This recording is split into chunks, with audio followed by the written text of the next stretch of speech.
All right, hey everyone, welcome to a Zelda Speedruns Oracle of Ages and Seasons 100% race.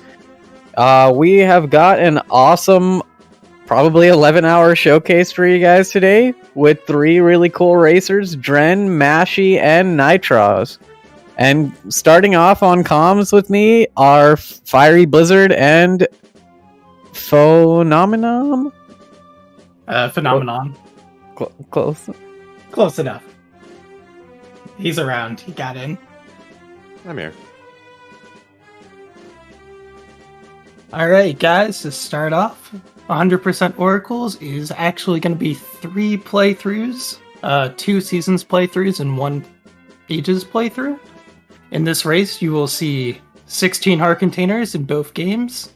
You will see 64 rings, which is why we need 3 playthroughs. You'll see both maps and compasses all complete. We're taking that from Majora's Mask rather than Ocarina of Time.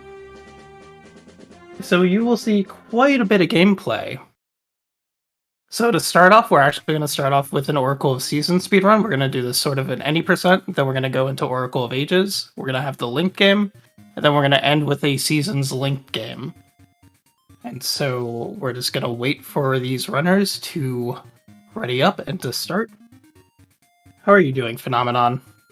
I'm doing pretty good. I'm excited to see how this all goes. I know that there hasn't been 100% run, and I think in a hot minute it's all around. So it'll be it's not something that we get to see very often. So it'll be cool to actually be able to watch it go down. I know that with the seasons runs here, the first one, while the run is typically just an any percent run, the two of the runners, Nitros and Dren, will be doing the newer any percent strategy that was very relatively recently discovered in terms of new Oracle, new seasons content. But Mashy will be doing the older all essences route because he's not quite as up to date with or he's not as well practiced with the trick, because the actual any percent route is a little bit input intensive when you get to the actual the actual trick part. It is something, that is for sure. It was sort of interesting. We have like a 2-minute intro cutscene here.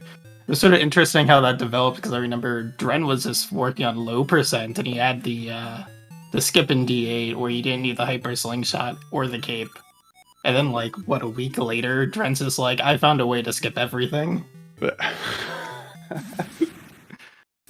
actual any percent does suck.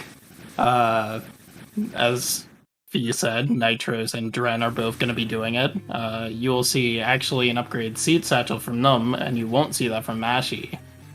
But that will probably take about an hour if everything goes well. It's a brutal any percent, really. Even once you get the trick to skip pretty much the half of the game, the final fight isn't easy either, because you're dealing with low percent hearts and you don't have cape, which allows you to not be able to juggle Onyx at the end of it, and that can ruin some runs.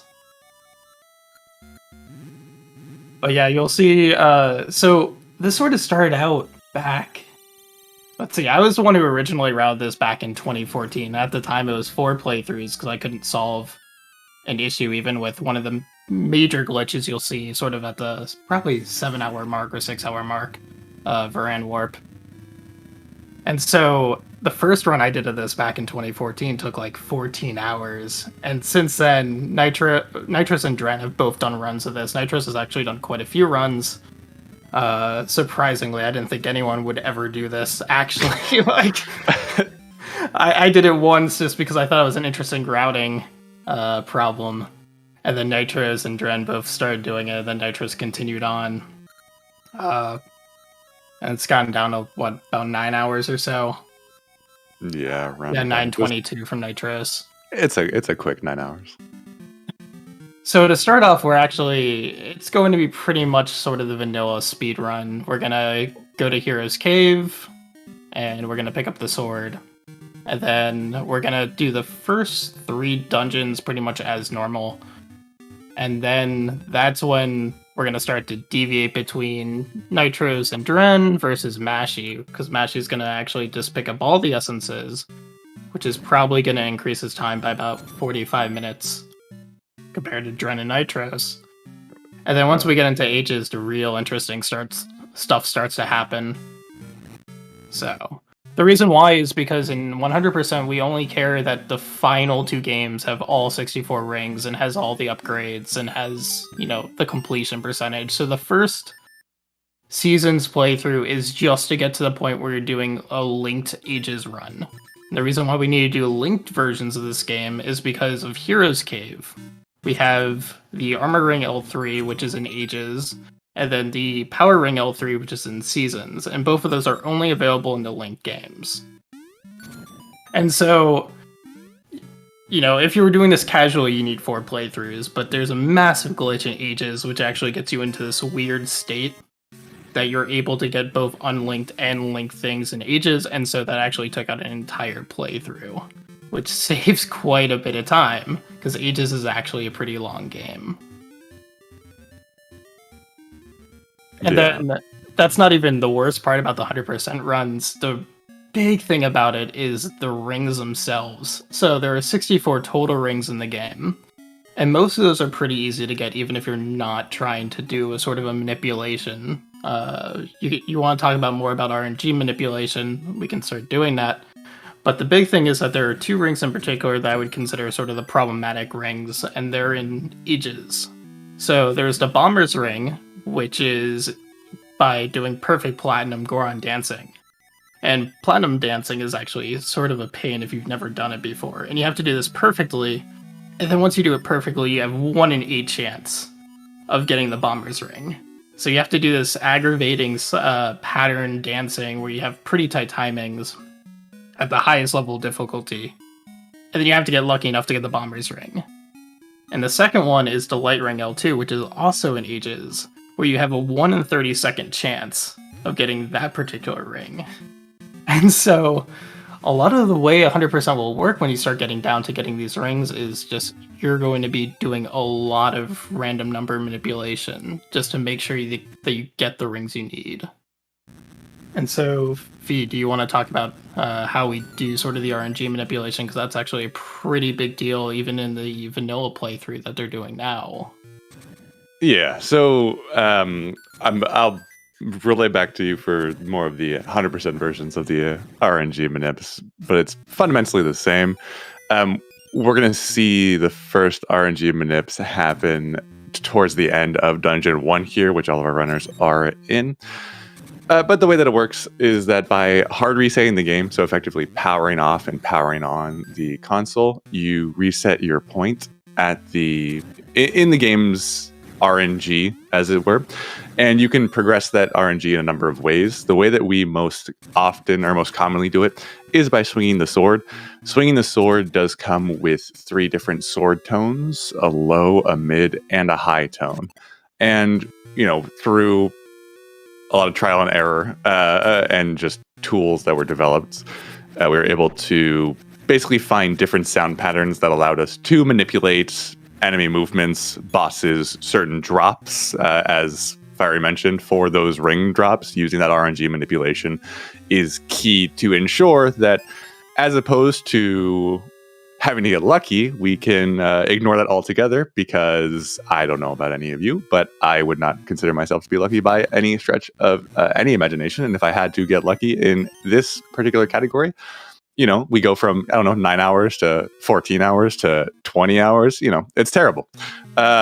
So we're going to see the first one pretty shortly after we get the boss key pickup. We're going to see a save and quit out of Dungeon 1. We're going to see that title screen once again, and then we're going to see the swinging start. So the most common one, the biggest one, is an RNG manipulation extension that we hold from Dungeon 1 all the way to the entrance a little bit into Dungeon 2. That manipulation I'm not 100% sure on the any percent run. Fiery will have to let me know here. But I know for the all essences, we will see Mashy essentially go ahead and fight Maple to pick up one ring and a potion. That ring is the power ring level 2. For the all essences run, it's a very key ring that simplifies a lot of the fights all throughout. And I mean, the potion's just a nice quality of life to ensure that we stay safe, given that power ring can make us take extra damage. Yeah, honestly, I think all three runners might end up doing that just simply because the potion is such a big deal, even in the route that Nitros and Dren are doing. Just that Onyx fight is so brutal. But honestly, I'm not too sure. I imagine Mashy's going to get the Power Ring L2, but I'm not sure whether or not Nitros or Dren will get the potion. So we'll see. And we're seeing Nitros come out of Dungeon 1 here. Dungeon 1 is pretty straightforward. It's one of those things that the map is based on the Zelda 1 map because of Seasons history. If you know anything about Seasons at all, it sort of started out more as a Z1 remake before it became its own full game, and a lot of those remnants are there. In particular, the bosses, we see Aquamentus getting killed by all three here.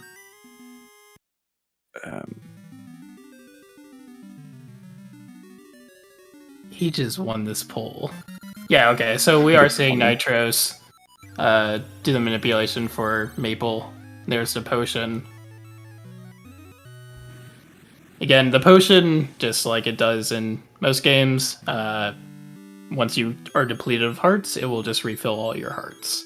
And so because both Nitros and Dren are going to be doing Onyx with 6 hearts, and no cape, so no juggling, it's pretty practically needed by any sense to have a potion just to beat the final fight of the game with the equipment that you have. Yeah. So in this first run, as we mentioned, Mashy and the Mashy versus Nitros' Dren as far as routes go. The routes are going to stay the same up until there's going to be a minor difference around the 3rd dungeon, but it'll be pretty much identical until the 4th dungeon, at which point we'll see them break off from each other. But right here, we see that Nitros is playing a little bit of hide and seek with our future date Rosa here, as we make our way into the Subrosia area, sort of the underworld, in order for us to reach the Tower of Seasons, where we're going to be picking up our big Seasons gimmick item, the Rod of Seasons. That rod's going to let us go ahead and start changing the world, changing the seasons, bending it to our will, allowing us to become the weather wizard, as it were, and essentially right now cross the water, because Link can't swim without flippers, as we all know. It's impossible. Literally impossible. Literally. Link's too heavy. Just doesn't work. Although, Moosh is the one that's really interesting in here, can't even cross the gaps. So. And it's so weird seeing the hide and seek here. So there is an Oracle's randomizer that is also for both of these games. And these this particular hide and seek sequence is not part of the game. Which means every time I see this, I'm like, oh yeah, this exists. Yeah. Yeah. So we're seeing Nitros and Dren going into the dancing here. This is much easier than the Goron dancing, in my opinion. Much more tolerant of not even mistakes, but just a lot more lenient in timing. I know there's a lot of... I know there are people that think that the Goron dancing is easier. So the Goron dancing... The Goron... I disagree hard, but the Goron dancing is... you get 3 chances, so you can mess up a couple times, but it is much more difficult if you have no sense of rhythm at all, which I'm not saying I don't, but I don't. So it's not great. But they've done platinum dancing. Oh, speaking of, we're gonna have to see a repeat on that that Subrosion dancing, as someone got a little bit too hasty, Dren. But you'll note that even though Mashi was a bit further behind coming out, that he's actually the first in the tower. The reason for that is because Mashi's not doing the 80% route. So this is one of those differences. That boomerang that you get from doing the first Subrosion dancing is a necessary component to the 80% route. What it boils down to, in a very simplified term, we'll explain a bit more when we get there, is that you need to push a lot of buttons and have a lot of things on the screen in the 80% route to mess with the game a little bit. And the boomerang is just a conveniently placed tool to do that.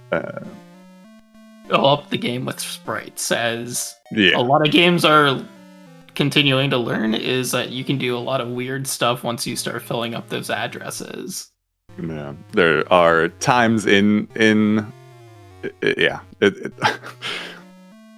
can break a lot of things.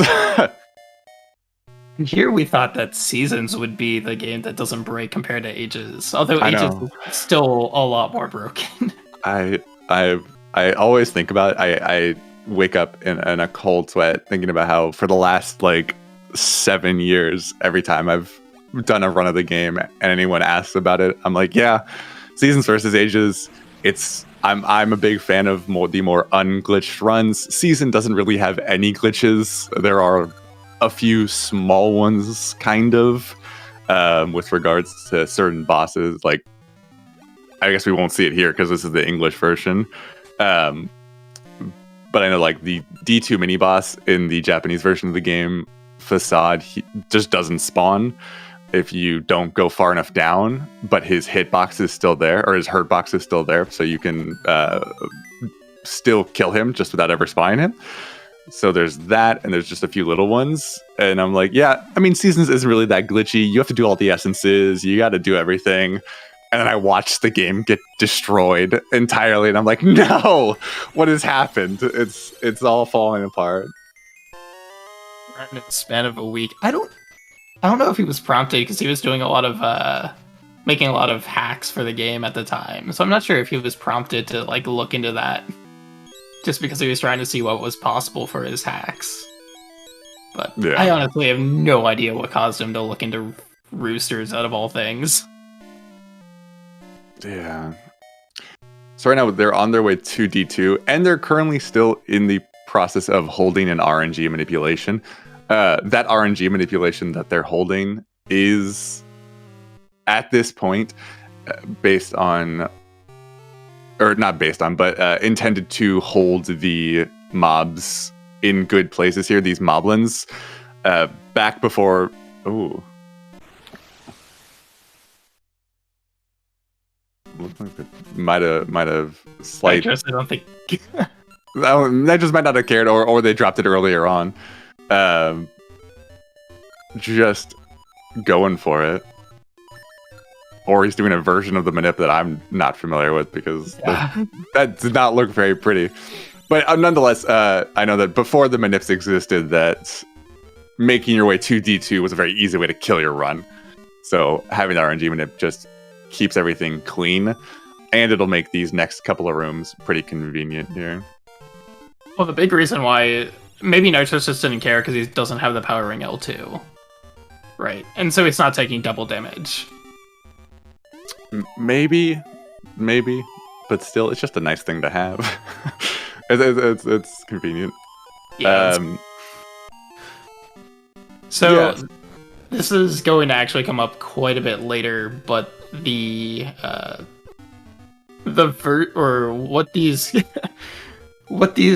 players are playing on. So I think Mashi's doing it on GBI, Dren I don't know, and then Nitros is actually emulating it. It actually makes quite a bit of difference, not here, but it will later, because some of the tricks in this game are just absolute bullshit, to say the least. So you'll see another divergence here.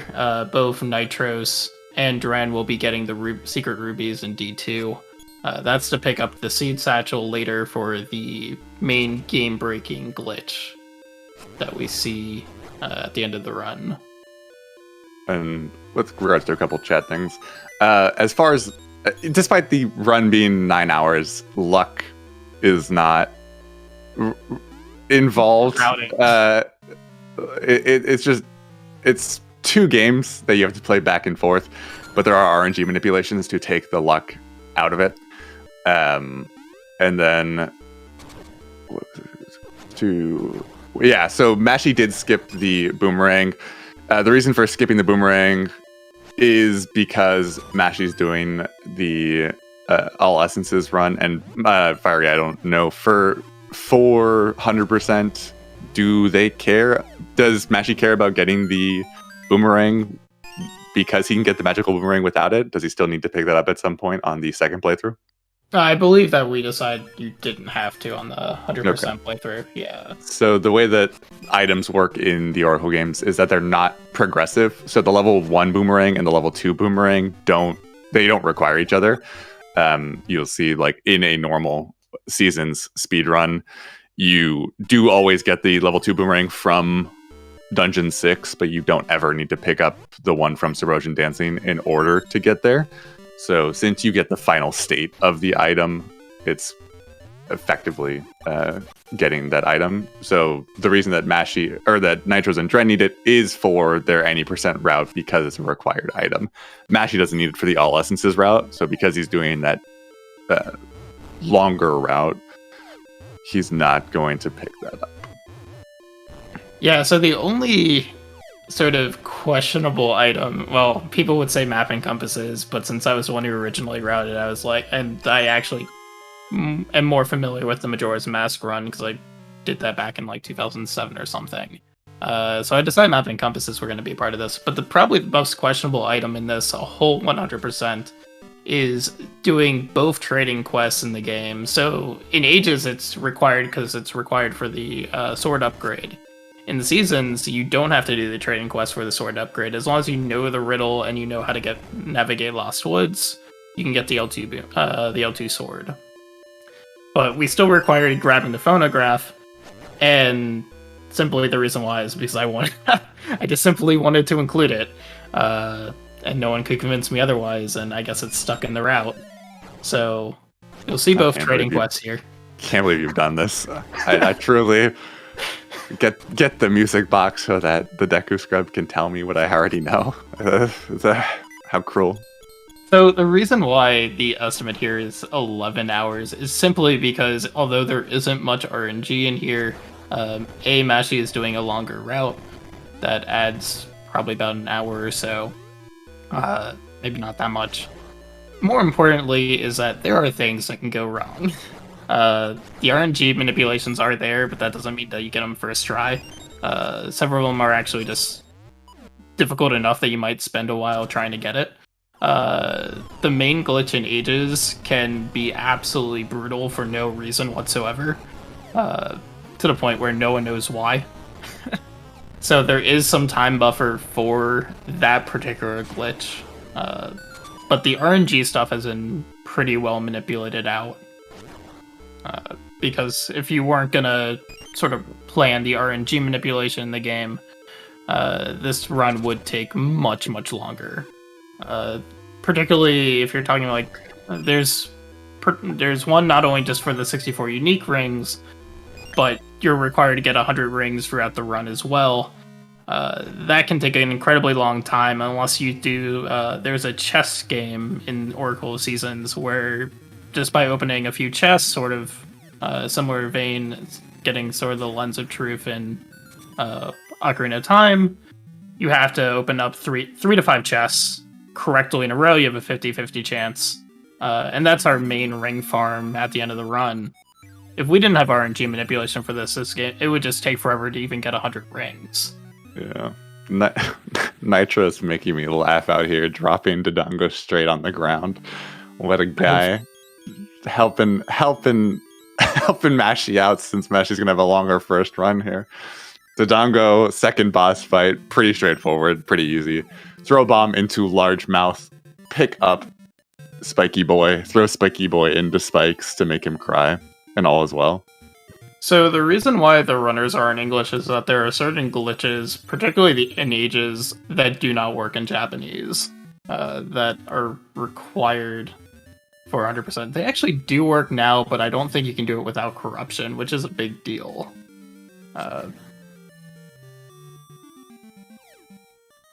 Yeah, I don't know if they work without corruption, no. I know what you're talking about. I know another reason why is because no one wanted to learn all the kanji sets for the passwords. Oh, yeah. I mean, yeah. That was a big one. Okay, they did actually get the rings. Alright. Yes, a good way to put this entire thing is that anything that is wrong in this game is Dren's fault.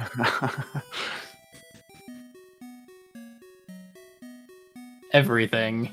In Randomizer, it's all Dren's fault. In vanilla games, it's all Dren's fault. The fact that there's no third game is Dren's fault. It's true. It is truly it's a little known fact across, but Dren was responsible for the canceling of that third game. You really hate to see it, but he's stretched for time. The only thing that isn't Dren's fault in particular is the major glitch in Ages. That we can solely blame on Blue and Scorpion for finding that. But that invited everything else, so we're still going to blame it on Dren. Mashi is going... I know Mashi is doing... even though Mashi's doing an All Essences run, he is doing the red ring in this first run as well. So we'll see him kill the 4 golden beasts throughout to pick that up as well. Yeah, it's... You're gonna bring over either the Power Ring L2 or the Red Ring over in the Ages playthrough, and if you're already gonna be doing pretty much all the dungeons in the first playthrough, you might as well just go grab the Red Ring. You need to grab it eventually, and it certainly helps in Ages. So yeah, and we're seeing here one of the Oracle game's other gimmicks, the animal companions. You'll see Mashi has, or they both experiencing the worst companion, and you could say otherwise, but you're incorrect. Our hopping kangaroo, Ricky.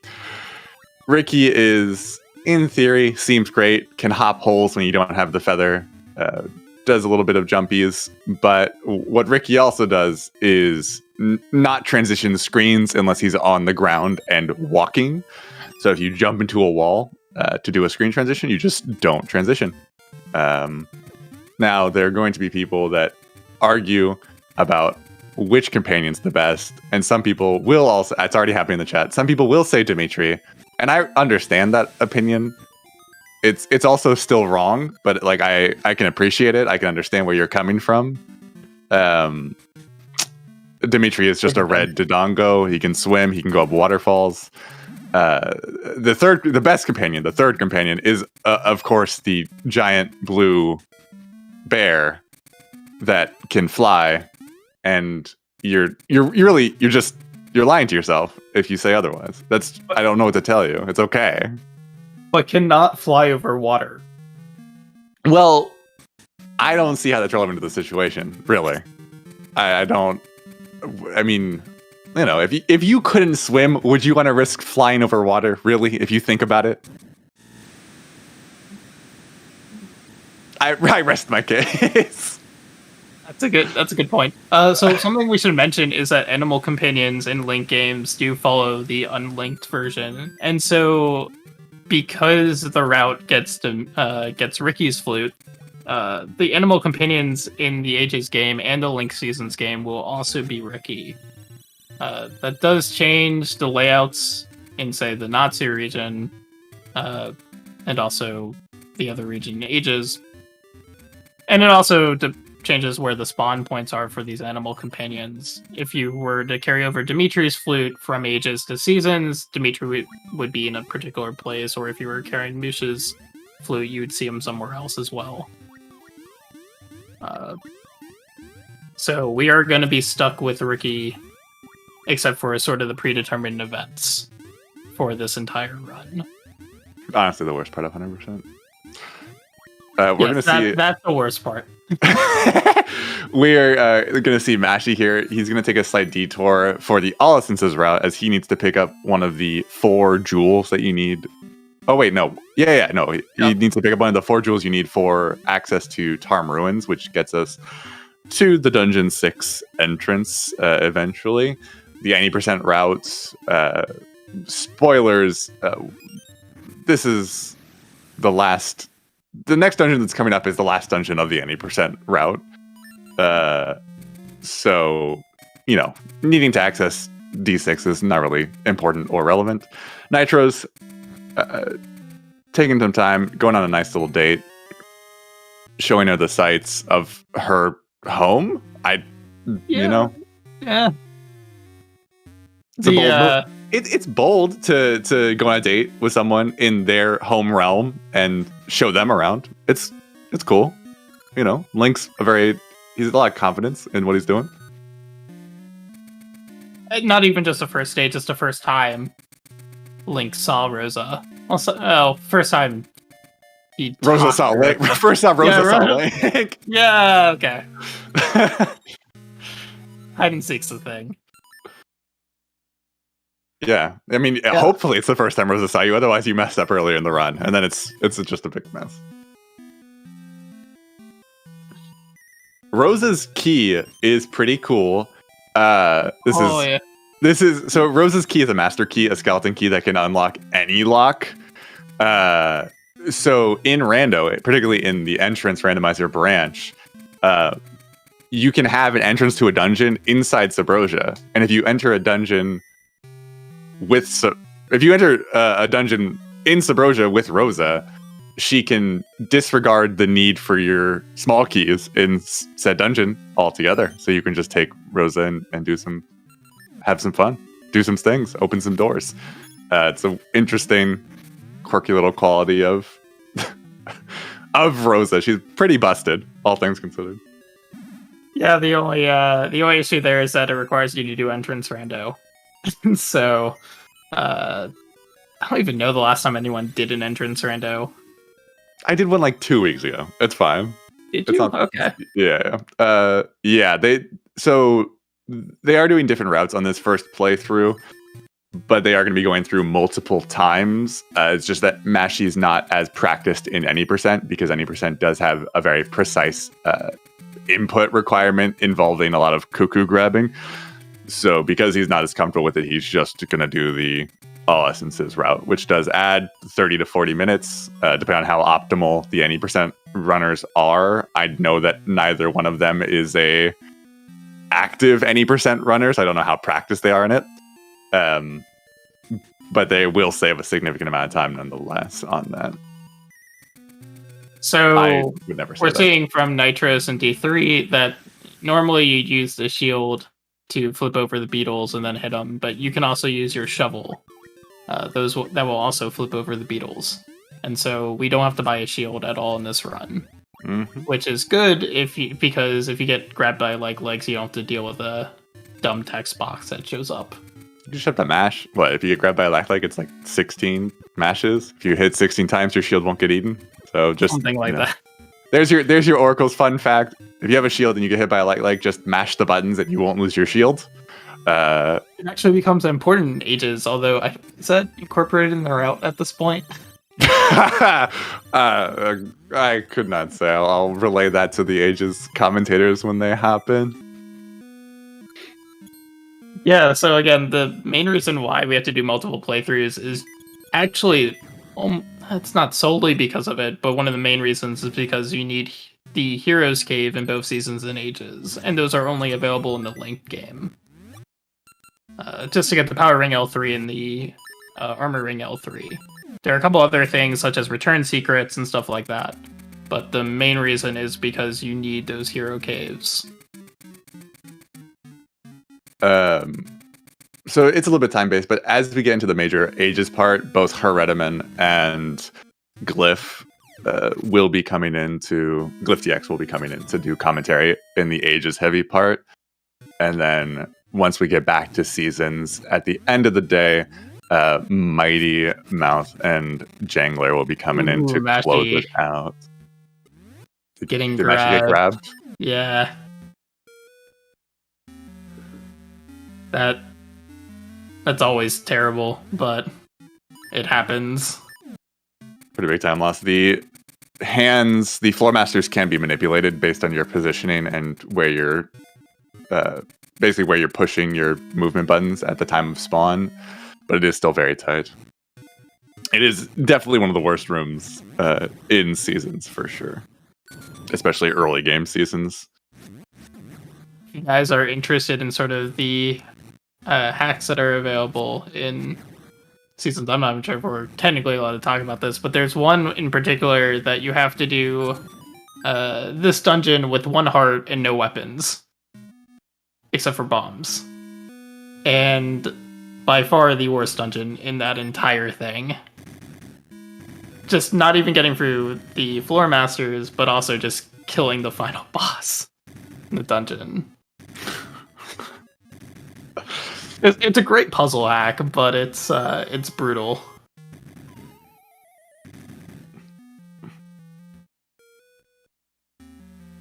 Yeah, you'll see.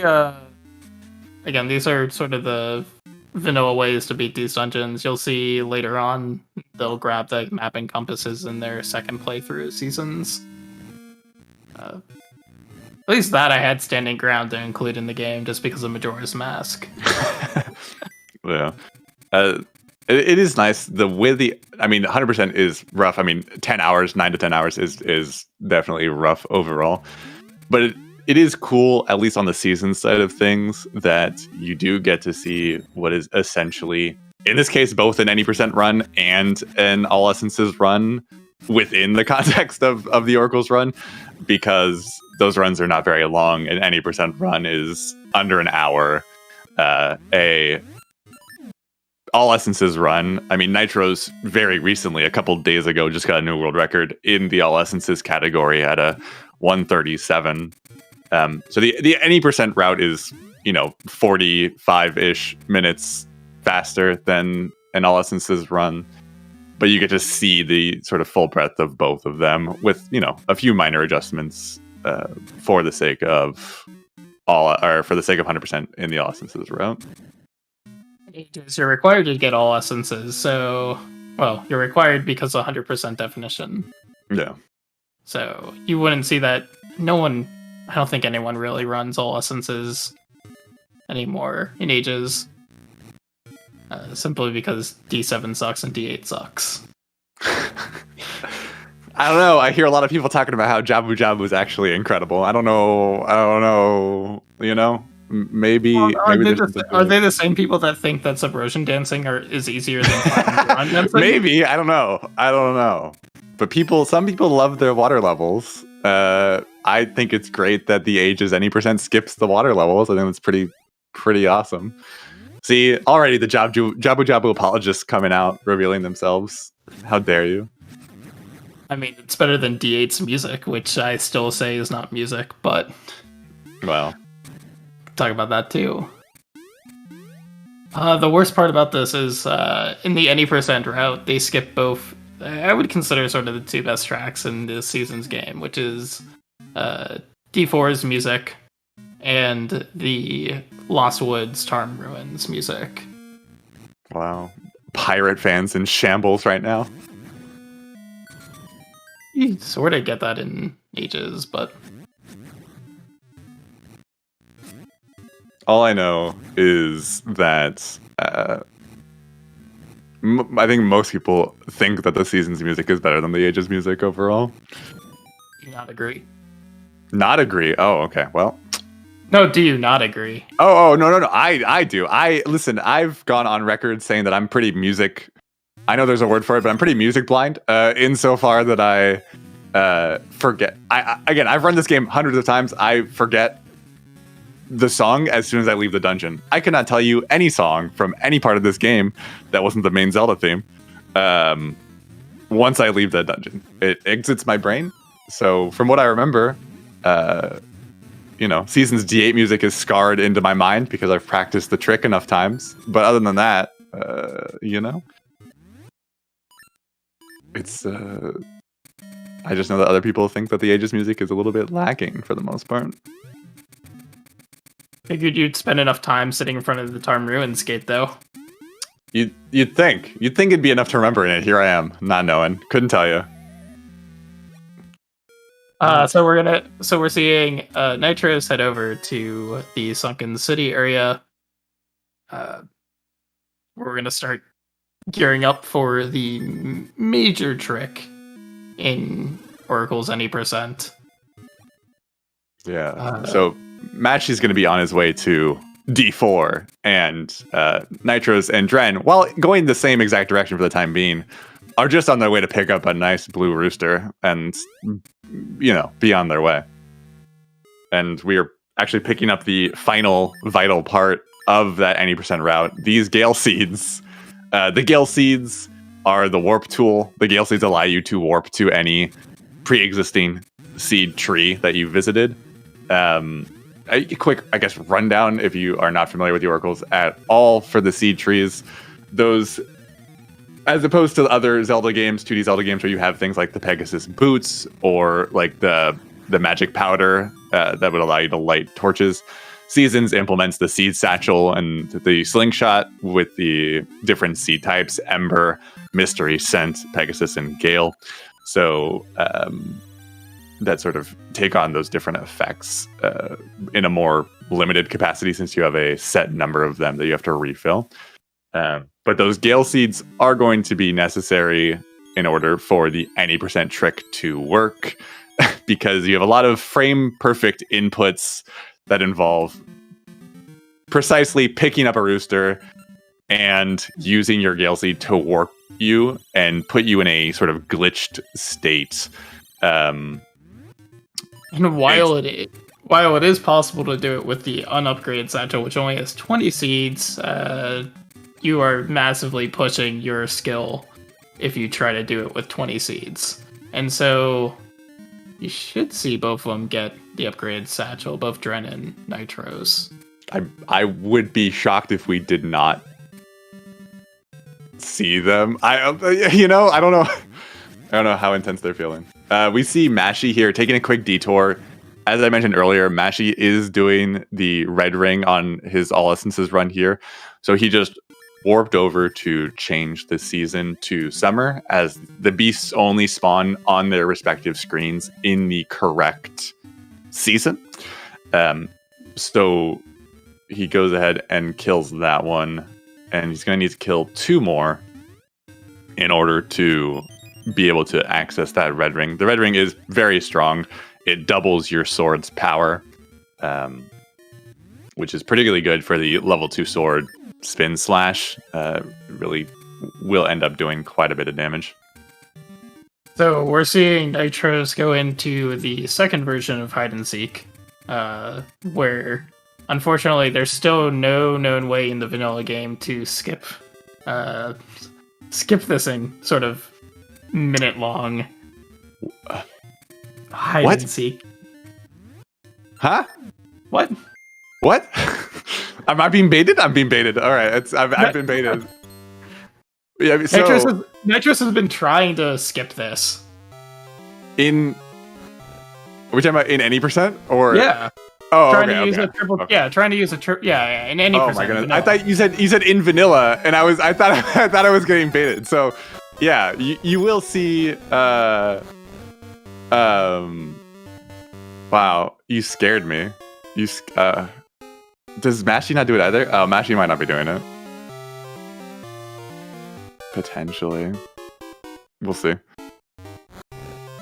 So, if you're familiar with the most updated version of the All Essences run, you will hopefully not see hide and seek because it's hide and seek, but I don't know how practiced Mashy is in. I don't know if he's doing the hide and seek skip. Yeah. Which, yes, I forgot about. I thought you didn't know if you were setting me up or what. I was like, what is happening? But there is a way to skip hide and seek in All Essences by doing another cool trick that was also very recently found. Obviously, it's not that old, so if you're not too familiar with the run as of late, then you might not recall it. We'll see if Mashy ends up doing it. It'll be interesting. We'll find out essentially as he gets the flippers here. These hide and seek screens are set. So the first hide and seek that you do with Rosa, she has 2 paths that she could have gone through on each screen. But with these 2, there's just 1 screen. So once you know that they're pathing, there's never anything to worry about. You can always go to the same spot and hang out. We see Dren playing inoptimally, not pulling out the shovel to just draw on the ground during his downtime. It is what it is. Although you have to be a little bit careful with that, because you can also pull out an enemy, one of those flame bees, if you use shovel. Who would ever accidentally dig? Who would ever dig up a fire tower? I just remember watching Paladrima do it one time and just pulling out like 2 of them. It's like, well, that just ruined everything.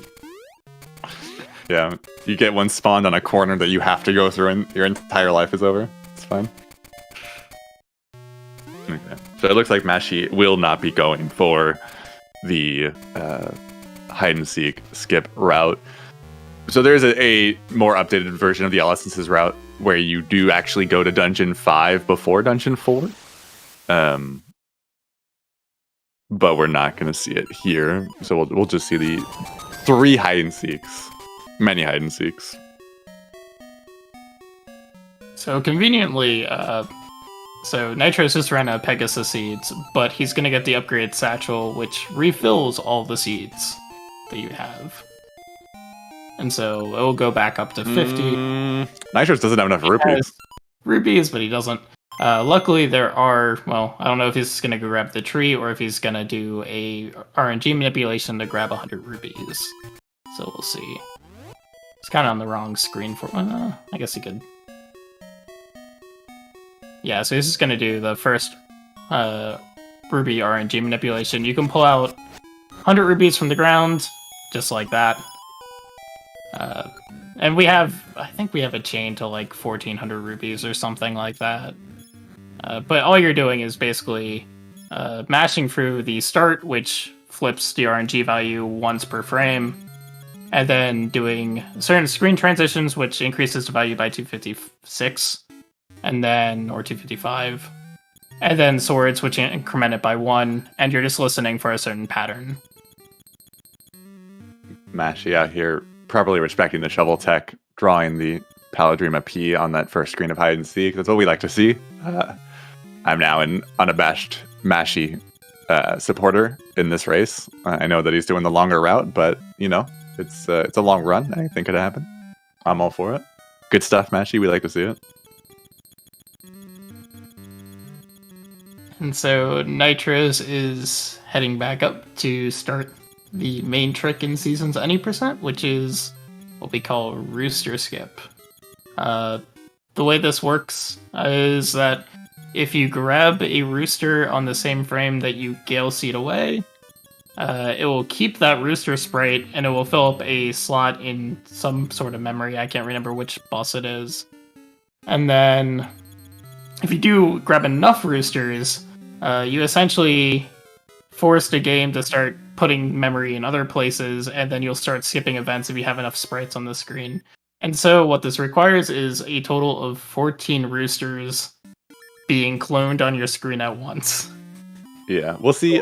You'll see actually Dren pulling ahead because Dren opting not to get that satchel upgrade. So Dren, it's 14. Like Fiery said, it's 14 Kukos, which means 14 Gale Seeds, which we have 20 to work with, and it's a frame perfect trick.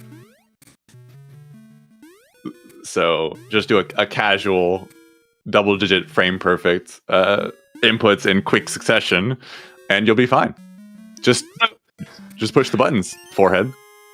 So we should talk a little bit about pause buffering in this game. It is not, it's not particularly easy. It's a 60 FPS game, so it's not free like, Ocarina of Time is. Not to mention not to mention the way you have to pause the game is either by select or start, and you can't hold to buffer any of these inputs. Well, you can buffer B and A off of it, but you can't buffer select or start. And so you have to just keep on. Basically, what I do is I alternate pressing start and select, coming out of the transition for the screens, and then just hope that I get the right frame. But you're gonna be seeing Trent do this a lot of times. He's been pretty good at it so far, but you can start seeing those roosters start to appear on screens. Yeah, it's important to recall that the rooster, it did start out as one specific rooster, and it has now become many roosters in the grand scheme of rooster life. So you're going to see Dren's gonna pick up, I don't even remember the number of roosters that he picks up here. And then he's gonna move to a different spot to pick up the rest of the roosters.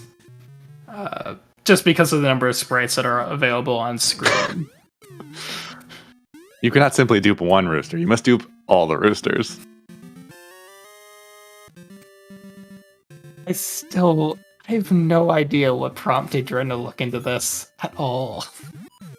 I don't know. Dren likes to disappear for, months, years at a time, and then come back and really just ruin your life, I think is the best way to put it. Is if you like the Oracle games, that's what he'll try to do.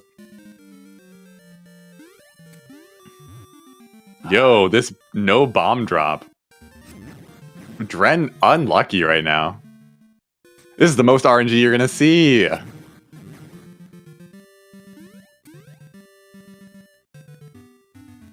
He's decided that's enough.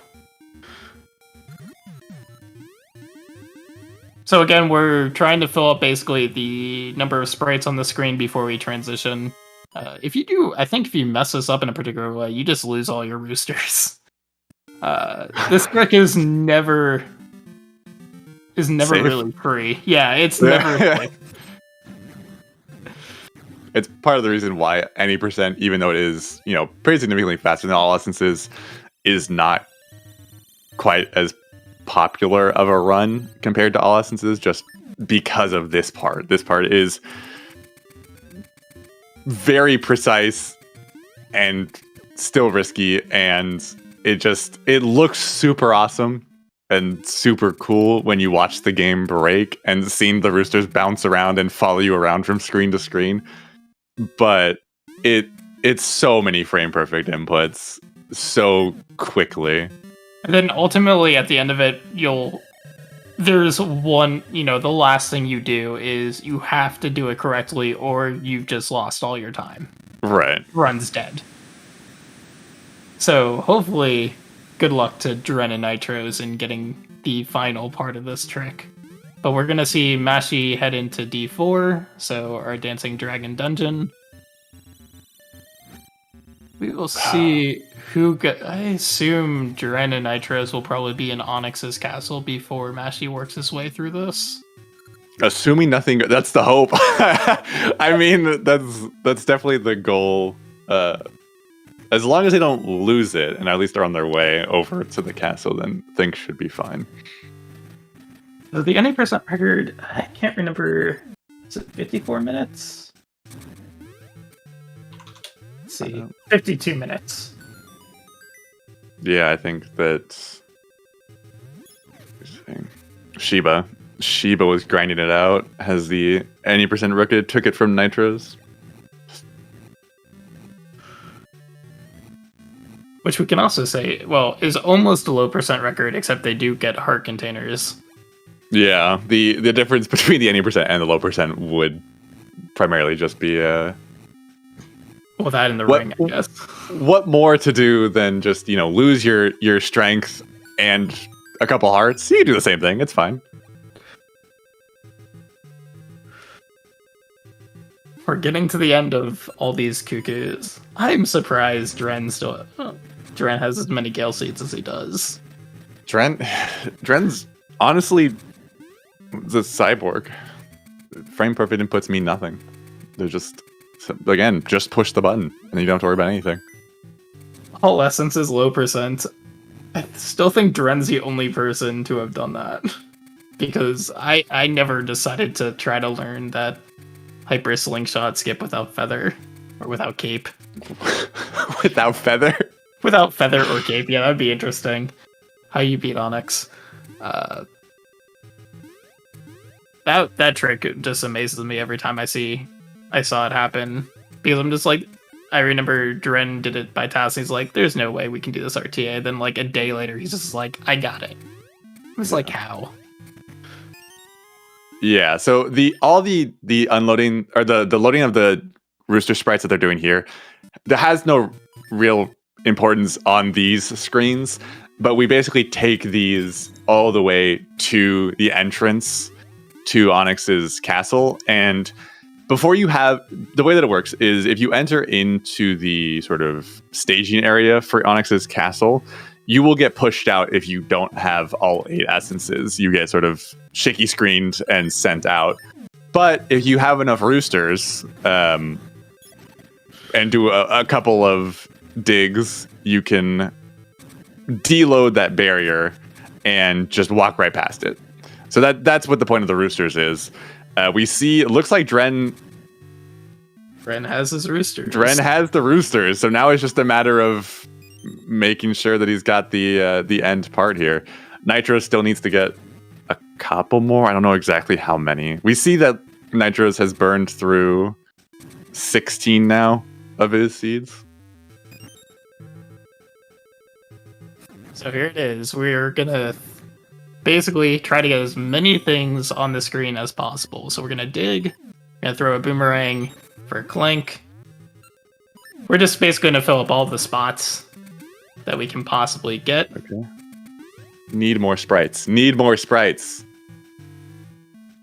More dirt. More everything.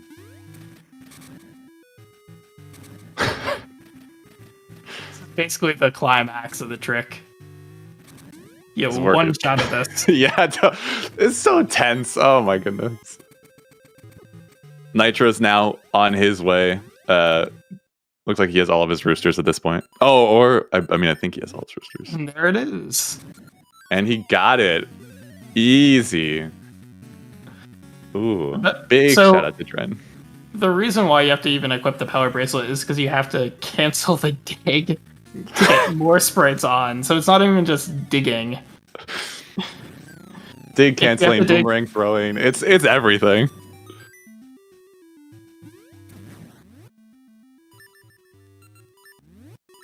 Right, is pick up like more Pegasus seeds, but and then even once you do that, this isn't free. Simply because you're doing Onyx with 6 hearts and the L1 sword and a feather. And I believe Dren lost his potion earlier on. So I don't think Dren even has their potion. Well, I think Nitros has their potion. Nitros has a history of losing his potion in D2, but I don't actually think that happened this time around. So I think he might be fine. Oh, no, Nitros never mind. I've mistaken. I was, in fact, got them reversed. Nitros doesn't have his potion, which is the most on-brand Nitros thing you could ever possibly see. And Dren does have it because he soft reset for it. Okay, so he did lose it, but Dren did soft reset. Got it. It's completely missed that. Yeah, so the flying roosters are part of the any percent route. You use the roosters to deload the barrier here. So the barrier would activate on that screen that Nitro's just passed, but he has successfully completed the trick by deloading it. So he can walk right by, doesn't need his essences, and he's in. And there's Dren's potion. So this is the second phase of Onyx that we see Dren on. And the way it works is that if you use Din's Crystal, you can actually get a double hit on Onyx. The issue is that if you hit Din's Crystal, you also damage yourself. And again, you're dealing with pretty low health here. And so you can bat away Din's Crystal with the Rod of Seasons, and that's what he did towards the end of that run. But he still lost his potion, so he has 6 hearts to kill the final phase of Onyx. So we will see what happens. He's doing the sort of backwards juggling. Yeah. This is such a spooky. It's so spooky. And he's off. Okay, so this now becomes it's a slow bullet hell, but a bullet hell nonetheless. Just trying to make sure that he survives. I'm surprised he doesn't de-equip the L2 ring when he falls off, but yeah, it's spooky. I'm terrible at trying to do this reverse juggle with the feather. I'm scared. Take it off, Dren. Yeah, okay. Dren takes the ring off. Oh my goodness. So the powering level 2 does increase your damage, but it also makes you take more damage as a trade-off. So it's a little bit spooky. All right. What? You got it. That is a 58, 31 any percent run. Very solid on that first part of the run. Especially for someone who hasn't run this in a very long time. And so we see our first credit rolls of the game, our first appearance of Twin Riva, because we skipped the Twin Riva scene outside the Onyx Castle. We see Nitro's going through the Onyx, and then we also see Mashi going through the Wizard Room in D4. Nitro's with his 3 hearts. See if he gets it. Might be okay. Nitro's going for a slightly different strat here. Oh, and gets bopped off. Nitros, can you survive? Nitros, the corner's dangerous. The corner's bait. Okay, we're fine. Yeah, if you were doing this casually, I would not suggest standing in the corner. But Nitros does also get it. Under an hour. It's a very solid run overall. So, since we're transitioning into AJs for 2 of our runners, we can talk a little bit about the password system here. So each file has sort of a pseudo-unique password to link these games together. You can either do it by the password system, by typing in the actual code that you get at the end of the credits to link your games, or you can use the Game Boy Color link cable. And I make that distinction because it has to be the Game Boy Color link cable. The Game Boy Advance cable does not work, and I found that out in one of my attempts doing 100%. I did not know that ahead of time. You'll actually need to link. You don't need to actually use the link cable for this first transition between seasons and ages. You actually do need to use the link cable between ages and seasons because of the very weird state that you put your ages game on. And so it's a requirement that if you're doing this on a console versus an emulator, you have to have a link cable. You can't use a password.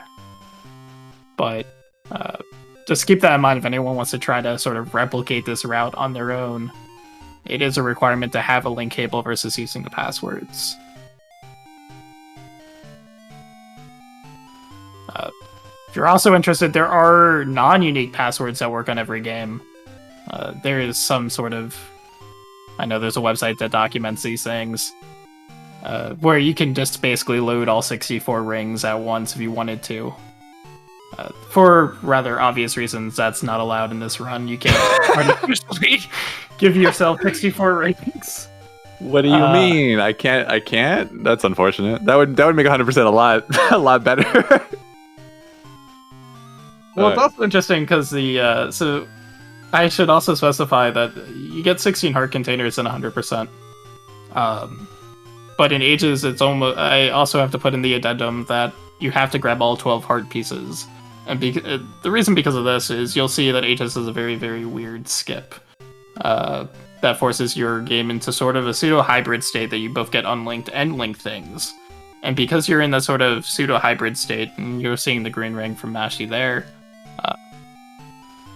or is that not the green ring? Is that just a first ring from Megash's Seed? But because you're in a pseudo-hybrid state, you can actually get 17 heart containers in ages, which we don't enforce. But what's really odd about it is because 17 hearts is technically an overflow, is that if you're full health at 17 hearts, you actually get the low health beeping. And so it can get very annoying if you end up deciding to get 17 heart containers in the game. 17 art containers banned for quality of life purposes. No, do not beep. Do not pass go. Yeah, I didn't think you could get green ring from this spot. I guess that was just the first. So the first gacha tree that you farm is set to a certain class of items, if I recall correctly. And so if you're trying for a certain ring, the first gacha seed that you get, or the first gacha tree that you get, is probably it's not what you want to farm on, just because it's very limited in the pool. And then each spot in the game has sort of a list of items they can give, or a class. And so certain spots farm you different rings. So we're seeing Dren load up his ages. We go into the credits roll. While the credits are rolling, we do have Mashi. So Mashi did complete D4. Pretty clean D4 run overall. Nothing really went wrong, and it was a good Goma fight. So now Mashi is on his way to D5. We see Nitros getting his password there. Hope everyone got it down. You're going to need that later. You're going to be tested on it. There will be a pop quiz. I made sure to tell you afterwards, just in case you weren't paying attention. So that's on you now. It's all on you. All right, Dren finally didn't get an error. So the other thing that we're going to be interested in is whether or not Dren's Game Boy runs out of batteries during this run. He apparently has an old Game Boy that he might end up having to switch to. But I think that's happened to him once, where he's ran out. Because I think he's probably playing on a Game Boy player, but honestly, I'm not sure. Yes, I'd be willing to bet. Hi. Hooray! Yo. I was on the lookout, so Aegis is now starting, and I need to be here for Aegis propaganda. Since Fee was here for Aegis propaganda. Hold on. Hold on. I've not said anything bad about Aegis. I'll have you know. Not a single thing. Sure. Anyway. We just compared it to the elegance of Seasons and found it lacking. Aegis is the second best Oracles game. It's very solid. It's a solid game. Its second place is pretty good. I just know I shouldn't be trying with you. Hi, I'm Herman. I'm more of an Aegis runner than a Seasons runner, but I ran both Oracles games. I've been more on a spiritual journey through other things lately, but I'm being back to Aegis now, and I got asked to commentate this, so hi. It doesn't turn on when the link cable is plugged in. Dren with the hardware difficulties. Yeah, he took like 4 arrows, something like that, before actually getting the cable. What time was? I mean, there's no RNG in this category, but there's hardware RNG. The other RNG is, I guess technically it is an RNG in the hardware, because Varen Warp is very much a hardware dependent bullshit, depending on whether or not it crashes or not. Sometimes, yes, yeah. It is completely hardware dependent, nothing else. So the start of Aegis is basically the same as Seasons. You have to talk to Nero and do the thing. She gets possessed, and you have to go and beat Baron now. Kind of. That's all it is. Basically, yeah. Just start the game and go beat Baron, and then you're done with Aegis. Good job. It's that simple. Except we're gonna do every single dungeon, I think, on this first playthrough. Even if we're doing... Yeah, it's the only playthrough of Aegis. Yeah, it's kind of weird in a sense, because it's not really linked playthrough, but a hybrid playthrough of some sort. Basically, we beat the game with linked as normal, and then we do something that resets the game progress to not be linked, and that creates a weird thing that works out for the run. Yeah, so the sort of glitch that happens at the end of the game forces the game into both states at once, which has interesting implications. The most major of that means that you only have to do one playthrough of Aegis, which is better than 2 playthroughs of Aegis. But you will see that. But because this is a 100% file that we're going to have, this is actually going to be the file in which we get all the heart containers, all the heart pieces, all the maps and compasses, and so you'll see divergences from the any percent route immediately. Just because you're going to be starting to do ring farms, getting rings that are exclusive to ages, various things like that. Yeah, the first major thing that wasn't really seen on screen is that we are doing an RNG money right now, but it's going to be quite different than 80%.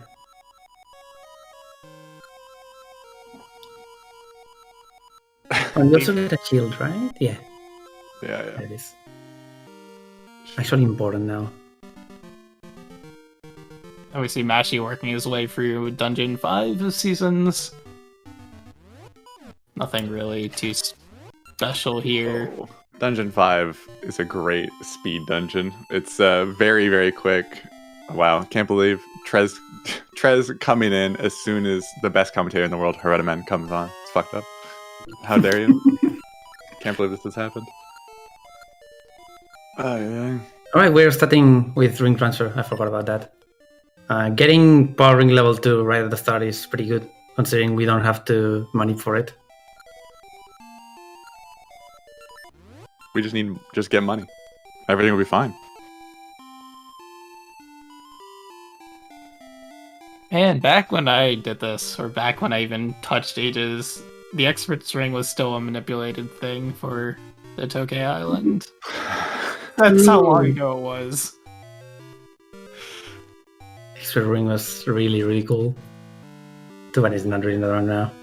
I know. I was so excited when I think it was probably the only Zero that ended up really investigating that part. This is back probably 2013 or so. Shortly before the game sort of exploded. Yeah, the main difference on the speedruns, since we are only starting with history, or story rather, and we don't really need to do much in part of commentary, is that Ages is traditionally way longer of a category, but also has a lot of tricks, a lot of specific skips, while Seasons has, I guess, I don't think skip is a thing now, so 2 major skips. In the All Essences route, yeah. I mean, it has Rooster Clip, but outside of that, it's just really, I mean, depending on how you want to look at it, Post Skip, which is a tiny skip, and then HSS Skip and Hide and Seek Skip, more in like chronological order of when they were implemented. Yeah. In comparison, Aegis has a lot of major skips, but you still have to go through most of the sequence. So in the end, it doesn't really work out for skipping a lot of things. Yeah. What's the current Ages any percent record?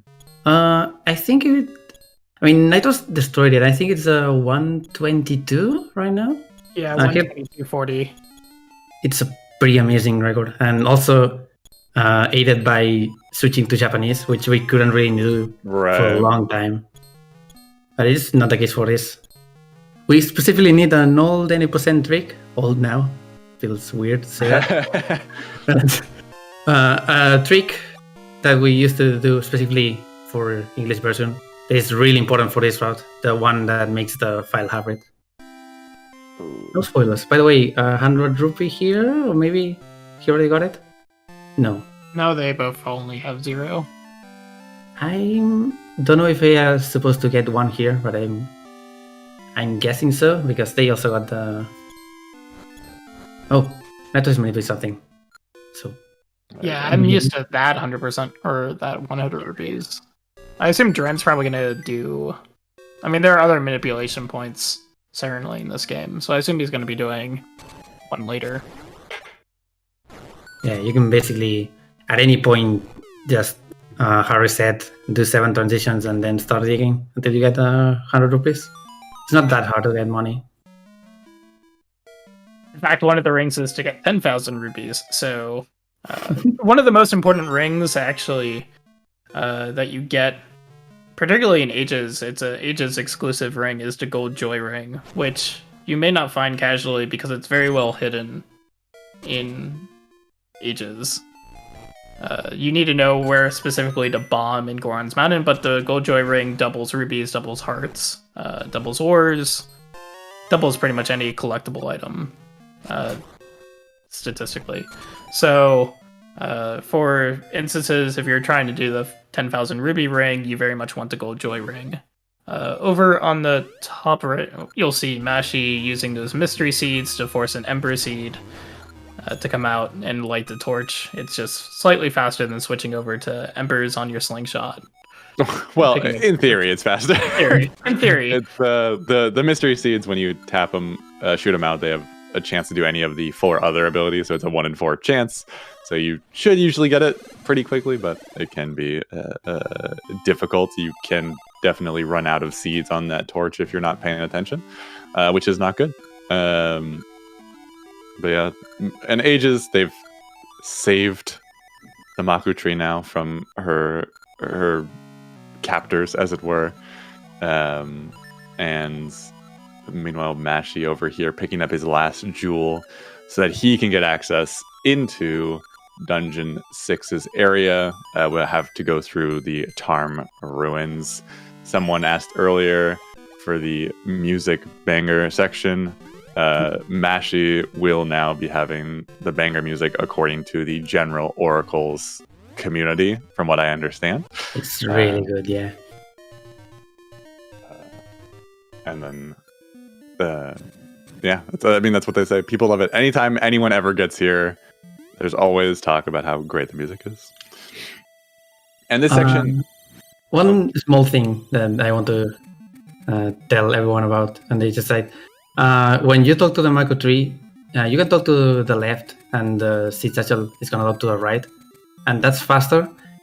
But if you do that, you're not going to get the big trick that we're talking about basically all the time. So don't do that, in English at least. It's very particular for some reason.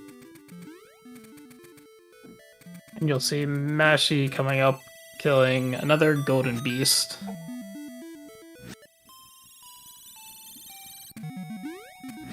Yeah, there we go. There it is. Yep. It was in the normal instances you don't have to kill this, so you skip by. But I believe this will be the third one. No, it's the final. Lionel. This will be the third one, and then the last one will be a Dark Nut on the beach when he's going towards Dungeon 7. Probably coming back from Dungeon 7. I forget how it's routed, but that would make the most sense. And using a pretty uncommon strat to see. Shooting Pegasus Seeds has the effect of paralyzing the enemy, which is pretty nice, but it's not really useful in most cases. You don't see it very often, but when you got to kill a Lionel and you don't have the level 2 sword yet, and you don't want to die, it makes sense. So you see our first map of the game, picked up by Dren. Wow. Pog map. Let's go. Map get. I would use a map if you have already a map here in this genie room. Little known fact. Yeah? Yeah, that's a map. The weird tiles on the thing. The ground. So, Mashi here is going to be picking up the level 2 sword. That sequence to get over, the way that it works is just that you go from the coldest to the warmest season. So you go winter left, fall left, spring left, summer left to get there. That's the reward that you get by completing the trade quest. So you essentially, once you get to the end of the trade quest, you talk to a Deku Scrub, and that Deku Scrub says, just gives you the hint to be able to actually go that way. But it doesn't change between gameplays or through playthroughs. So as long as you know it once, you know it for life. And then, of course, to actually get to the Dungeon 6 entrance, you do, again, coldest to warmest, but you go winter left, fall down, spring right, and summer up. So you saw that Dren and Nitros both picked up a ring. That ring is the Power Ring L1. Like I said, if you don't have to manipulate a ring, then it's going to be faster to just pick it up normally. And so in this case, the Power Ring L1 is just sitting there in D1. So we just grab it. Mashi Mashy's doing the slower route because any percent is a rough run, and Mashy's not that well practiced in it. There's no like greater Giga Brain play that's happening by any stretch of the imagination. It's just a matter of comfort with the routes. Mashy also planted a gas seed, which is kind of important to know that this is probably the best place to actually farm them. Killing 15 enemies is pretty easy on one of the screens near Lost Woods, which has a lot of legs. It will be our main farming spot towards the end of this entire run. But he probably punted that for the green ring, because the green ring is there. Yeah, you're right. I misspoke. Not doing roosters is actually a Giga Brain play. Really, it's a Giga Brain play for your mental health, I think, and just for your hands doing the inputs. If I'm not mistaken, this is gonna be the same RNG manip that any percent does, starting on the easy side, except not really getting the power ring level 2, which we already have. Instead, getting the heart piece from Maple, which is completely random, but we can actually manip it, so it's fine. This is fine. And Mashy doing this room as normal. I think there was escape for this found recently. No. There's no change in this. I mean, you can do a fast cycle to get a little bit quicker, but there's no way to cross the 4 thing. Unless you're doing rando, then you can get a cape and fly across. That's fine. But yeah, D6 here is D6 is a very good speed dungeon, but a very difficult casual dungeon if you're not familiar with the game at all, because the dungeon is based around sort of a trap house. So there are a lot of rooms that look identical to other rooms, but are dead ends, so you can end up getting tripped up and lost. And any dungeon that has a spinner in it is a little bit obnoxious. Getting the first boss in ages there, the pumping head, pretty easy. Dren has killed Dren. That's kind of messed up. And now they are carrying the manip, kind of how we did on the season side, to actually get Maple here on the screen north.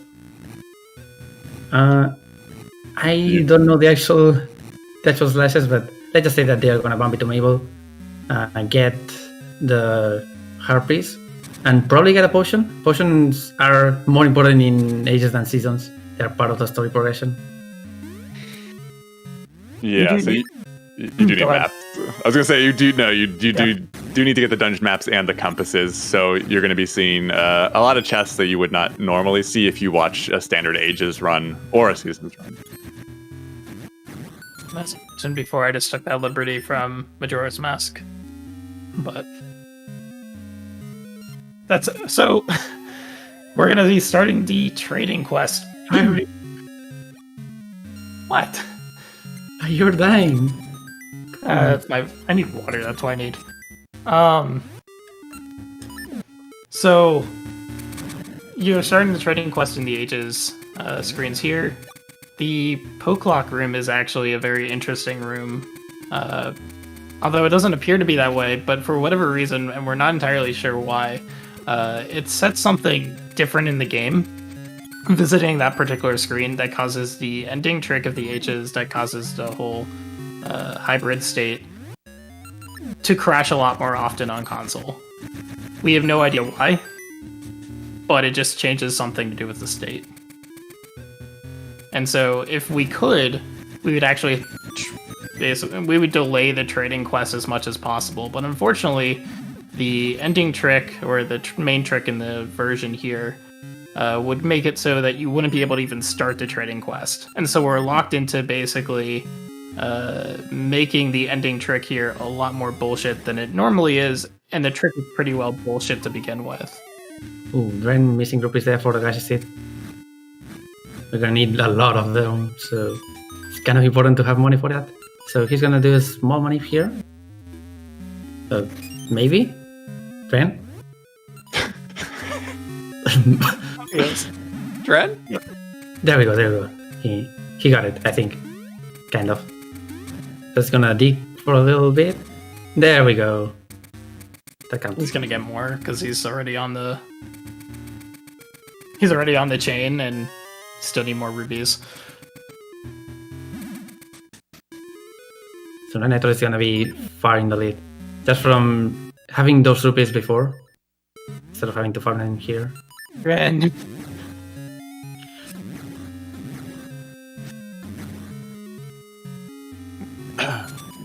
Meanwhile, Mashy up here in Seasons about to enter into the mini boss Vire.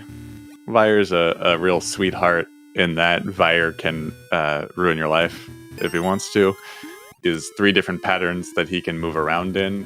One of them is extremely easy to hit, one of them is fine to hit, and one of them you just can't hit.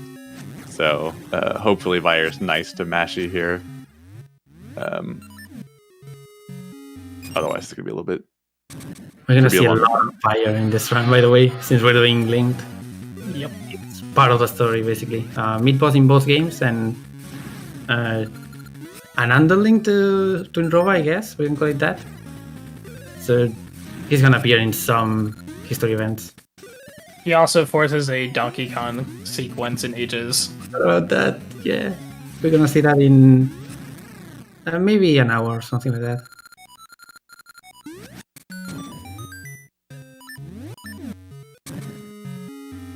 Yeah, no one knows 100% oracles. They just read off the very, very long route document and hope they don't forget anything. It's a lot. I mean, I think I don't know too many. I'm not too familiar with a lot of the longer form speedruns, any of the 9 to 10 hour runs. But I think that for any run that's really over, I don't know, 3.5, or any run that's probably over 5 hours, unless you do it pretty consistently, I think having that. Having your route reference to make sure you don't forget anything, just due to the mental fatigue of running a game for that long, is important. I know that sometimes with speedrunners, there's a I don't know if ego is the right word, but a pride in sort of knowing your route and everything like that. But I think it's good and important to have that there as a backup, just for your own sake, so you aren't straining yourself that hard mentally while also trying to, play the game well. Route. I'm big fan of route notes for any long form speedrun. I will say, if anyone can memorize 64 chess games in a row at the end of like an 8-hour run, more power to them. But you probably have better things to do with your time. Mashy fighting one of the best bosses. This is unpopular opinion. I love Manhandla. Manhandla here. You got to hit each of the heads 3 times with the magic boomerang.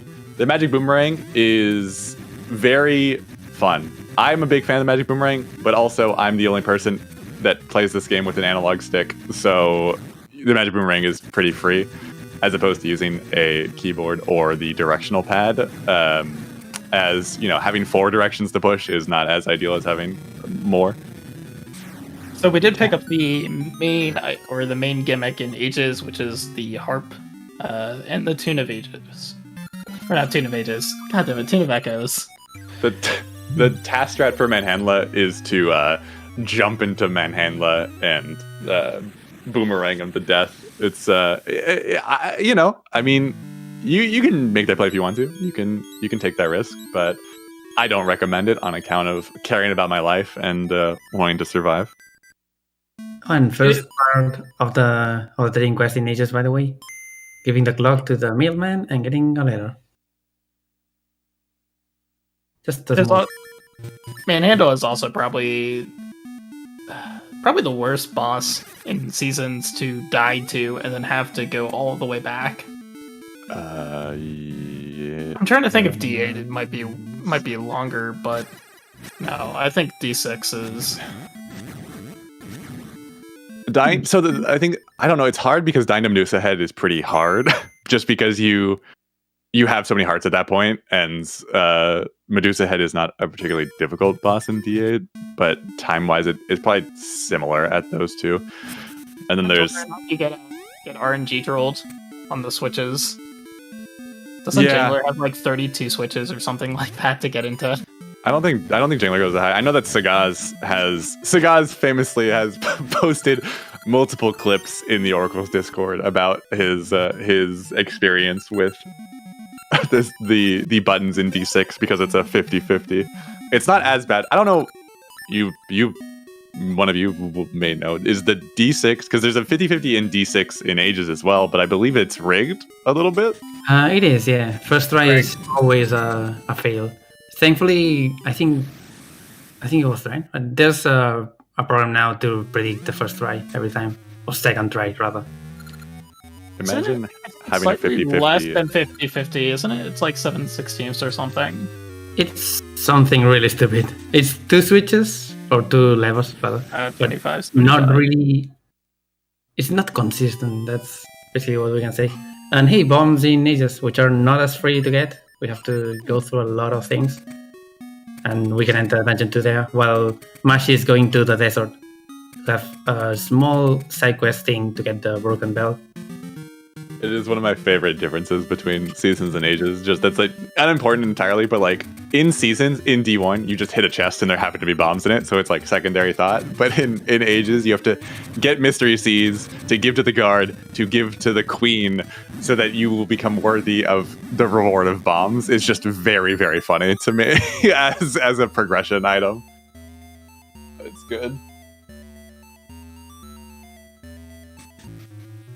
The chapter is gonna be pretty interesting actually, because unless I'm really, really, really wrong, we're not gonna complete it. We're gonna go back to do something really cool later.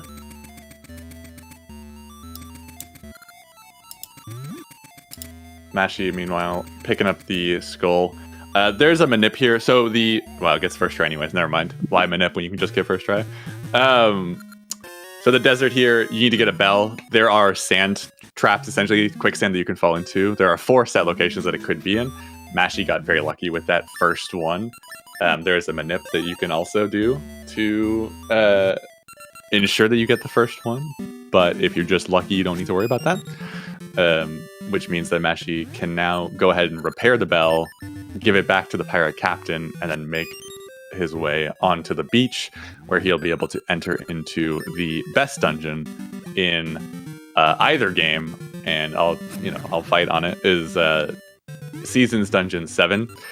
It's pretty awesome, if for no other reason than you get the best item in any. I mean, I this is maybe unpopular opinion. Best item in any. Come on. It's the best Zelda item, period, I think, in any Zelda game. The Rock's Cape. Seasons does an especially good job of utilizing it and making it feel very good to use, and it unlocks a lot of movement potential. It's one of the things that makes the Oracle of Seasons randomizer very fun, because if you get an early cape, you kind of break the world open. But overall, it just it allows you to double jump and glide. Wow, Siege Shooter propaganda is honestly incredible, because the Siege Shooter is not even the best siege shooting item. But that's fine. That's okay. I will say, oddly enough, in Seasons, the best item is either cape, or in terms of just breaking, the cane if you're doing cross items, which is now a thing thanks to Dren. Because the cane just breaks Seasons. It's fun. It's still the cape. Okay, hold on. No disrespect to Minish Cap. Minish Cap is a fine game, but you cannot, in good conscience, tell me that the Minish Cap cape is better than the Oracle's cape. I will not hear this kind of slander.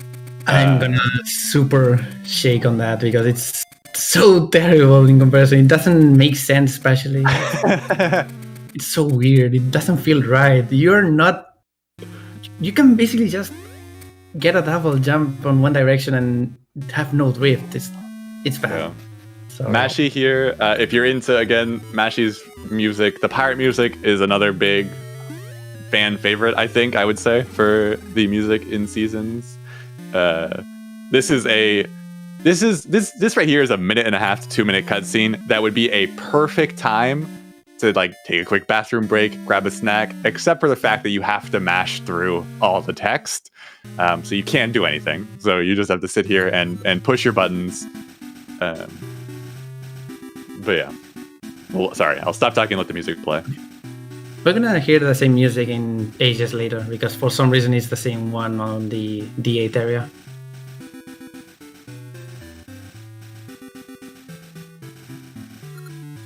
That's actually weird. It's super weird. We're gonna go and get the feather here. It's a pretty important item, of course. And then we're gonna just nope out of this because completing the dungeon normally is not that slow, but we can do something else later. As I said, once we are done with... I guess we can do it after Dungeon 3, but... Oh, Nitros. Yeah, hard reset here, and we're gonna start the manip for the infamous, now way cooler Dungeon 2 skip. I was so... Yeah, this skip is part of the reason that I never learned Ages the run altogether. The old D2 skip in particular is a monster of a skip, even though input wise it's not too different from what goes on in Seasons, but there's a lot of extra factors that make it terrible. Also, staying back here, same deal as Majora's Mask. You give him some kind of paper, in this case the letter, and now we're gonna do a text warp. Just something that you can do in both games, but it's not really viable anywhere in Seasons. And Nitros? Nitros? Why are you not hard resetting again? He failed the thing, but what is happening? Nitros. Oh, Right, because he turned into stationary, so it's probably just... Oh, he's trying to get some health in the way. Understandable. Mash is gonna do... he forgot, yeah. The last season, the last goal is here, and you need to get to that stump, which we normally would skip in any route, because it's not really necessary. But you need to change to Spring, I think? Yeah, it's Spring on the beach. Trying to get the corner thing here. It's kind of hard, so just... I cannot believe is now on the stump, by the way. I'm going to assume the person voted for TMC and then just use bits to put in the other 32 votes. I can't believe PD put 17,000 bits into TMC Cape. That's honestly incredible. PD, I respect the effort, but I'm calling you out. I refuse to believe. And hey, curious. I can probably explain it if you don't know how to. And basically we're just gonna throw a bomb as close to the hole as possible and then bump into this guy and just jump to the right. It's that easy. So it was important to mash through the like text so you don't get your shield eaten. There is a way to do it without shield, but it's harder. But no. Oh, Nitro's failing it. He's gonna have to get a small RNG manip here with few slashes. It's not as big of a deal to fail it as the earlier version of D2 Skip, because in that case you have to set up your subpixels and then RNG and then go through the actual trick, which also sucks. But in this case, you can just slash a few times and do the trick as normal. And that's also late, falling down the hole.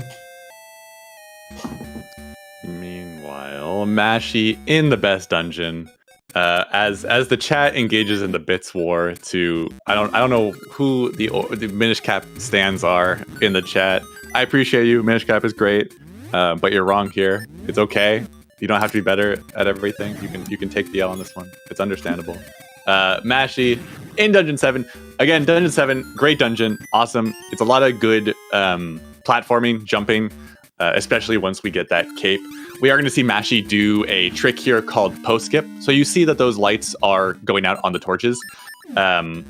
The torches, once they all go out, will teleport you back to the start of the dungeon. Normally, what you would do is you would kill the first post sister, and that would keep the torches lit and you'd be good to go. However, it is just enough leeway for you to be able to make it without doing so, which Mashy did with quite easily there. There is a second set of torches that go out as well. Those ones you're not able to get past because there's a large swath of water, and Link does not swim very fast in this game. even if you did have a swimmer's ring, which does increase that swim speed, it's still not quite enough. You had the mermaid suit and the swimmer's ring. Again, but... So Orange Plastic Cup was the person who pushed Minish Cap Cape? Orange Plastic Cup supporting ZSR too. ZSR. Right.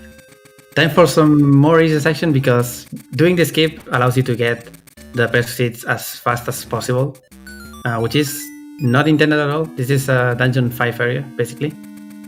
And that makes you, of course, go fast. You get them way, way faster in seasons compared to ages. So getting them here at about 30 minutes in a normal run is pretty good and speeds up the things. And now we have Goron's hiding place here. The one place that no one knows how to find. And the gold joy ring. Yeah.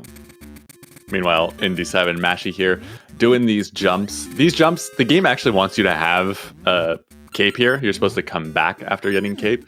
But they are 3 gap jumps, and Link is able to make any 3 gaps over holes with just Pegasus Seeds and the feather. But it is a little bit tight, so we see Mashy taking a little bit of damage there. Mashy only on a heart and a half in Dungeon 7, which is very dangerous because if Mashy does die, he will need to do post skip again, unless he opts to just kill the post sister, but that would not be. It would mean he'd have to pick up an extra key. Part of the benefit of post skip is not only just not having to do a fight, but it allows you to save a key. Which is kill these Armos for hoping a fairy drop or something. I mean, yeah, that is honestly probably correct. Dren went through another thing that you have to do after the escape, by the way, which is this graveyard jump. I know I'm a big Mush fan. Fee is also a big Mush fan. Unfortunately, we are not going to see Mush at all in ages. We're going to see him in a weird state of not being rescued, but also not being able to be rescued after exiting this. But basically, you go here to get the Cheval Rope and the flippers and go out. And the normal progression would be after D2 skip or after D2 proper. You go here, save Mush, and use him to go past all of this. But now he's just there on a limbo, not being able to be useful to us. Mush! This is the sad part of this route. Everything else is cool.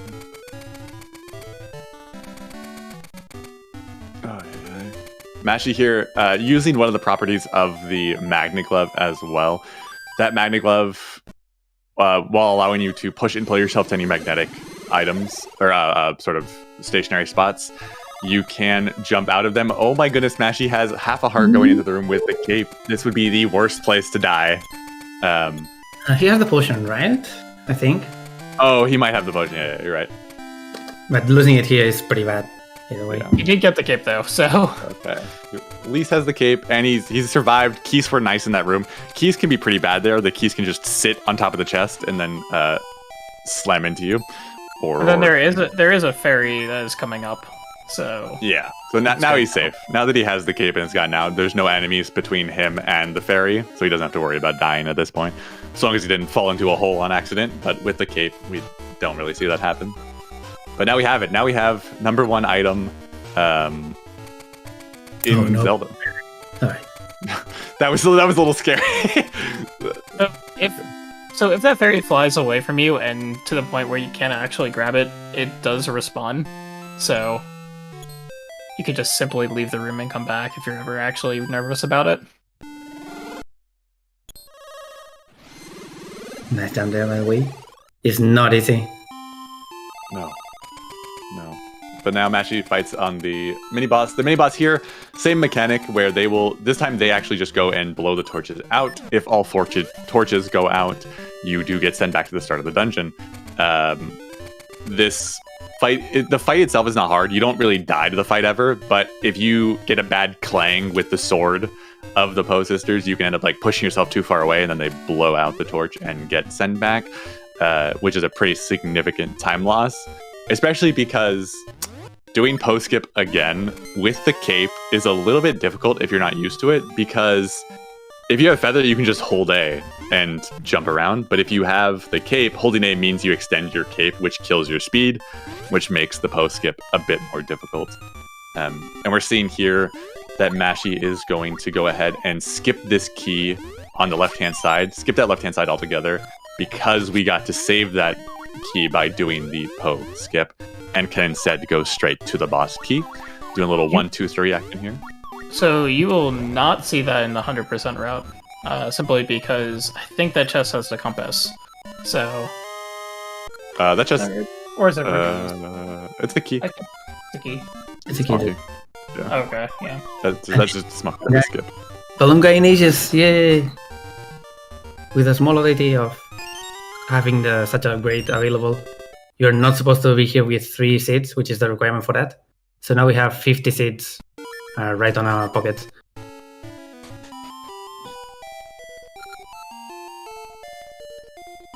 Here we go. The last of the Zelda 1 bosses coming up in seasons. We will see that the D7 boss is Gliok. Gliok in this game, a lot easier than in Z1. Particularly due to the fact that we can jump. Turns out being able to jump over things kind of trivializes Gliok in a lot of ways. So this fight is not too bad by any stretch of the imagination. So we should see a pretty clean victory here, as Dren is about to experience arguably the worst part of Ages IMO. It's not the worst. We have minigun rush, and it's actually in the run. Oh yeah. Well, One shooting gallery and Platinum Goron dancing exists.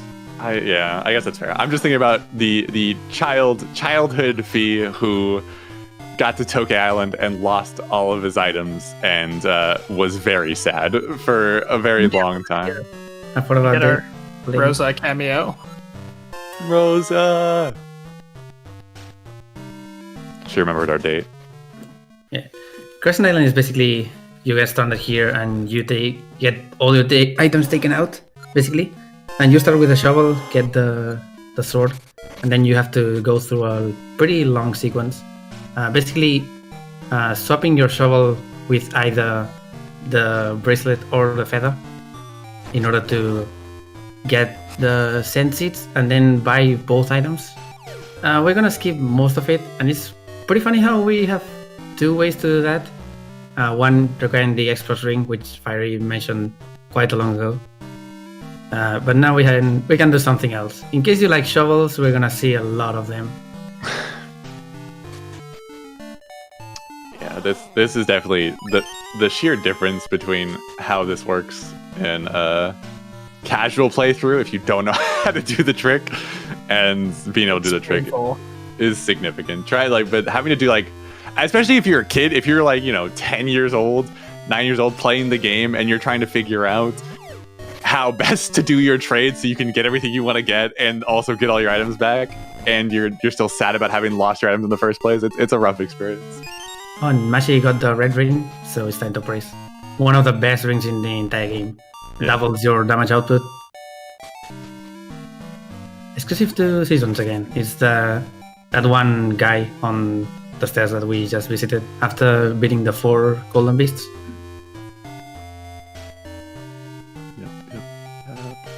Right, and it's time for magic in Ages. So when you trade this, the standard way the game gives you an item is putting the item on your feet, and then Link automatically grabs it. If you have something on, or you're holding something off your head, like a bomb, that doesn't really work out. So you can just make shovels appear and trade everything and get another shovel.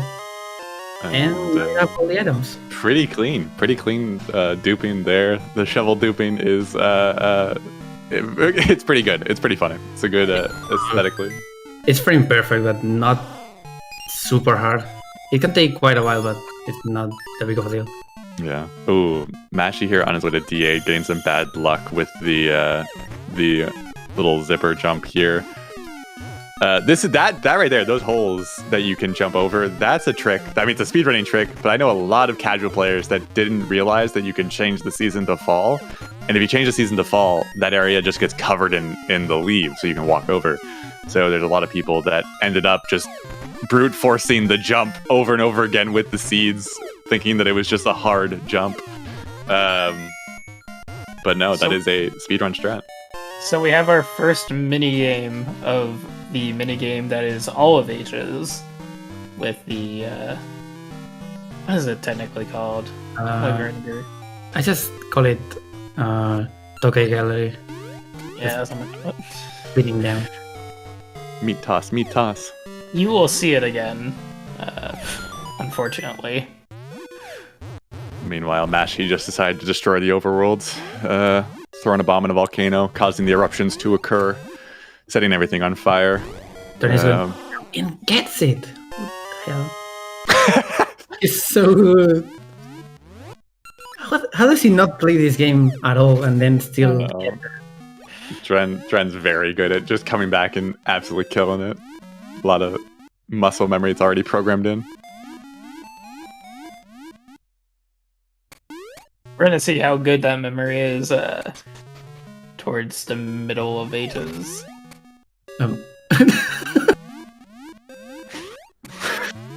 Nice going.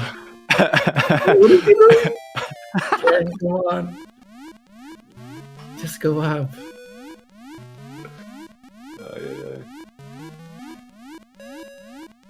So yeah, this is the way to the seed satchel, which is the last item we're gonna have to take the detour for. Because the last one we need, the harp, is right next to the portal we have to take. And it's already upgraded, so pretty cool. And refilled, in case you used any seeds before. So, in Mashi's, up in seasons here, we have the start of Dungeon 8 that's about to happen. Dungeon 8 is the only dungeon that is actually, the entrance is in Subrotia.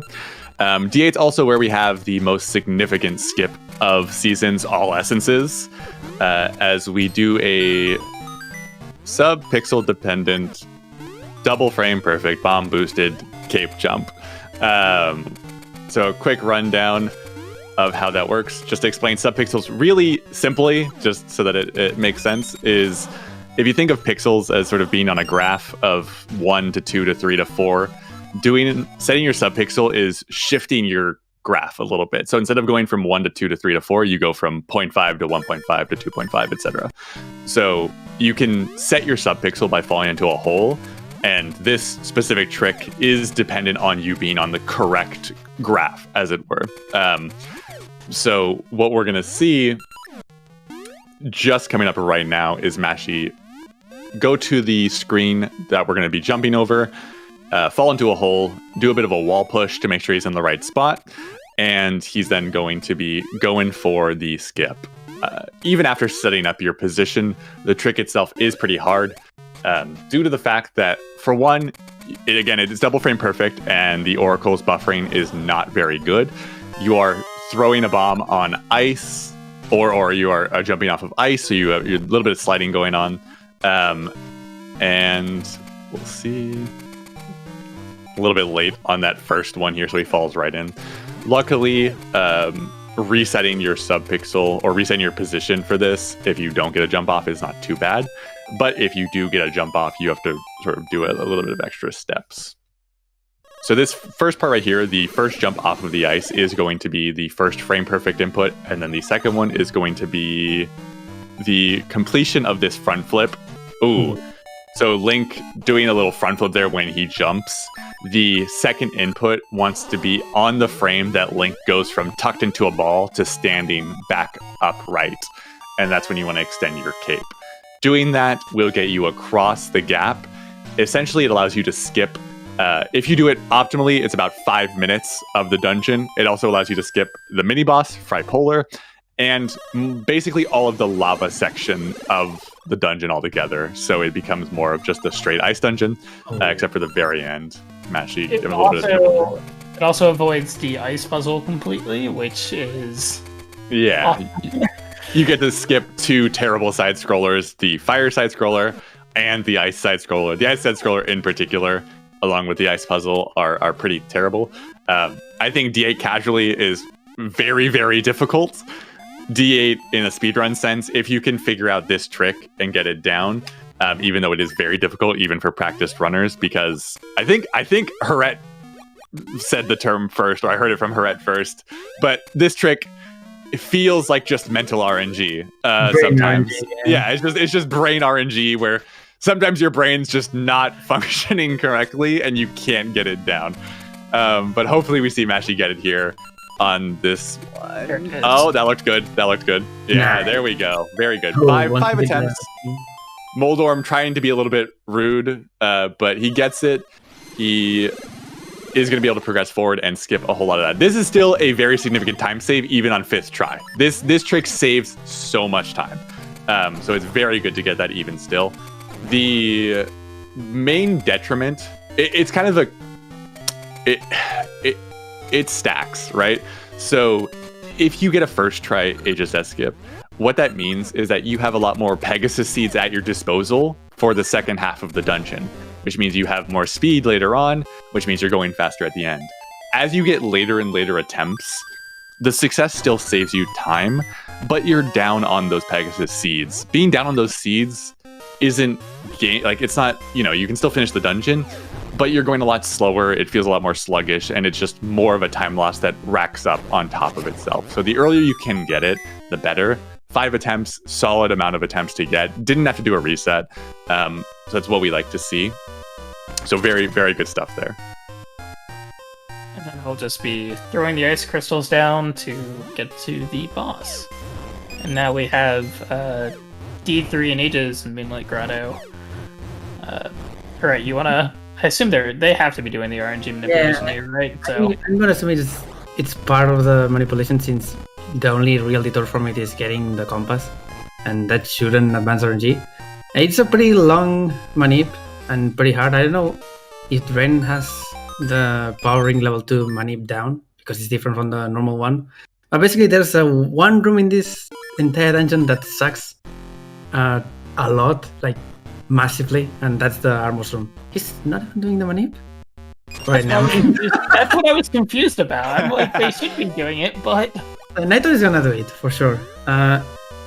Basically, the Armor's room, the only way you can harm Armors, at least for now, because you can get the seed shooter and shoot them, is bombs. And bombs are limited, and see, if you're trying to do the room as normal, you're gonna take a lot of tries normally, because it's so random. It's some Moldor double hit. Yeah. The Armors can go anywhere, and it's really a bother. So we like that. Pull out the magic boomerang, easy. Sure. I mean, for the new random thing with cross items, I guess that's an option. I haven't played that yet. I should. But yeah, Dren is not doing that, so he's gonna have to brute force it. While Nitro's is still very much in the manipulation. It should be fine, as long as he has the manip here, because he's probably gonna listen to the flashes here and continue on. And here's the actual hard part of the manip, because you have to go through the rooms in very specific ways in order for RNG not to advance too much. Since every enemy changes RNG, mostly when they change directions, really depends on the case.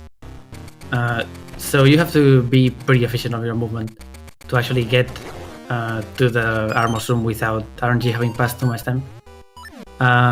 If you do that and you get the actual pattern, you can also extend it and get a pretty hefty seed refill later on. So it's pretty good to get. And then doing pretty... We're gonna be in a group. And got a bomb drop. That was pretty clean for non-manipped, I would say. Or at least from my more casual outlook on Ages, that looked pretty solid for non-manipped. Meanwhile, this is gonna be even more solid. Oh, getting the people there. Look at that. Look at the amount of time that Nitro's just made up. It's so beautiful. That was so good. Amazing. With both enemies there, you can start destroying these tiles with one slash. And you just saw Mashi fight the only original boss in Seasons, Medusa Head, and it's dead. It is the Seasons Medusa Head fight is weird to me because I don't know what Medusa is doing in the Fire and Ice dungeon. I'm gonna be real with you. Tripolar is a better fitting boss, but you know, it is what it is. And now Mashi has all 8 essences and will be able to go to Onox's castle without spawning 4 million roosters. And Nitros just got a lot of seed drops, as he said. Dren is at 37 peso seeds, and Nitros used a lot more, and he's 9 seeds over now. And they both got the seed shooter, which is our version, or the Aegis version of the slingshot. Has the unique property of having 8 directions, and you can bounce the seeds 2 times on the walls, which is pretty useful for some puzzles. And the first thing with that is breaking these crystals, which are impossible to break, at least all of them, without this seed shooter. Mothula is from Link to the Past, so Mothula is not an original boss either. It is very much, again, Seasons started out as a remake of Zelda 1, so when it became its own game, it maintained a lot of those components, and I mean, just, you know, pulling bosses from other Zelda games overall. I mean, pulling bosses from other Zelda games is a very Zelda thing to do in general, but with Seasons in particular, we see it a lot. Digdogger? Digdogger? Well, Digdogger does not look like Digdogger, maybe in the same way that you would expect. Digdogger is a not an original boss either. Don't worry, I can go. Don't worry, it's Aquamentus, Dodongo, Mothula, Goma, Digdogger, Manhandla, and Gliok. So all 7 of those bosses are from other games.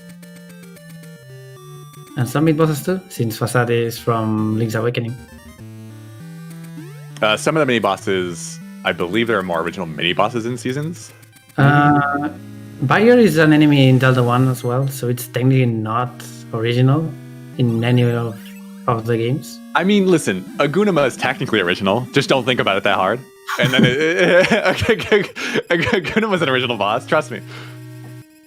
Gliok famously from the Minish Cap. Yeah.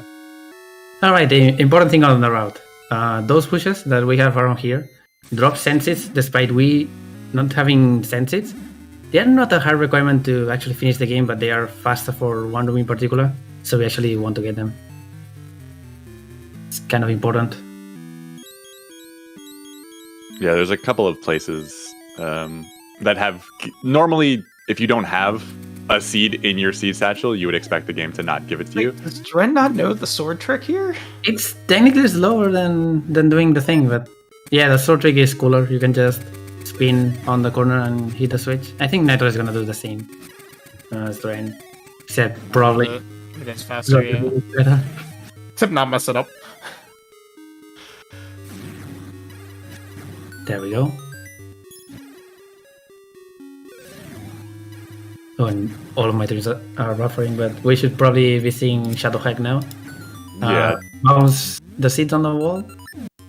Hit 3 times if possible. At least 2 per round. And that's about it. You don't really want to slash the mini enemies here to get some extra PSC drops like that. Like that.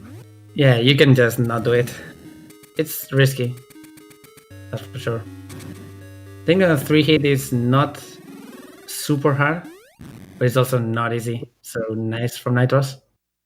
Dren, do not die on Shadow Hag and lose your potion. It'll be fine. It's not that embarrassing to die here compared to dying to the Ren. Easy. Pumpkin head. Mashi's route here was a slower route altogether, just because of a lack of familiarity with the faster route. And it showcases a different version of the run, which is also very cool. But now we have Mashi entering into the final phase here. Mashi does have the cape, so this fight, the Dragon Onox fight with the cape, if Mashi gets it down, is a lot cleaner and looks a lot nicer. Because you can just stun lock Mashi's scaring me with that first spin slash. You can stun lock him, and then he's dead. And it's been fun. It's been great. That fight went a lot cleaner than the than for Dren or Nitros because of the cape and also the red ring in that scenario. upping the spin slash power. But that is a completion on the first season's run for Mashy, just around the 2-hour mark. So now he will be entering into Ages. It's pretty solid considering the extra rings and things. Yeah, the extra, because it wasn't a true Ausence's route in the same way that the any percent is kind of a true any percent route. So Nitro's going into autopilot there, trying to get the Dimitri Flute there, which is really the play for any percent. But we have no choice. And hey, Impa. Hey, Ricky. Here we go, Donkey Kong in Zelda. Any King Kong fans in the chat? I'm a Godzilla fan. Please explain. Wait, what does that mean, Red? What are you trying to say? It's the logical conclusion. Yeah, no, for sure. Come on. I don't know. Anyone who thinks, listen, I'm not. Anyone that thinks that King Kong can beat Godzilla is wrong. Silly. I don't understand. I don't get it. And Zelda is safe. Cool Wow. section. I can't believe Vire is actually Donkey Kong. That's some lore that I did not expect. That's the blue ring, right? I can't even remember anymore. I have no idea. Maybe Glyph knows. Hi. How's it going? Yo, how you Glyph? What's up? I am Glyph DX. I'm a Aegis runner, and I'll help the commentary for the Aegis portion of the run with Haret. Blue Joy ring, by the way, not the blue ring. Oh, that's a... Blue Joy Ring. Oh yeah, that manipulates enemy drop rates to be better. It's so terrible in comparison to Blue Ring. Blue Ring is the Aegis version of Red Ring in that it helps any damage you take. And it's pretty good comparing to the normal defense rings, which also make you do less damage. And that's, of course, very bad. And that's Green Ring, which we got, at least Mashy got on Seasons, which is a hybrid of both. Basically, half. And I'd like to point out that Dren and Nitros brought over their level 2 power ring from Seasons when they started their Aegis playthrough, while Mashy has the red ring where he can take double damage but without taking more damage himself, whereas Dren and Nitros will take more damage whenever they equip the ring. So that's one advantage Mashy will have. It's a little bit kind of a quality of life, a bit safer. So that's really nice for him to have, and it's kind of an advantage of the route he's doing. Correct me if I'm wrong, but I think Power Ring level 2 is more damage output with normal sword compared to Red Ring. It's I the thought it was Same, I think. I thought it was the No. same. So it's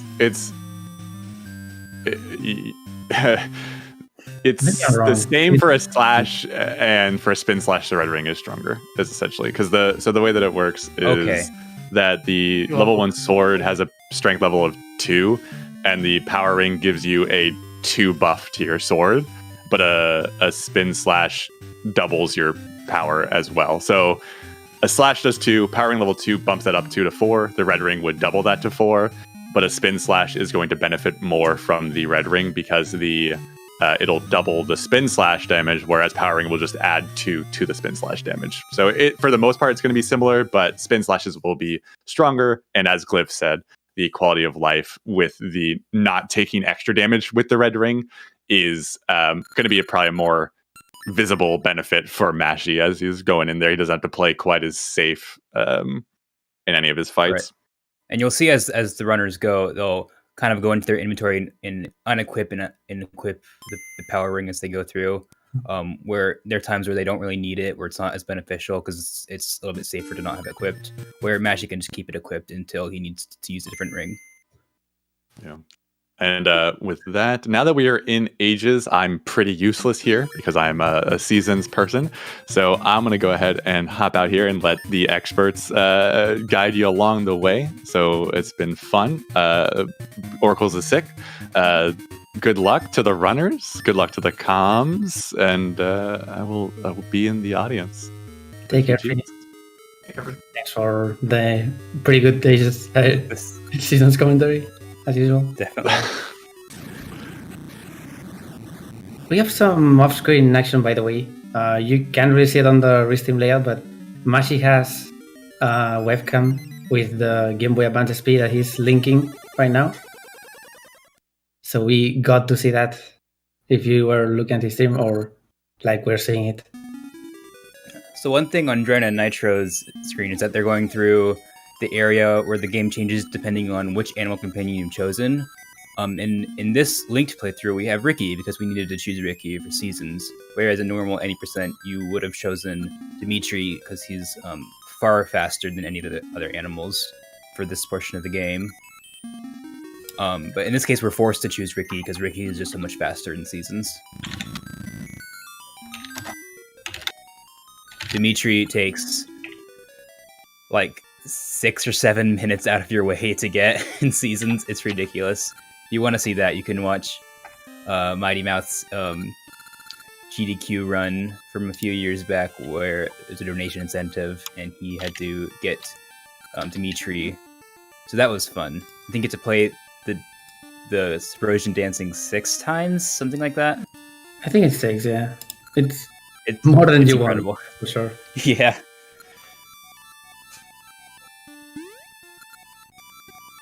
So now we see more elements of the trading side quest, where we trade the dumbbells. For a funny joke, I think it's called. Something like that. Yeah, something like that. A very... I will tell you now, I don't know any of the trading side quests, like just a few parts of it. Cheesy I'm so mustache. bad at that. That's it. Yeah, the mustache, because then you give the mustache to the... Yeah. I think it was on the Spanish translation that was funny joke or something like that, because you basically give it to a comedian and help him be funny. Oh. It's weird. Did not know that. I don't know. This is Scimitar City, by the way. There's another quirk about the big trick coming later on. This city is destroyed in the present, and you go to the past and try to fix the symmetry of it, because the central tuning nut is broken and is not symmetrical anymore. If you go to certain screens on the present side of Scimitar City, you actually can do the trick later on for some weird reason. There's some quirks like that. I'd like to point out a question in the chat. They ask, why not play Ages then Seasons so then we can get Dimitri? Dimitri won't save that much time, first of all. And second of all, we need to play Ages second because of a glitch that we'll be doing at the end that allows us to completely skip a second Ages playthrough, where normally, if you were to do this without glitches, you would have to do Seasons, Ages, Seasons. We can skip one of those with the glitch, but it needs to be second for that to work out. Particularly, you need access to both Heroes Cave and for things like the Armor Ring L3 and Ages, and so Ages needs to be second. We can explain that more at the end of this playthrough, where we're going to be doing the glitch. Right, here's the second song, by the way, for the harp. Tune of Currents. So far we had Echoes, which makes you be able to go between past and present as long as you have a portal in the screen. Currents doesn't need a portal, but you can only go from the past to the present and not vice versa. We're gonna get the upgraded version, which is basically the end game of any percent, just trying to get that as fast as possible, because that breaks the game entirely. But first, we have a pretty long detour coming up for minigames. Oh boy. So we're going to be manipulating this this mini game, shooting gallery. This is going to be significantly harder than the shooting gallery that we do for like the mini trading quest in Rolling Ridge. And so we kind of have to do a manip here to get rupees first, I believe. Yep, 800 rupees, I think. And then we'll be doing the shooting gallery. I forget which ring we get here. It's the Light Ring L2, which is Light why Ring it's its L2. own split. So you need 350 points, and you need the reward to hit a 1 in 30 second chance. And every time you do a sword slash, it advances the RNG. And not only that, the RNG also dictates where the statues appear during the shooting gallery section. And so all that needs to be controlled. Yeah, And so you're minipping while you're playing the mini game, essentially.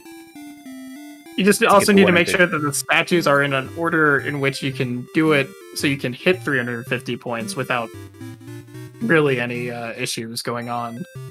And so it took a lot of save states. I was the one who came up with the Light Ring L2 manip. But luckily you're right next to the Vasu dealership, so you can appraise rings quickly, or you could also just look at the RAM checker and see what ring you picked up.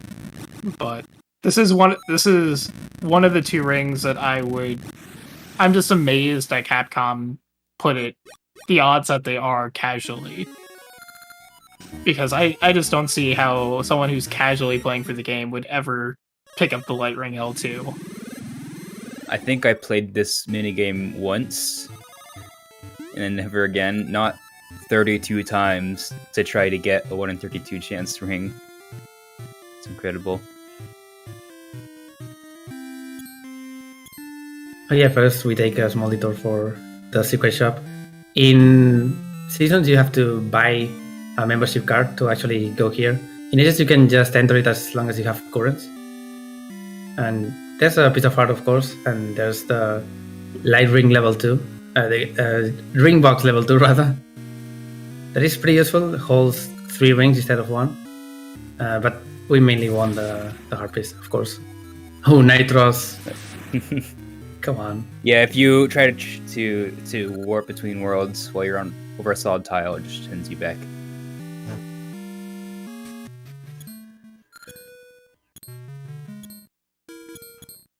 Right, that should be enough for Dren, and it's time to start the actual manip. Or maybe not.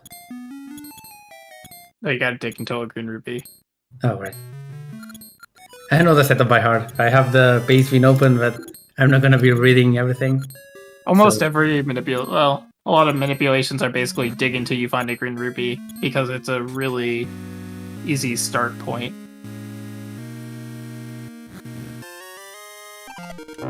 Here's where you would get the Ricky flute normally, by the way. Or at least the unappraised flute that makes Ricky appear.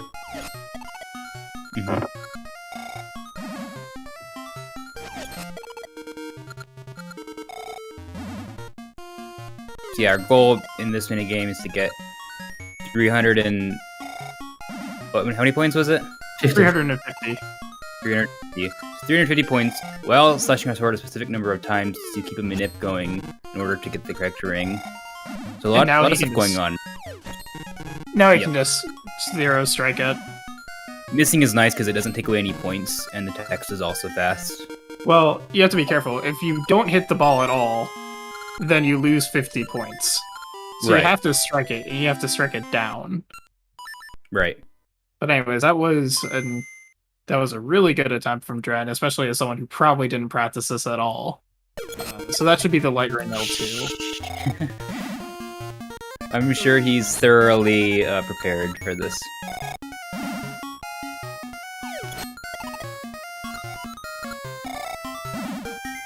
And now we're actually seeing sort of the other reason you have to run this on something that's sort of Game Boy Advance like is because there are 2 rings, a time ring and another ring that I can't remember what it's called, that are only available in the Advance shop in the game, which means in Game Boy Color situations you can't actually grab it. And one of those is if you are doing this on a 3DS, it actually is loading the Game Boy Color version of it. I mean, you can't really use a link cable with a 3DS anyway. True, but at least you can collect all the other rings. Right. But the Time and Nature ring are not available in the 3DS version. Yeah, I believe Mashi and Dren are both playing on Game Boy Interface, which is software for the Game Boy player, which is Game Boy Advance, essentially. While Nitros is on emulator in Game Boy Advance mode, which is like an option you can do in most emulators when you're doing Game Boy Color. Because there are some differences between different games. Right. Sorry. I got destroyed by some real-life RNG. But yeah, I missed the entire manip, which is not that big of a deal. and getting those 2 rings. Peace Ring is actually pretty good, by the way. Allows for some very outdated skips. Basically makes it so having a bomb on your head doesn't make the bomb tick. So you can The timer doesn't start until you throw the bomb, which is pretty neat. It's one of those rings that you could use for some decent strats, but then they are not really useful in general for the entire run compared to other places.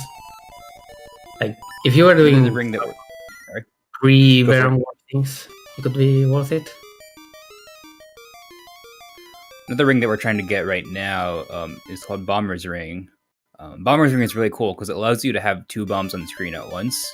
Where normally, if you have a bomb on the screen, you can't. This game doesn't let you pull another bomb.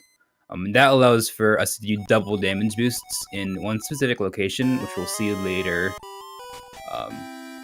We'll explain that when we get there, but it's a really cool skip in a little bit.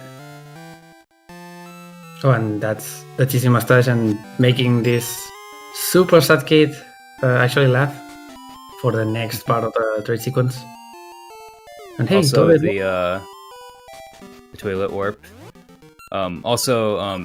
You noticed Nitro is getting the Toonie nut, or not the Toonie nut, but the gaseous seed nut.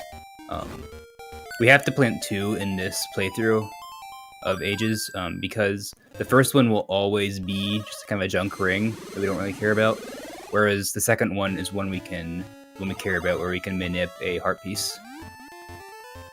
Also, small thing. We planted a while ago back at Crescent Island. Small thing about this skip in particular. The first time we did it, we needed to manip the like to eat us, but you can just use Seed Shooter for that, which is the main reason that this or D2 skip is so weird.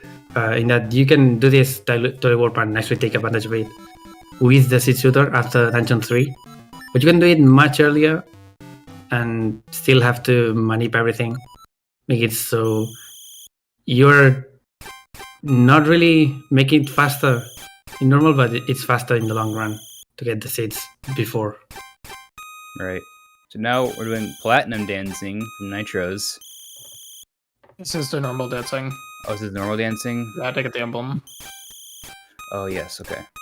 With the subversions, by the way. I forgot this was a thing for Linked.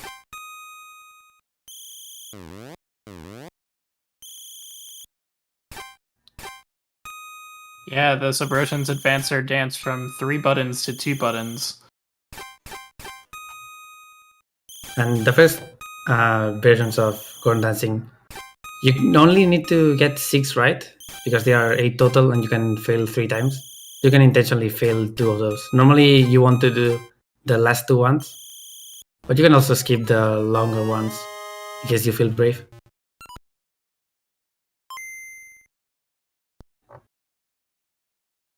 And now we get to Platinum Dancing. So Platinum Dancing has 8 rounds, just like normal. The timing is tighter, the patterns are more difficult, and you need to do this perfectly. You can't fail any version or any sequence.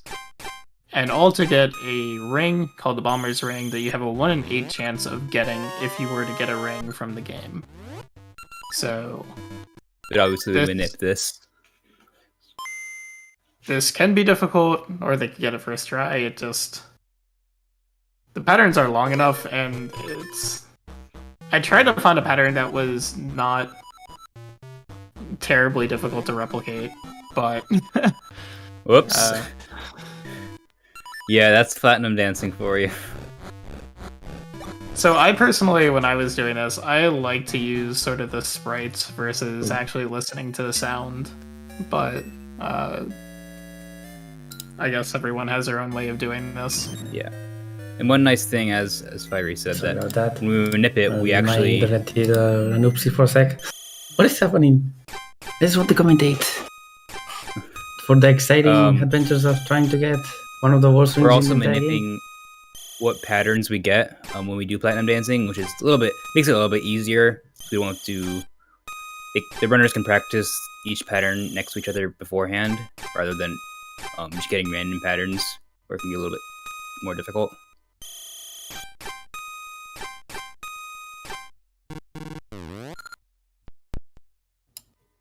Ooh. I was Dren not quite honestly going getting to it. be very, very impressed if Dren got it first try without even practicing it.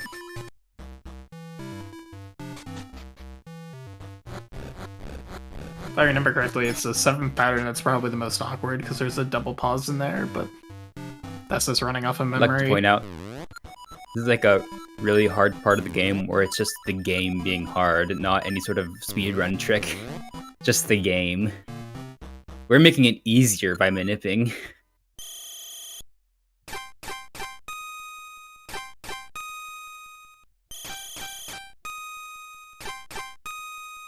See Mashy also in D1 right now, finishing up. Beating up Dren. And getting his first essence.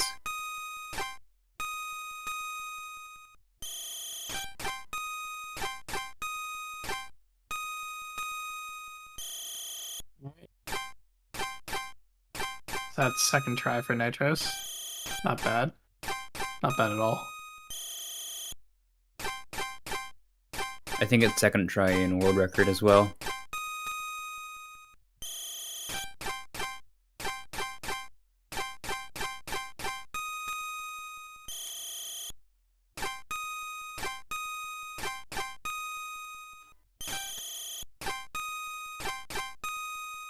And the last pattern for Dren is coming up.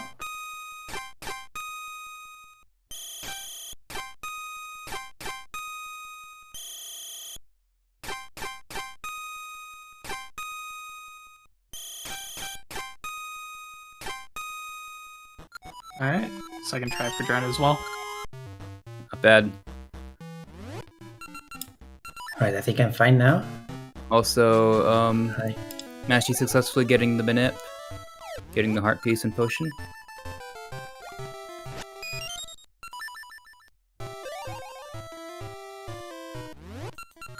So yeah, as we mentioned quite a bit ago at the start, Nitros and Dren have both done 100% runs before, whereas Mashy, this is his first 100% run. So at that point, we'll have 4 sort of people that have completed the route in sort of an Also, actual time. But Mashy's the most practiced. Nitros is. Definitely Nitros. Also, Nitros making sure that both portals are exposed there, keeping the symmetry going. Nice one. And getting the Harpies here. Easily forgotten.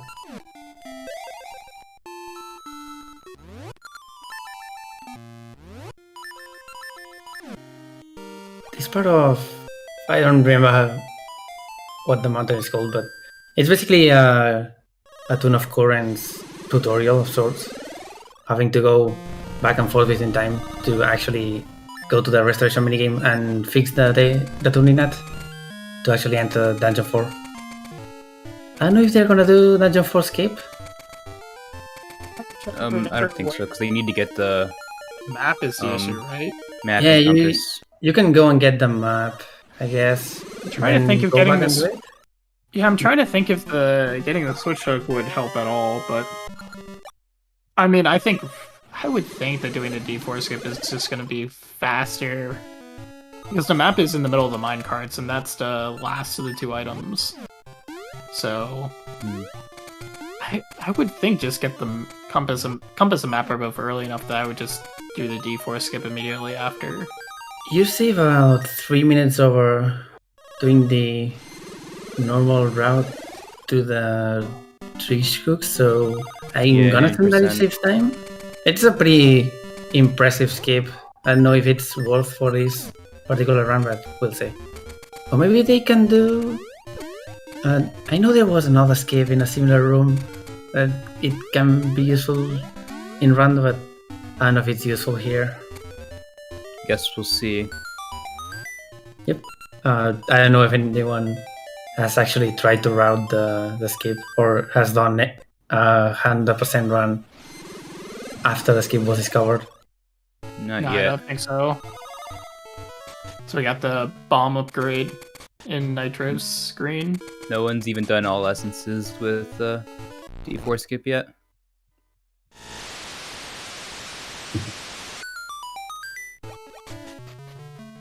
I mean, who has actually done D4 skip in a run? Nitrous has. I have. Cliff has. I have. Shiva. I don't know if he has, or Imar He definitely. has, I think, yeah. It's a pretty hard trick in that it has a lot of steps, but it's not hard until the very end. It has a few frames that you have to work with. Yeah, it's mostly how long it takes to set up.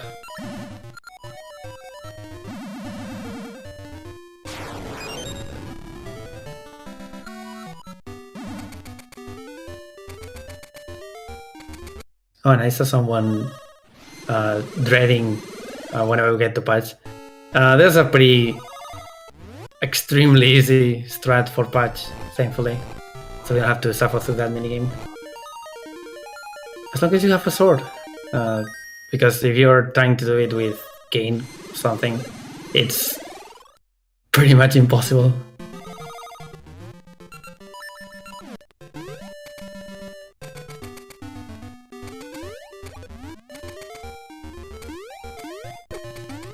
Would you rather do it with Kane and have Aegis so you don't have to climb the entire Toonie, path to patch? Or sword and just currents? I mean, I've had randos that needed this with Kane, so I think I've experienced both sides. One side once and the other side a lot of times. I'd rather do the other side, this side. It's definitely not fun to actually play the minigame as normal. Or as normal as it would be to do it with Kane. Which you can do, technically. We're going to see if Nitro's going to do D4s. If he hard resets after placing the nut, then it means he's prepping for the manip. But I don't think he's going to. So yeah, for the trick for patch is you simply have to stand in the corner, and the beetles can't knock you around with this sword slash. Right, he can, or Nitros can just hard reset inside the dungeon and do some extra skills additions, so it's not that big of a deal, thankfully. If he's gonna do it, he didn't need to hard reset there. What is he actually... No, now he's going back to... Can you just from here? save warp? Oh, right. I guess this is technically fast. Yeah, sure. No D4 skip today. For now. Yeah, no one's really routed out how it's going to work. No, I mean, he wouldn't do it now because he needs the map and compass. Oh, it's true, because he needs the maps and compasses. You're right. One of them is here on the way. I don't think he's going to do it. I don't think anyone's routed out how it's going to work with. I'm not sure. We'll see. I'm gonna have to grab this key. Either way, to get the map, he's gonna get this key and then go to the minecarts, which is a small detour in case he's doing the skip. Nice hard drops. Regardless, I'm not sure if Duran has learned it. Maybe he has, but I'm not sure if he's going to implement it or not. It would be out Dren for anything, because as far as I know, he hasn't, but it's Dren, so I'm not discounting that he has. Incoming. Oh, he's doing it. Was things in the entire run. He's doing it, guys. Or used to be. Oh yeah, he's actually doing it. Going for first try here. So this is going to be a very complicated trick. Right now he's doing a manip to set up a specific RNG value, and now he needs to. Oh, he got it. He didn't get it quite right. Looks like. I'm gonna try again. But this is a subpixel dependent frame perfect jump. It's going to go from a shield bump into a bomb boost into a arrow boost. So falling in the lava there sets up his subpixels perfectly for the rest of the trick. So at this point he can't move diagonally, else his subpixels get ruined. And Naito is not. Never mind, he's doing it, getting the key, so he has definitely rolled it. I see. Let's go. Right, the real complication of this trick is not the actual manip, but it has a lot of moving pieces in not only RNG manip as usual, but position manipulating, the enemies to shoot you in some places. So now he's just waiting for the enemies to move where he needs them to be. yeah, the He's real gonna trick is get stand on a very specific pixel right here. We're actually incredibly lucky that the keys in the previous room is a fire keys and not a normal keys. Yeah. Fire keys don't really roll RNG, whereas regular keys roll them every frame. Now, can he get the frames? That looks pretty promising. Oh, I think that's it. Nope. Yes. No. Oh, I was 1 frame late. When Alright, I Nitro's went getting her to do the same.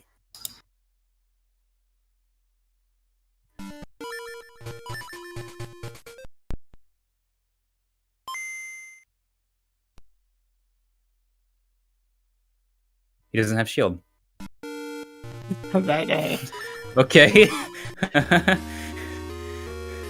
Nitrous will not be doing the force skip today. I thought he was super confident about it.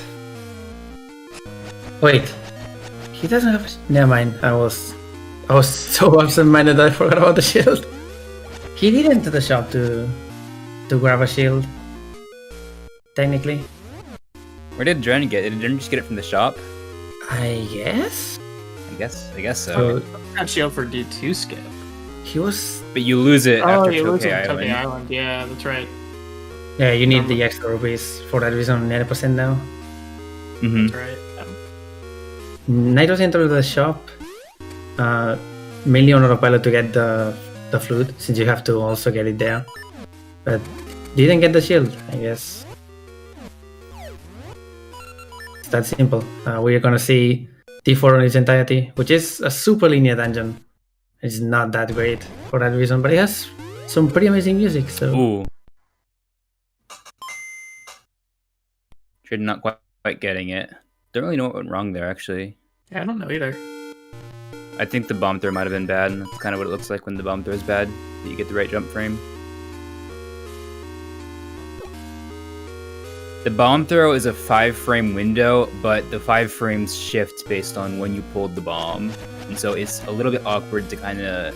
You have to be able to kind of judge where you should pull the bomb, or where you should throw the bomb based on when you pulled it.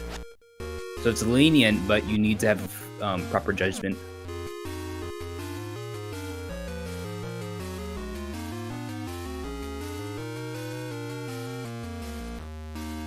As long as Dren gets it this attempt on the next, he's still gonna be saving time over Nitros here. But otherwise, a lot of tries in this trick, since it's a pretty long setup, it doesn't really save more time than you would say. It's about 3 minutes, I think, with a perfect first try. Something like that.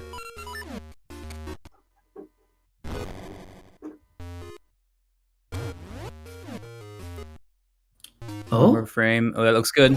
Oh. Oh. And giving up? I think he's just giving up at this point. It's a tough trick. It's probably, in 80% right now, it's probably the hardest trick.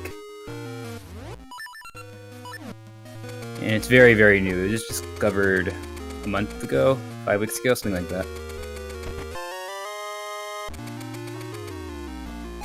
Well, we're gonna see the shooting gallery at least.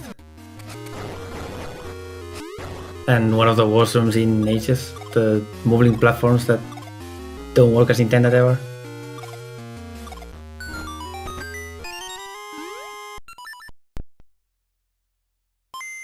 We'll also Nitrous go to the should- mini boss of this dungeon, which normally you wouldn't see. I mean, we would have to see it either ways, because you have to go past the mid boss to actually continue the dungeon. Oh, as you get to the essence, yeah. Oh, poor Nitros. Oh, poor Nitros. No. No. No, you didn't get the key! That room is very wonky. You can jump on the edges of the things to not change color. Maybe Dren remembered that he needed the map and compass. Oh, so he just decided to get those first and then come back later. I mean, it's sunk cost, right? So, I mean, it's always going to be faster to continue to, well... If he gets this, if he gets it to try it's actually equal basically to Nitros. They're gonna get the thing at the same time. Yeah, it looks Because like this it. spot is super easy. This is Almost Night. Technically a Link to the Past boss, but not really. Basically throws the sword and you have to guide the sword to hit him. It's hard if you are letting him go wherever you want. But He it's gets super it. easy on the sword. And yeah, as I said, they're gonna be toe-to-toe basically. They're almost tied at this point. Was that 4th try? Something like I that. think so. Yeah. What's it, 5th? It's hard to judge. Regardless, How he much probably time? lost about 5 or 6 minutes to it. Yeah, Nitros also stumbled a lot trying to improvise the route to actually do it, so still lost Yeah, a lot of time. Even if He lost wasn't probably the a best. minute across, like trying to do D4 skip, and then Oh, I just realized like I said- doing this boss from below. oh, that's Yeah, but interesting. Dren does have an extra small keep. I don't remember this dungeon layout well enough to... Yeah, I don't know the all instances route for this dungeon. I'm gonna be honest. And Any trying percent, to- you just grab the switch hook and dip, and then you leave. And Nitros is now ahead just from doing the boss as normal. And now Dren is gonna get the map. Oh, I thought you already got... Yeah, I guess so. So I guess this route is good enough. Well, Machi failed the manip as far as I can see for first try here, so he's gonna have to take hard reset here for it to escape. You could make an Not a argument. big time loss. You can make an argument that this dungeon is actually fast to do after D5 because this room in particular, you can just gain to just clear it right away. Hmm. But I don't know if it's really worth it in the grand scheme of things. And you also need the switch hook to actually finish dungeon 5, so... Oh, nice first try for Mashi. He can now continue and get the best seats.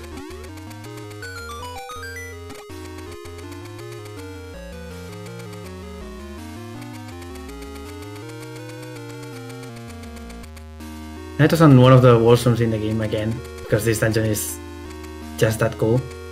This puzzle is way harder than the last one we saw. There are a lot of possible patterns, and I don't know which one he's gonna take, because I don't usually do this. That's no good. Or no, I think it's okay. That works. That works. Yeah, that works.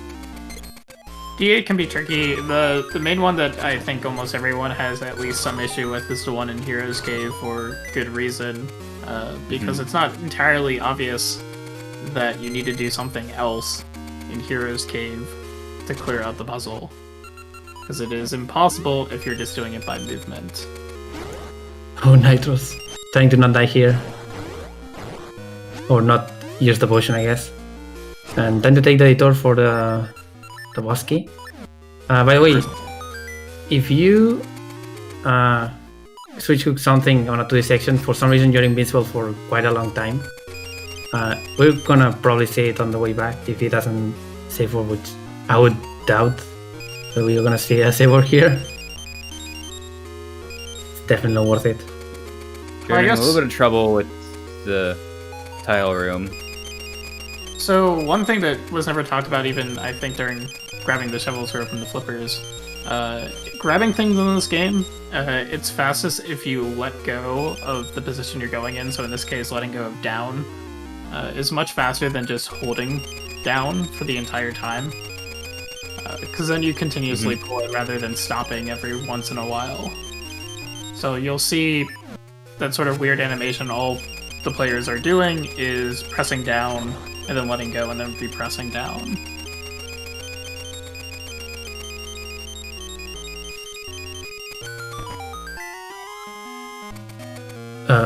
Nitros? Nitros?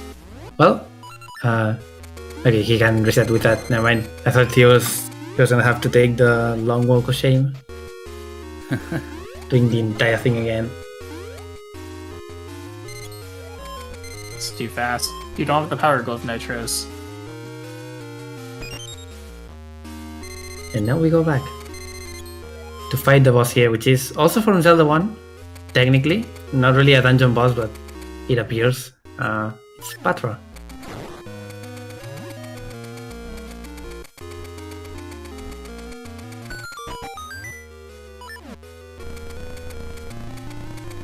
And we didn't get to see the invincibility thing that I was talking about.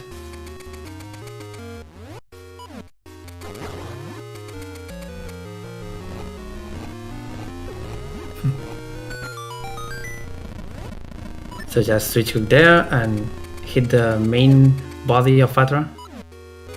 Call it that, I don't know. And that's an easy kill.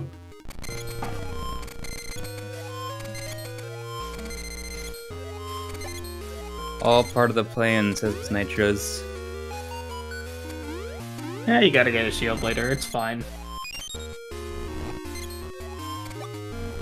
Yeah, I assume we're gonna wait for post D6 to actually get the shield, because the level 2 shield is available once you get the item from there.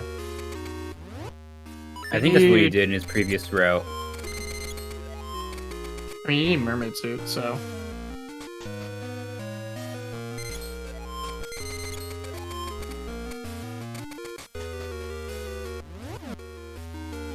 Right, the D5 quest. We're technically midway through it already, because we have the bomb flower to get the crown key. So it's just a small detour and then going into the dungeon. But I think you do something here. I have to check the base screen. Freddy probably knows it way better than me. Probably not. I mean, there's the trading quest from Maple.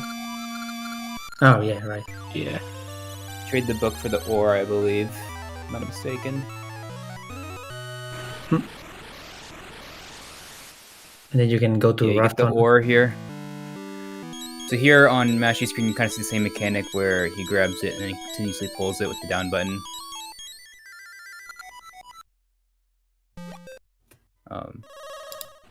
And yeah, he gets the flippers and gonna make his way to Tokyo Island pretty soon.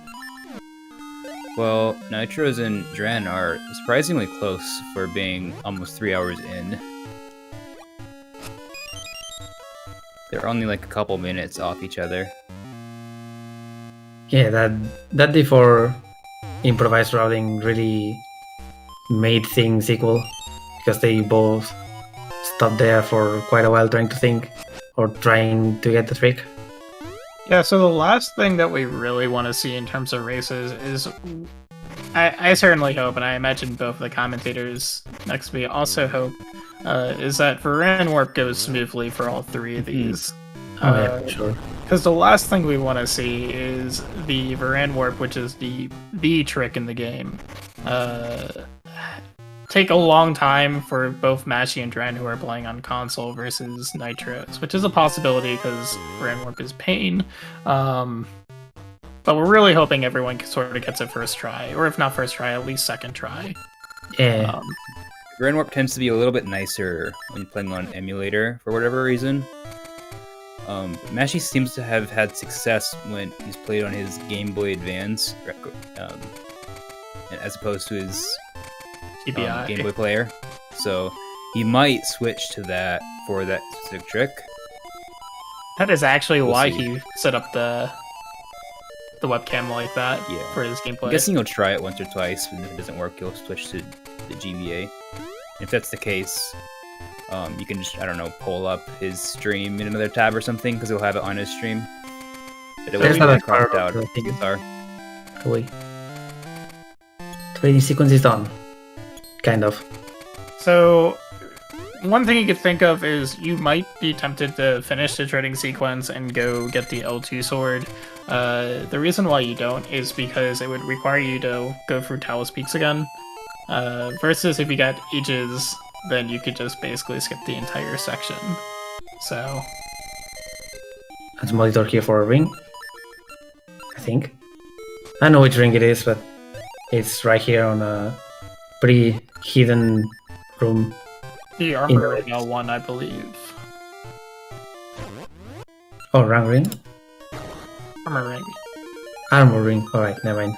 Rank ring is way less useful than armor ring.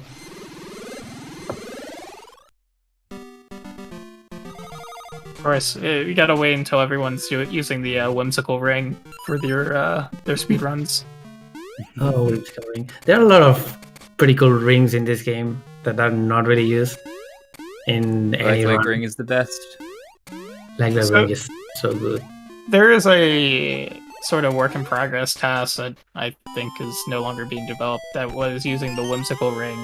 If you're not familiar with it, it's a ring that does as little damage as possible, except there's a 1 in 32 chance of it doing a massive amount of damage. I think it was Goron Sword damage, or Big Goron Sword rather, which is 10, I want to say.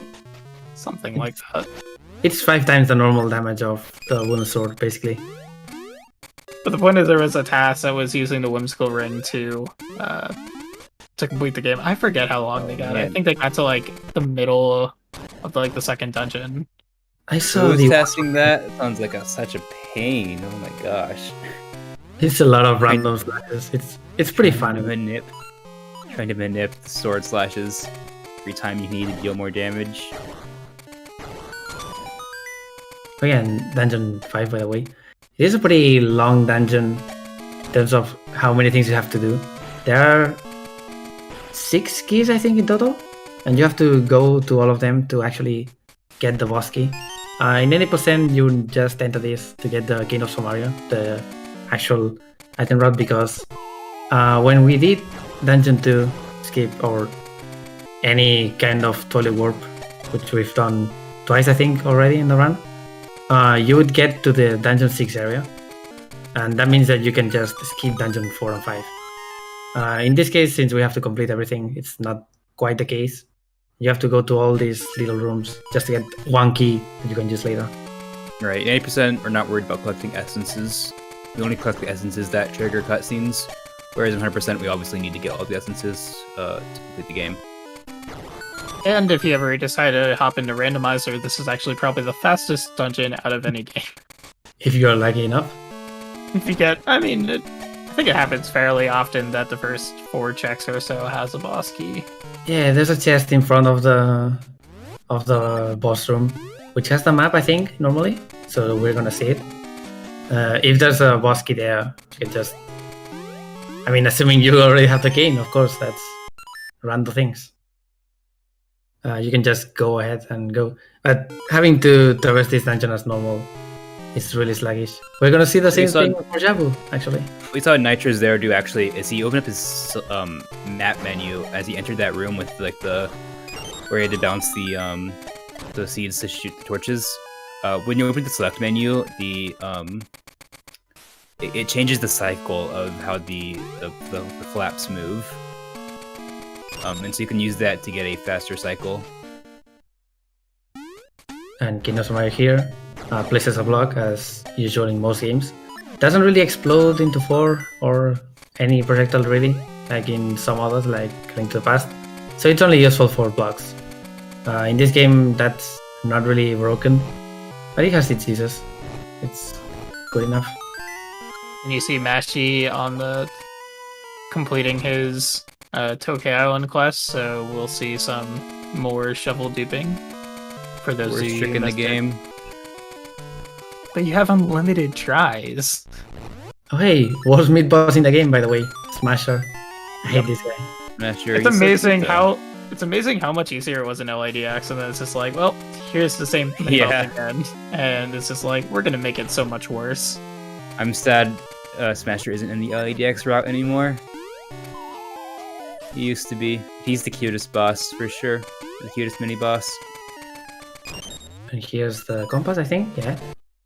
Using both Cane and the switch hook here to actually get it. You can actually manipulate this to not use Cane to get past that room. I think it's the only room that requires Cane before getting to the boss key. It's not really worth it. Instead, you just do that as normal.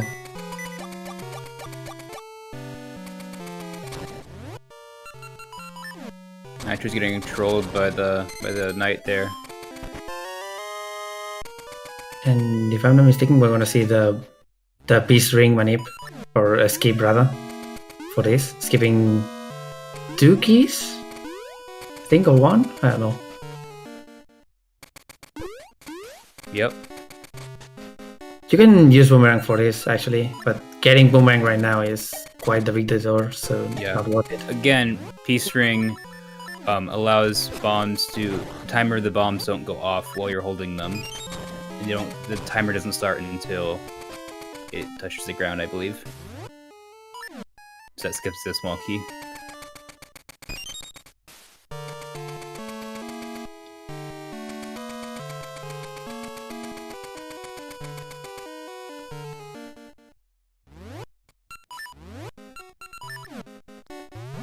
You see the same from Dren. I don't know if this... I'm gonna assume this test is nothing. Maybe a hesitate at most. It's really tight to make this cycle, by the way, with the peace ring. I'm pretty sure it's a little bit easier with boomerang, if I'm not mistaken. It's easier with the boomerang. Yeah, it's really tight with bombs. But he got it second try, third try. And this boss key room, basically moving any color blocks moves the other statues rather, not blocks. So it's just one puzzle that you need to learn. It's not that complicated, but getting the boss key is the actual objective, and we can go and beat Smog. One of the most unique bosses in the game. And a pretty cool one, if you ask me. Yeah, it's a pretty cool boss. I enjoyed this one casually. It'd be pretty annoying in the speedrun though, from what I've seen. I haven't played all essences 100%, but... No, it's not that bad because you can do some breaks that make it a lot quicker in speedruns. That being said, I would prefer not to see it at all, but yeah. for bosses that you have to beat, it's not that bad. I mean, it's an issue because you're forced to wait every single cycle. I mean, this game doesn't have particularly difficult bosses in general, but except for maybe D2. I hate the D2 boss so much. Headthump is fine. It's pretty fun as a boss, and we're gonna see it later, either way. Yeah, we skip D2 for now because it's faster to come back to D2 when we have more equipment. But we will need to go back and finish that dungeon off. Right, here's Smog. Basically, it splits into 2 or 3, depending on the phase. And you have to use your cane to make them reunite and create the boss. Then hit it once and continue. Each phase is predetermined. You have to transfer them between blocks, basically. And you can make them stop like that. There are a few different stats that you can use. Some of them are easier than others. But it's pretty clean for Rin so far. Not for Nitros. So this last cycle is pretty interesting because if you knock them off their cycles, they'll actually end up basically clipping to or being attached to the outside wall rather than anything else. And so they'll go into places that they really shouldn't be able to go into, and just make it a lot faster. Did Dren lose his potion?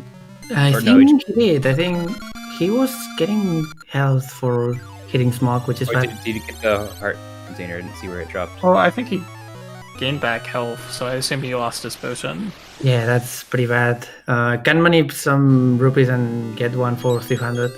And it's gonna be mandatory because you need one to enter Dungeon 7. So, unfortunate.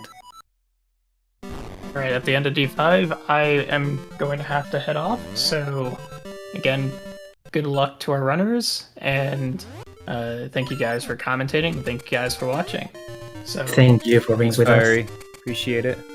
I'll see you guys later, probably towards the end of the rando, or not rando, end of the 100. Rando is Alright guys, see ya. Bye bye. See ya. Have a good one. We're gonna see another text warp here, by the way. Same concept as Toilet Warp earlier. If you activate a text box right as you go through a transition, that's not quite right. There we go. You skip the transition as normal and travel in the underground map, which is technically not a separate map, but separate places in the map that you can't really access normally. They're on the same map, the same, like the game stores them on the same like map, but they exist as different cave systems of the same map. And I just did a tutorial for this actually. I don't know if it's actually faster, but it doesn't seem too slow.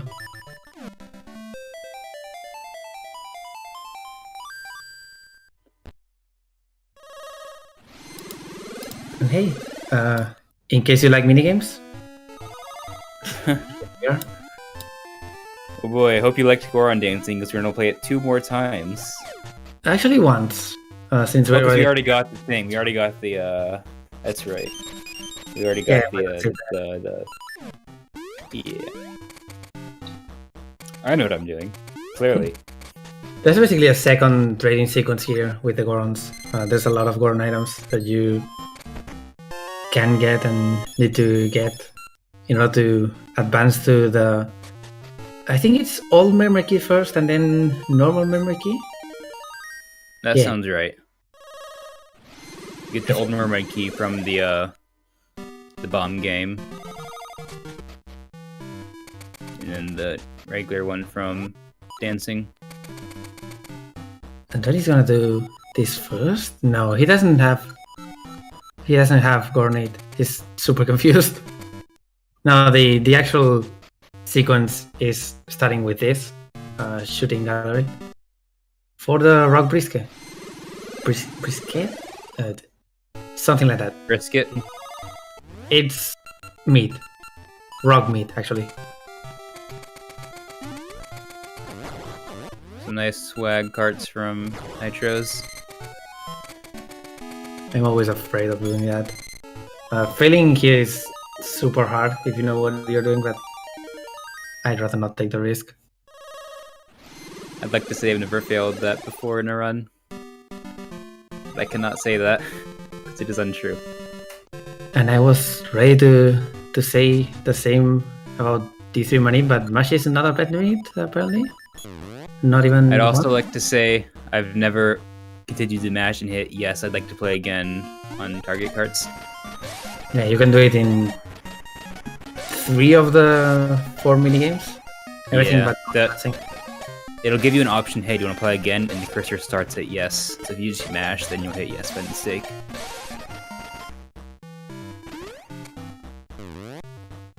And we have baseball again.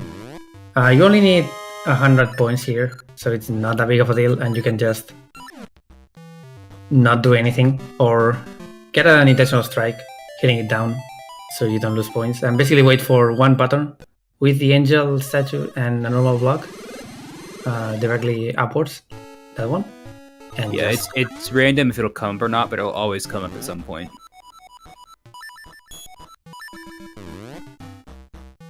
It's really good RNG. Lava juice. And now with rock brisket and lava juice, you can... Actually, I think lava juice is later, but... basically, you start the time paradox part of this. We're gonna go to the present, grab a Goron base. That's supposedly from the ancestor of this Goron. So you go to the ancestor and give him the base to get the Goronate. Basically an energy drink.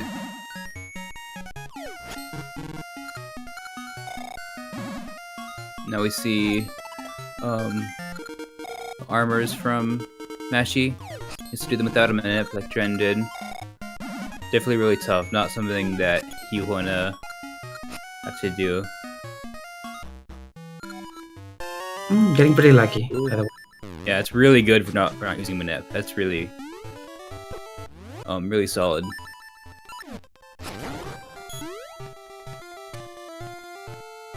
You can be stuck there for literal minutes without Manip.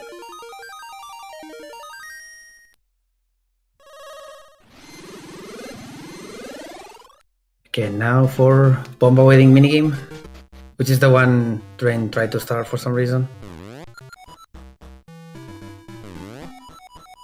It's probably the easy of the bunch, but really not that hard. Depends on the pattern. There are like 3 different patterns that can happen. Yeah, I don't think there's any pattern that, like, where you can't finish. I think it's pretty much you just run around in a circle and it doesn't hit you, as long as you have Pegasus seeds active. And by jumping, you kind of there's like all these tiles on the ground that kind of force link to move certain directions. But if you're just in the air, it doesn't have an effect on you. So you just jump around, move in a circle, and it doesn't hurt. So it doesn't hit you. Easiest minigame.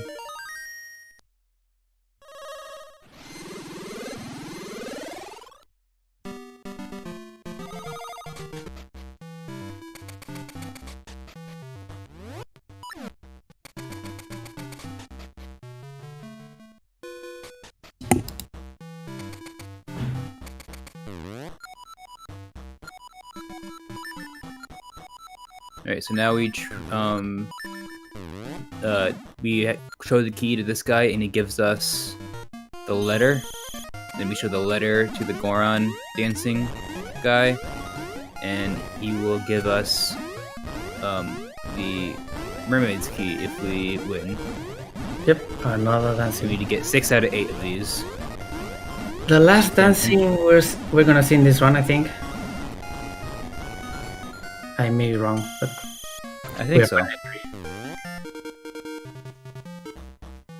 And after this, we can go into Dungeon 6. The only dungeon with 2 different time periods involved.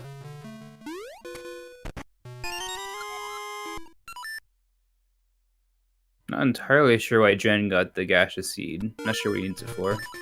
Unless he forgot to get one earlier and didn't plant one. It's probably that. I don't know. You need a lot of gaseous seeds in this category because there are a lot of seasons. You need a lot. You plant like 9 maybe. In ages, you only need to plant 2 if I remember correctly. I could be wrong though. Maybe Jen's been something a little bit different. We'll see. It's not that big of a deal as long as he realizes later if he made a mistake, because we're gonna transfer to seasons again later on and do the entire getting things part of the run. So 3 tile jumps on matchy screen, those are pretty tight when you're just using Season Feather. It's like maybe a 2 pixel window, maybe 3 depending on your subpixels. And you also have to be on or between void tiles instead of right down one. It's a small thing that you learn with experience, basically.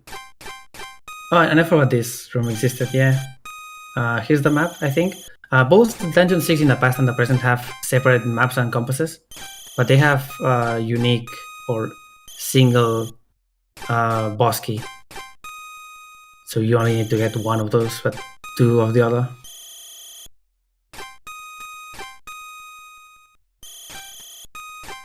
Now this room is pain because those candles deal a full heart of damage every time they touch you, and with Link not having very many iframes, they can really troll you, kind of bounce off walls and bounce back at you, and so you can lose a lot of health very quickly in that room, especially 80% where you only have 5 hearts. They also have one of the most ridiculous hitboxes in the entire game.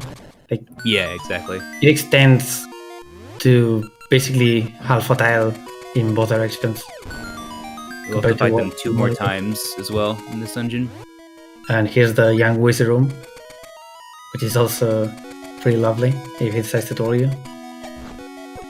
And the only room in 80% that would use the cane. Of course, there are more uses for it in this category and in other senses. But basically, you go here to this hand room to open up this hole. This leads to the boss room. But at the same time, you can't really go to the boss room now because the boss key is in the present version of this dungeon. But opening that on the past version also opens it on the present version. So it's necessary. Also, getting caught by the hands was intentional there. It's a little bit faster than save warping. His goal was to open up that cave, so that when he comes back to the present, it's open up and it opens up more area to progress to the dungeon. And getting caught by the hands to get back to the beginning of the dungeon was intentional. And now it's time for Biomanip. After opening up this tunnel as well. Unless Dren doesn't do it, apparently he doesn't. How is this run working? So the way this run works is that we need to play seasons twice and ages once. So we already finished our first seasons playthrough, going through ages now, and then we'll have to go through a second seasons playthrough after this, a few hours, or in a little bit, maybe an hour. Right, Dren is doing things in a different order than usual. It works out either way. It's not a big of a deal, but Nitros is done with D6 Plus for now. And he started an RNG manip for the mid-boss, Bayer. And also a pretty cool switch hook thing that you can do. Remember Vire from Seasons, it's not really a good way to manip him, just because the rooms before are really annoying. Whereas in Ages, we can move through rooms in a specific pattern to make Vire always give us a good pattern. I don't think think- he lost it. He just realized, yeah, he has to go to the map, of course. So That's right. that doesn't really work out, I guess. The thing about Bayer in Ages compared to Seasons is that Seasons has a pretty small room, so you can just go near Bayer and hit him. In Ages it doesn't really work out that way because the room is 4 times as big, something like that. So it can be really, really hard. With the actual manip, assuming he's gonna get it, you can get a consistent pattern. We'll see. We'll see if he actually gets this manip. That was sketchy from Dren. Almost got caught by the hands a little bit too early. Saving so many frames. This room, I forgot this. You need to do this because there's a compass, I think, that you need the extra key for.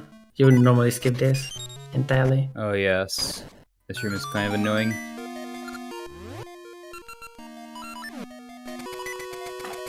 It's the same pattern every time, but it's still pretty annoying to do, and you can easily just fail it entirely and have to reset.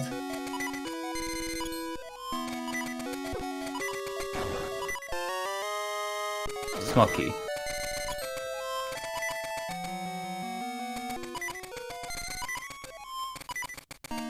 But yeah, at this point I'm gonna assume that the first part of Bayer Manip is not gonna happen at all. The second part, No. maybe there's another one? No, I don't think there's any sort of... No, he's not doing anything. I wonder what he's gonna do for the D6 Oh? chest. Oh? Ooh, It does exist! Alright. he only got Nice. second try. That's good. Nice. So there is an actual money for this. Hookshotting the whiz rope spawning on the other side basically saves having to turn around in these tiles 3 times, something like that. It's very annoying. I recommend to Ages Vire. We already fought Vire in Seasons. So now it's time to do it again. Equipping Power Ring. Yeah, no manip. Never mind then. He's more likely to charge at you like that earlier. He has more health. So the less health he has, the more he's gonna just shoot the red balls at you and the blue balls. When he's shooting blue balls, you can still hit him. It's just a little bit harder when he charges at you. When he shoots a red ball at you, there's nothing you can do. On the blue balls, you can throw bombs to hit him. Nice. You can also do that. It's really hard to time that consistently. So It's a it good was fight. now for Mirmitsu. The item in this particular dungeon, and it's pretty infamous for good and bad reasons. I like it. I'm a It's fan. pretty cool. Basically, it changes the way you swim. Instead of pressing A to go fast, you hit any direction and that lets you swim, basically. Also lets you dive into deep water and traverse seas and places like that you couldn't swim in normally.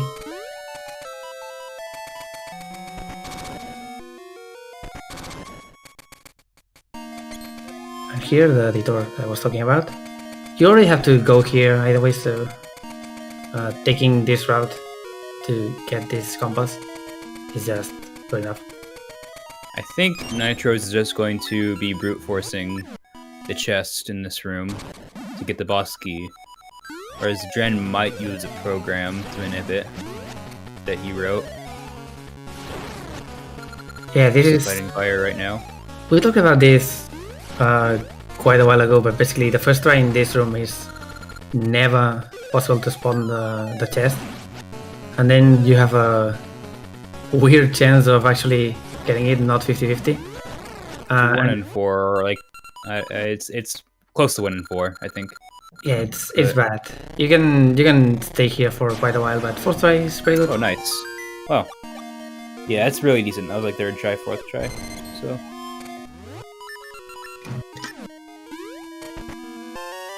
I've lost PBs to that room, and then I decided to learn a manip. There's a different manip you can do, where you just kind of memorize different patterns that you usually end up there on, which is the manip I opted for. The Japanese community and sagas use that manip usually. And there's also the app where you can just input your / sounds, and it'll tell you where you are. It's another viable option. Or you can just brute force it. The Manita works out. I just wanted to say, the Manita works out, but it has to traverse some keys rooms, which are the vein of RNG manips, because they change the RNG super fast. If you're not frame perfect on movement in certain rooms, there's no way you're gonna manip through kisses. So it's a lot of memorization of, did I do this optimally enough? What pattern do I have? And use this, as opposed to brute forcing it or just using said software. Since I've came back to the game, I prefer the software because I'm not too slow at inputting the things. Yeah, it's all player preference. Each of them have their ups and downs. Obviously, just brute forcing it would be the fastest way, theoretically. Just getting first try. And that's what Dren is opting for as well. Not getting the best luck so far. Yeah, that's 5th try, 4th try. This can be pretty frustrating. But we see Nitro setting up a manip for the to skip a small key to get to the boss door a little bit earlier. We could have had a prediction for this actually. Oh yeah, this isn't good. This is. We can have something. Oh man. Nitro is gonna go for one of the most cool skips in the game, I would say. To skip a key later on. We can have a prediction for that, or yes or no.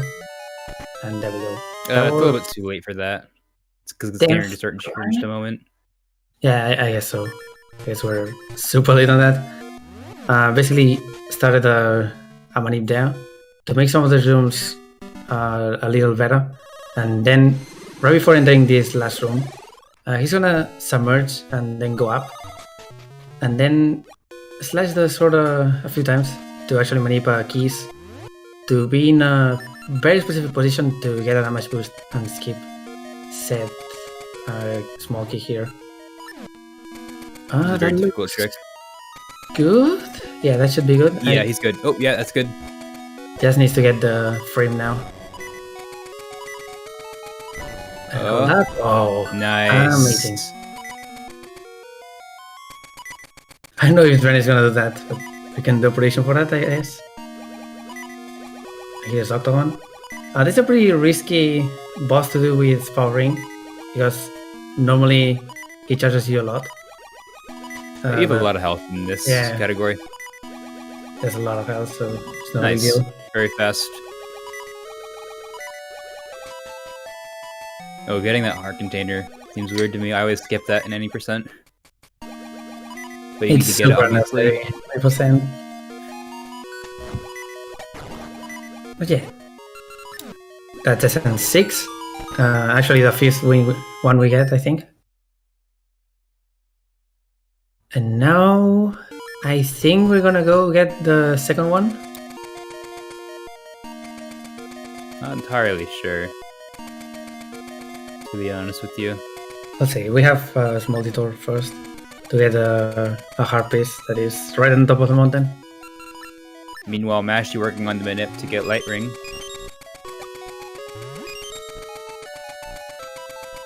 It's the rupees.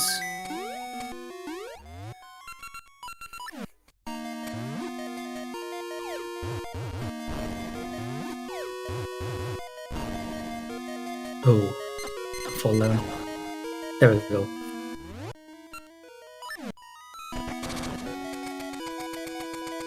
Yeah, there's a harpist here that you have to warp around these bushes. I think any bush works, but I may be wrong. I think we're getting ready to do the Bomber's Ring jump, which is a really cool skip. Probably, Yeah, but it's probably my favorite skip in the run, to be honest. It's got a lot of cool stuff in it. It's gonna take a while Oh, I to... didn't know this was a thing. Yeah. Oh, I didn't know this was a thing Dren is doing. You can do a skip with Bomber's Ring.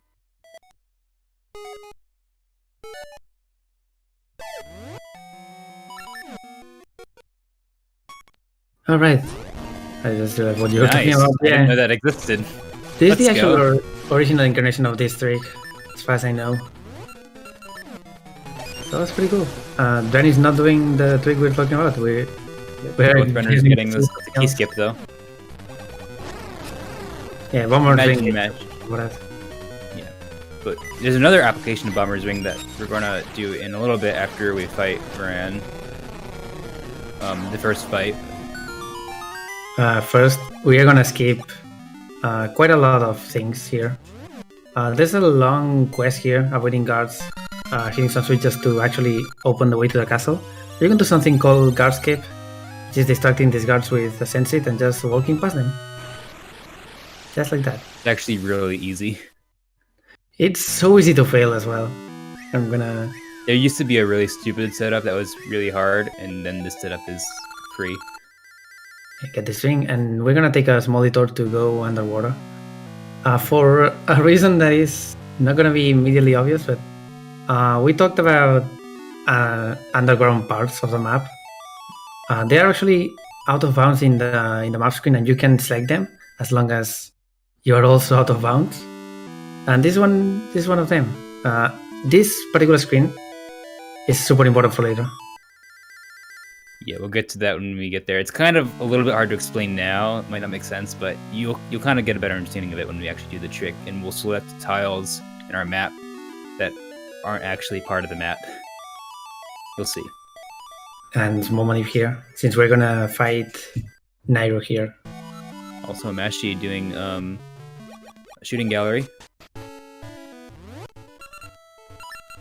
Light ring minute.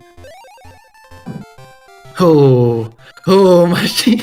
Oh no! Whoops. Okay, here's Nairo. Shoot it with a Mr. Seed, and then use the switch hook, and then there's a sword. This used to be another big RNG part. Oh no! But you can. I don't think that's the minute though. You can easily manipulate this. I think that was right. Yeah, he's right. Yeah. First shooting the red balls don't roll RNG. It just wastes time. All that to save Nairo and get the third song and the best song. Yeah, normally, if you're doing this without a manip, she can go across the map and kind of fake out where she's gonna land. And it's really annoying. And she can actually do that over and over and over again. I don't think there might be a limit to how many times she can do it, but I'm not entirely sure. But it's really, really irritating. If there is, we have not found it. But yeah, this saves a lot of time just from not having to deal with the RNG. Even if you have to hard reset and all. Again, it's another manip that technically doesn't save time over having to do it normally. But it's definitely a quality of life thing that you want to do. technically no manipul save time, we're just doing it, but that isn't realistic in any way unless you're a TAS. And it's not realistic in this category because good luck trying to find every single ring. No, No, Mashi. Mashi. Oh.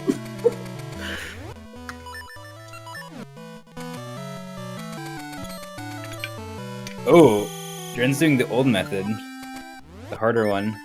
It's not that big of a deal. Again, it's just timing. You can time it by heart, or you can look at sprites, or use the sword method, or whatever. It's not Nice. that big of a deal. I'm pretty sure it's like a really small frame window where you can throw the seeds when you're doing that method without sword.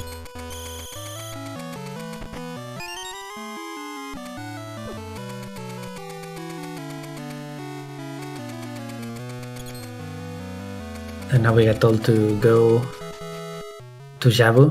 Not quite, but getting the Tune of Ages lets us warp anywhere between the past and the present.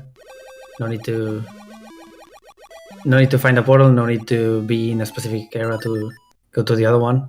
Just wherever. Alright, so and where. what's going to happen here? So this is important. We're going to exit Dimitri on the bottom of the screen, and it's going to come up later. That kind of sets some values in memory. Some Link's positions related to Ricky. It's really weird, but it's going to allow us to get to Zora's village early, skipping all the stuff we had to do in like deep water and stuff. And here's the power of Tune of Ages. It lets us skip everything in Talos Peaks. The best thing about random. Oh, Oops. yeah, that. You have to be careful.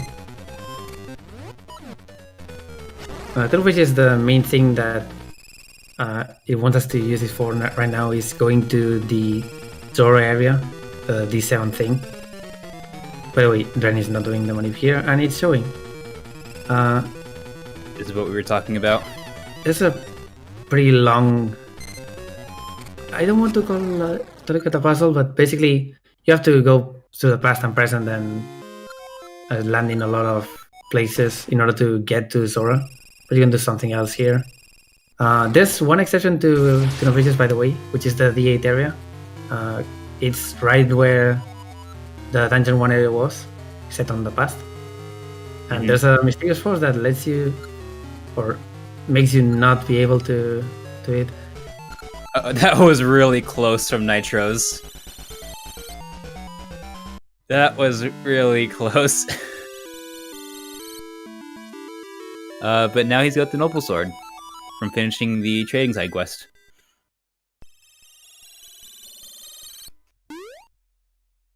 I don't think it's gonna be the last sword upgrade in this particular playthrough. But there are 2 more swords after this that we're gonna have to get at the end. I think this is where we do the jump, if I'm not mistaken. To get the Harpies here.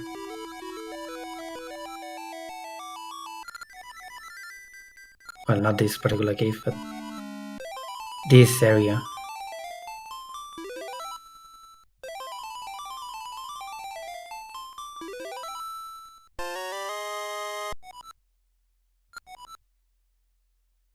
Or maybe... Oh, right, there's another one here. Harpies that we get here. I don't remember where they are, so it's fine. Me either. I don't know any of like the locations of places I don't play rando.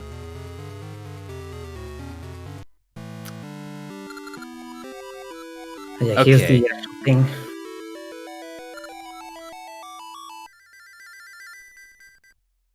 Saving just in case. Alright, so what's going to happen is that we're going to do a double damage boost with the bombs using Bomber's Ring, where we can place 2 bombs at once, similar to what Dren did to skip the key in D6. Our goal is to get onto that ladder.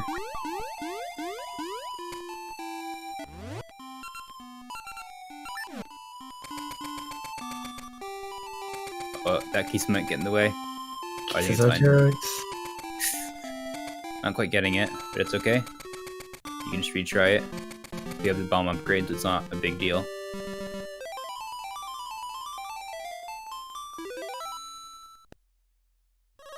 Again, boss offering in this game is super rad. This is a 4-tile get, by the way. You can just barely make it with Bomber's Ring.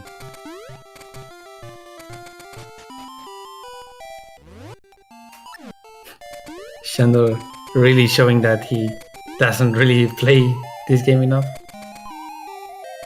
At least not Rondo, but you can more easily get used to rings. But yeah, Bomber's Ring is one of the few useful rings in the entire game. Apart from extra damage, of course.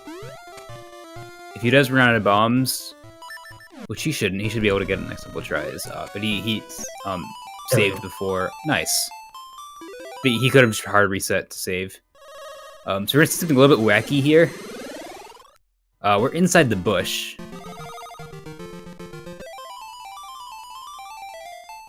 What are you doing? And then when we save and quit here, you'll notice. Oh, I think he forgot. Oh, not quite getting it. Oops. That's okay. There is a backup you can do if you don't quite get it. So this was what I mentioned earlier with Ricky. It has to do with our position when we get off him. It's a little bit complicated and I don't really understand it. But it's get off Ricky in a specific spot. And that same spot that where we get off Ricky from is the spot that will spawn when we save and quit after getting in that bush. Mashi's gonna do Gordon Dancing now, by the way. And Bomber Ring Manip. And yeah, Nitros is now in the Zora area after doing that. Nice. Thing. There's a trick here, basically you want to get to it just for the warp spot. It's not really a useful trick, it's the only repeat of the entire game. I want to say run, but it's just Gale Seeds in both eras. Yeah, and like I said, the reason that Link spawned in the water there was because that was our position when we hopped off Ricky next to the screen transition. It's really weird. I don't really understand why it works. And now with the warp spot, we can go and actually finish this dungeon too. Yuki doesn't fall down more times, of course. There we go. Meanwhile, Mashchi working on Goron dancing. He's got the emblem. And pretty soon he's gonna have to do the manip to get Bomber's Ring. Hopefully it goes by playing Platinum Dancing. better than Light Ring level 2. Alright, dungeon 2. With a seed shooter? Or maybe it's not happening? Oh right, map and compass. Or getting a key? I don't know. Key. This run has 3 instances of dancing. 2 regular and 1 platinum.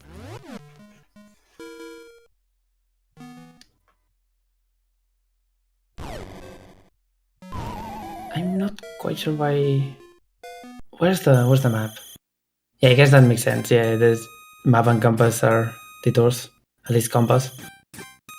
So you need keys for it. But after that, I'm gonna assume that he's gonna do the text warp because there's an owl in the first room in the dungeon, and we can use that owl for delayed text to do another text warp. Since we're in the dungeon map, it's not quite the same as an overworld or underworld thing. But you actually go into, I want to say, void quadrants on the map, something like that. Basically, you can go through the dungeon from out of bounds and go past some rooms just from not entering them. And go directly. Our goal is to get the boss key early. Oh yeah, and boss. No, you can just go to the boss, right? Oh really? Oh. I think you go to the essence. I thought you tried that the other day. It didn't work. I'm not sure. I may be wrong. Yeah, I'm wrong. Maybe. No, he looks confused. That's not right. Yeah, that's not right. Yeah, you're supposed to go to the tile room where you killed the slimes. Oh, Mashchi not quite getting platinum dancing the first try. Trying it again.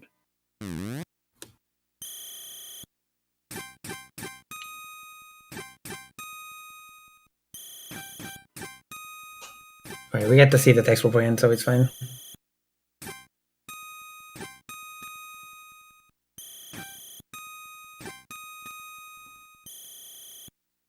This is the reason why we didn't finish Dungeon 2 right away, by the way. Just being able to do this and skipping some rooms, including one of the worst rooms in the game, is pretty cool. Still have to fight the boss, though. And Ren Okay, getting this is the room I was talking about. This is the boss key room. And the boss key is like the boss sword's like right next to the boss key too, so it's really convenient.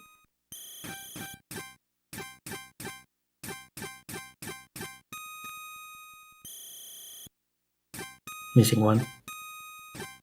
There it is.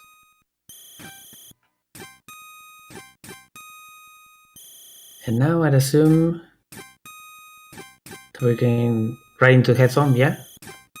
And hopefully we'll see a clean fight, because Headhome is very easy if you don't mess up, and terrible if you do. Yeah, it's based on like a cycle, so you need to get the cycle correctly, or else you'll be here for a while. They just stand there. And you can use the platforms to very easily time this.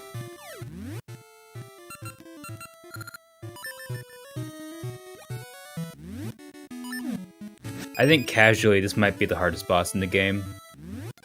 At least for me, I had trouble with it. It's super easy to mess up, sure, and it speeds up. Yeah, it speeds up quite a lot when you are trying to get the know the cycle and you know the strat for it. It's not difficult, particularly, but I still hate it regardless. And that's the last hit. Get the heart container and get the 6 essence and number 2 in the actual progression. Yeah, Mashi is done with Bomber's Ring. Pretty good compared to the problems he had with Light Ring level 2, so not a problem. Dren is doing a different route, but basically giving the magic potion to the Zora King in the past, who is sick, and in the present he doesn't exist, or any of his descendants, because he died. Saving him here and then going into the present makes it so you can get the... what's the operation? Library key, I think? Yeah, library key. And then you can go to the library and get all the stuff.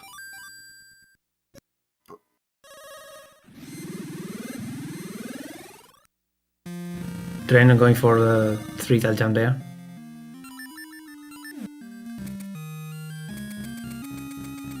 Gotta get some secrets on the way.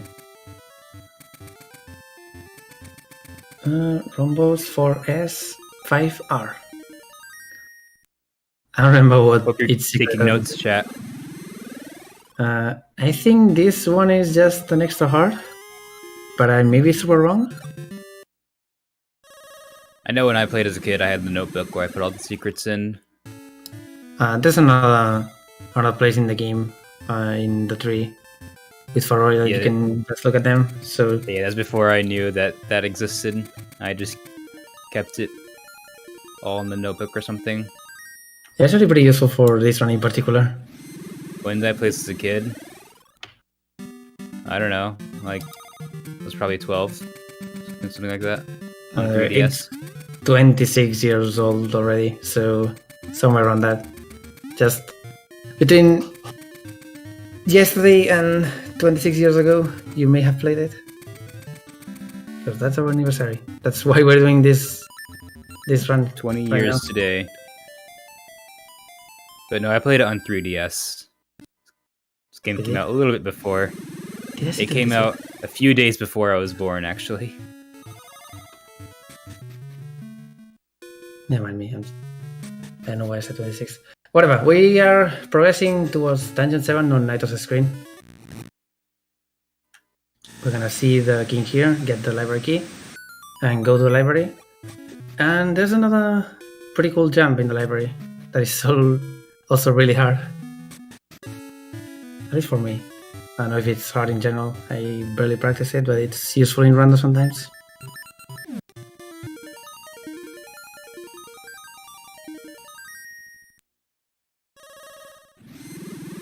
Got the text warp from Dren. Had to get over to get the boss key. That was some good English on my part. Let's just ignore that.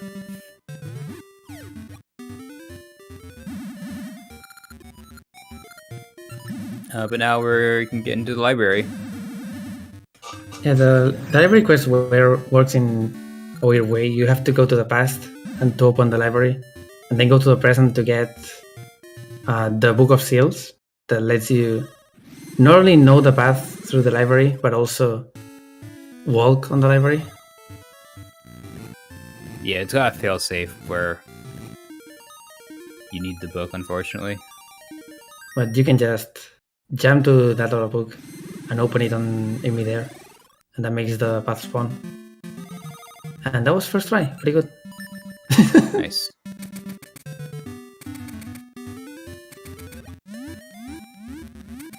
You're gonna have to go back in either way because the book is part of 100%, as far as I know. Maybe not? I don't know.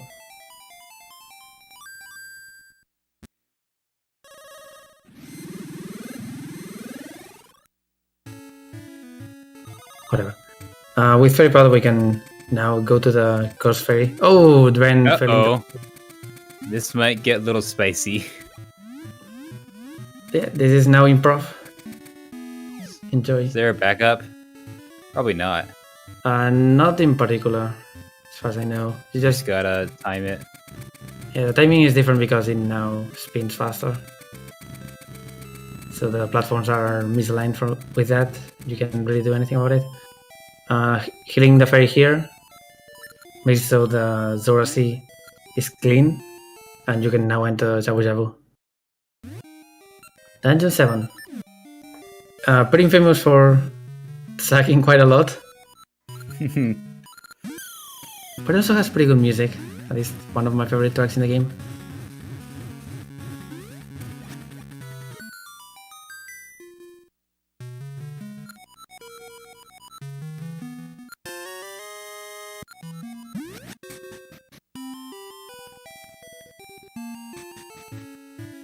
I also want to see if Mashi is gonna do an improvised route like the other two. I don't think he's going to do D4 skip. I don't know if his recent PV included that. I don't think it did. Yeah, it didn't. I watched that stream. We'll see. But we have to go to the present, of course, because in the past, Jabu Jabu is just a small fish. There's no way you can enter that. If you talk to a king, he actually says that. It's pretty funny. But we have to go talk to the present king instead of the past king, and actually go into Dungeon 7. The item for Dungeon 7 is the only upgrade we've seen so far, unless you consider the sword, of course, in the long hook. And the entire dungeon revolves around the long hook, or your hook being too short to do some things. So you have to go to a lot of places to get keys and waste a lot of time just to get that.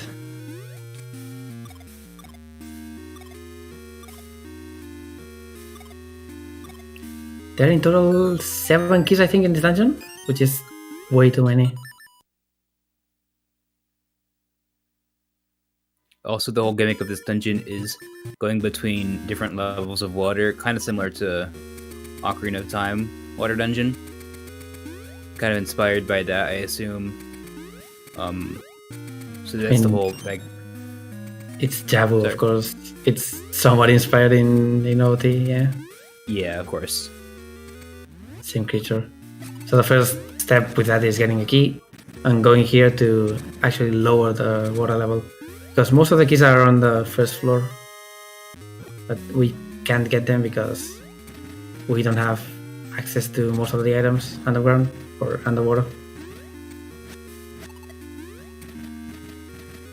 Now let's see if Drain can get this cleanly.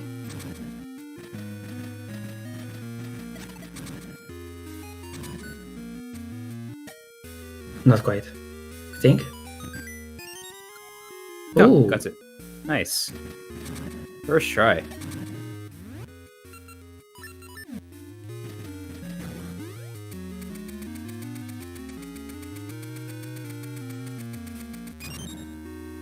Alright, map and compass are obtained. You need long hook for this key in particular, but you can get this other one. And with that, you can go here and go on the path to the mid boss.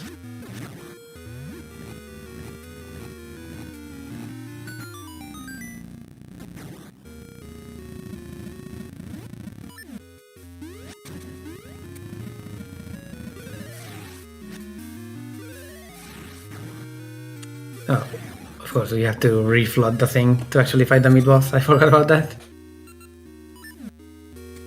Oh yeah. The vanilla order of this dungeon is really confusing, actually.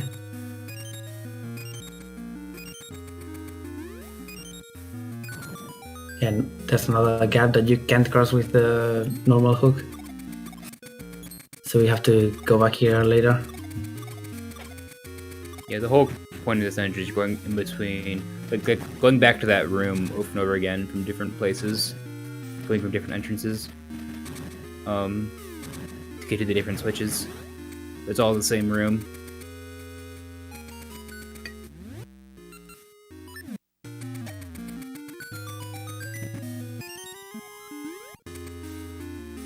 Oh yeah, don't forget about this key. You can't enter the mid boss unless you have this key. So it's somewhat important. You have to get every single key, of course. Once you're done with the normal progression, there are 4 locked doors, I think? Maybe 5? And you have to clear every single one of them to get the boss key. So that's annoying.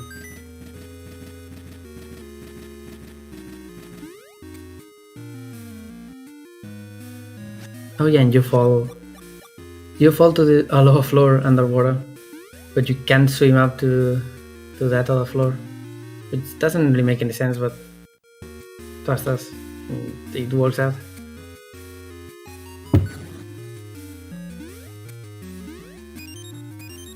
Here's whatever this guy is called, I don't know. You can deflate him with the seed shooter and sense it. It's not immediately obvious, but some bubbles he shoots out can be hit and they drop that. So that's the only hint you have for that. Otherwise you have to go bouncing all the way and it's pretty annoying.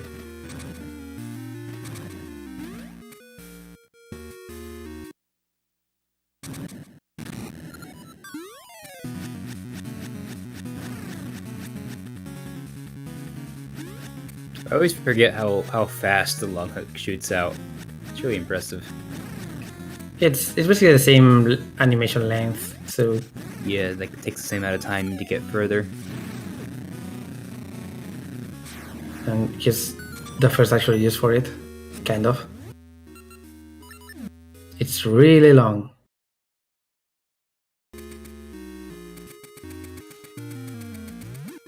It's just another small detour to get another key.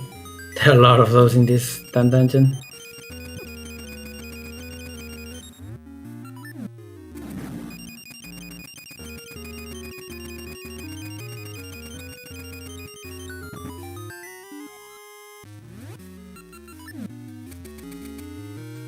I think we're gonna go and lower the level again for another key, or maybe it's a ring, I don't know. Oh no. The poll right now is Roar versus Makutri. Please don't vote Makutri. I mean, Don't. one of them has dialogue in the game and actual personality. Just saying.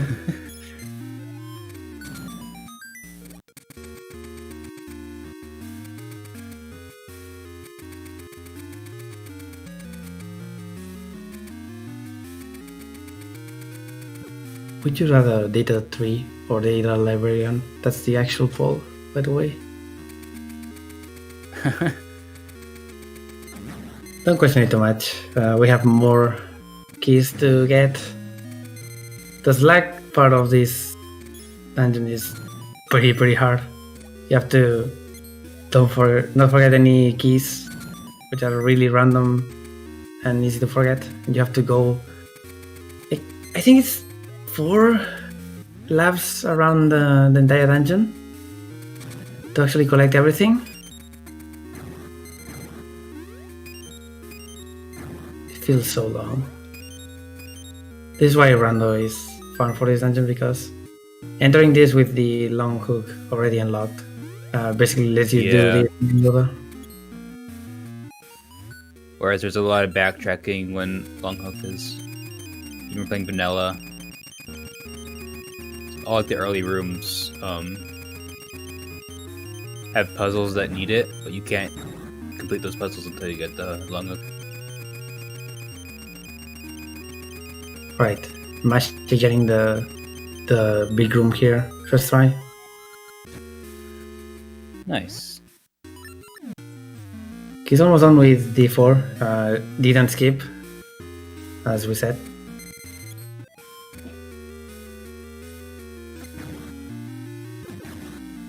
Uh-oh. Ash taking a dip.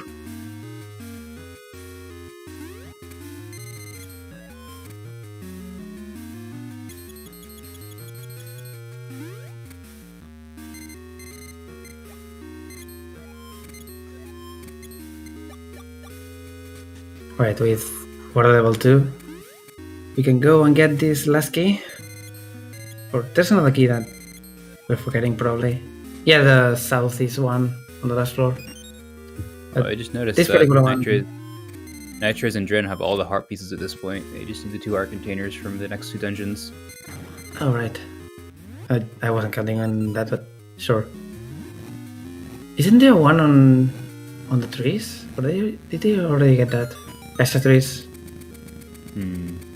Maybe super wrong, I don't know. You start with 4, don't you? Wait, no. Right, because it's a linked game. It's a linked game, so you start with 4. And you don't get the one from the tree because it's... Which technically you can after you do the glitch that we're going to describe in a bit. But the 100% completion only requires getting those ones. We just kind of pretend that it doesn't exist when we do the glitch later to make the game sort of unlinked.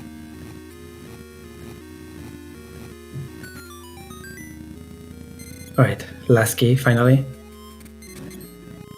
Or maybe not, maybe I'm wrong. Never mind, it's Nitros. Nitros is wrong. I am not at fault. We can go to the long corridor. Never question her at what he's talking about. I have no idea what I'm talking about in this category, so question me every time. Neither do I. We're all just making stuff up as we go. It's one of those categories that you maybe think of doing once, but not really. So I only like maybe half a dozen people know somewhat the route is, and neither of us are those people. Alright, boss key there. Save warp, because you can go to the boss pretty quickly from a save warp, taking the portal. Also, thank you, chat, for voting for Furor, not Makutree. You're the best.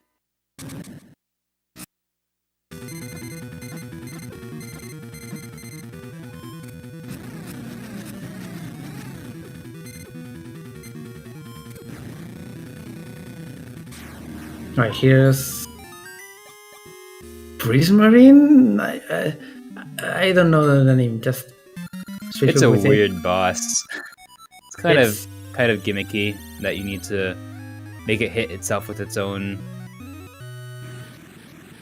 laser ball. I don't know. It's also inconsistent in that it can decide to electrify, and you can't do anything about it. There's no real rhyme of reason to that, but it's not hard. Dying to this boss is basically impossible. And that's Descent 7. Getting close to being done with the Ages playthrough this run. And then we'll go through Seasons, which is the longest segment. Yep. In Seasons, we're gonna play through the game as normal, but also collect every single ring.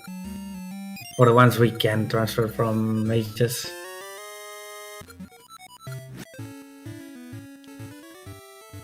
First we have Ancient Tomb.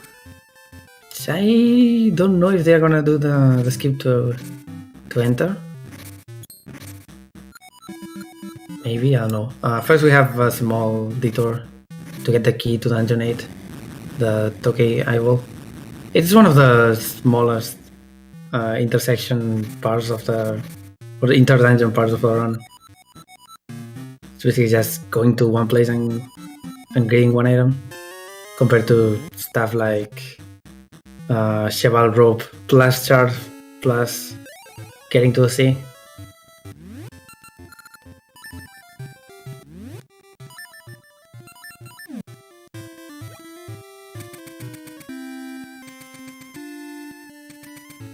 Love chat arguing about the pronunciation of Furore. That's how I've always pronounced it. Sorry.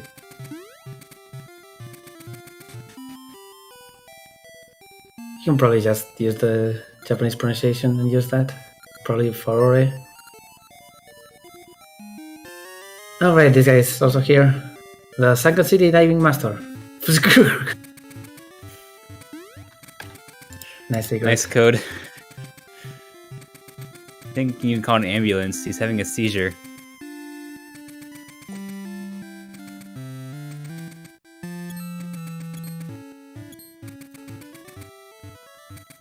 Right now, small detour to get a ring here. There's a chest, basically.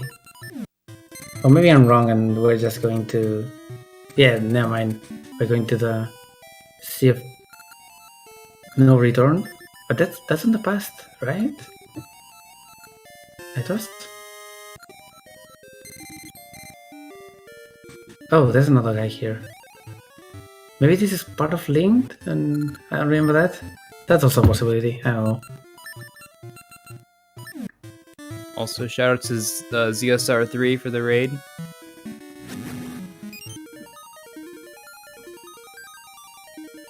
This is Oracle's 100% for the 20th anniversary, which is today.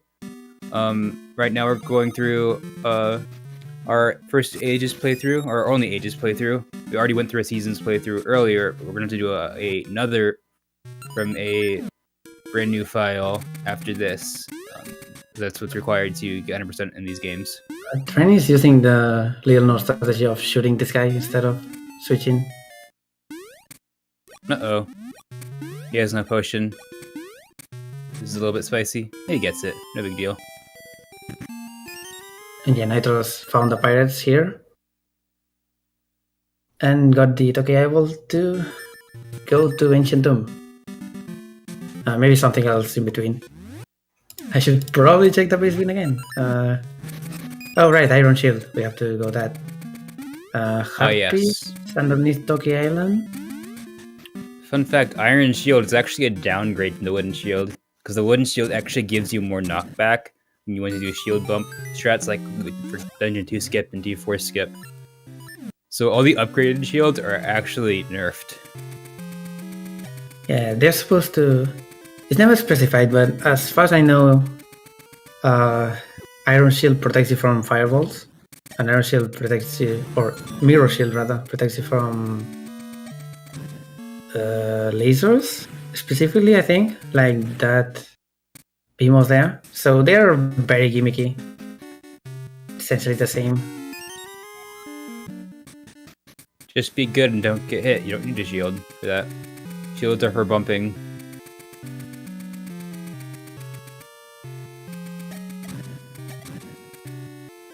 And here's the Iron Shield.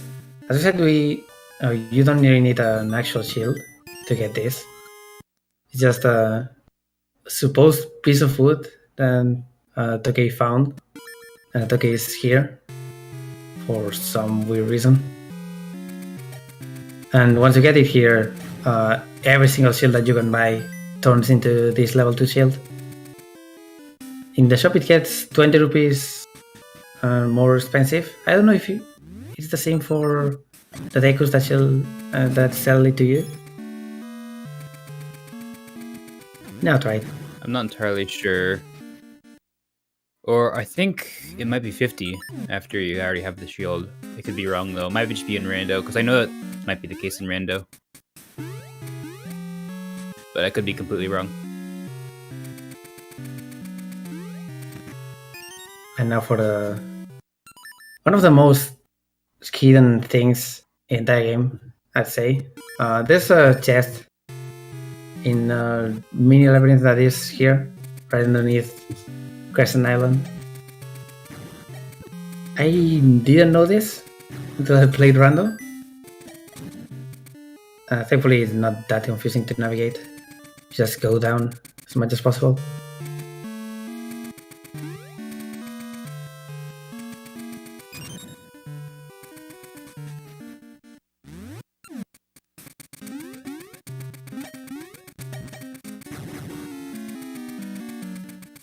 So yeah, we're getting an extra heart apparently.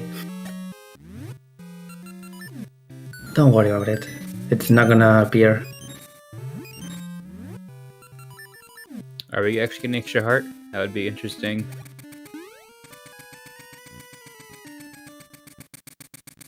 Now, go back as normal because safe warping out of that cave just makes you be in the cave, which is pretty annoying, but we can remedy it in vanilla.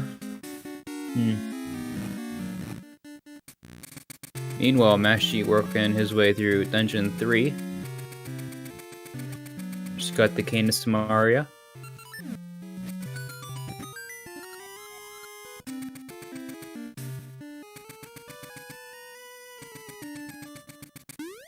I think there's a manip here. Yeah. Not entirely sure what this manip is for, honestly. Oh, this is for the last heart piece. The one from the guy's seat, which is that's right. Just listen for some slashes. We played this all the way back at the beginning of our season or our Ages playthrough.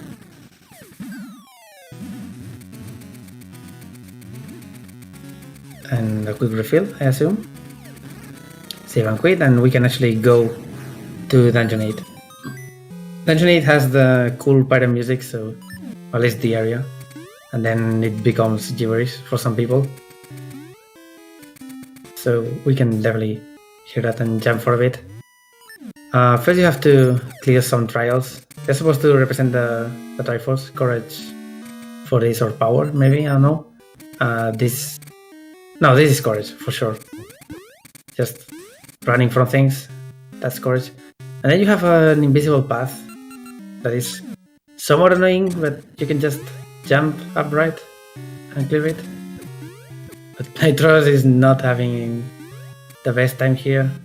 But there we go.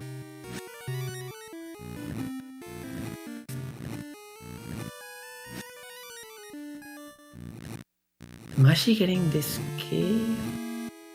Maybe he doesn't know the peace ring thing? I don't know. Also hardest puzzle in the game, right there. For reasons. We go through Sea of No Return to actually enter Ancient Doom.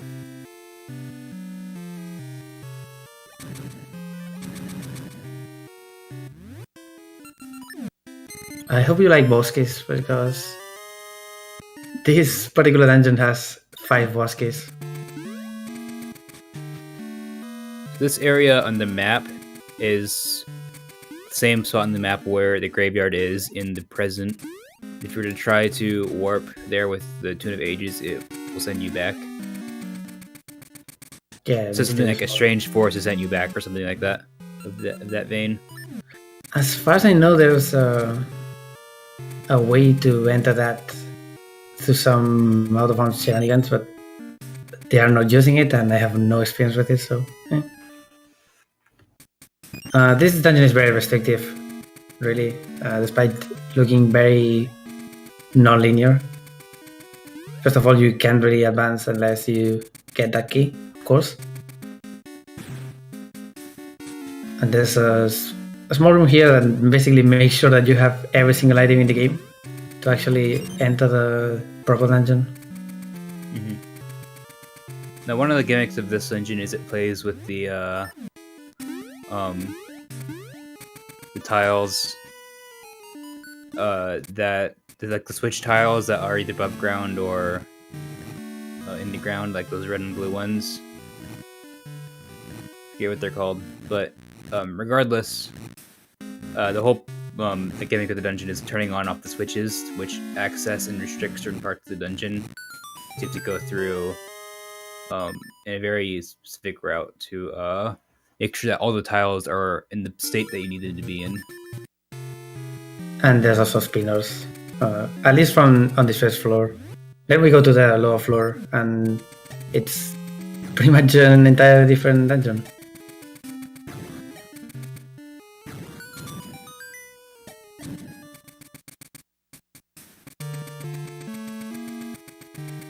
Also, the item in this dungeon is pretty underwhelming for a final dungeon. Yeah, that's very true.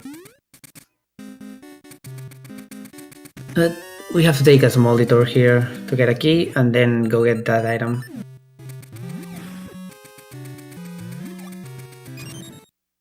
There's some cool stars here, but I don't know if they're gonna try to get them. They're very random specific. Like there's someone even in this room, I think, to skip to the last part of floor 1. Having to get the bug of level 2 spoilers makes it not useful. Kind of.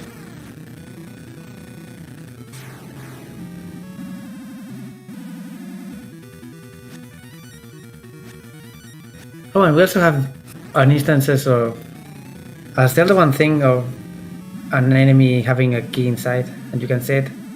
Which is pretty weird that it's on the game that is not supposed to be Zelda 1 remake. This is also like the only place in the game where that's a thing, if I'm not mistaken. In both games. Another, I'm not sure, but in both games it's like the only place. So it's really kind of obscure. Right, for puzzles. This one is arguably harder than the second dungeon for 1. But you don't really have to end up in front of the chest. You just have to clear it. You can see in the corner there's like a single tile.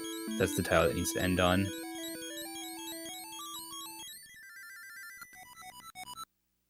And that's the Power Glove.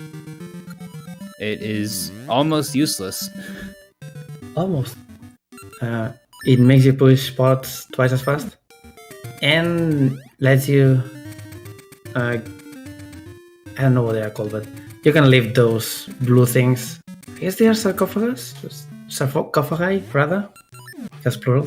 English? I don't know. It's a thing. It's a thing. Yeah, it's a pretty disappointing item. But the dungeon itself is pretty cool casually. The puzzles are pretty neat. But the item itself is disappointing. And it's time for... try to guess what this mid-boss is called. Oh, I don't know what this boss is called. Blue Stalfos. Why is it called Blue Stalfos? I don't know, what is that? It's a pretty annoying boss if you don't get the Stalfos. Makes sense to me.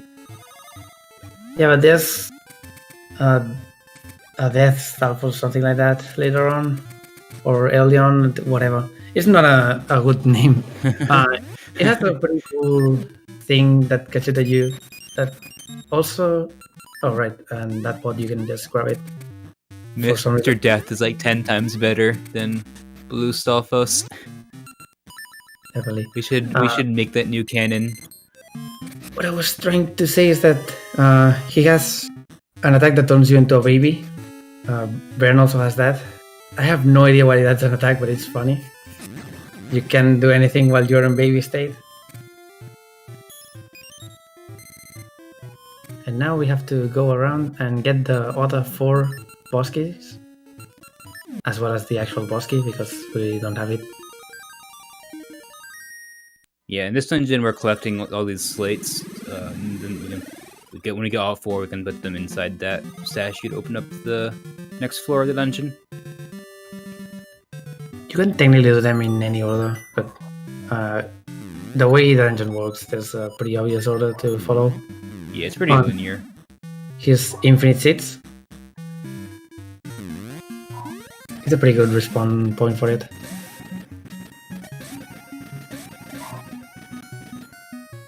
It's gonna take all this time to refill seeds. It's worth it in the end. Okay, it's basically the entire seed stock that we're gonna use for the remainder of the run. I think, at least. I don't know how many seeds. Sure. Is there any more overworld stuff that we need after this dungeon? Hero's Cave. Just Hero's Cave, yeah. Just Hero's Cave, and then we do Varan Warp, if I'm not mistaken. There may be something else in between. Transfer rings, I guess, or appraise them. That's true. We still need to get Blue Ring as well, which is right outside this dungeon.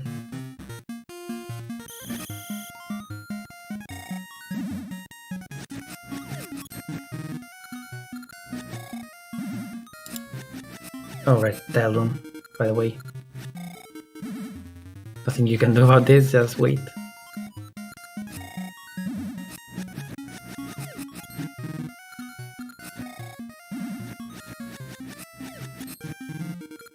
See, lots of traps in this dungeon.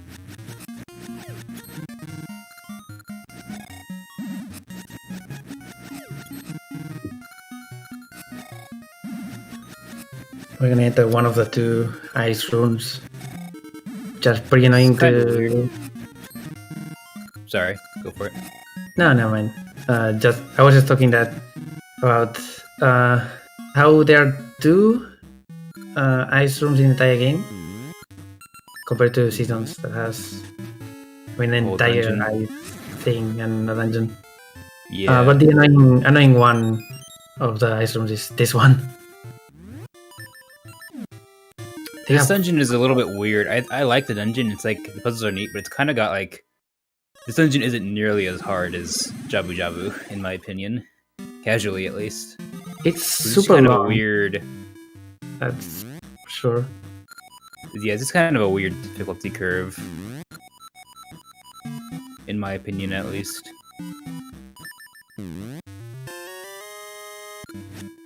Oh yeah, this next room is Pain. Or next set of rooms, rather. Time to swim. It's very difficult to be precise swimming with the mermaid suit. So you have to be very careful, especially in that particular section. But if you can mash fast enough, you can technically go right there. I don't know if it's faster, but it's cool. And secret exit for the last slate, I think.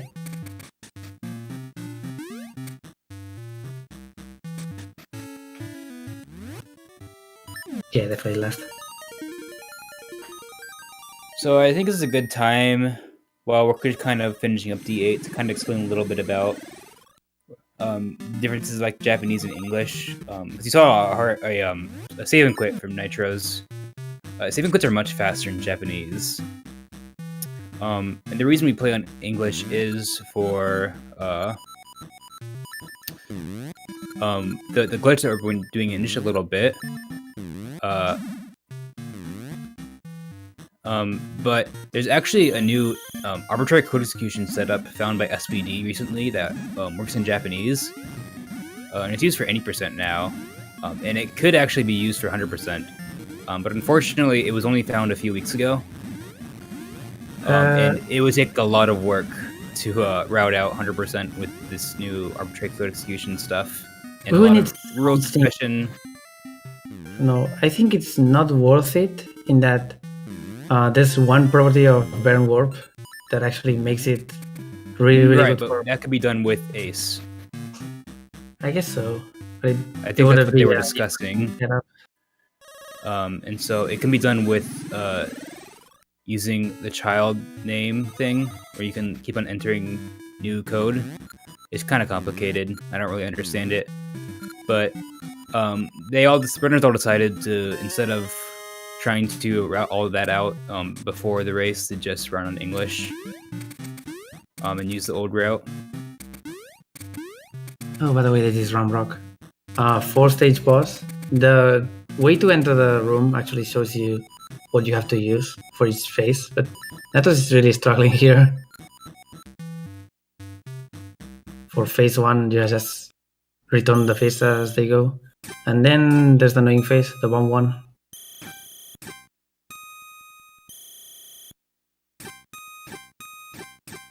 Pegasus seeds allow us to not only run fast, like Pegasus boots, but also clear larger gaps with when we jump, and that allows us to do a lot of sequence breaks that the developers didn't really expect us to do.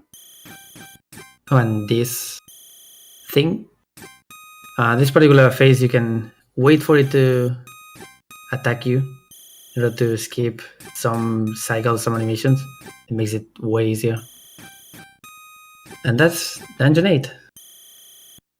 Oh, it expands! It's true! Oh, wow. Oh! That's neat. Alright. That's definitely cool. So that's why there's a code for an extra heart. Alright.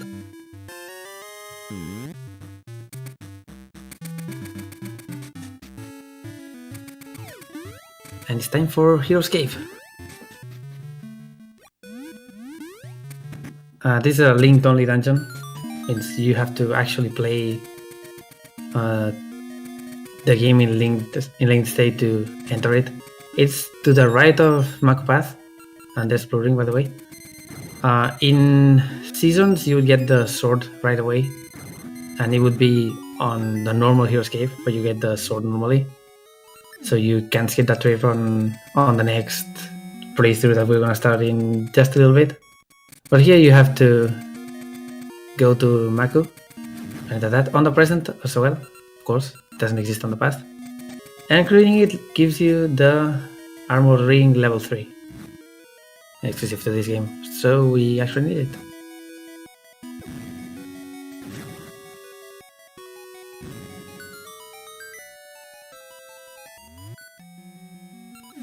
All right. I remember I don't know nothing this about dungeon at all. There's one thing I remember, and that's we're gonna have the hardest floor puzzle in the entire game.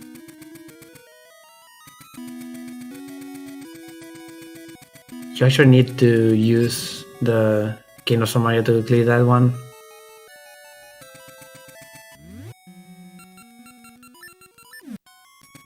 Just like you need for this, of course. Also, by clipping into, you can clip one pixel into tiles, into solid tiles, kind of walking next to them. And you can do that to use the Canis Maria one tile further. Skip going around. Yeah, wall clipping is a thing in this game. It doesn't have as many uses as LADX. Mm-hmm. But especially on non-optimal movement, it's pretty useful to remember. Yeah, there's a few neat things you can do. I think it's like on a tile above Link, you can clip 2 pixels into it, and then everything else is just 1 pixel, if I'm remembering correctly. Not a whole lot of uses, but using Canis Maria in places you're not supposed to is one of the uses. Oh, and just in case, because I don't know if someone said the line, but I'm gonna say it. Ages is more puzzle centered, and this one is more combat centered, or centric rather, and that's pretty obvious to see in this particular dungeon, where every single room is a pretty unique puzzle.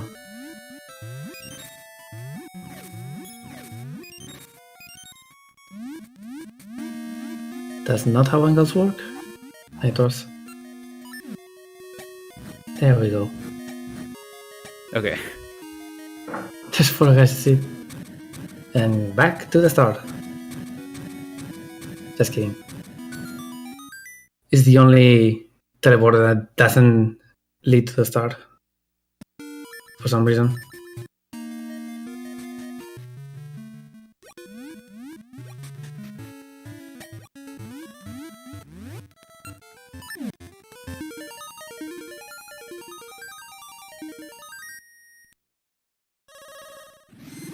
This is a horrible puzzle, by the way.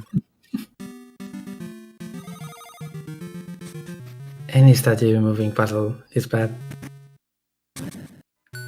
It's not particularly difficult, it's just so long. And it's tricky with that particular statue.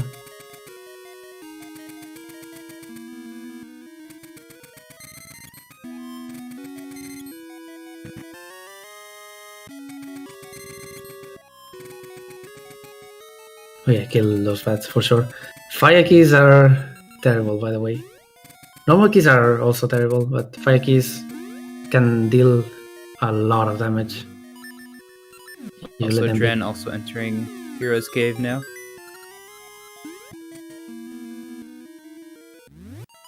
A few minutes behind Nitros. Is Nitros confused or something? Never mind, this looks right, I guess.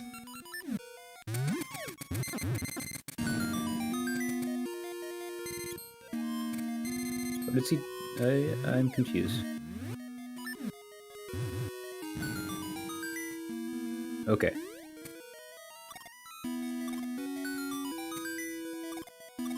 We're fine.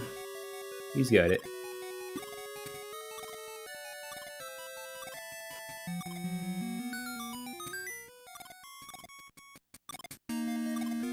Here's the floor puzzle.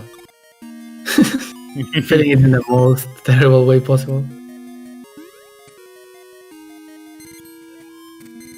Luckily at this point it's really hard to die because you have so many hearts, but anything can happen. Especially with the mixed. Whoops. It's a really silly puzzle.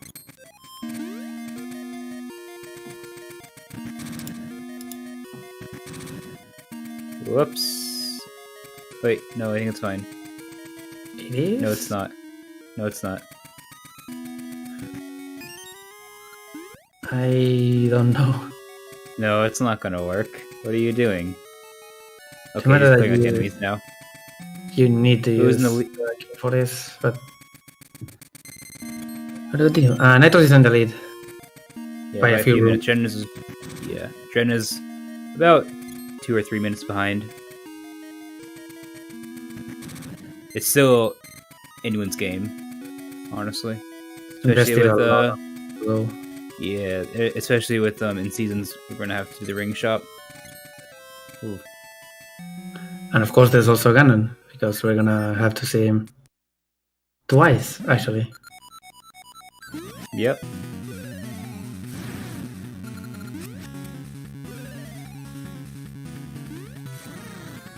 Glenrove is a harder boss than Ganon, though. Oops, you messed it up again. This isn't gonna work. What's your plan? Oh, that's the puzzle. I didn't even know that was the puzzle of the room. Yeah. That's what I was talking about. Shows how much I know about this game. You always need to leave one, whatever you do. There's no way to actually beat it. There's another teleporter, by the way. Yeah, Meshi didn't do a really hard trick called Rooster Adventure in the first season's playthrough because he's not well practiced in it, and it's really difficult. So he opted to do a slower route that lost him about 45 minutes, maybe about an hour actually. Essentially, Mashi did a first playthrough in a no licenses category, except getting some extra exclusive rings, so he doesn't have to do it later. It loses time overall, but saves time in the last playthrough.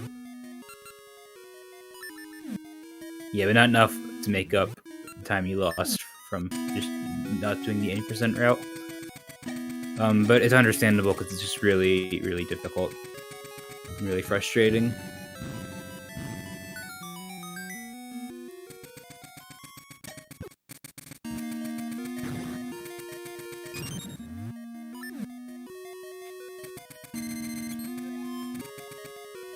Right, Oh, right. Makes sense, never mind. Now I know what you have to do in this room. The longest cube puzzle in the game. And there goes Nope. So, time to reset. He goes with the warp tile. Let's see if Drain doesn't have to redo this room 7 times.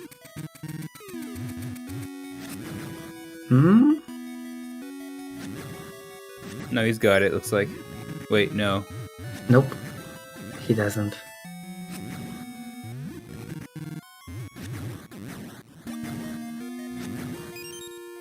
Alright, Neto is gonna take it easy. Wait for the lava to refill. Just so we don't have to do this room once more. I mean, that's way too safe, but you do you. Safety first. There, now he's got it.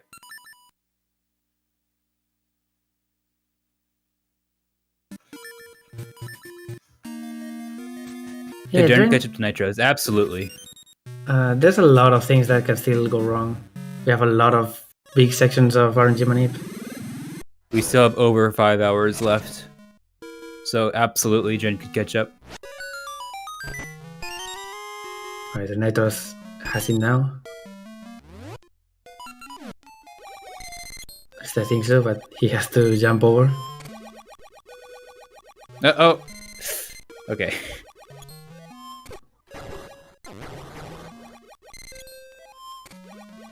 And there we go.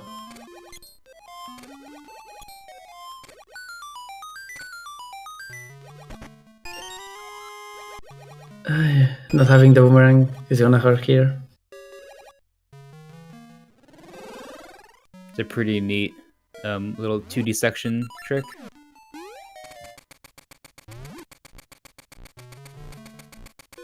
And there's the level 3 armor ring.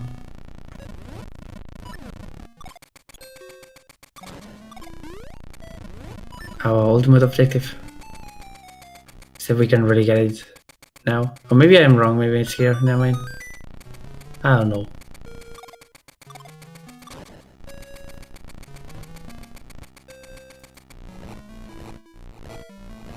Alright, that is Hero's Cave. Hope you We did it. enjoyed.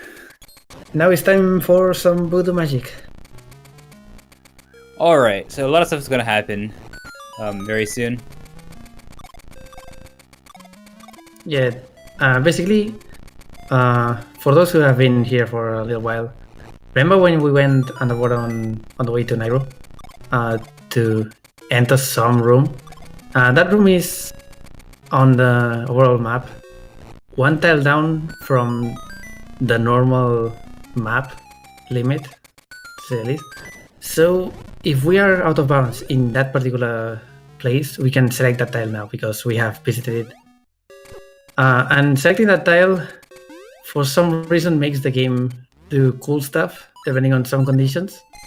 So we're gonna do cool stuff. First, we have to go to the out of bounds map, the X world. After we appraise rings, of course. We appraise rings, yeah. A lot of rings were appraised. That's why we got the rupees in Hero's Cave.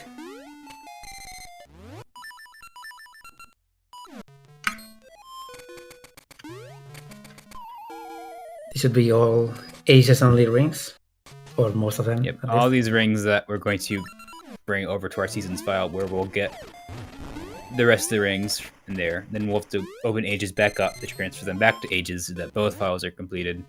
It's a whole process. You'll see it later. But for now, we just got the ages exclusive rings and the rings that we need for seasons.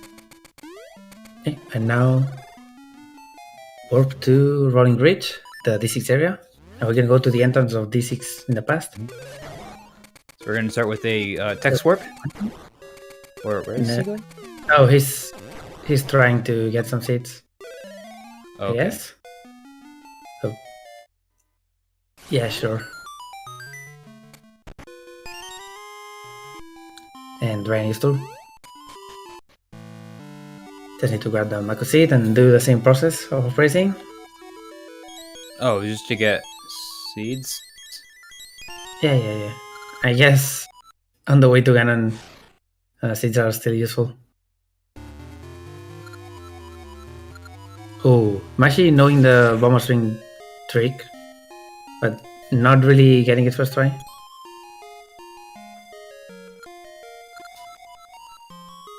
It's fine. With this trick, you can retry it more than once, whereas with the Keys one, you can only try it once, and then 80% you have to go get the key normally, like Mashy's doing.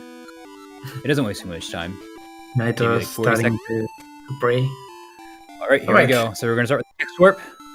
We're going to go to a very weird spot, and the game's going to be very unhappy.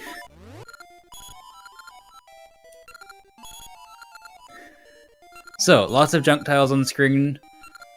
I forget what room we're actually in, but we're actually in a specific room in the game. And it's just not really printing it right on screen. Then equip 2 novices specifically because we're on a weird tile and it doesn't want to work with our songs. On B, so we're going to select the glitch tile after we warp to the past, and more than once, and we select it, hopefully we'll get the Varan warp. Let's see what happens. No crash. No crash. Hey, no crash. Let's go. It's time to beat Varan. The first Manib actually made the first time he opened the thing, it made the ring box, whatever it's called, big list, and now we have like every single ring in the game, but it's not important because it doesn't come for... I think we skipped the ring corruption part, but I have no idea then. Whatever, Baron is done. But the important thing now is that we don't really need to watch the credits, at least as far as I know. He's not really doing the thing. So the game gets marked as in a really weird way. So the game marks our save file as being completed unlinked. Like, it marks it as an unlinked file, but it still has a lot of properties that linked files have. For example, if we were to talk to Furor, she won't give us the secret as if it was a linked file. But a lot of other ways, it's a unlinked file in that we can use a link cable to link it to seasons. So that's the state we put the game in, and that skips an entire extra ages playthrough. The actual part of why it's so useful for handle is that because the save and quit prompt that selected before actually warping to Varan is the one at the end of the credits with the secret on it. So the game basically expects you to already see the screen and unlocks the secret on Furor. Unfortunately, Jen crashes. This trick is really unpredictable. You can do it completely right and it'll just crash. Yeah, there's a lot of factors and random stuff you have to do, like talking to the tree at the start in a way that the satchel drops on the left. That's super important. Not going to certain map tiles, like Simonte City in the present, super important as well. And I think this seed satchel dropping on the wrong side only saves the text box or something. No, it makes it. Pretty sure it makes it impossible to do. I don't know. Oh, okay. There's a lot anyway, another crash. We might be here for a while. Like I said, it can go completely right. For some reason, on console, it's a little bit less consistent, and we're not really sure why. And I was going through this cutscene that unlocks canon, I assume, because I thought you could just save warp out of this. But hey, he knows better. He's actually playing the game. But here's Link. Alright. Now, going through the maze to get to Twinrova. The maze works is that you go whichever direction that none of the eyes are pointing towards. Just to take a quick glance at them and you see that some of them are facing up and right and down, so you go left, because none of them are facing left.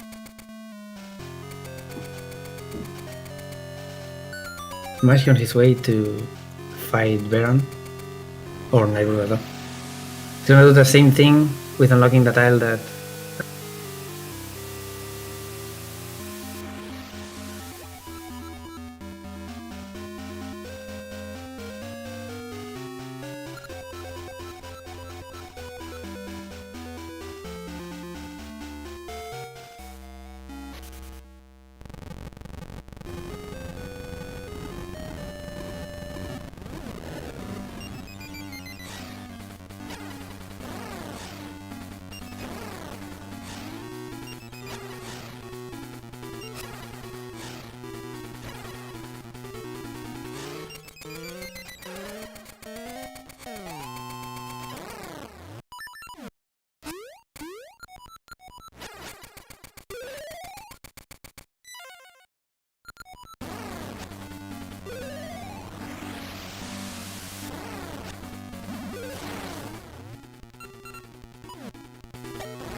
Yes. And we have company now. Who is it first? Or maybe it's the bot? What's happening? Nope, just you and me so far. I think it was the bot. I don't know. I just know that Mighty Mouse and Juggler are gonna be the last commentators for the season's part. So I don't know when they are gonna grow up. Hey, wait, we were actually talking to nothing in the end till now? Maybe? Were we? I don't know. Oh, okay. That's sad. Well, you know, I like hanging out with Tourette, so it wasn't all for naught. Apparently we were just talking to ourselves. I guess. I don't know. I tried my best to commentate. If I said something stupid, then it didn't appear. I don't know. Through dance, okay, it's not that hard. Okay. Halfway through Dren's brand warp. Yeah, it's fine. It's fine. That's unfortunate. Hopefully didn't miss too much. It was. I don't think we really said anything important. It was canon, I think, for Nitros, and that's about it. Yeah, I mean, Maybe the Twin Robo and Ganon fight pretty self-explanatory for the most part. Not much that really goes on. I'm actually getting the level 2 sword now. And it's time for the Bomber's Ring jump, I think? Yeah, I don't know if he already did it. And then Danger 2.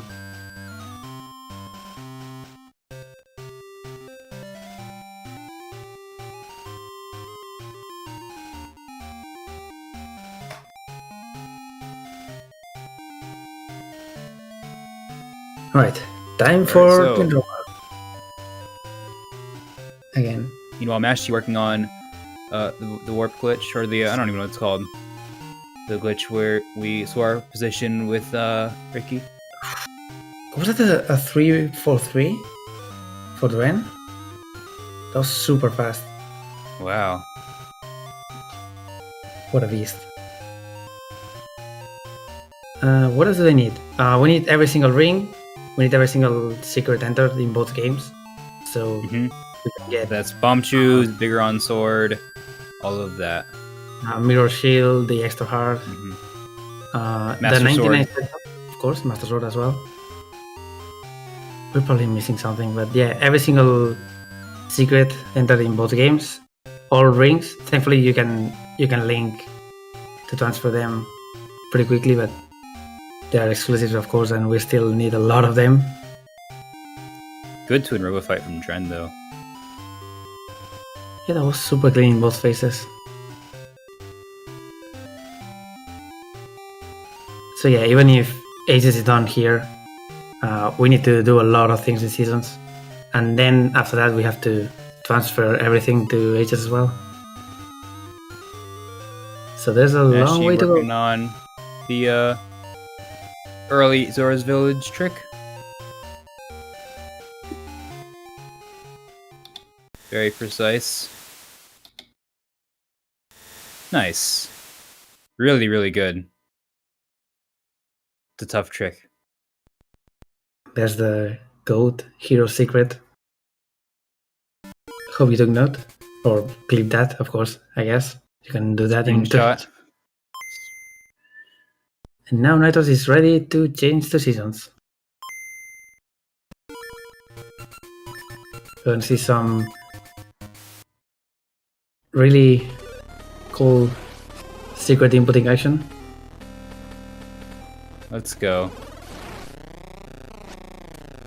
And Dren is completed Ganon. He's done with his Ages playthrough. Nice. Super clean in both fights. Really showing off how actually good he is at the game. Even after playing no Oracle Shame for so long. how Ren Warp went, but that's just Ren Warp. It just crashes sometimes, especially in 100%. Or crashes even more often. The only real mistakes in the run, other than Bomber's Ring taking quite a lot for both, have been that Parent World problem and D4 in Ages. The rest has been pretty clean. in general. Yeah. Again, it's still anyone's game. We Mashi, still of have course, like 5 hours, 6 hours left.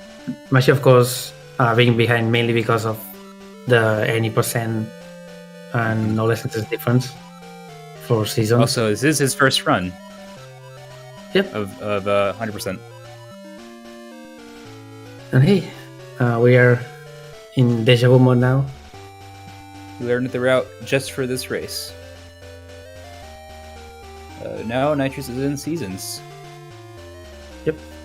Just like in the Ages Link playthrough that we did, we're gonna get the sword right away. I don't think we get a shield here on Link seasons, but I may be wrong. But yeah, sword means we don't have to go and get sword, but we'll have to do Hero's Cave either way.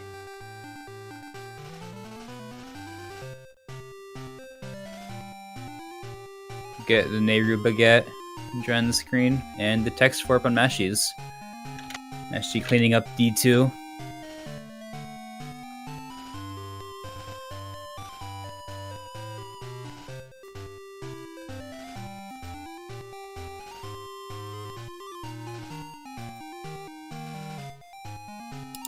we have a boy here now?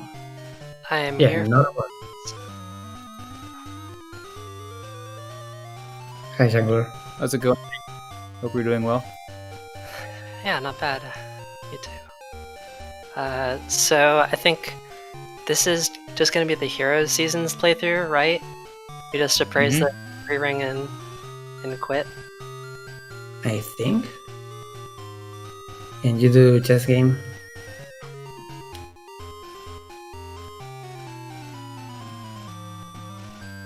Wait, isn't Hero's Secret technically also Link? I don't know. I know the details for that. I thought it's actually listening, which makes me more nervous now to not say anything. This is stupid. Heroes seasons. Yeah, but it still follows Link logic, right? I don't know. Again. I've never played a hero file, so I wouldn't know. Let's turn to the base bin. Hero Seasons. Head to Subversion to visit Ferry behind Waterfall. Get hard ring level 1. Head to the Swimmer's Ring secret, done with this file. Copy to second slot. Cool. Alright then. Yep. So we're just doing a little bit of Heroes file exclusive stuff, and then we'll dip out basically.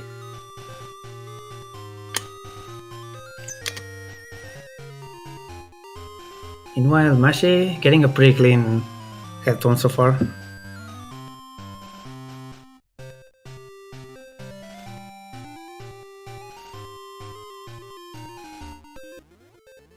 Nice.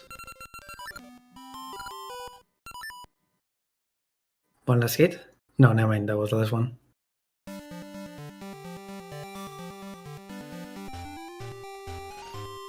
Good D2 from Mashi.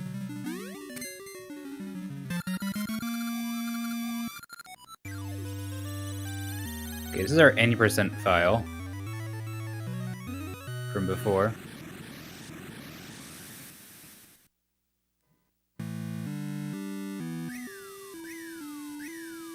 So I guess we're done with Hero Seasons. I thought Seems we ancient. It was like 3 hours ago.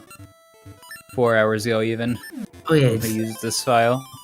just Victory Ring now, mine. It's time for actual Seasons cleanup.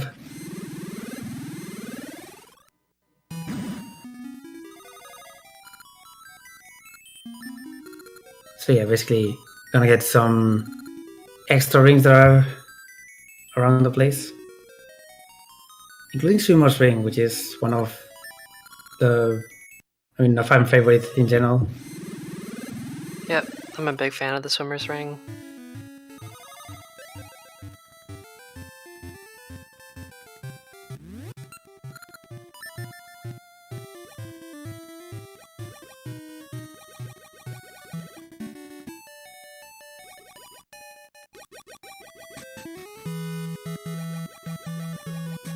That first- one Go ahead. cutscene looks very LADX. Oh yeah, that's true.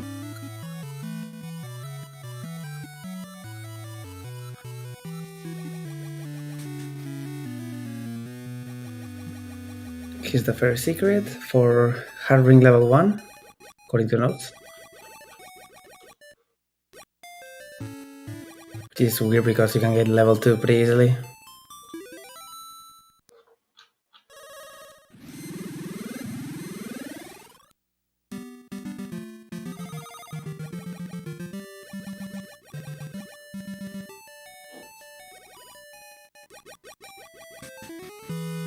Now it's time for Sunken City, Swimmer's Ring.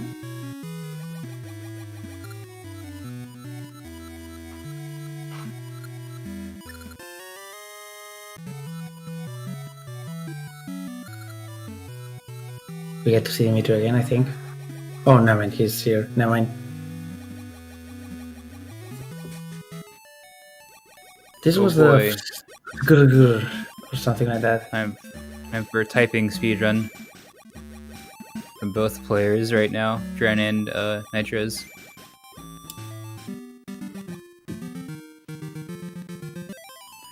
Hope you guys have kept track of all the secrets.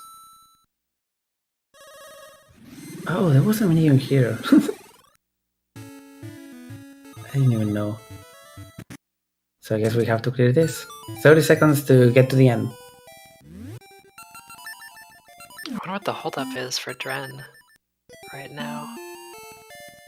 Wait, right. Another pee break.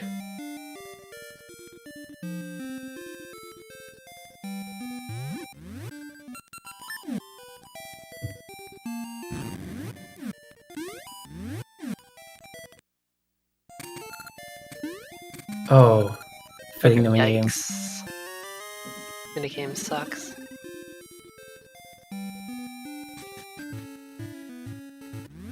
Right. Mashi getting the cool jump in the library again. Or again. As well as the other ones. And he can now enter Dungeon 7.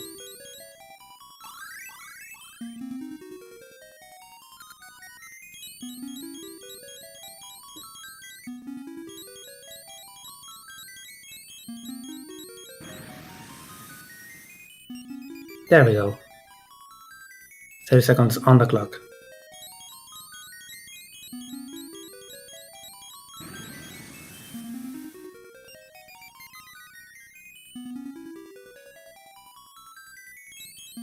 And Mashi getting ready to head into Dungeon 7, Jabu Jabu.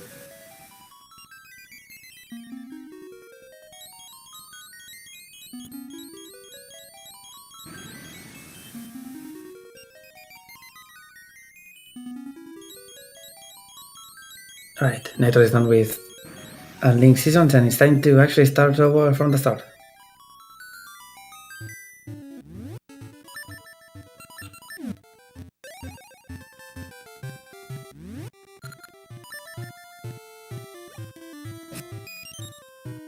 Alright, now I believe we're gonna have some linking action going on.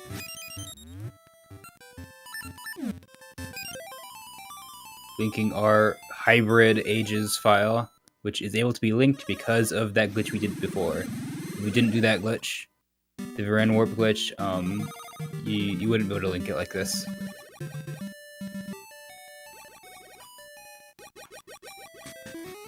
We'd have to do a whole nother ages playthrough to be able to link the game.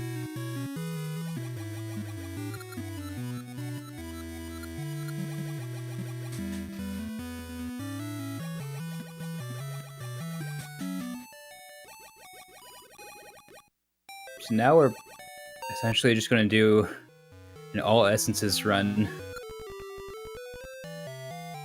with 100% stuff for the next 5 hours. I mean, chess minigame, no. Or rather, chess game to get a lot of rings is also in this particular playthrough. Indeed. But it's gonna be... Well, we have a lot of ways to go until that, really. Yeah. It's funny how much vertical space that stuff takes up in the route paste bin. It's because of all the sword slashing. Yeah. Just keep scrolling, keep scrolling. 310 until 756. That's our current split. We're gonna see a lot of seasons. Mashi has already gotten some of the rings that both of these other players are gonna get in this part, so he's actually gonna save time for that. Just not enough to catch up, of course, because the route difference is very, very big. Nitro's complaining about mashing. Understandable. His fault for playing on keyboard, TBH. True. Just kidding. Actually, it hurts on controller too for long periods of time. So it's not exactly the most ergonomic category.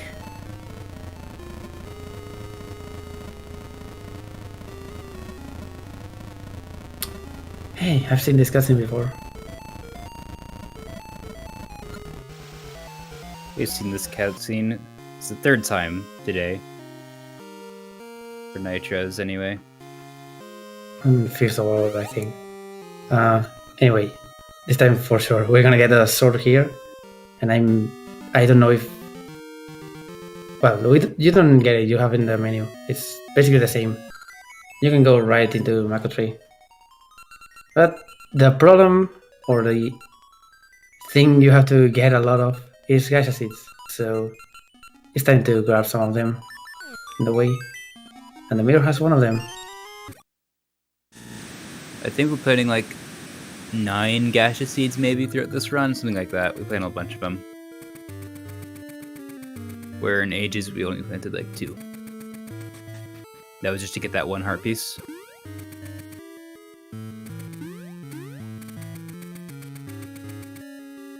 Ages completion times. Nitro's split says 435.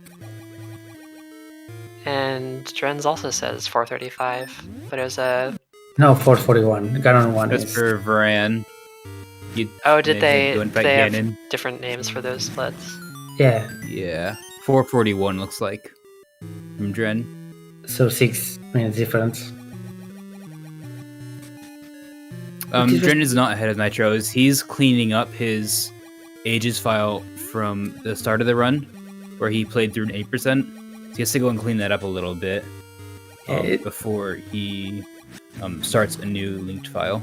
It's gonna be really confusing for a sec. Just know that after this minigame and approaching some rings, Dren is gonna start another playthrough. And then we'll have actual gameplay in both sides. Plus Mashi finishing up Ages.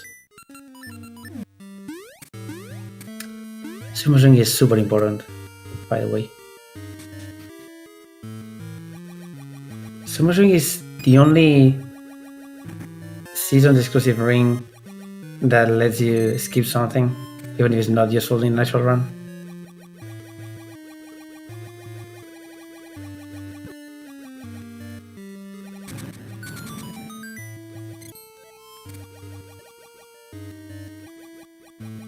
Alright, and they are actually getting the map and compass now. Since this is the last playthrough for seasons, they actually need to Before, our only goal was completing our seasons file so that we could link it to Ages. Now we actually need to do 100% stuff.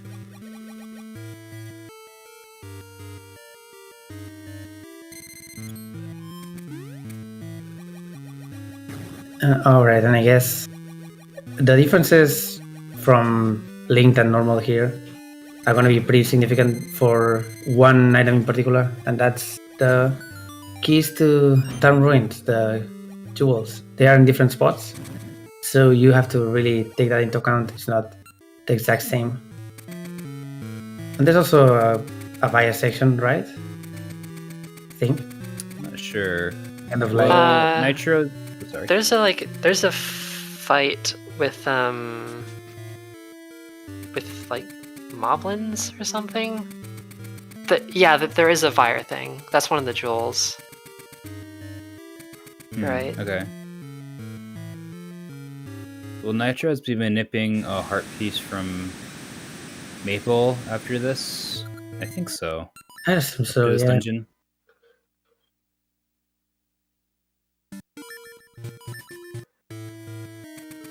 Alright, Drain is done with Hero. And clean up, I guess. You can go ahead and give Link again. Hopefully no errors this time.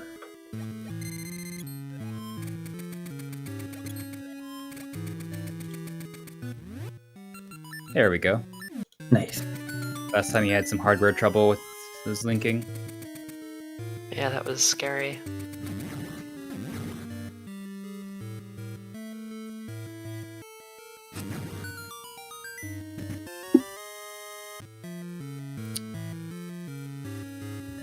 Pretty soon we're going to be doing the same RNG manip after we get the boss key, I believe. To manip the boss Aquamentus. Same one that we saw earlier in the run. Yeah, Thought it'd be worth explaining again since I'm sure there's a lot of new people here because it's 5 hours later. the main purpose of the first time we did the manip was getting the power ring level 2. Which is not really the main purpose of this manip when it was created. Because Aquamentus can be a jerk on random RNG. Yeah. Basically, you don't want him to charge it back. Manip was designed by Jangler, was it not? Originally, yeah. I think some people use a different pattern than the one I initially used. Well, now it definitely does, since you have to get this ring, discover ring. Oh yeah, that's definitely different.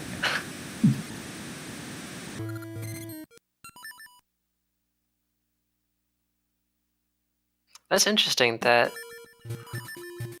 Nicero's opted to hard reset there rather than route that into the manip.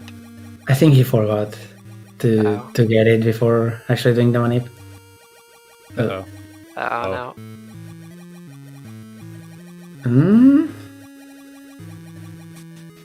What's he looking for?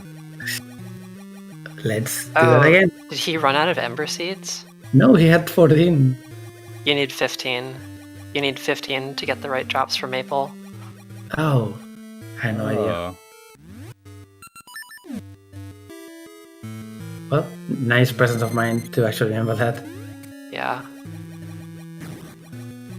Even if it was a pretty sizable time loss, just harvesting so much. Yeah, Nitrous is leading right now. Dren, probably about 10 minutes behind at this point. Something like that. Yeah, it's about not quite 10. 7.5 minutes basically of difference on finishing a Link Seasons cleanup. Yeah. So the first part of that RNG manip is to make sure Aquamentus doesn't charge you. You can lose like 15 seconds on Aquamentus if Aquamentus decides to charge you twice. So that's nice. Second part of this manip will be to manipulate Maple, I'm assuming to get a heart piece and then a potion. And then Whereas third? in all essences, you would get a power ring as well. And third is gonna be, assuming there's no detours and... Oh, no Maple. Oh, Never mind. never mind.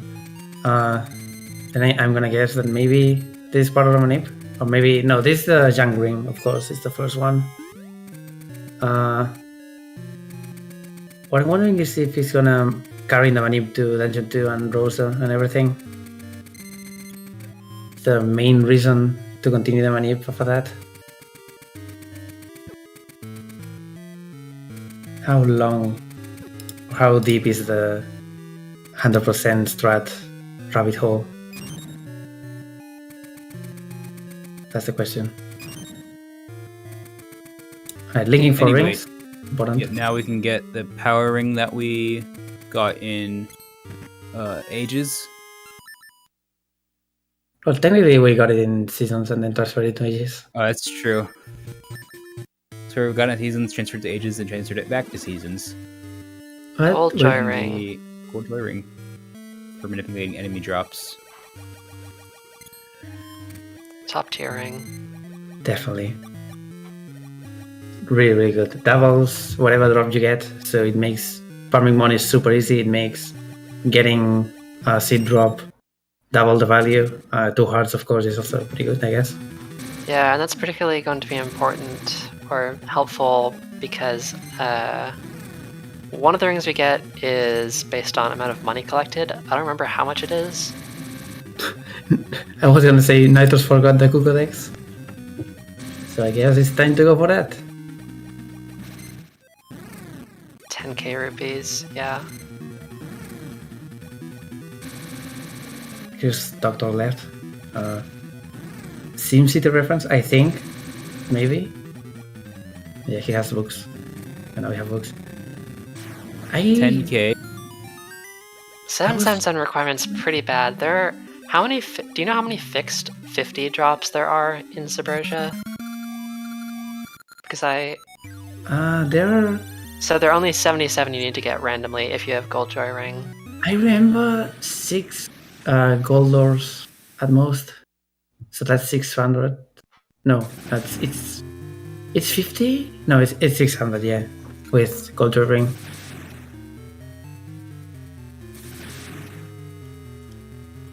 Fire is saying 7, but I can't remember more than like 5. There's like 2 that are on cool spots to get, and the other ones are so far out of the way. So yeah, they are hard to remember.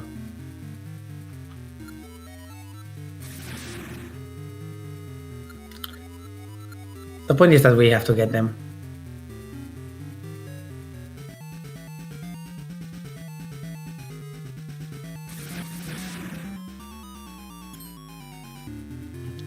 I believe there will be Subversion, or well, I guess there won't because we just need the level 2 boomerang, right?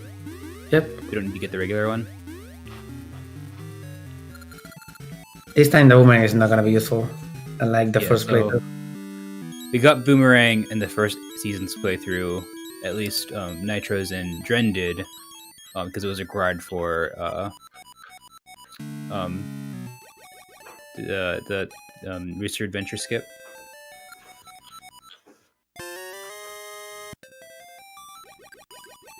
Right. Time to head in and get the Rod of Seasons again. Just continue the normal progression. Having deja vu right now. Alright, there's a text here. I was genuinely surprised for a sec. God, Rondo has spoiled me, and I don't even play it that much anymore.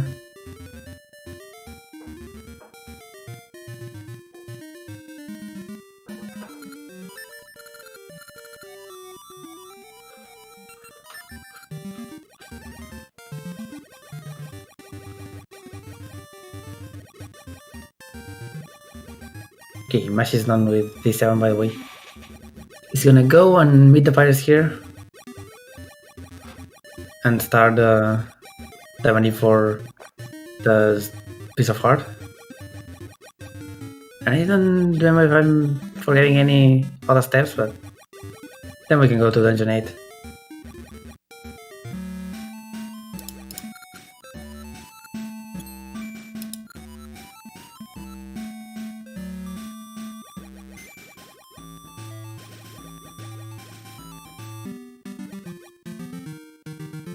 I wasn't paying attention. Did Dren manip Aquamentus or not?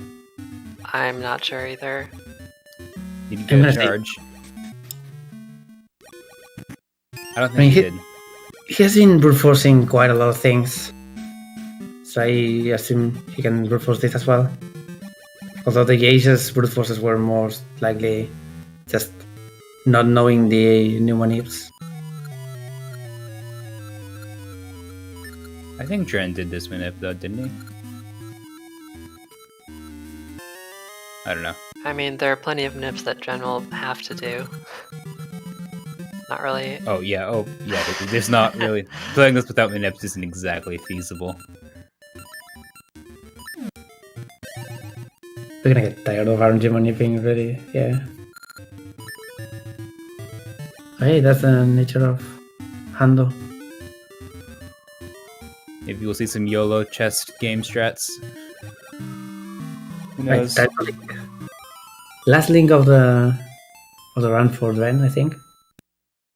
No, wait, we have to link back to Ages. Never mind. Please no error. Cool. So Fiery saying Maple's heart piece might be might get that when we get the green ring later, so we'll see. Makes sense. Yeah, it's good to chain it with other stuff. The Nitrous' route doc says bump into Maple after D3, so you can get Ghastly Doll. So it's because of trade quest stuff that it's after D3. That makes sense. But when you trade stuff with Maple for a trading quest, you are not supposed to be able to get anything else, I think. I thought that's what it was too.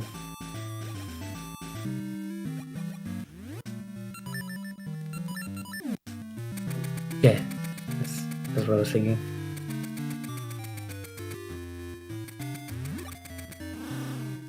Alright, train with the gold ring. Oh, yeah, it does say that. Between D3 and D2 and D3. That's when you bump into Maple to get the heart piece. For the heart piece, yeah. That makes sense. And a Gacha Seed, and a ring. First secret Stacked Maple. of this playthrough, by the way, is for Tingle. Hope chat is taking notes. Looks like an equation, really. I feel like I'm in algebra class again.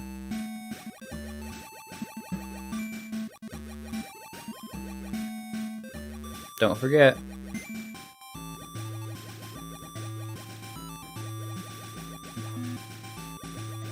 Time 42. We're gonna see the power of Culture Ring on the money room here, I think. Oh, does it not work with that? I don't know. I've never tried, I think. 5 rupees. Yo! Was he wondering if that was the map or something? Yeah, he must have been. I don't really know where the map is here, either way. I know where the map and compass are, but I don't know which one is which.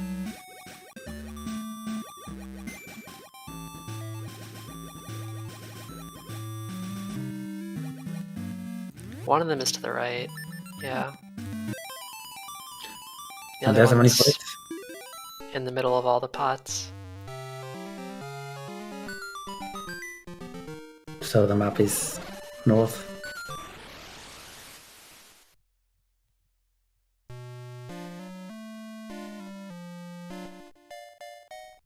Alright.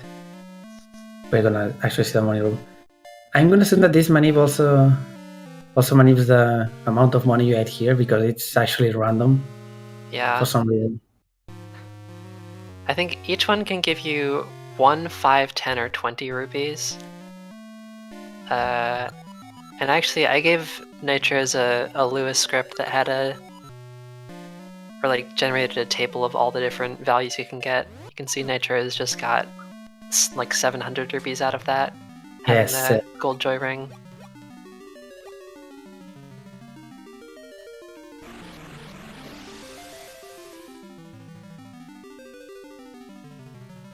The funny thing is that 700 is barely 10%, no, 1% of what we need on rupees for that 10k ring. Right, safe word.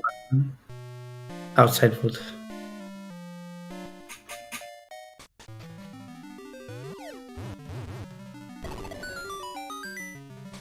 The Moblin went up the vines. Unacceptable.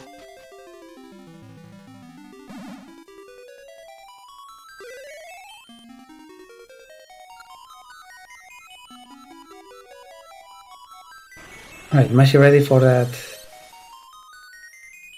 Maybe he already did it and I'm wrong. Ah, no, whatever.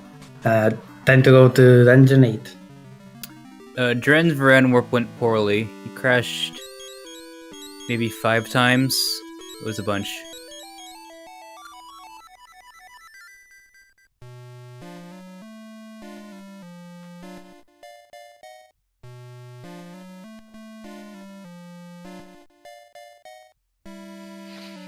Isn't there supposed to be a 100% consistent setup for that now? Is Dren not using it? Or is it different for Linked? For Linked, it's different, and the 100% consistent setup corrupts the ring box. Got it. So if you were to talk to Vasu, it would crash the game.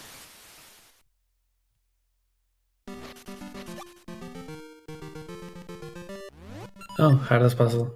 Round 3.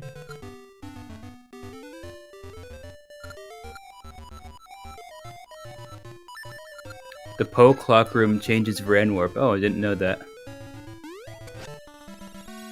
Lots of things change Varan warp for some reason. That's what I was saying. I listed the ones I know, but there's so many random things that can affect that trick. It's so finicky. On my first run, I did Varan warp, and for whatever reason, I didn't have Power Ring level 3 in my corrupted ring box. It just wasn't there. Every other ring was there. It was just really weird. Oh, it wow. was red ring actually, so maybe you just were confused. No, because it was like in my save states that I made, like when I was going through the run the first time. Yeah, but it's supposed to be red So it ring, wasn't- not Power Ring level 3. That's what I meant. No, it's Power Ring level 3. It's red The ring. new setup. Wait, there's a new That's setup? the old setup. Yes, there's Right a new now. setup. I'm a boomer. The old setup used red ring.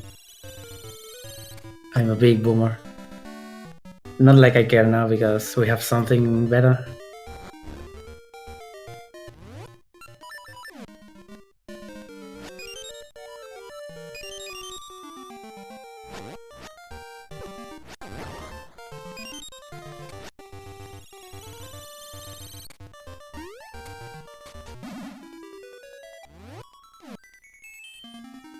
New setup, Speedrun. Not It's wrong on true. that. Also skips English. I guess we can call that a defeat Baron category. To defeat Varan category, the only difference is that you play it on English. No, you can just play in Japanese and do the entire setup. Why not? There's probably an ace for that now. I guess. Oh, yeah, I guess you're right. Alright, Nitro has messed this fight a little on the first try. Let's see second try.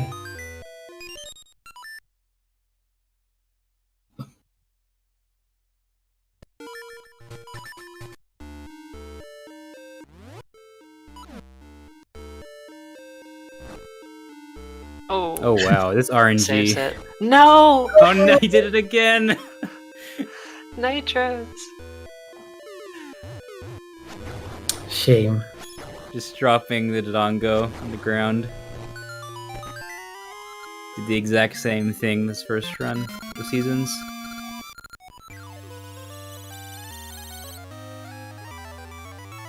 Actually, checking to see if the chest is a mimic.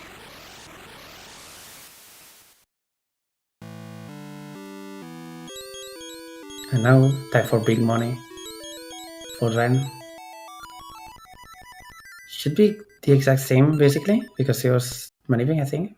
Never mind, not even Looks close. like they Wow. either he wasn't maniping or they did a different manip. Yeah, this doesn't look like an actual manip. Never mind.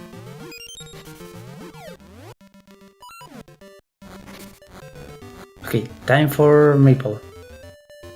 Dren didn't pick up the compass. Oh, he can't do that. He doesn't have bracelet. I'm a fool.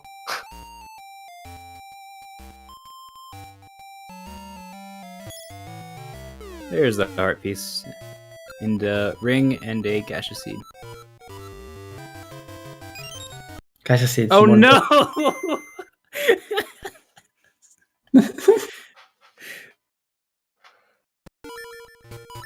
Well, Amazing. hey, we are 5 hours in, no bullying. Yeah, for real. keeping your focus is hard on something like this. It's very true.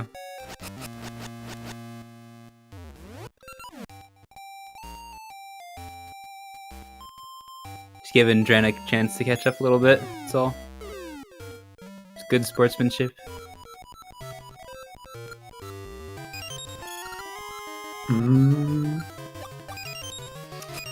What Okay.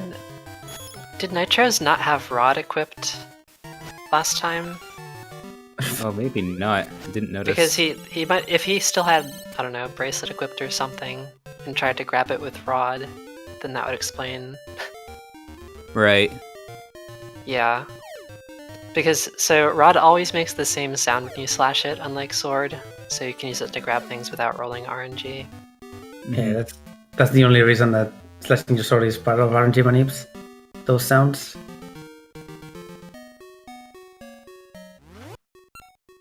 Alright, time for the hard piece here. It's been taunting us for a while now.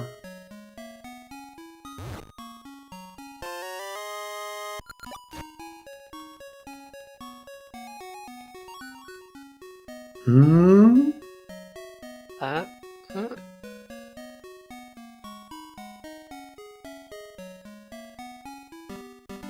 Nitros? Alright, there's a cutscene here, never mind.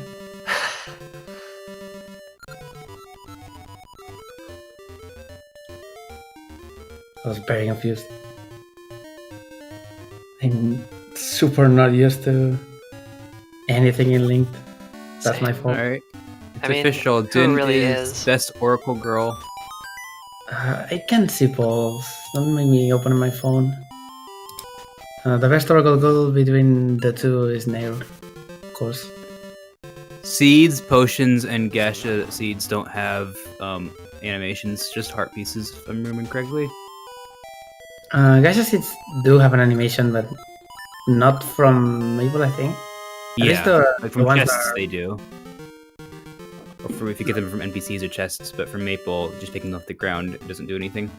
isn't the one from the 1000 Subrosia also a cutscene? I don't know.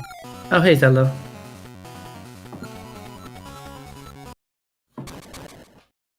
Bye, Zelda. For 2.5 hours, it comes out. Din is officially the best Oracle's girl. So congratulations, Wow. Din. Unexpected. Such. Wait, did you include Zelda on that poll? Because if not, Yeah, they included Zelda. an Impa? I'm just happy that Makuchi didn't win. Again with that. Okay, time for play now. Round 2. Easy minigame. Should be no issue. And there it is. Nice fight. Yeah, Fee would have some things to say about that if Makuchi won. Oh, Dren does the same thing as Nitros. No, why?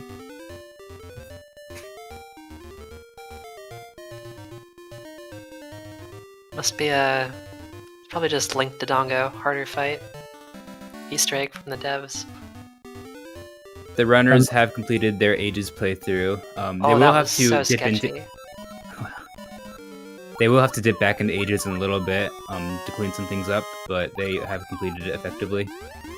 Alright, we are back into our prison in form of a kangaroo. We can't escape Ricky in this route. So we are back on it again, just to go to Dungeon 3. This time we don't need to take the detour and also get the I think it's the square jewel in that case. I never remember that. I don't know. But it's in a different position now. In that cave we have... What is in that cave? I have no 100 idea. rupees, I think. Probably. How long is the Ages dip? I'm not entirely sure. I think just go into Link Rings and then get the secrets. That's it, right? Yeah, input the secrets and So connect it's rings. probably like 20 minutes, if even. Maybe less than that, 10 minutes. As long as I it know. takes you to input passwords, yeah. Secret one is Tingle. I don't remember where you go for the other secrets, so I don't know if it's a long thing. It's probably not that big of a deal. Oh hey, terrible room. Last time we were gonna say it.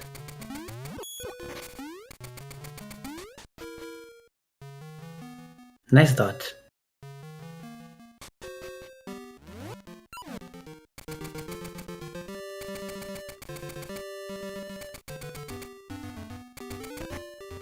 Yeah, those candles are real jerks.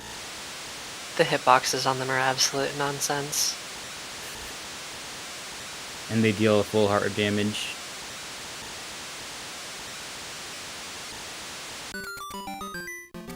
I'm pretty sure I clipped you, Harette, down into one from like a full tile away. Yeah, it's definitely that. I remember that particular clip. It's super funny. But I want to discuss something more important. Bunny candles? Where's the bunny? I don't understand. Yeah, I didn't understand that either. I need to go look at the sprite again. Hold on. Kyandokan. Ages candle. Oracle of Ages candle. Kyandokan, yeah. Oh, Kandokian. Alright. I kinda see it. Not even close. Almost. But yeah, not really. Second try. And this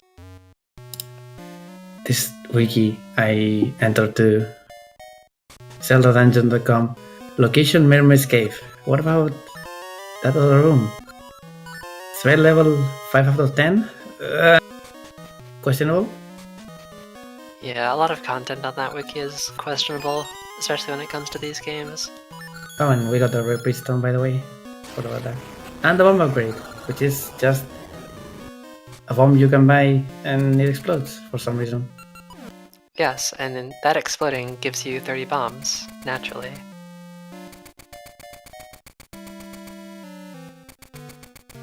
I guess we can now use our time to go for a date. Pretty sure we have to go for another date later. Assuming there are rings in that one cave. Yeah, I'm not actually sure what's over there. If I had to guess, it's probably hard ring level 2 or something. Because date.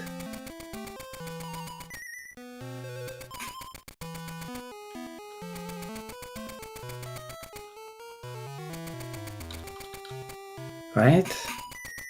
So we're on a second date with Rosa, so apparently even though we left her the first time, she still wants to go on a second date with us for some reason. Maybe Link will be nicer to her this time. Yeah, technically we saw her in ages. Getting us a shovel. But it didn't really happen because Parent Warp erased that. Technically. Time travel is weird. I don't know. Mashi trying to get some bombs from this bush. So it's time for suffering. Never mind.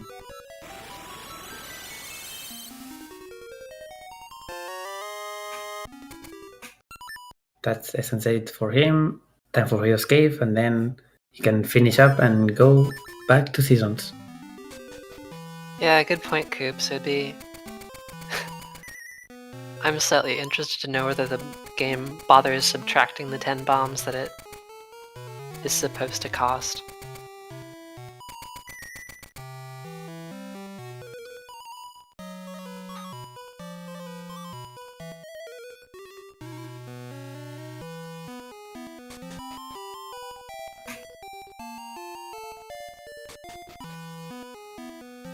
Right, Netos has Summer. Going really slowly here because seeds are an important resource. Yeah, I was actually curious whether Nitros would use the seed there, because that's not part of the standard seed route, but people sometimes do it by, like, accident or habit. I'm so used to mashing seeds in oracles where you always get the satchel upgrade. and seeds are of basically no concern. So if I were to ever learn all essences seasons, I would probably mash seeds way too much. Yeah, It's it feels like a decent time to use a seed too, but so much of the walk from that cave entrance to the portal is screen transitions, so seeds don't help you.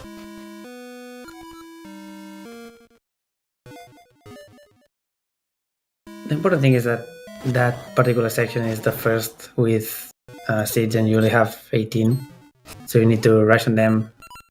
Or 18. Yeah, it's 18, right? I'm not wrong. You have to ration them a lot because you're not gonna be able to actually get a refill until after dungeon, since you have to save warp. At least that's a consistent method. I don't know the actual mechanics for that. I just know that save warping refills it.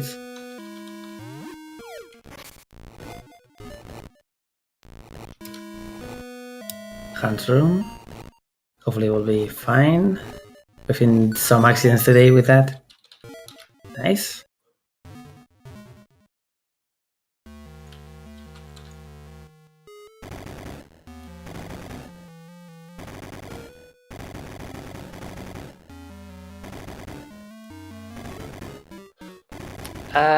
It is both Gasha seeds on the left side. You're right, Fiery. According to the randomizer source code. So it's technically still useful. Which is sad. This is the only category where Gasha seeds are useful now. Pretty much.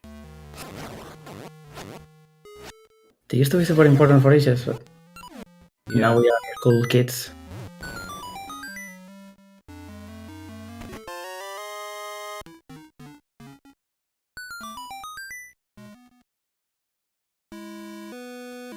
Ignoring that chest. I think that chest is also a Gasha seed. I think that chest is bombs.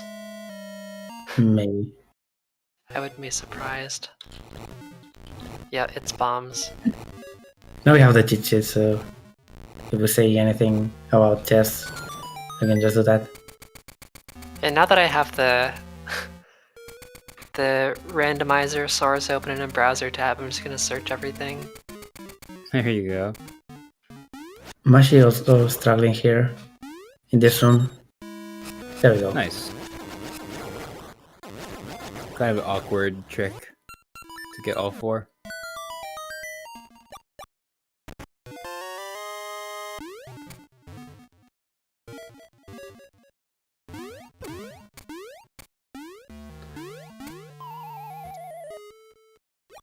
Wait, is it faster to? Oh, there's the compass here, right? Yeah.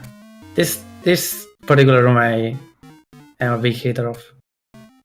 Going through this, and of course it doesn't really happen in speedruns in general. But yeah, there's a compass here, and we need to get all of them.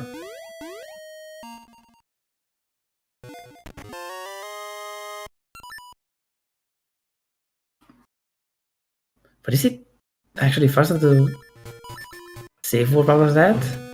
Instead of just... I don't know. I'm not playing. I should have questioned that.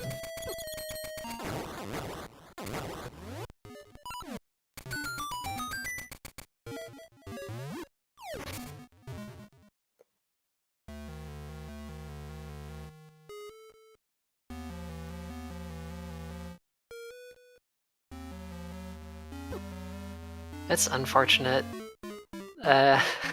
Just this whole 100% D3 is unfortunate because of the seed routing. Already down to 4 seeds. Well,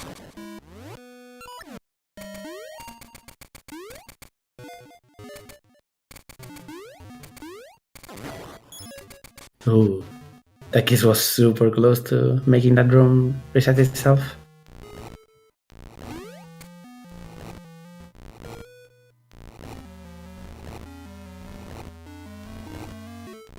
yeah, keys in the underground sections are real pains. There's a clip in Nitro's PB 100% where his hitbox just goes right through a keys for no reason. Was it in D4 in Ages? Yeah, it was in Ages. That's what I was talking about earlier, that you have a lot of invincibility when you hook up something in DT and 2D. It's really weird.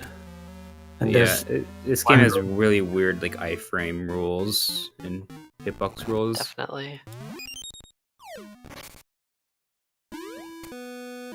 See how long it takes Mashy to do this room?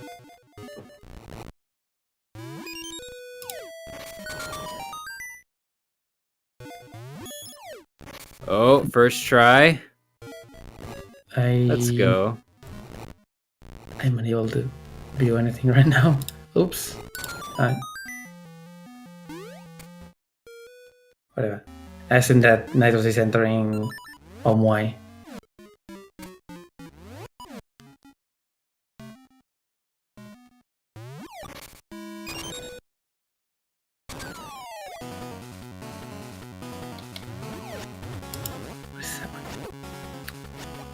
Pretty soon, Mashy's gonna have to do Varan Warp.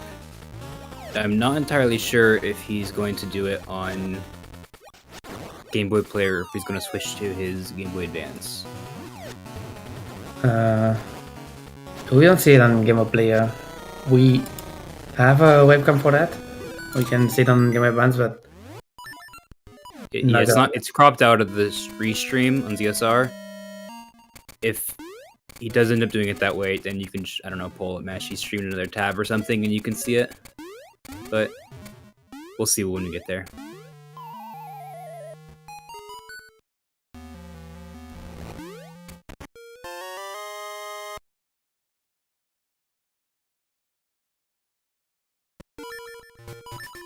Right, time for the cube room. On Mashy's stream, he has his Game Boy Advance in his stream layout. And he might do Varan Warp on his Game Boy Advance instead of Game Boy Player. Yeah, it was mainly to show linking to the other game during those link sections.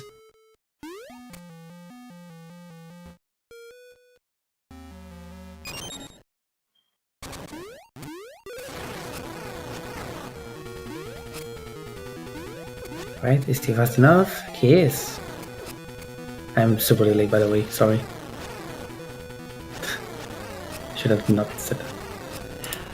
This Hero's Cave room that Mashy is doing looks so rude. Yeah, it's horrible.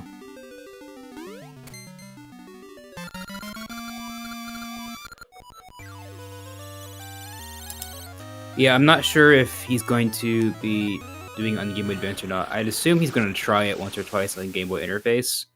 If he doesn't get it, he's going to switch. So maybe be prepared for that, and we can see if we can switch layouts or whatever. Not entirely sure. It's gonna be a pretty scout scam. So either way, we're just gonna hope that he doesn't crash. Oh no! Oh, did Please that tell me reset room the... flag is saved. Oh, okay, okay. The fact that you respawn and it actually activates the portal is terrible. Yeah, that's just bad game design.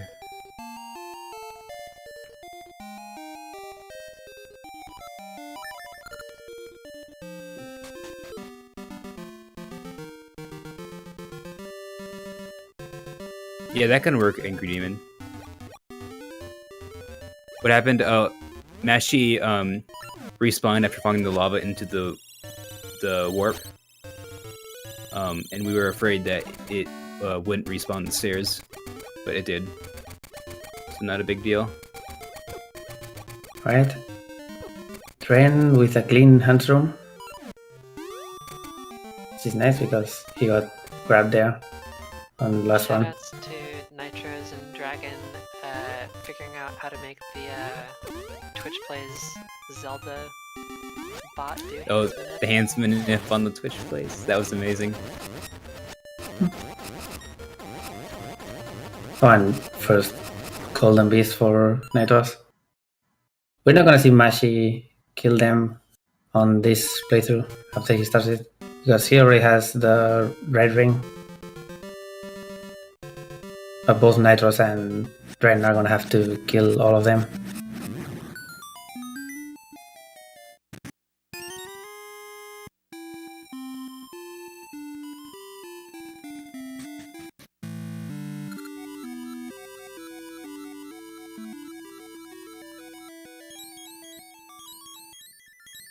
So now this should be, yeah, Lon Lon egg ghastly doll trade. I want to watch this clip.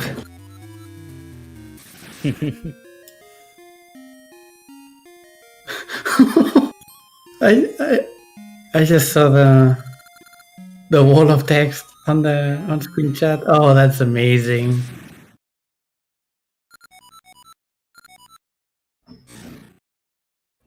That's how you task games in 2021. Jesus In Christ. Twitch chat. You just submit your speedrun as a wall of text. I mean, the only limit is Twitch having short messages. You can definitely do that. Right, this is gonna be Ricky's Natsu again, because Ricky is both the animal we started with, that we transferred to Ages and then transferred to here. So technically, nothing really happened with Ricky. We just have it, eventually.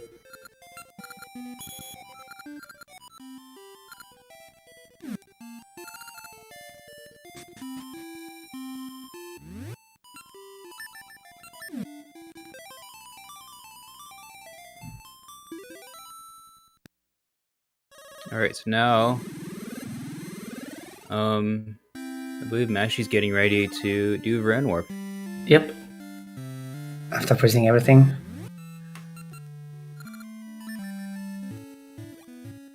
Yep, here we go.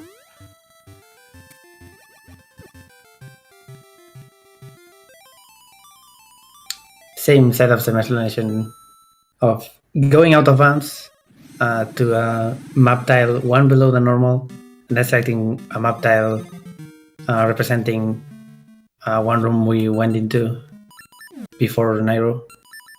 And then the game gets confused. And that's the best expression I can do. It's basically Ace.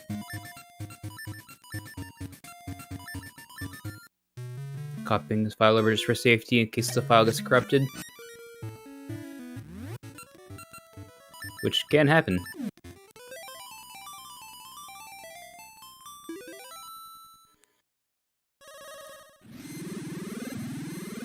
Ooh, Harpone and Optimal.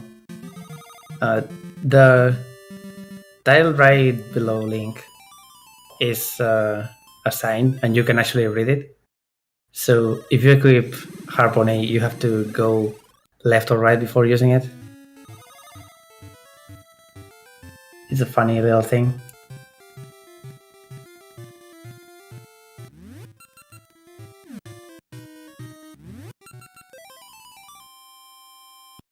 Uh-oh.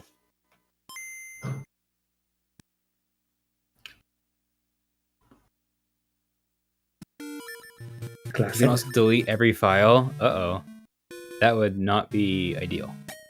Yeah, Burn has a lot of things that can happen. I remember seeing Ren have a corrupted world entirely on a save file for no reason. Wait, so is Mashy doing the consistent strat? I have no idea. Where you line up with... You line up your pixels correctly and then... Not entirely sure. Oh yeah, Kinda looks like it. I I thought this also corrupted the ring box. don't remember the trace sequence for seasons. Whoops. I thought we had to do it. That was the whatever item pot. And hey, there's Baron World. Nice. Didn't skip the text, unfortunately. It's a part of that you can do. Nice one cycle with the red ring. Let's go. Right. Now it's time for Ganon.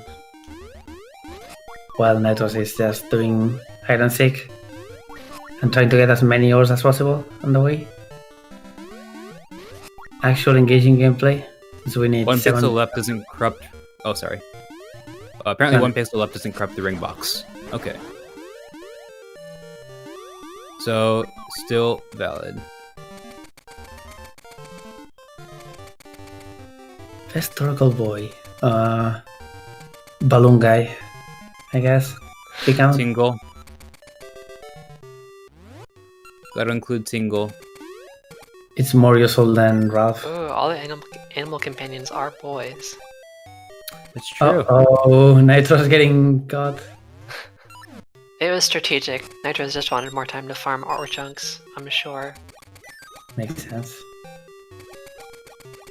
mean, he's not getting any red ores except for that one. That's true, Omega. There is conflicting information regarding Ricky.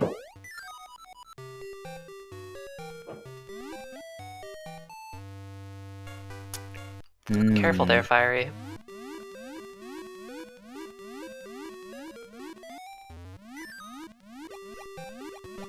We had this discussion in Discord a lot, and I remember it without really entering in the Discord too much lately.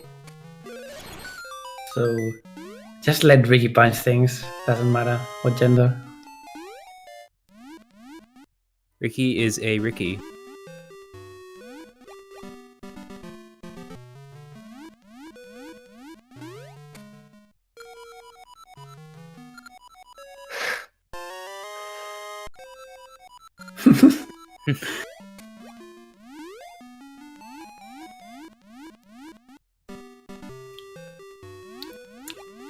Right? That's Almost. fair, Angry Demon.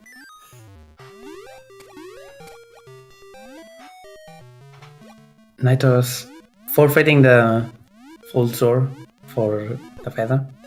Damn, I can't believe Nitros didn't figure out how to keep it. I'm actually a little surprised that Nitros isn't doing hide and seek skip. I just realized.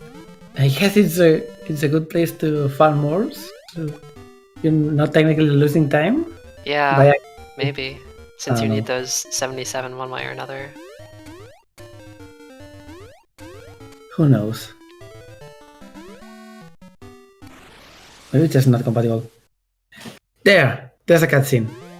Guys, it has have a cutscene. Get right. I was right. You. I thought the discussion was whether or not they had a cutscene with Maple, though. Do we know the The answer is subversion no. guy who collects signs is a boy, though? No, But I don't think so. Like, the hide and seek subversions are called the Strange Brothers, so they're boys. According I don't to think the there's Dragon, anything indicating. Oh, I love Depressed Kid from Ages. I guess so. I was trying to say, according to Dragon, Rosa is a guy with a bow, so maybe they are all male. Who knows? If Ambi was on the girls one, I feel like Pyration Captain should be on the boys one. Oh, you're right.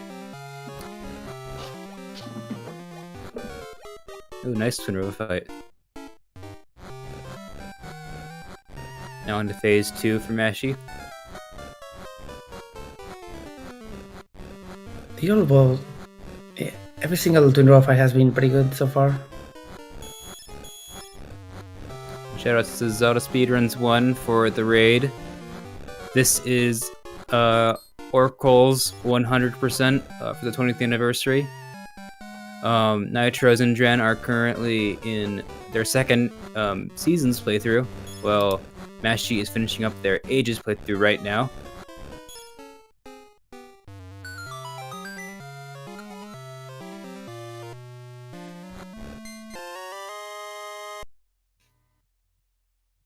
We get lava soup, by the way.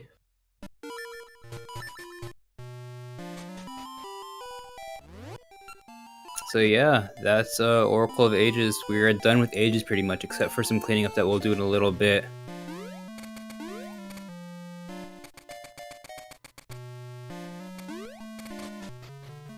Just need to beat Ganon. Yep. That's true, Fiery. Without Phonograph, there would be no lava soup cutscene with mysterious sound effects.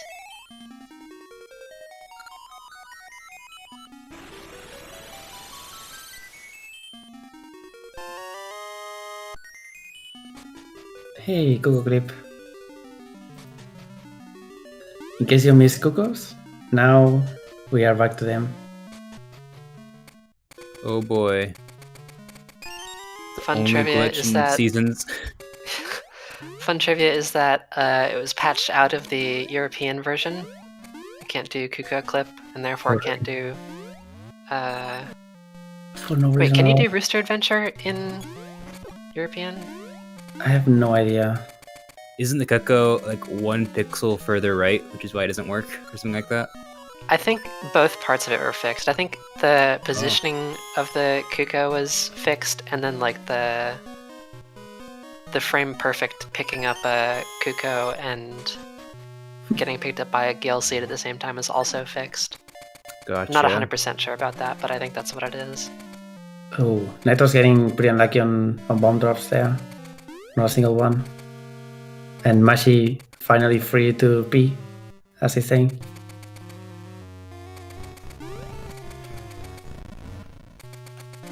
Actually, that's also gonna mark the end of the Ages segment. So I should probably start planning on having dinner. It's late. Yep. I don't play this game. Everyone's getting ready to play Seasons, so I am useless at this point. I do play this game. Rando is more fun in Seasons than in Ages. And All Essences is almost a good run, but I hate it. Alright, and then Mighty Mouth's getting ready to join Jangler to finish up the commentary for this run. So yeah, We're gonna see Max it's been Ruby's. real. It's a waste.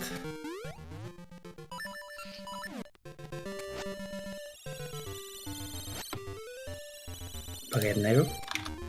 Hello. Yo. Mighty. How's it going?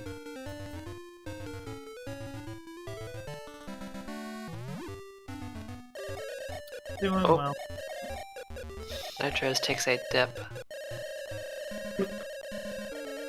Alright, yeah, hope you guys enjoy the rest of the run, but I am hungry, so I will go eat something.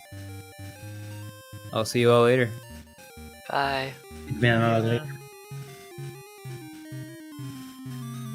I guess I can also take the leave now. Thanks for having me. Nitos contacted me yesterday to do this, so I barely had any time to study, but it was fun. Oracles is always fun.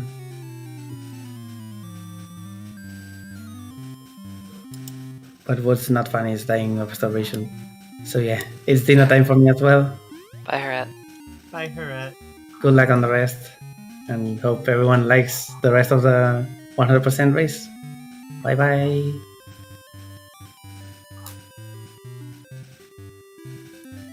Okay.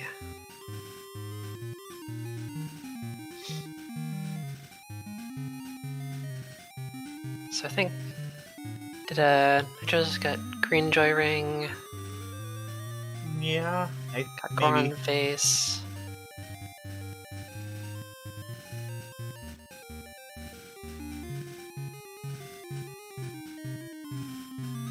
Level 2 ring box here, I think. Oh yeah. Nope, wrong cave. Yeah, no, you've got to fall down to it, don't you?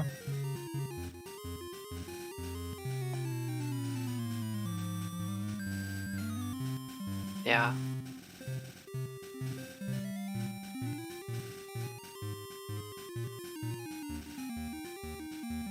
I have actually not had time to look over the routes, so I'm flying by the seat of my pants here.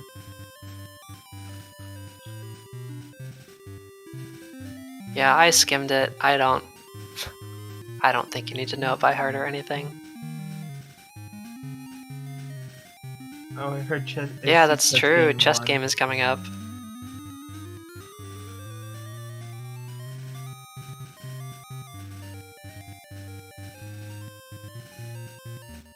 They open a bunch of chests for rings. And they have to manipulate. Here's Luigi.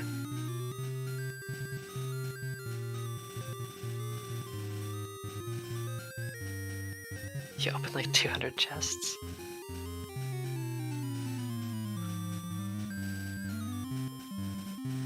I can't believe he gave up a fish for a vase.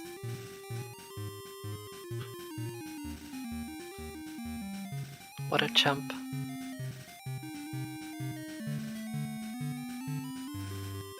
Yeah, chess game 1 is like 10 lines long in the route doc or something like that, and then chess game 2 is like 40. No, more than that. Chess game 2 is like 80 lines. Just of sword slashes.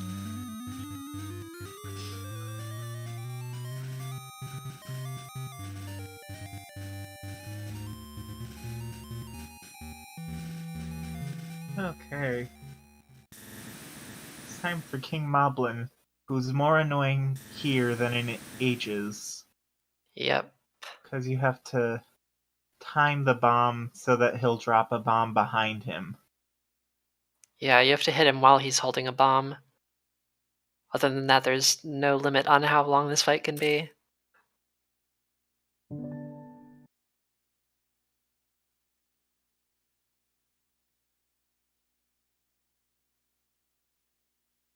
There it is. Nice.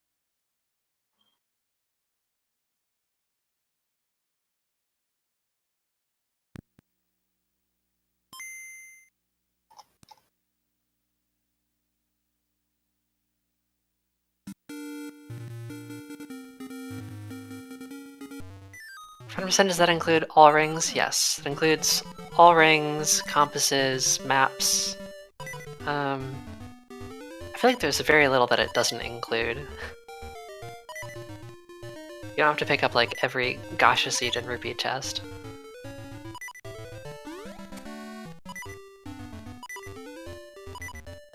And the other part of the rules is that you can't use memory corruption to get items.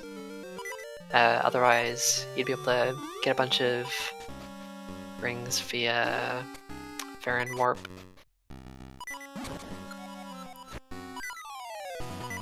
Even the advanced ring? I assume so. Wouldn't be 100% without it. Yeah.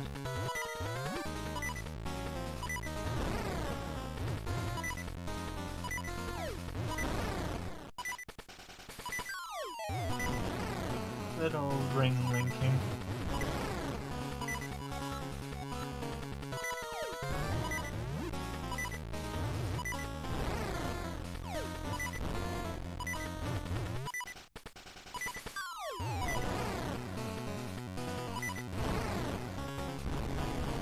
Ooh, what just happened to Nitros?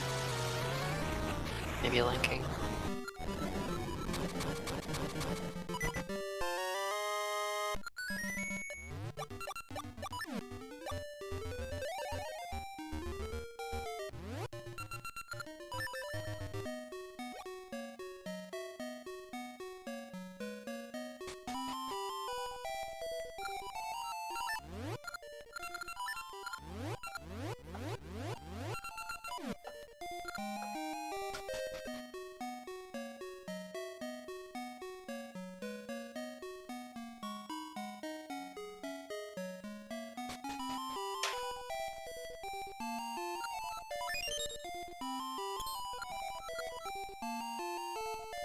So this is going to be Heroes Seasons for Mashi, which means that Mashi is going to go appraise a ring, and that's it. And then this file is done forever. It's the victory ring, which you get for linking a hero's file. As in, you beat a linked playthrough and then link that.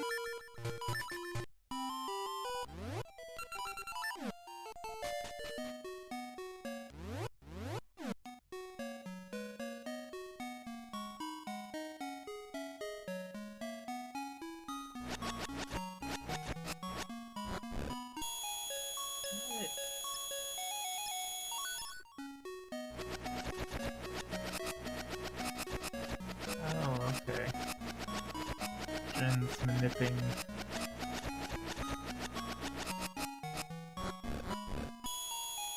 Manipulating some rupees.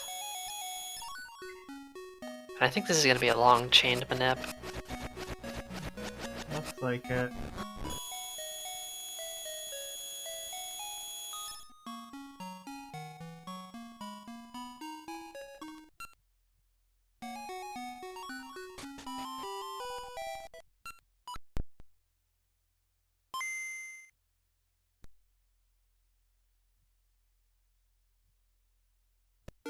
Nitro's also getting some rupees.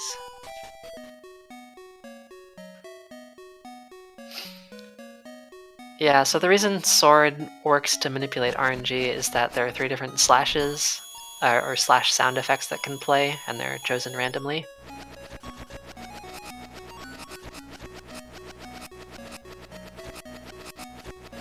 They're doing this because they need the rupee ring, I believe, right? Right, you need 10,000 rupees collected for that. It doesn't matter whether you're already at max rupees when you collect them, it still adds to the counter.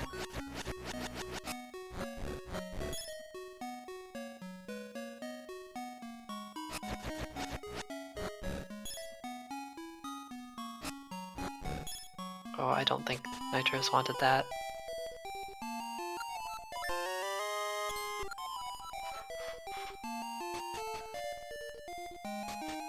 I'm just excited for the sign ring farming. Oh yeah. Fine Living Subrosion is a great character.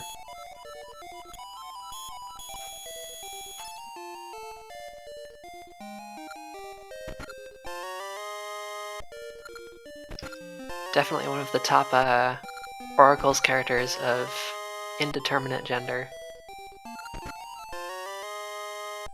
Oh. Best boy.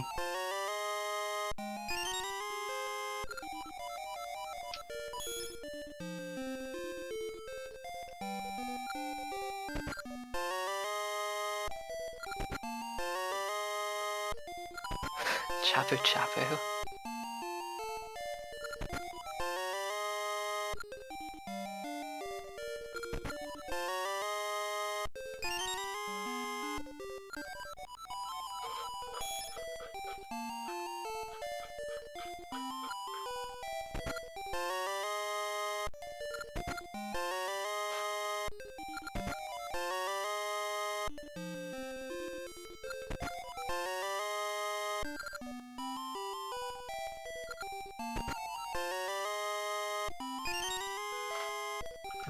Yeah, so according to the route doc, this is Gasha Ring, Power Ring Level 2, Whimsical Ring, Maples Ring, Rocks Ring, Zora Ring, Protection Ring, Fist Ring, and Red Luck Ring from this chest game.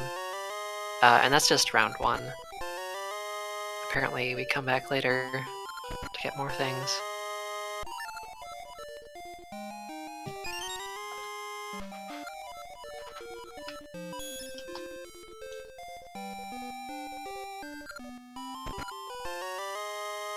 This whole effort feels very much like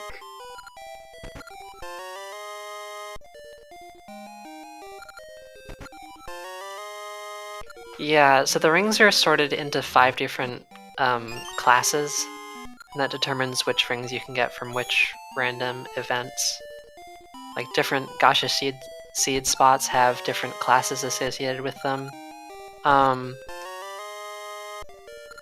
In my opinion, the way the rings are distributed to the different classes don't make a whole lot of sense.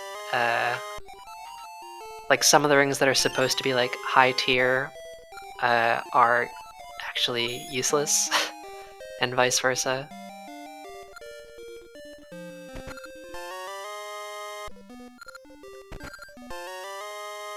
Like, Maple can't give you any tier 4 or 5 rings if I remember correctly, but Power Ring level 2 happens to be a low tier ring, which is extremely useful for the speedrun.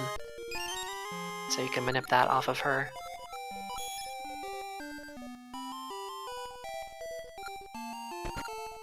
And then some rings you also just can't obtain randomly in any class. They're only available in fixed locations like Red Ring, Blue Ring, all the trophy rings, and a bunch of other random ones.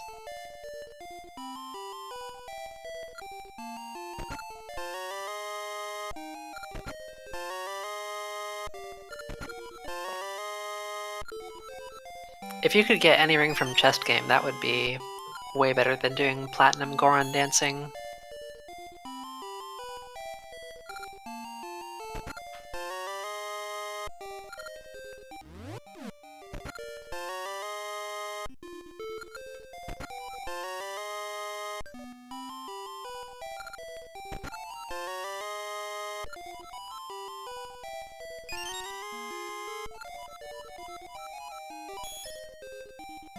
Well, it's more than one chess game.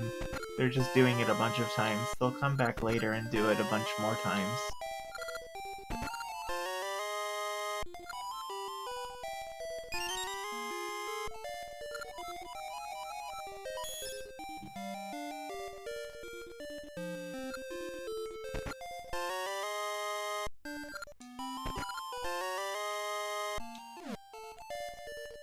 Yeah, we can see that on Nitro's is a split tracker or timer. It's just a lot of LRLL, RRRR for left and right, which chest to pick.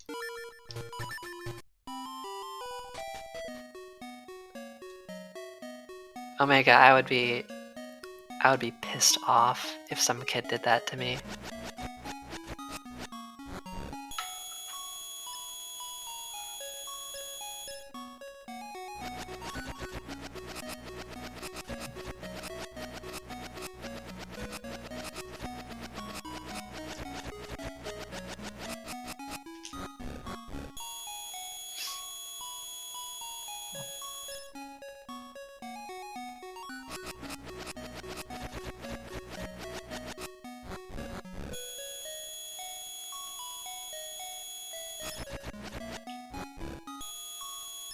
And now Mashi is going to be starting his final seasons playthrough.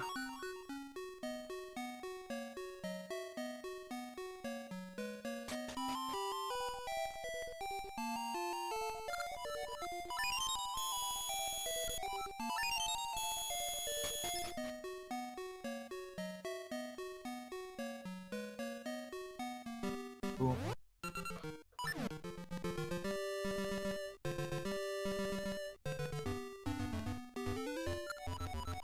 Dren now done with chess game.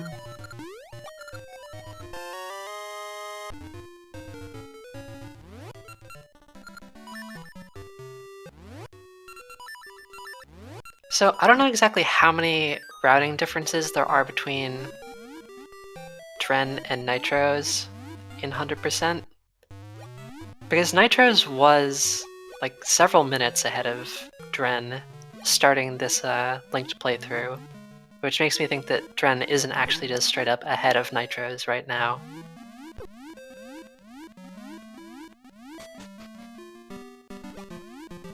You can see the power of Swimmer's Ring though.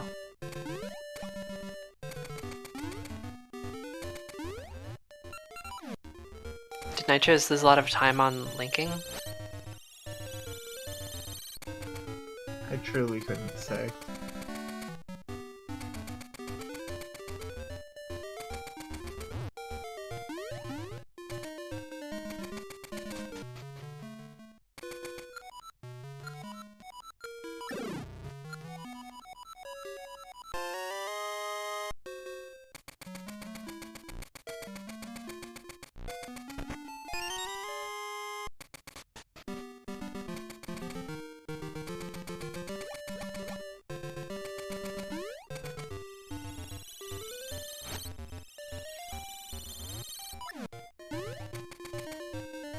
So Nitro should be about to get the advanced shop rings. Is Pegasus ring used all in the run? I don't know. Good question. My guess is that it's not because you get level 2 Seed Satchel, meaning that you don't have to worry that much about Pegasus seed counts, and there are diminishing returns on like how long seeds are useful because so many things interrupt them. Like if you get in a minecart or go through a door or up and down a stair or something like that, that effectively the rest of your Pegasus seed is wasted. So extending the duration isn't as useful as you might think.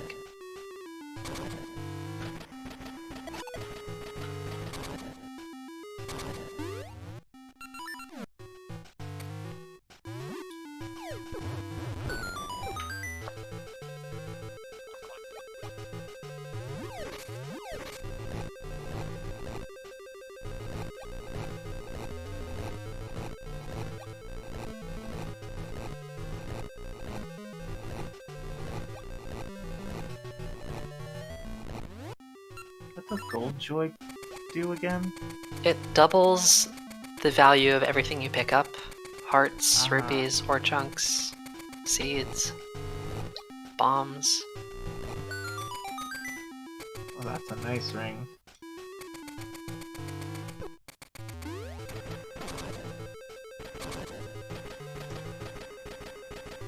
Yep, that's right, Dave. It also applies to transitioning between different season areas.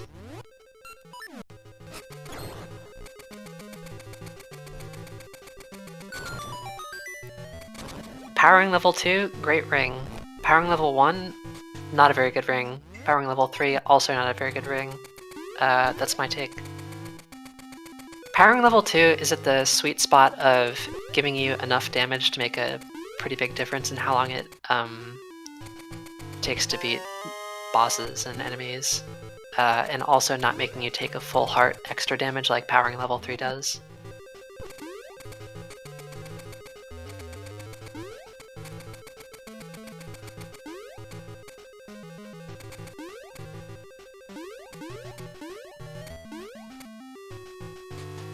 While we're on the topic, I'd like to make the PSA that the armor rings lie to you. They all just reduce your sword damage by 1, despite giving you different amounts of protection.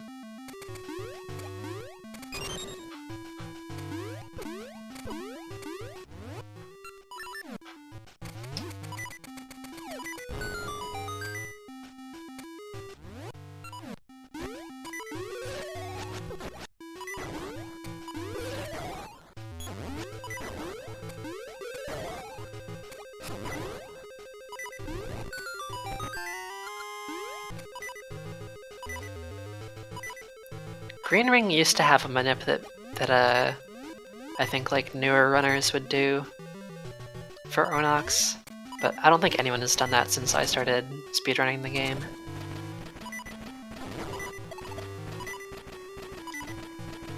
Back in like 2016. It's not a multiplier save state, it's a +3. So Wooden Sword does +2. And then Spin Attack doubles that, and then after that the Power Ring bonus is added.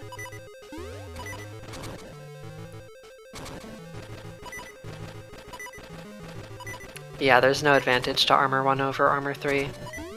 I think it's just because since the Wooden Sword does 2 damage, subtracting 2 from it would be 0, and subtracting 3 would be -1, which obviously we can't have. So I'm guessing there was like a designer, developer, I don't know, discrepancy, miscommunication there.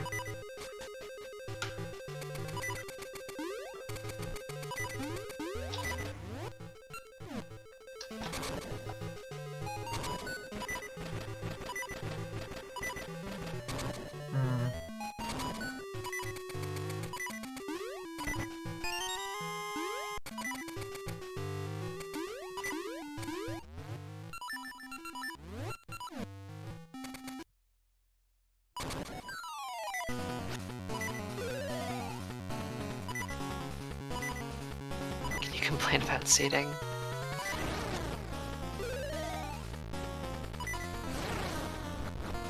Yeah, double edge string is amazing in terms of the amount of bonus damage you get. But it only works for slashes, not spin slashes or pokes.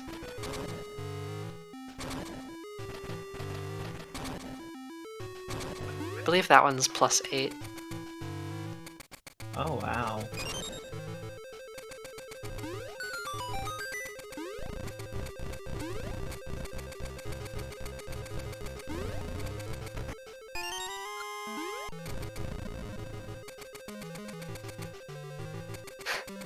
Omega speaking truth from the chat. I forget how much Whimsical Ring actually does, but it's like, it's disappointing. If it one-shot bosses, that would be hype, but instead it doesn't do that. Let me see if I can find it in the disassembly.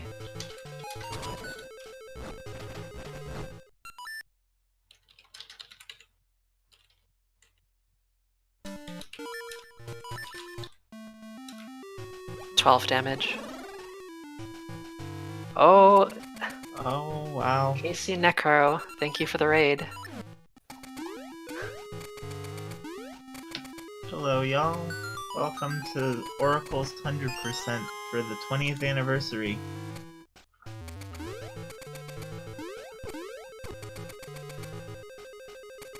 Currently, all our runners are on their linked seasons portion of the run, which will take us most of the way to the end of the time slot.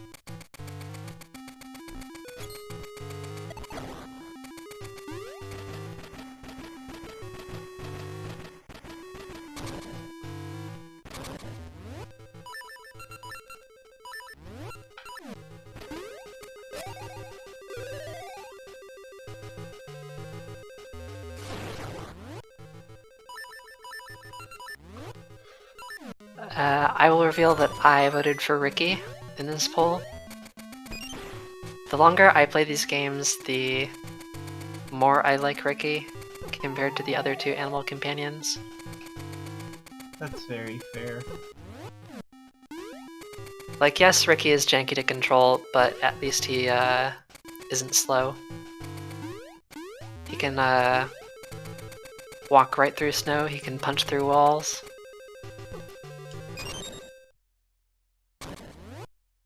He doesn't take forever to get his fruit.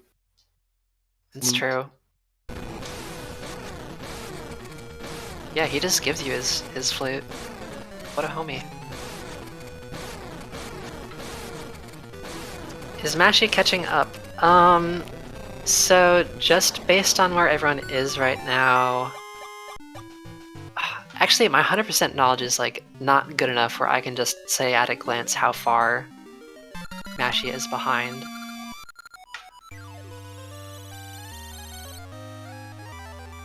If I were to hazard a guess, I'd say no, since Dren and Nitros are extremely strong runners. It is hard to gain time on them.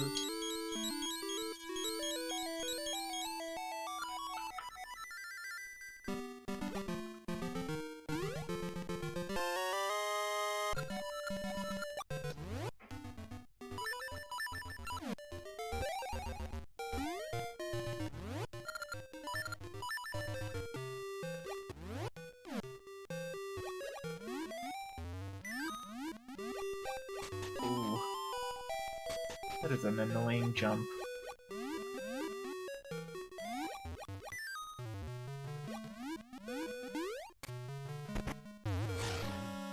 There's fire!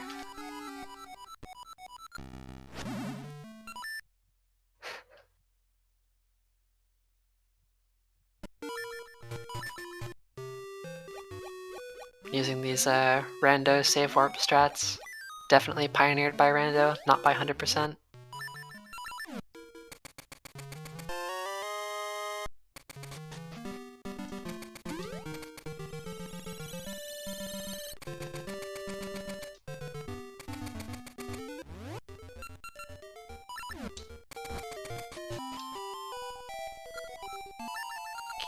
Ask something of you.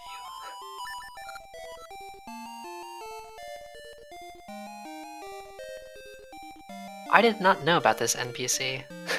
I feel like I should have known about that. The one that Dren just talked to. It's amazing how much I'm learning about these games. Like the other day, there's a Gasha seed hidden up above the bridge in North Horon. Or Horon Plain. They're not done with their Ages files. They've done the majority of their hybrid linked / unlinked Ages files, but there's a bit of cleanup they'll have to do later. I think after unlocking some, you saw them get Dren just got a code from that NPC that he will use to get a secret in the Ages file. But they've completed the playthrough.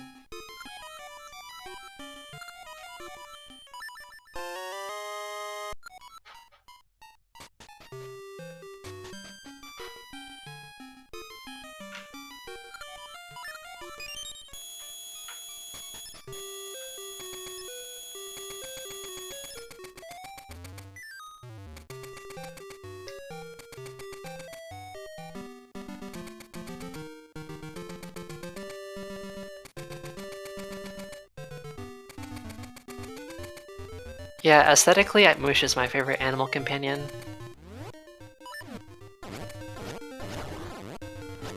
Very, very good for cuddles.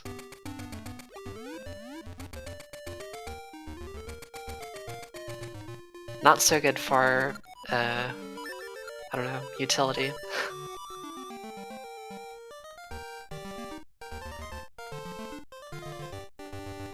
Nitro's manipping here? What would Nitros be manipping?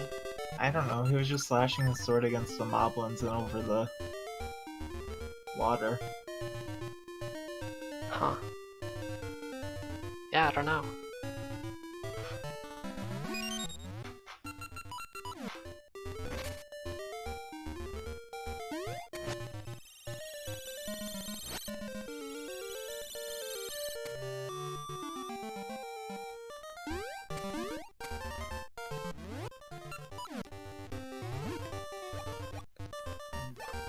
Has the Discord been plugged? Not recently. Maybe not ever.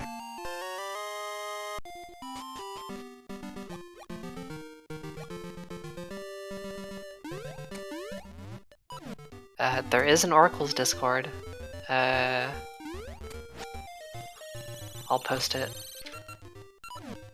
There, if you're interested in learning the speedruns, randomizer, just talking about the games in general.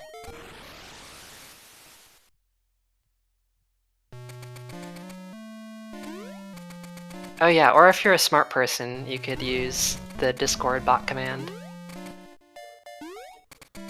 Thank you, save state. This jumping portion is my favorite jumping portion in the game that Dren just did. Yeah, it feels pretty good.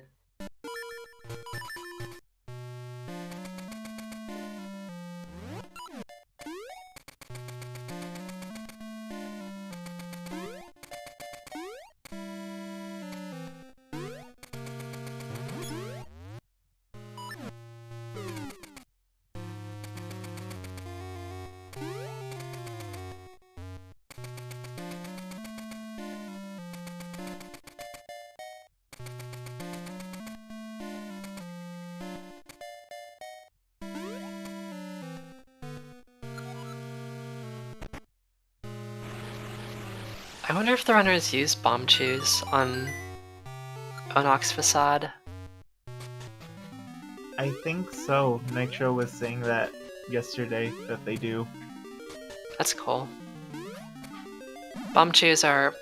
I'm not a fan of bomb chews, but they make for an extremely quick facade fight.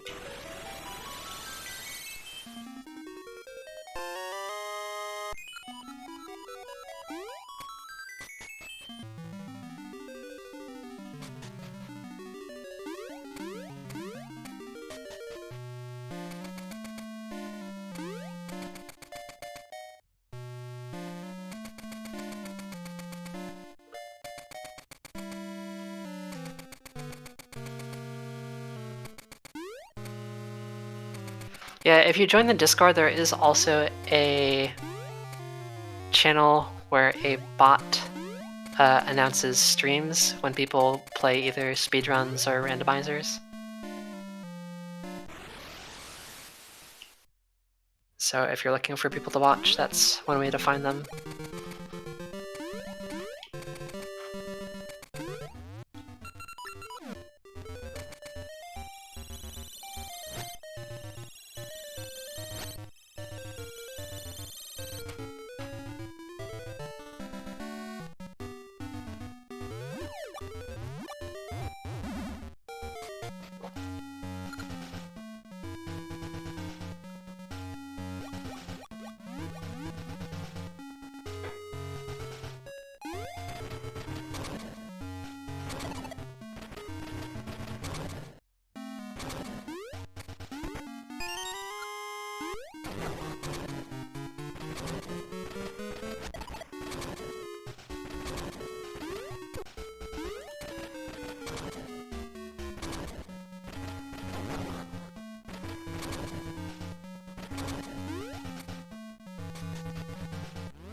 If Pegasus Ring increases the move speed instead of the duration, it would enable new skips to be made, so that would make it pretty important.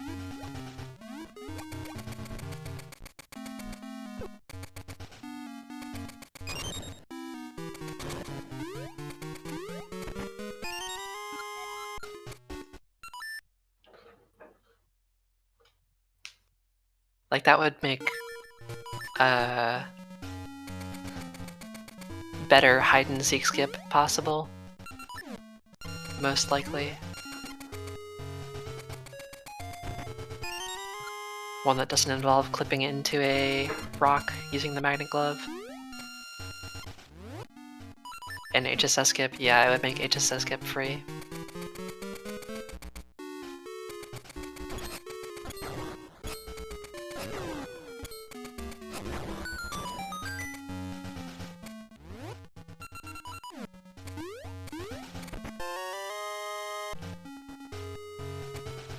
I really love how you have to go looking for the compass and stuff.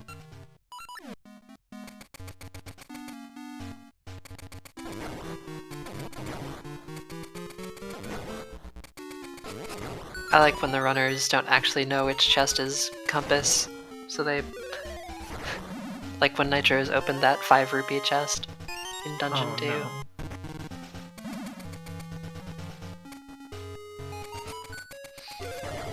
Yeah, Dren did come up with like a concept for a different hide-and-seek skip that would involve double damage boosting off a fire potaboo that you dig up in Subrosia, but even if it's possible, no like proof of concept has been made for it.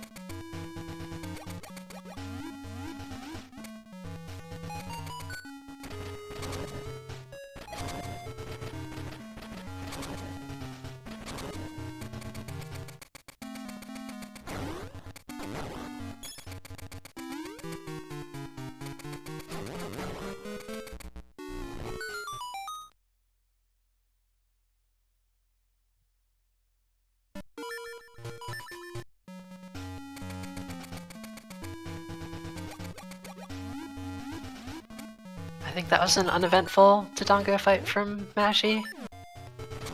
Yeah, no, everything looked good.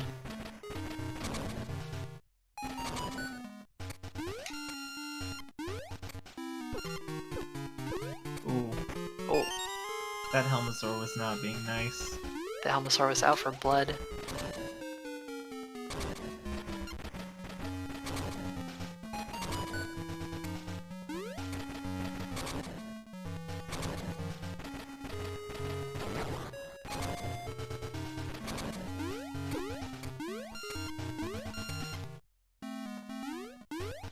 Wow, I never realized that the tiny red bear and the giant blue bear were the same bear. Thanks, Dragon.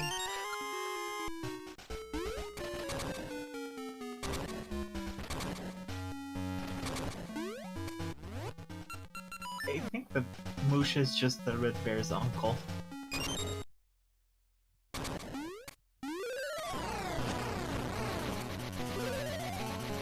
Oh no.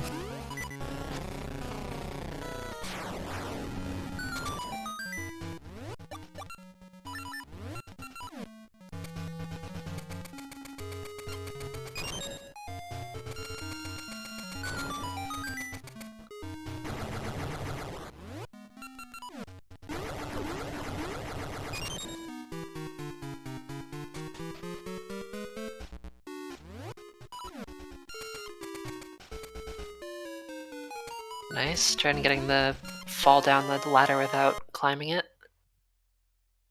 It's hard Who's to leading? tell. It looks like Dren is leading, but it's not really clear because Nitro's was ahead earlier and I'm not sure what would have happened to put Dren in front, which makes me think that it's just a routing difference. But in the current dungeon, Nitro's is a few minutes behind Dren, and then Mashy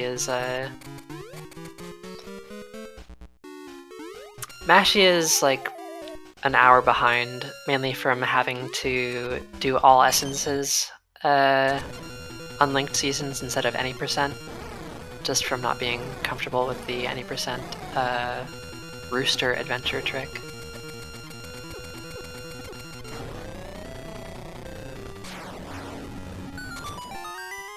Which is a extremely difficult thing to pick up, so very understandable choice.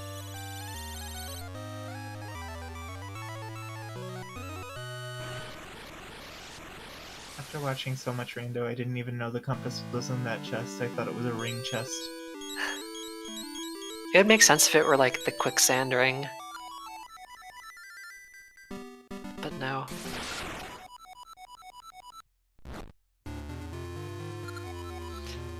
Yeah, Nitros and Dren did Rooster Adventure because it's the fastest way to complete seasons for the unlinked file.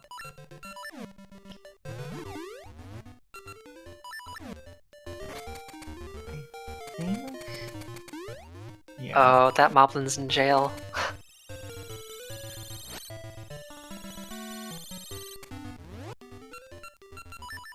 Oh, did Nitros mess up? Oh.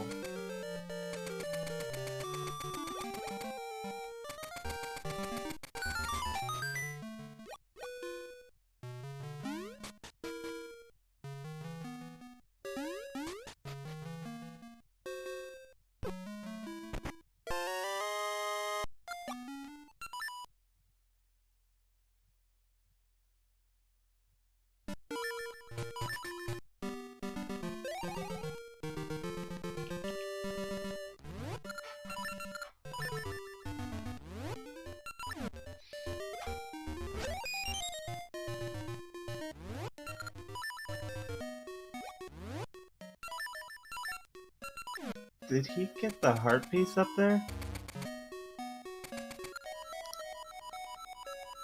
Which one? Mashy. It didn't look like he got the heart piece. I don't know.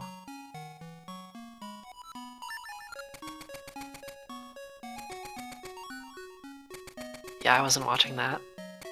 No, he didn't, get the overhead. That seems like an important thing to get, much like all things in 100%. Yeah.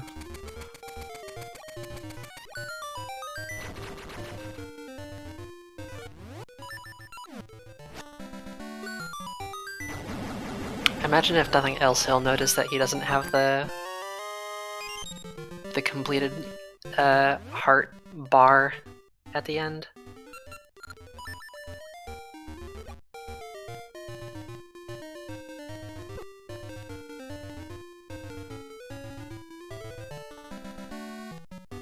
Damn, we have kangaroo discourse going on in the chat.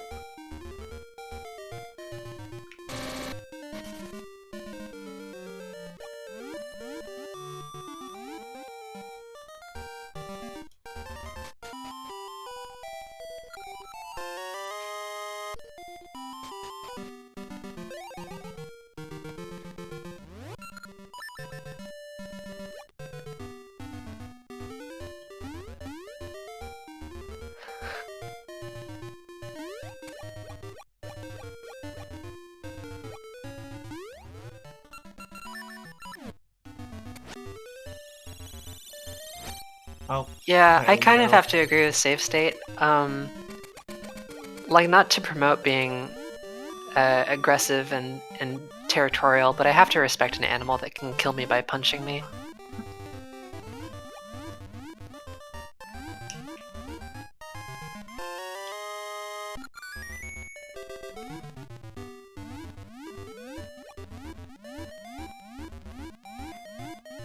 Oh no. I hate Dig Dogger when it does this.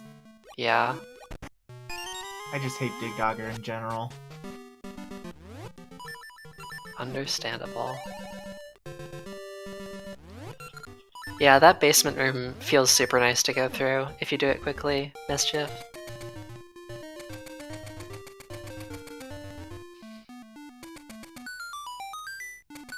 There's a like weird effect that happens where if you pause as soon as you enter a like a moving platform room, you're actionable earlier relative to the movement of the platforms, so you can make cycles that you wouldn't otherwise be able to make.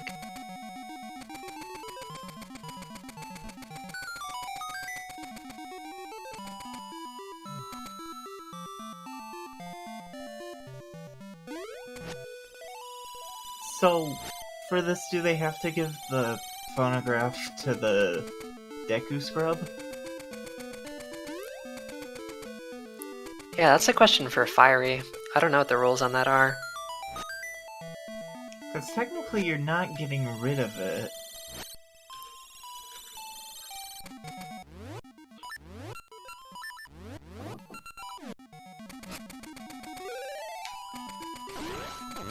True. We have Drennan Tarmarins.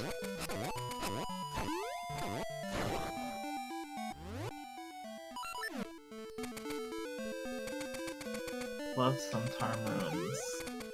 Just need to get the phonograph. Got it.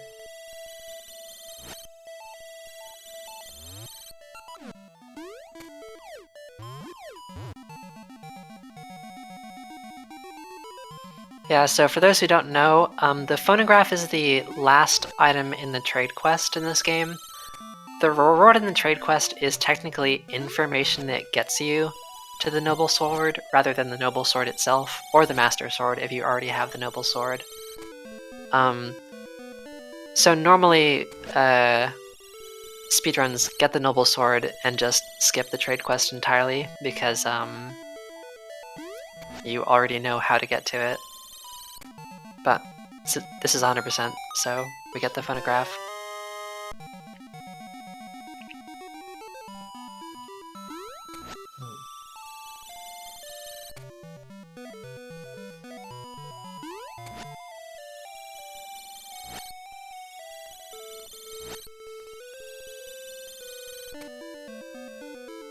True, Australia doesn't even have my favorite kind of hyena, the spotted hyena. I didn't know Australia had any hyenas. The stream has just been a wealth of information.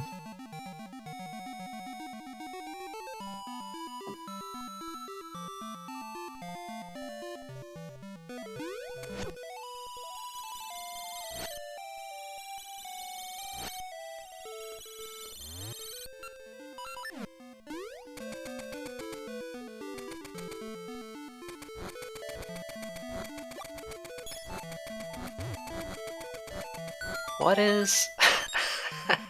Dren didn't know where the gacha spot was.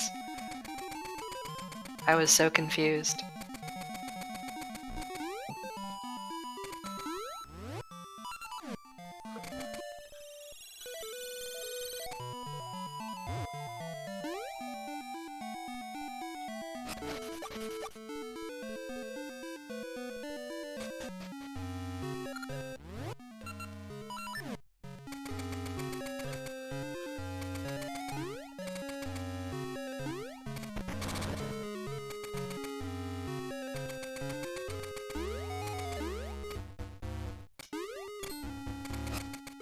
I don't believe so. Yeah, I don't know. But you need to get I mean, all of the... Oh, It's gotta be on speedrun.com, right? Yeah.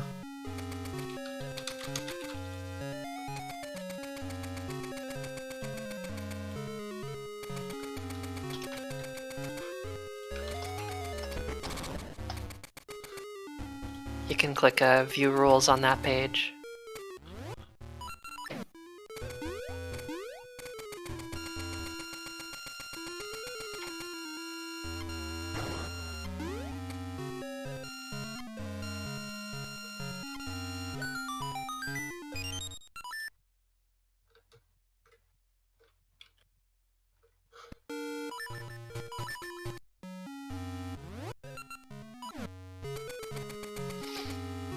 Nitro is showing us why Mashi opted to stun the Golden Lionel to fight it. Nitro's took like at least 6 hearts of damage, I think.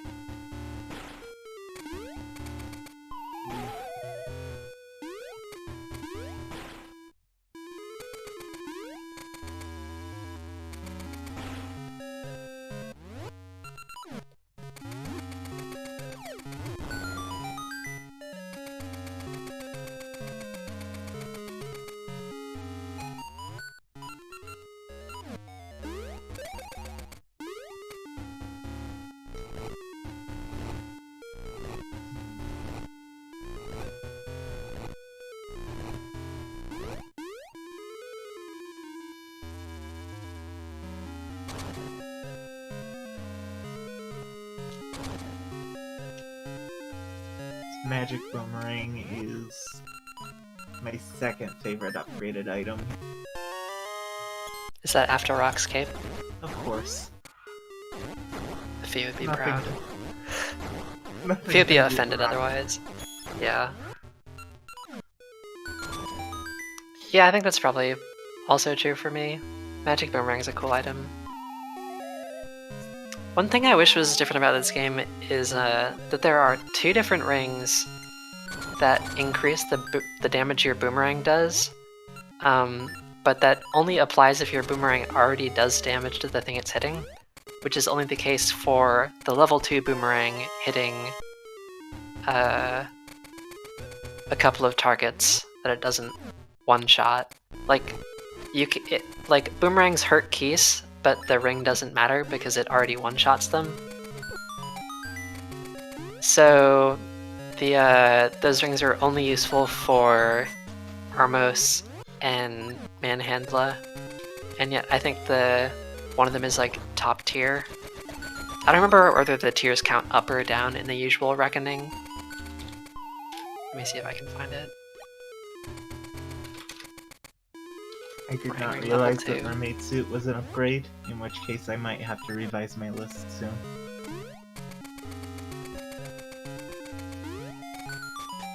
I mean, Mermaid Suit being an upgrade is... You could probably argue a semantic distinction there. True. I guess it probably displays in the same place in the inventory that Flippers does. Yeah. Also, yeah, I would definitely say it's a side grade if we're talking about how it practically functions.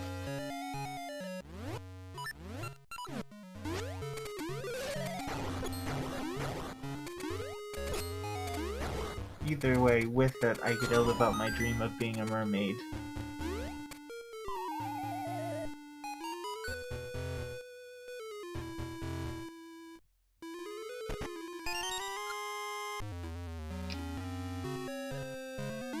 Oh yeah, you're right. Fiery Gibdos also get hurt by Boomerang.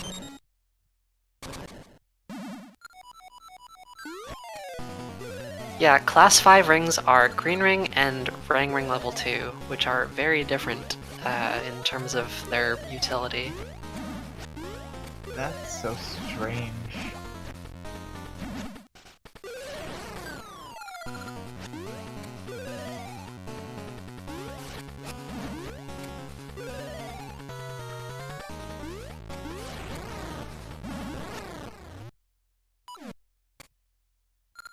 Oh yay. I get to see Vire die. Oh, I don't know that it's the same as level 2. It's just... they barely make a difference either way. Like, I'm pretty sure Rang Ring level 2 only reduces, like, the amount of cycles on Manhandle by 1. Yeah.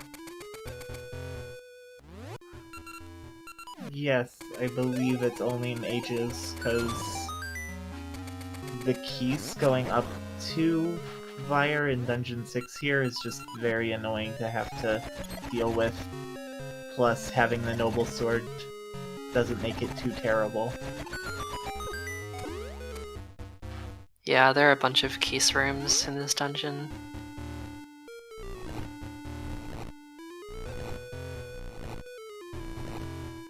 It would have to be a really long manip.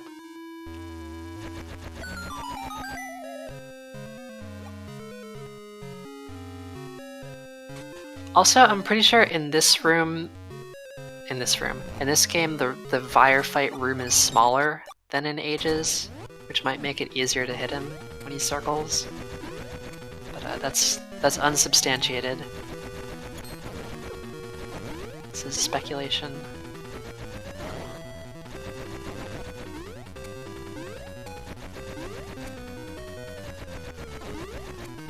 I used to hate this fight, but it's not that bad.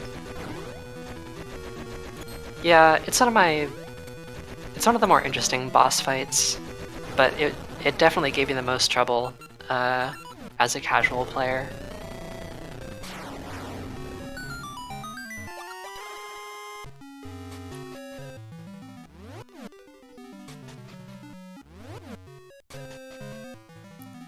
Dren double checking to make sure he got the map and compass.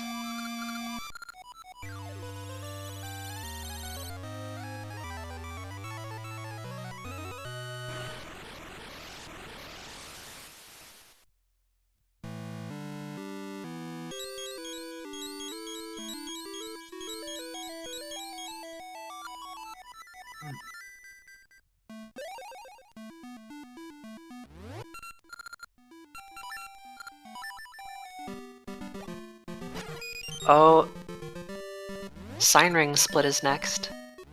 Oh, Where is the farming boy. spot gonna be?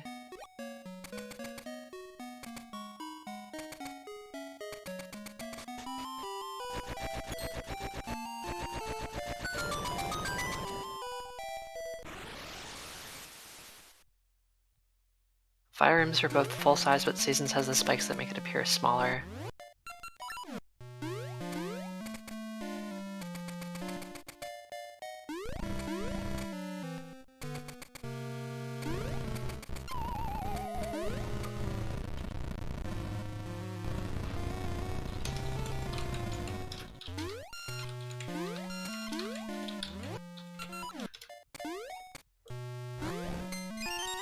Oh, yeah, you're right.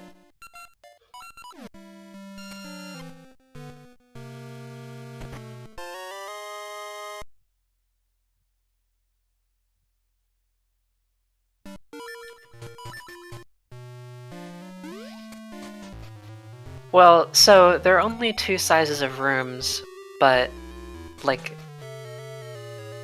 in terms of how far the screen can scroll, that's true, but in terms of how much floor space there is, that's arbitrary within those boundaries. Like, the floor space in the room could be smaller even if, like, the room itself is the same size.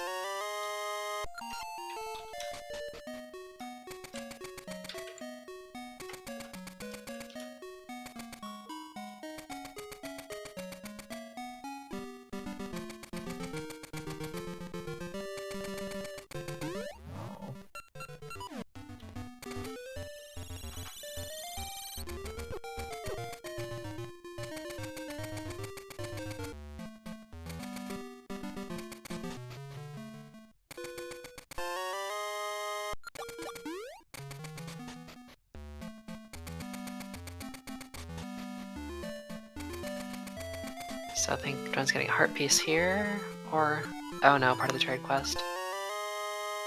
Something I love is that that guy just has 2 phonographs.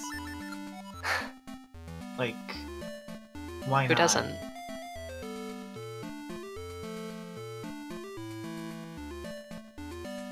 Oh no. I hope. Ooh, this is... Nitros is fine. Ooh. There we go. Oh. Nitros took a lot of damage that fight, but it was still pretty fast.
I do love to see Ambi visiting her long-lost lover.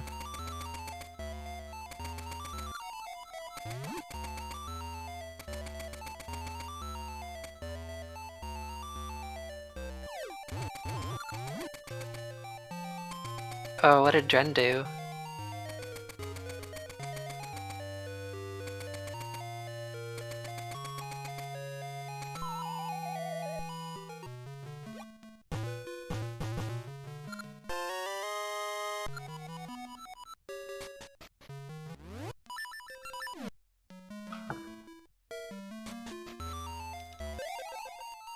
Dren went to the desert chest.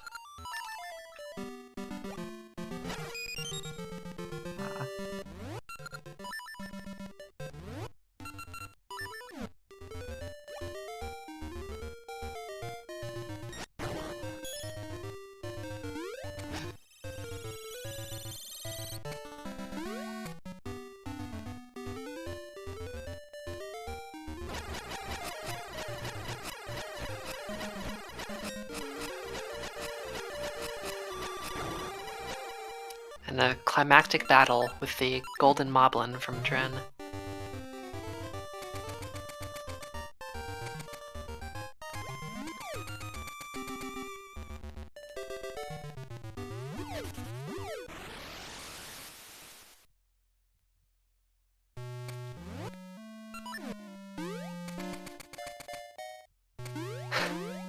Yeah, that's true. You can just... And the same applies to the golden Octorok. You can just Ember Seed them. Oh wow, I didn't realize that.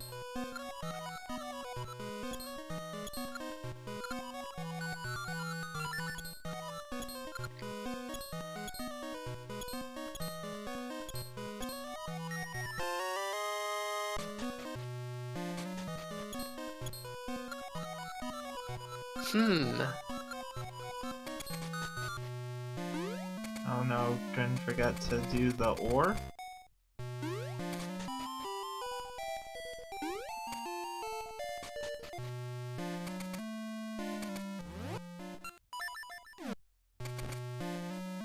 Oh, so this is the farming spot. That makes sense. Yeah.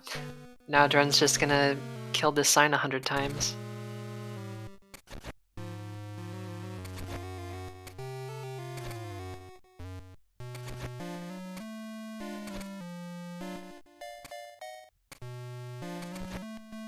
So what's the logic behind getting the...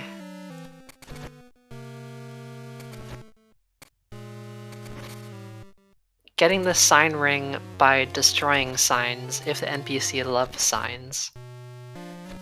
I feel like it should be like a sign-hating subversion that gives you a ring for destroying signs.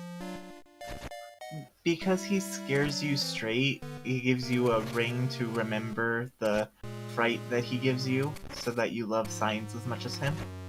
Wow.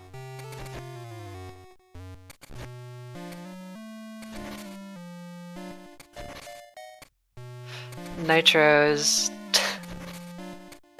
did the thing.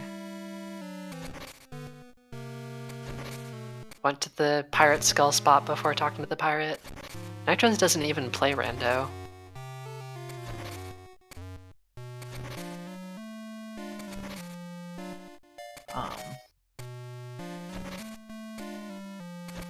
I'm curious about the logistics of an undead pirate having a ghost.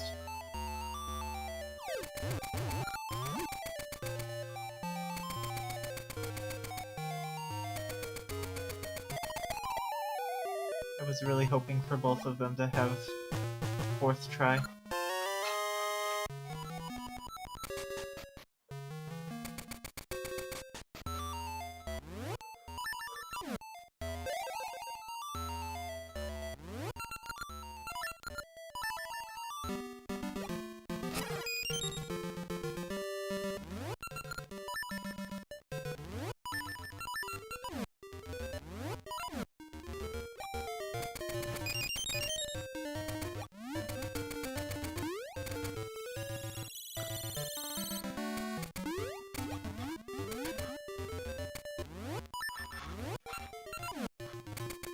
And Dren is still breaking the sign.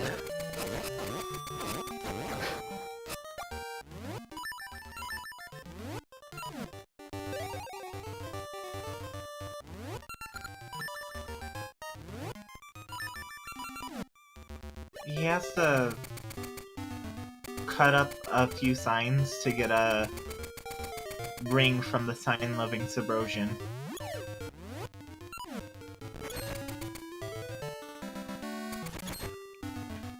That Pegasusy that he has on has lasted for so long now.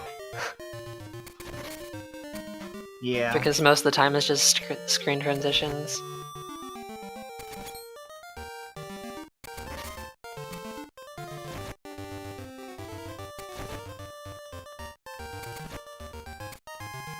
Huh, they picked different spots for the sign farming.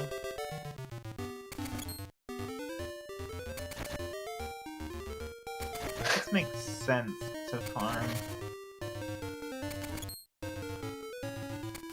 It's about the same distance. Yeah.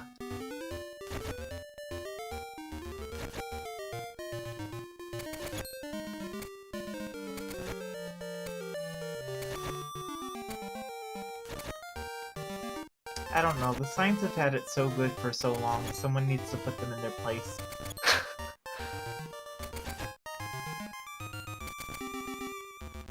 Yeah, sign farming gets you the, sign ring, I think it's called. Yeah, sign ring. There... I think it would be better if there were 100 signs in the game and you had to break each one once. They didn't respawn. But, of course, then you couldn't read the messages, and then how would you know what to do? How do you ever figure it out?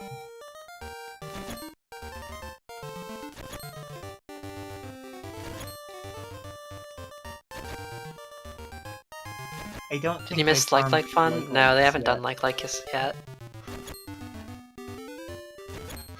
I imagine they're waiting for... better sword for that? I don't know.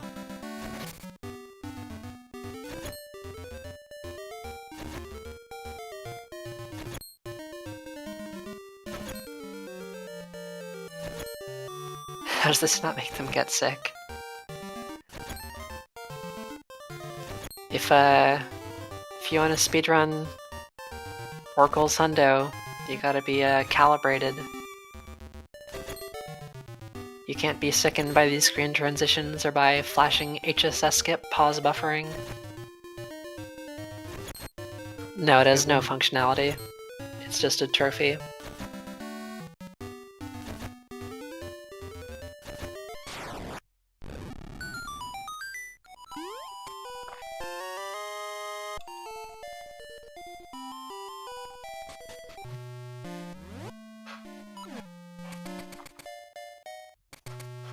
Tren, about to get a shield downgrade.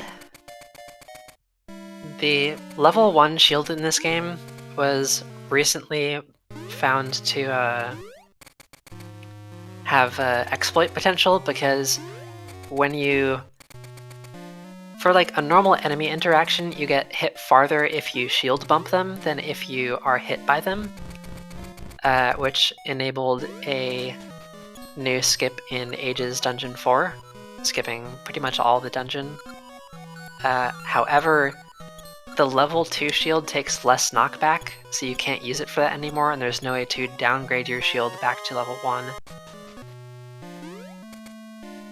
And there's pretty much no benefit to having the level 2 shield. It blocks like one thing that level 1 shield doesn't.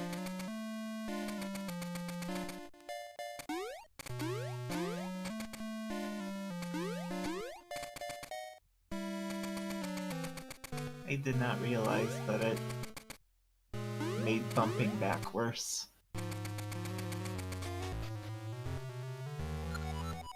I mean, I'm sure it's supposed to be a feature, like you get bumped back less, and that's supposed to be a good thing, but nope.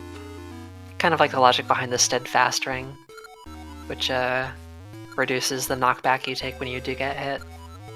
Like if there were a ring that was the opposite of that, that would be amazing.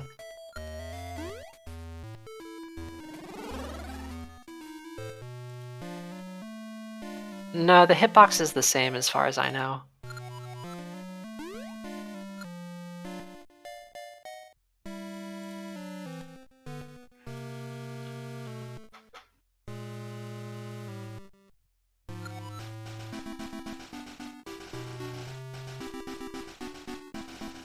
Same, Rob. Oh.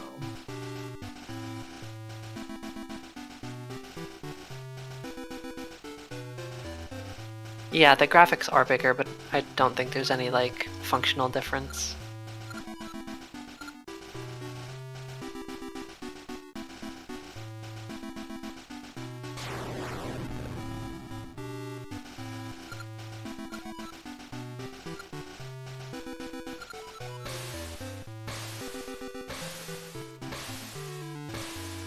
The level 2 shield can still get eaten by likes.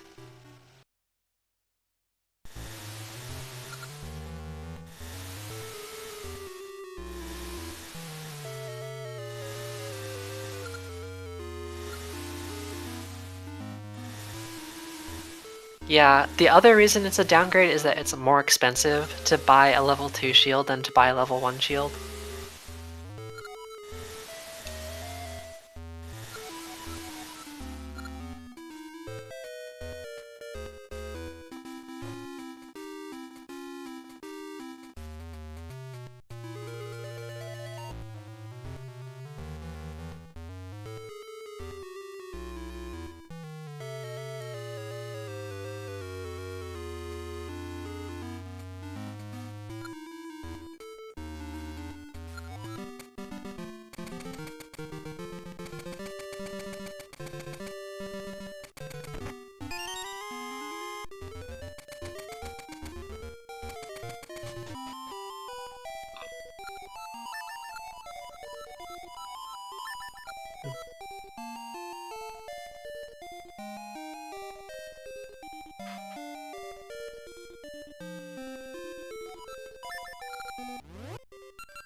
Everyone falling in holes.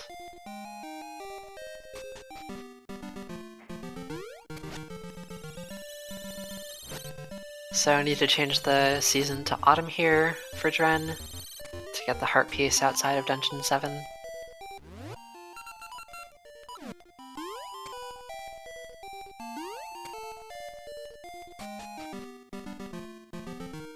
I'm just now realizing that that tiny roof is not like a gem, but just a tiny roof.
Yeah, the pirate / Sea of No Return music is pretty good.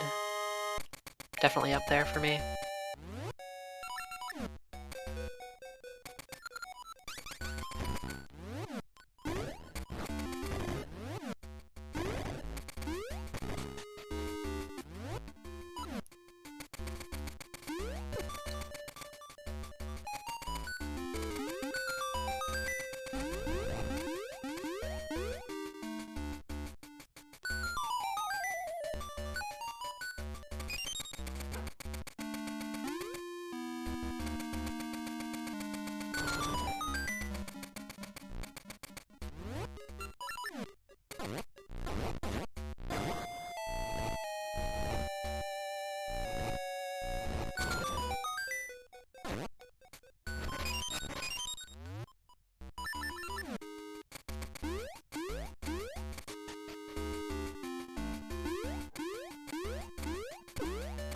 Oh, this room sucks that Dren is in.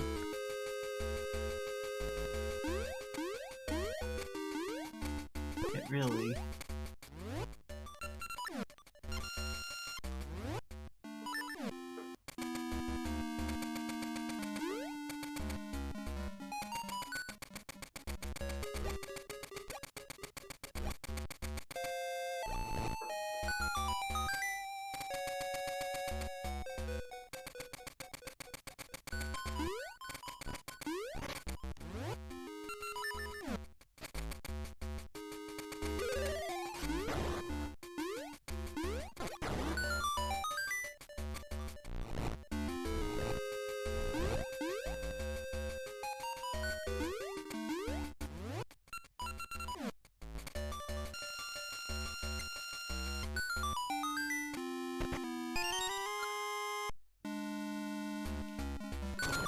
Yeah, I mean, the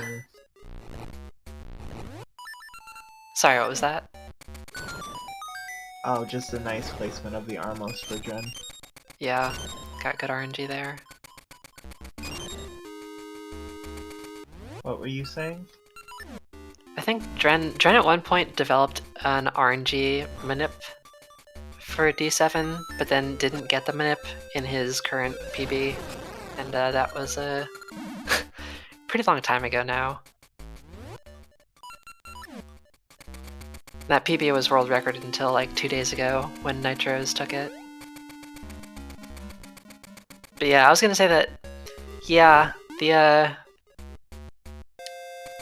these two games combined 100% is pretty long, but the quality of the content I think could be called into question since we have over 2 hours left and only 2 dungeons left in this game.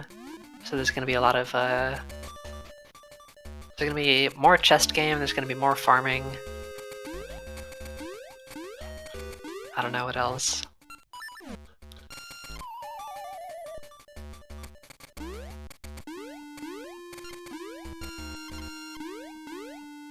Yeah, just a bunch of rings. The rings is really what occupy the bulk of the time in 100% oracles. I have not seen that magnet strat in a while now.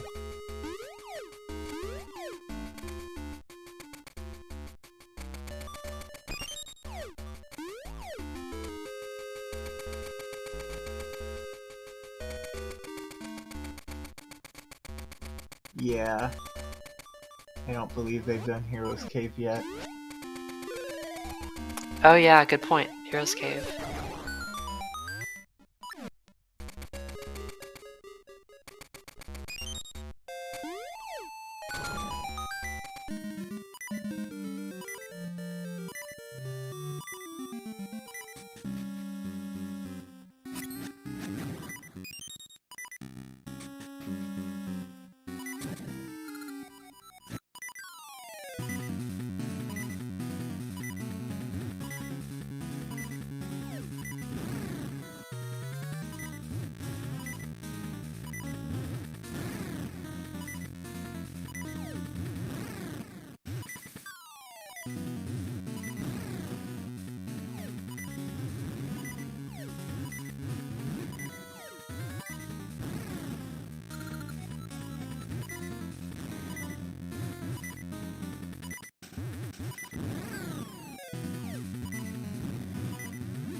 bad.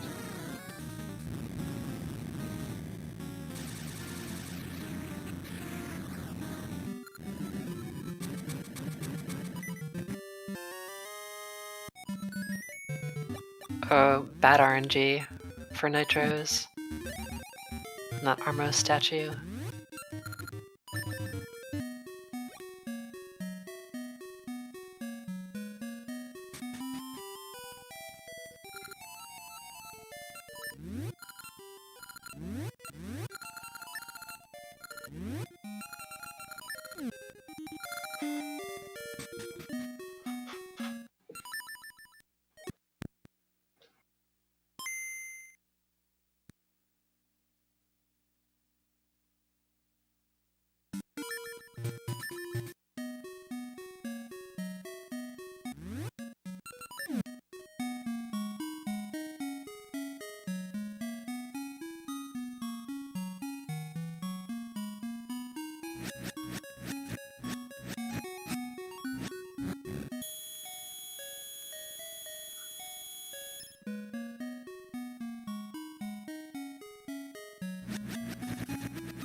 Dren taking care of Gleok, checking his map to make sure he has the map.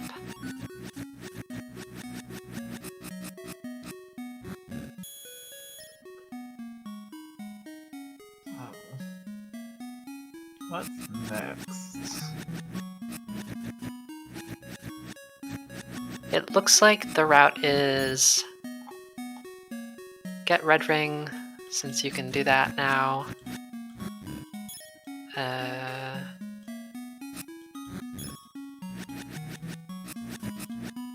There's a ring you can get in Temple Ruins. There's a secret you can get. And then go to D8. I wonder, I'm guessing there's no point in doing HSS skip in linked 100% D8 because you need to get the map and compass anyway. Yeah.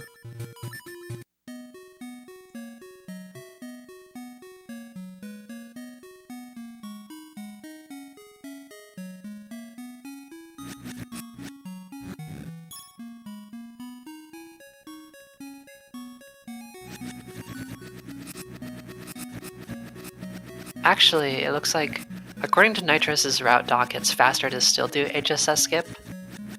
And then you backtrack through the basement to get the map and compass.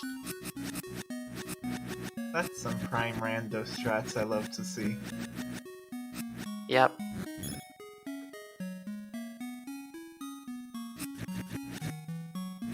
The repeat exploit that Mashi is doing, so when you slash your sword in this game, it advances the RNG state by 1 because there are 3 different sounds that your sword can make when it's slashed.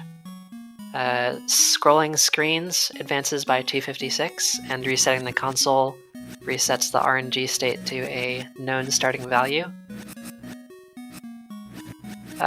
So by doing those things on screens where there's nothing else going on that would roll RNG, you can easily manip large amounts of rupees to dig up. And he's digging over 999 because he needs to collect a total of 10,000 to get the rupee ring.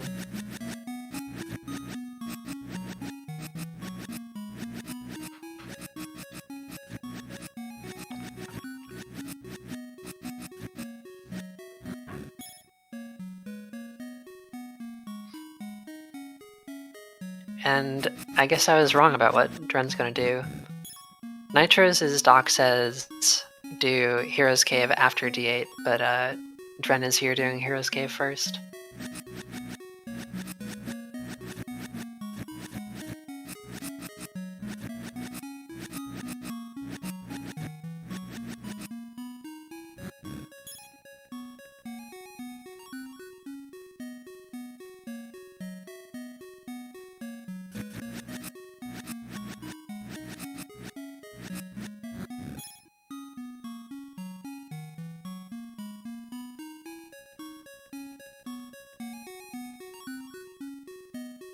Oh, this is a nice Gliok fight from Nitros.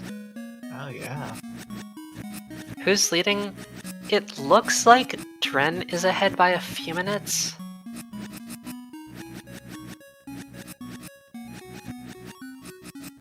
But again, I'm not entirely sure how that would have happened, since I mean they've crossed each other a few times. But Nitros was ahead by like 7 minutes or something starting this playthrough, so I'm not sure where the time went. Oh no. Dren messed up the puzzle.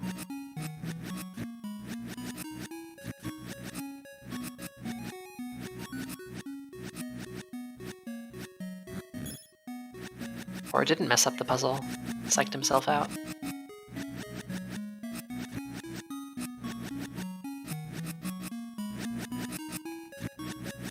Does everything in Hero's Cave have to be this annoying? Yeah, I think that's the rule.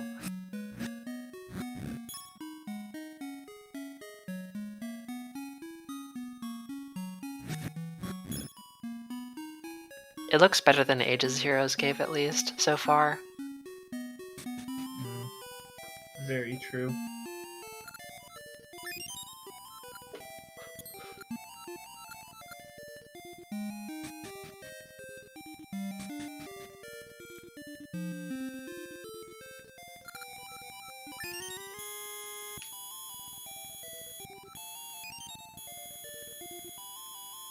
This room looks so silly, with all the crystal switches going back and forth.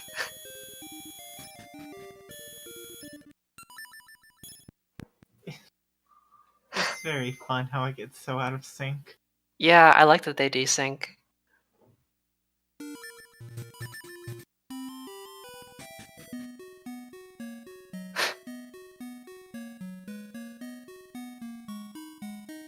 Nice.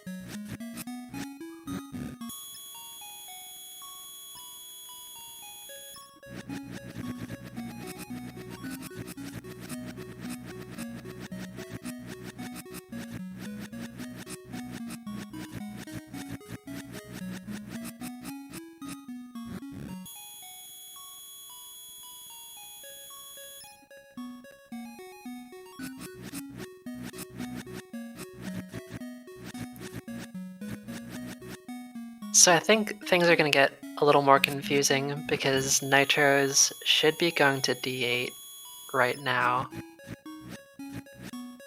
He'll be getting there before Dren.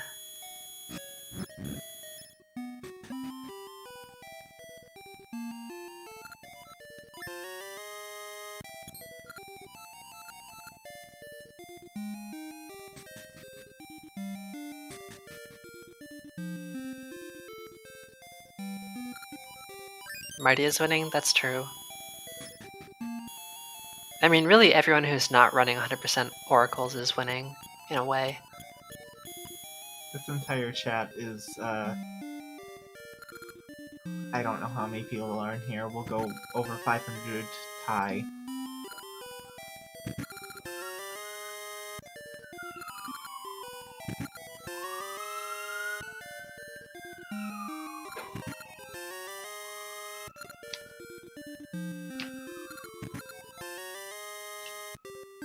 Nice heart drops.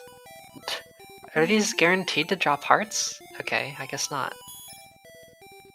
That was a lot of heart drops.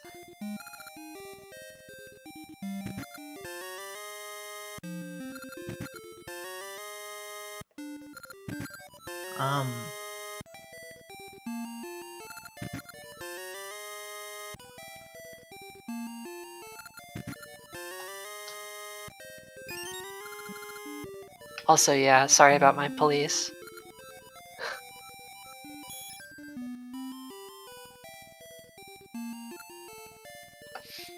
Now it's Mashy's turn to do left, right, left.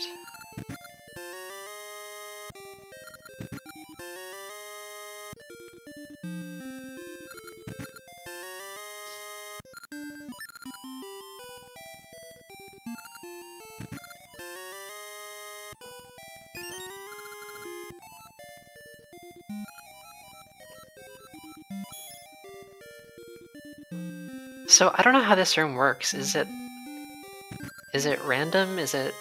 Can someone explain this? Can someone better qualified to be on commentary? I have thoroughly never understood this room. It's a map of the overworld. Oh, that's cool. I see it now.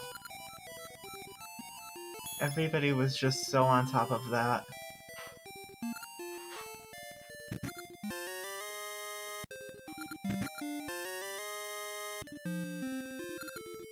Okay. I have to go do something, but I will be back soon. Alright, good luck doing your thing.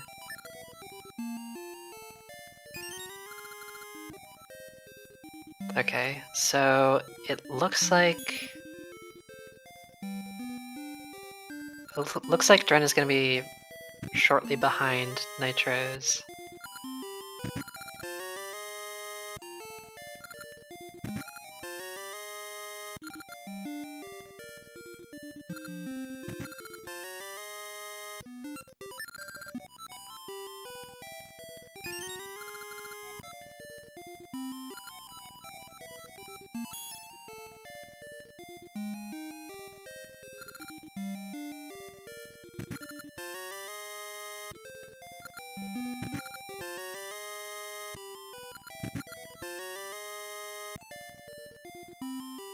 Location of dogs.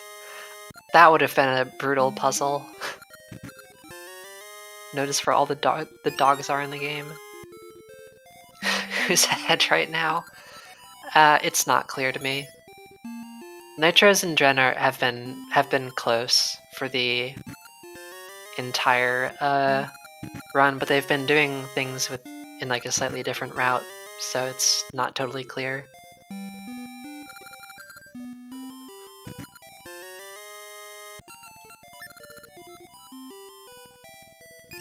I mean, there is an Ages event where you have to find a dog, so it wouldn't be totally out of character.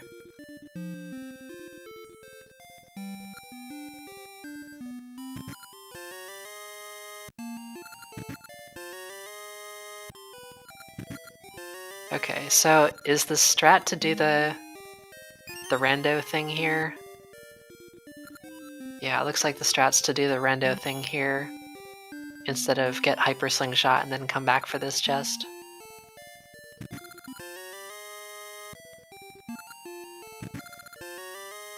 First try, nice.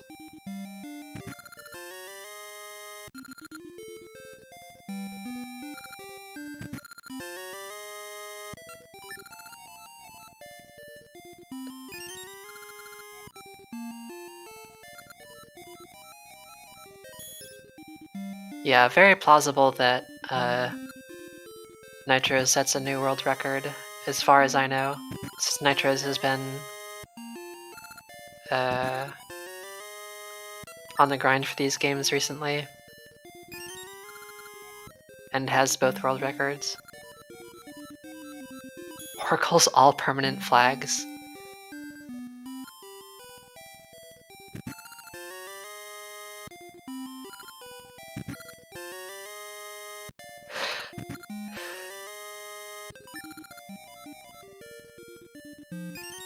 Yeah, and here's HSS skip. I should probably explain this. So this is a double frame perfect bomb boosted cape jump. You have to be on the right side of the pixel, so it's sub-pixel dependent. That's why Nitros is moving in particular ways. That was nice. Was that second try? So you have to pull a bomb in a specific position, you have to run, you have to frame perfect jump, and then frame perfect double jump using your cape. And it saves, in all essences, it saves about 5 minutes in this dungeon. It'll be a little less for this, since there's a bit of backtracking that will have to happen.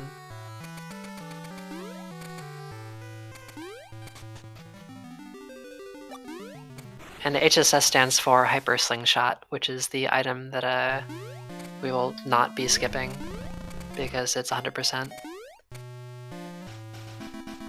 Okay, so it turns out that that thing was not a thing. That sounds like good news. It is. Oh boy, Here's Fripolar. Fripolar, my favorite mini boss.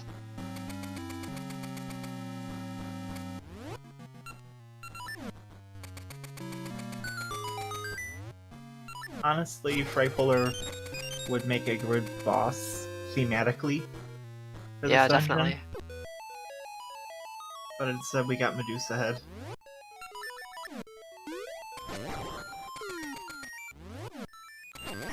Fighting Fripolar without bracelet.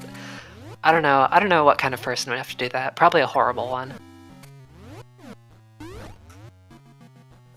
So you can kill Fripolar without bracelet. You need to hit him with Ember Seeds when he's in ice form. It takes 15, so there's a lot of equipping and unequipping different types of seeds, since the fastest way to get him to ice form is to hit him with a mystery seed.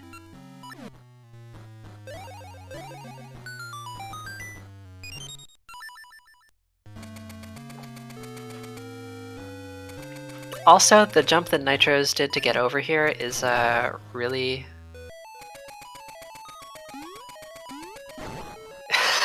Why did Nitros do their first bomb jump? That's actually a good question. Nitros has magnet gloves, you don't need to do that. You do need to do this one, and this one's tough. Practice?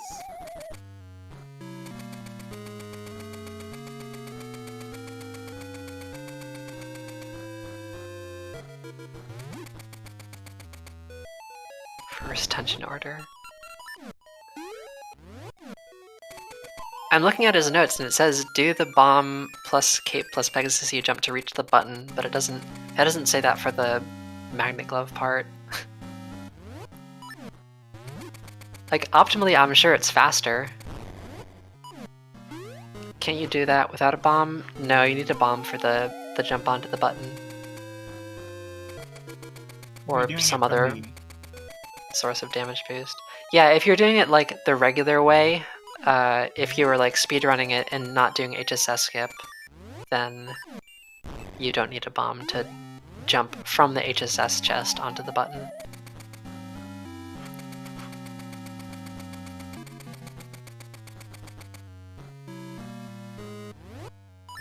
Speedrun is doing HSS skip. This is fun. Nitro is being careful not to waste a key there.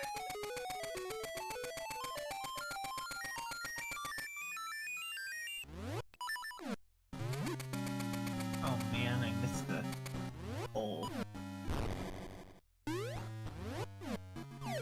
That might be it. Nope. Too late.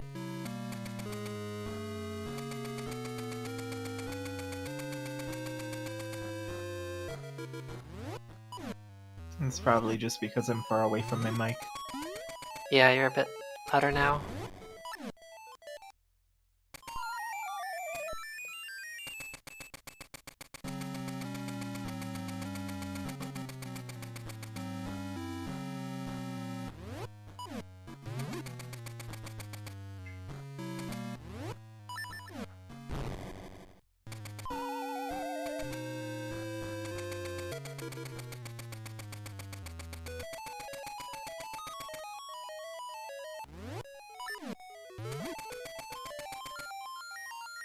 Nitro is grabbing a fairy.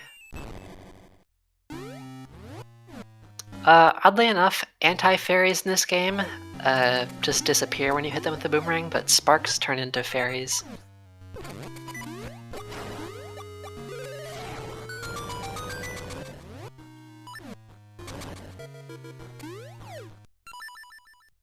For those wondering.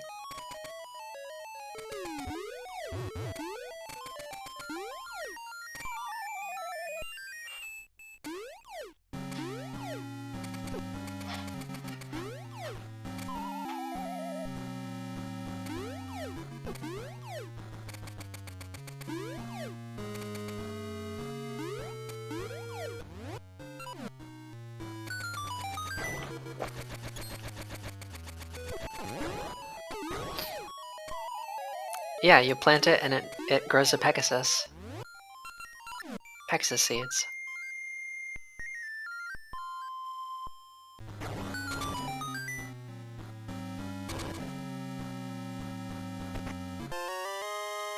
Is the compass room the room with the spiked beetles and the pink spikes?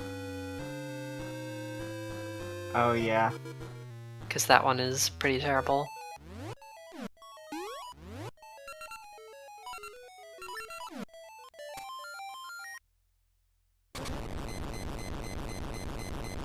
Because he's up against the pirate captain.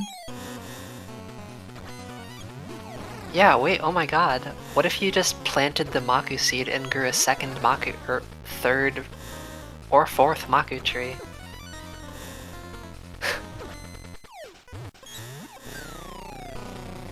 Then maybe a Maku tree wouldn't be so lonely for you in ages.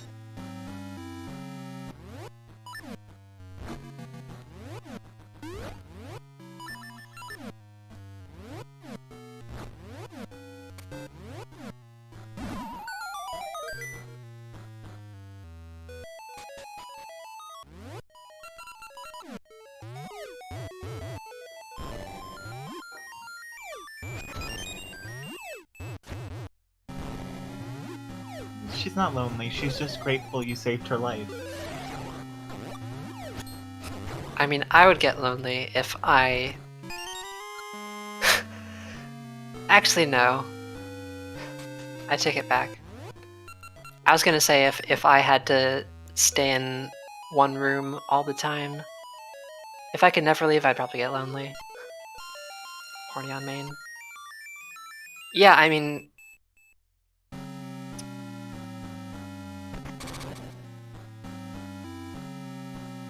I don't know if I want to go there. Let's talk about something else. This is getting very awkward. Being an immortal magical tree would be pretty neat. You also have Furore living in you. Once you get bigger. So what do you think? What do you think Furore did while the Maku tree was like not big enough to have the Furore room in it? She was over in the Minish Cap waiting to get a house built.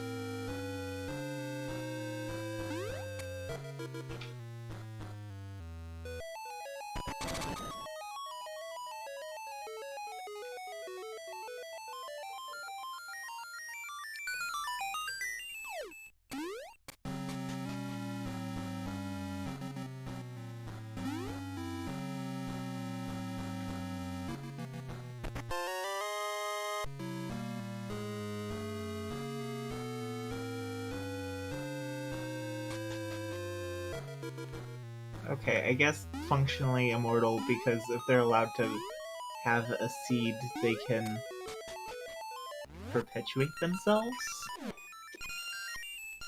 Maybe?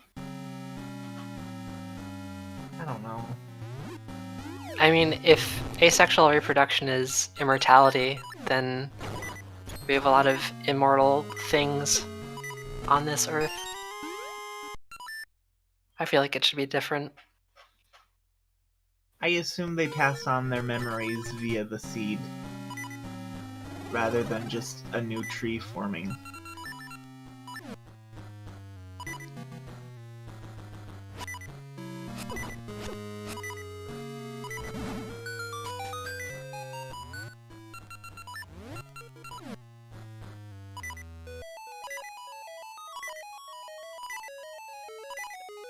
This is why trees don't talk to us.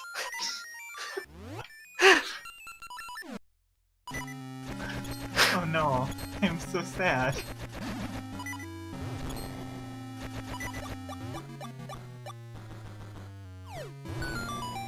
Oh, that's an interesting solution to that pot pushing puzzle that Nitros was just doing.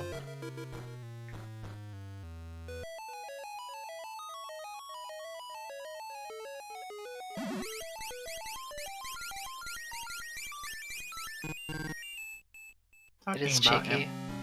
wives reminds me.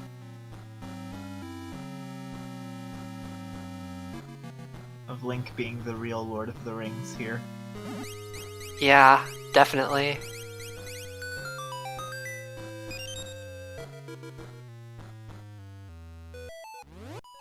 There's even the, No, never mind, there isn't. I was thinking there was, like, a ring that you get for collecting all the other rings, but it's not that. It's just for collecting a certain number of rings, I think. I hope it's called the Ring Ring.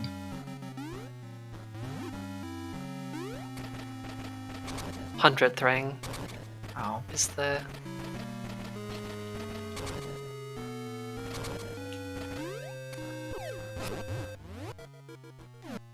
This Wizrobe in this room that Dren is in is the worst and most evil Wizrobe. Yeah, this Wizrobe killed me recently. I was not happy about it. I swear it just has some tracking that none of the other of them do.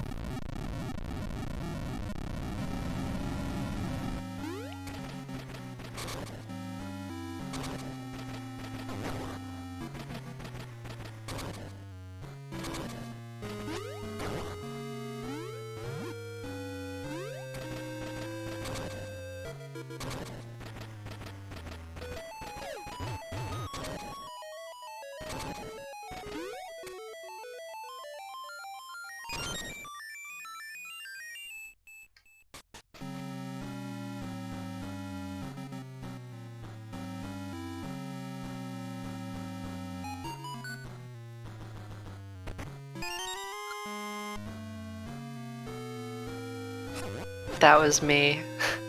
I got squished in D3 when I was nowhere close to the roller. It was so dumb. Oh no.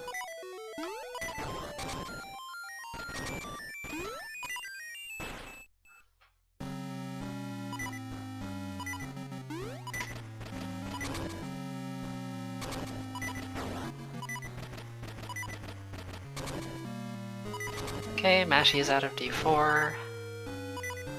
Yay.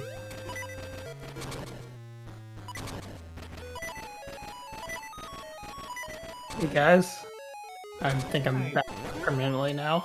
Is that you, Fiery? It's Fiery. Welcome back. Hi, Fiery. What see did that- I miss that Dren is behind Nitros now? Dren has already done Hero's Cave, Okay. so it seems like they're like tied with each other roughly. But I don't know what other small things they may have routed differently.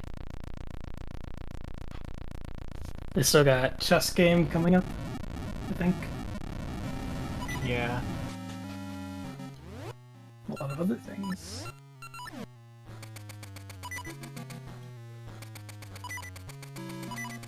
Oh man, perfect Pegasus seeds for Dren there.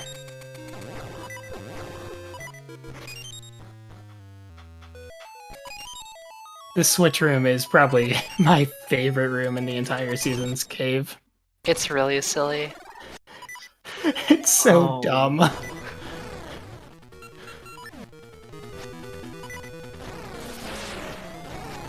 The amount of lag you can get in this room is just hilarious on its own.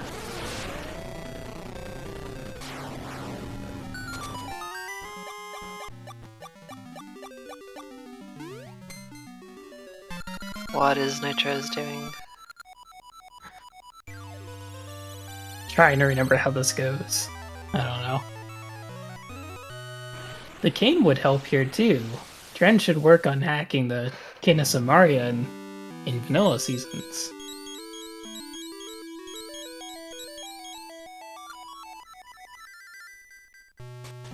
I don't know if you talked about this at all, or even if Dren or Nitros showed it off at all.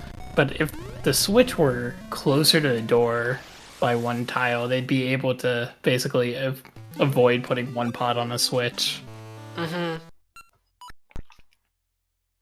Yeah, I commented on how one of them did that in one of the earlier Yeah, the pot first pushing rooms. Yeah, which saves just a little bit of time because you don't have to push things in and out.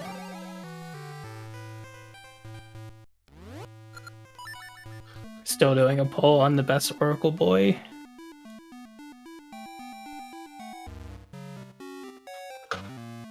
I can see that my boy has made it to a good spot. I'm gonna guess that Dren's getting the green ring here. Honestly, I'm not entirely sure. He's gonna probably be getting quite a few rings from that spot, so... Could be a lot of different rings. What happens, it's one of the few Class 4, Class 5 spots in the game. One of the two. One of the two. The other one is outside D5? I believe can't so, remember. yeah. For those who are wondering, heart pieces are Class 4. So... You can also get a heart piece there, but it looks like they already did, so... And who knows how many likes both of them have to kill. Is it 1,000 kills that you need? Yeah, you need 1,000 kills. Yeah.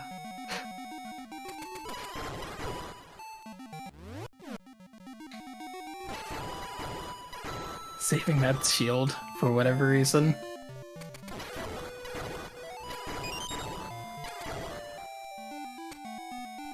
You skip a text box if nothing else. He paused. Oh, he paused? Never mind. Does anyone know how many kills they have? No. No.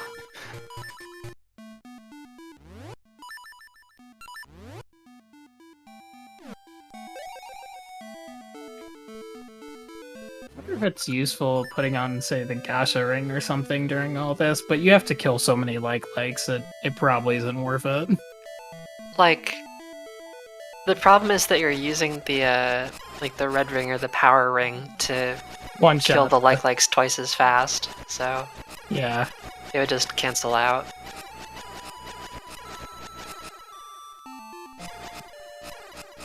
If you're watching Nitrous' stream, you can start seeing the chess game 2 inputs on the split screen.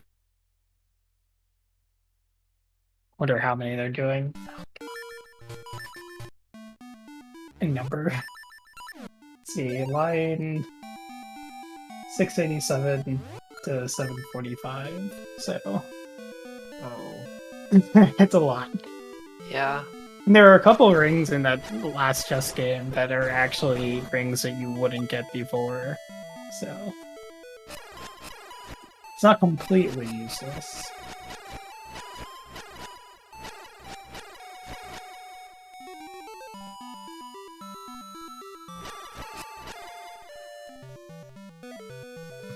You look at the bright side, like, it goes to a chess game, and then you just finally have to do the Aegis cleanup. So, we're getting to pretty much... Well, I want to say we're close to getting done, but these last few sections are... Yeah. are long. But, hey, it looks like from the time that both Dren and Nitro should beat the 922... That's good. I don't think the rest of this takes an hour and 40 minutes. I would really hope not. I mean, Nitros is running on his do like hope best not. possible time, so it's 9 hours. So there's 22 minutes of mistakes, I guess, if you want to put it, that both can make and still beat the record. Yeah. And point. it's hard to imagine 22 minutes of mistakes at this point. Like, something would have to go very, very Like, wrong. all the difficult things have already been done. It'd have to be like a... Yeah, like a large scale... Like, forgetting something mistake. 22 minutes of finding out which ring you missed, yeah. Which heartbeat you miss or something. Or finding out you missed a compass. Oh, no.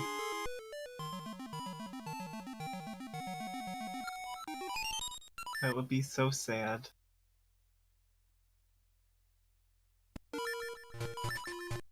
Yeah, that's the proper way to avoid the text box.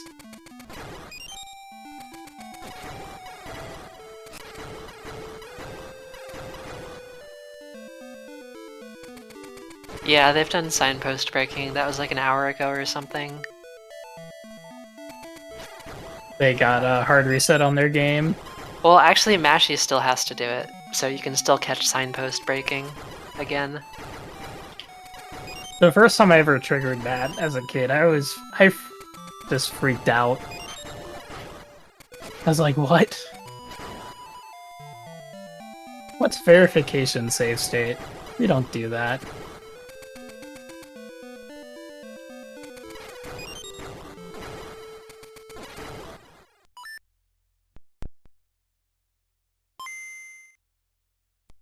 I feel like the first time Nitrous did 100%, I think like a month later after he did, he's like, hey, is anyone actually gonna verify this?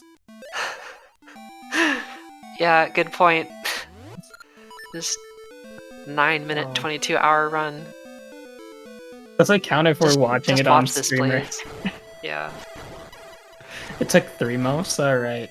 At which point he then beat it anyways.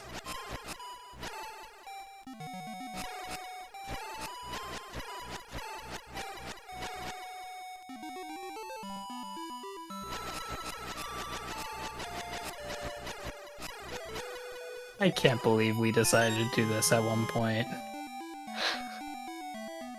I can't believe I thought I wanted to do this at some point. At no point did I decide I wanted to do this. I'm clean. Jangler, truly the wisest of us all. Yeah. I have it worse because I was the one who decided that I would be able to do 4 playthroughs of this to get 100% at the time. At least when Dren ran it the first time, he knocked it down to 3. But I particularly remember that because I started it like mid-afternoon. I was thinking, oh, it's gonna take like 11 hours or something.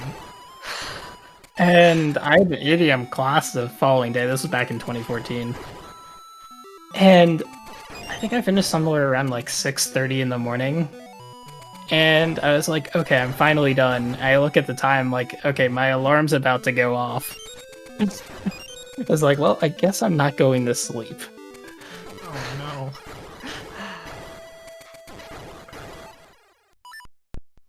I mean, we've been watching, but can any of us actually say for sure that they got 100% of the things? Like, to properly verify, we would have to... Like, I don't think anyone suspects the runners of cheating, but they could have accidentally missed something. We just require them to send over the exact save state to us over stream, and so that we can verify that all the values are there.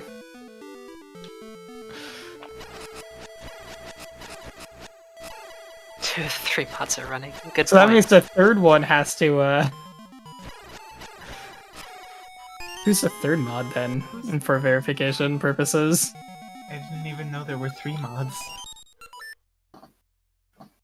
It's like, Oh no. these are never getting verified.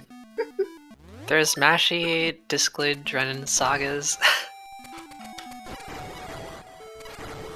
I don't think Disclude is gonna verify anything.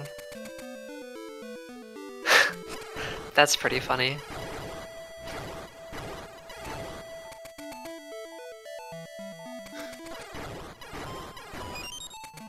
He'll be verified back whenever Dren decides to start playing Randomizer again. Oh nice. Love to see this.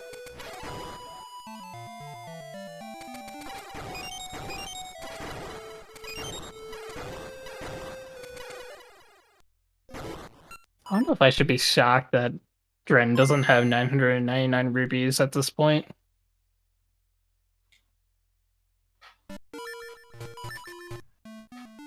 I feel bad for Dren to figure out what's actually going to be changing in logic for the randos when he starts adding cross items and ages.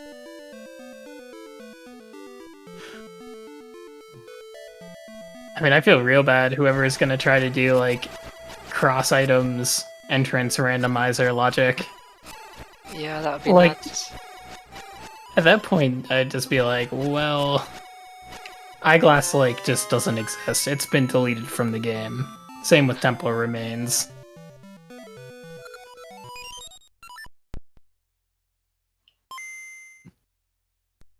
Okay, so Dren verifies Mashi, Mashi verifies Dren. Who verifies Nitros? Nitros never gets verified.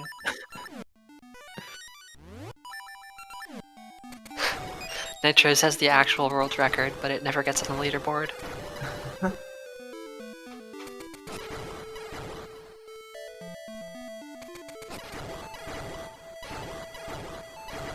Now we're acting like a proper community.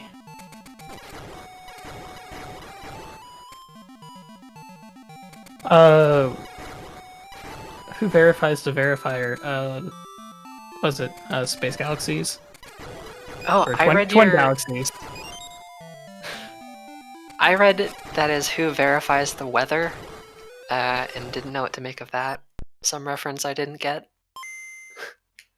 Yeah, all these But it does times not are going to say be verified by Twin Galaxy referees. As we know, they are the pinnacle of refereeing in video games. So you can deposit your bribes, verification checks, to wherever their PO box is for Billy Mitchell.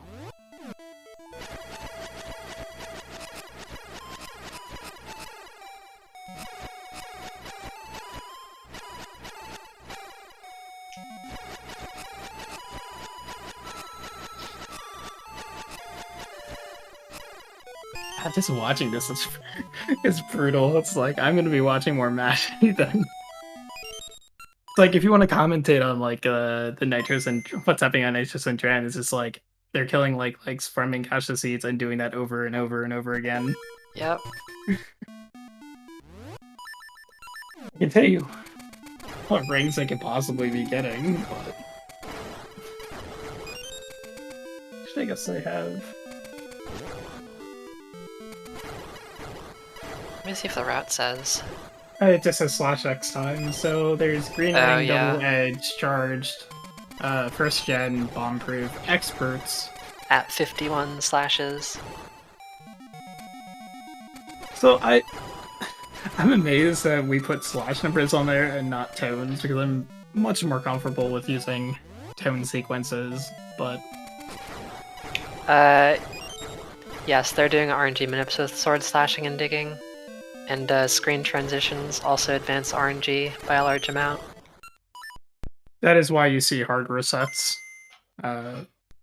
after killing a number of likes, is because that sets the initial RNG is a known value. Yeah, the other thing that killing likes accomplishes that they need to get done, anyway, besides just upping their kill counters, is growing Gasha trees.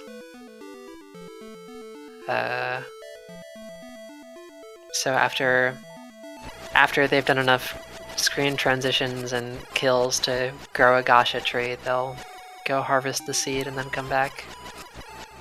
Instead of just... It's honestly for the best that it's that way, instead of just having it optimal to do one solid 10-minute block of just killing likes and nothing else. Which, don't get Jingler wrong, they're gonna have to do that anyways, but... Ooh, that was a nice dig dogger. Yeah, there are a bunch of different things that go into Gasha seed value. There's some kind of weird bug with the Gasha seed value, and I don't remember what it is. There's some check to make sure it doesn't go negative, that it underflows or something. I don't know. I'm not gonna be able to explain it because I don't remember it. Not either.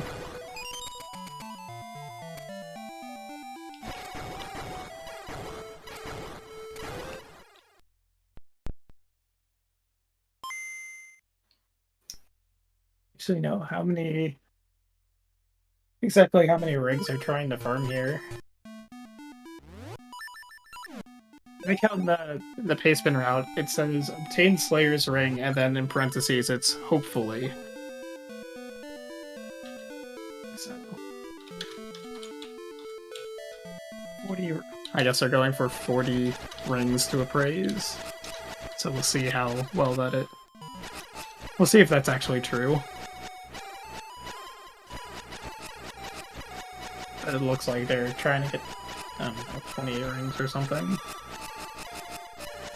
Imagine trying to count every single kill you do in the entire run. Oh yeah, I said I would read the opening to The Lord of the Rings during the chess game. I don't know if I actually want to go through with that.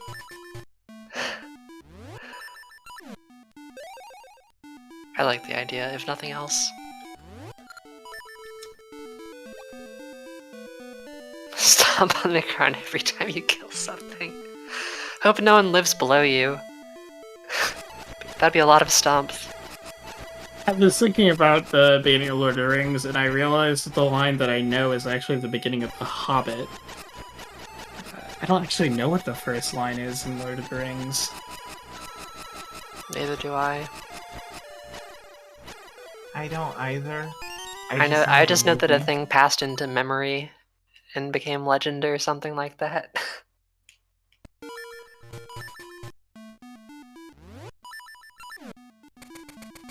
Three mystery seeds for Mashi to get the embers for Black Beast.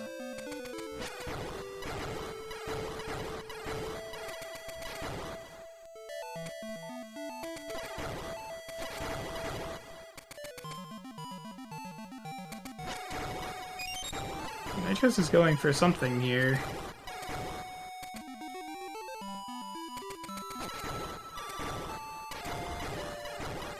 Oh no, I disappointed Glyph. I'm gonna have to read it. Guessing.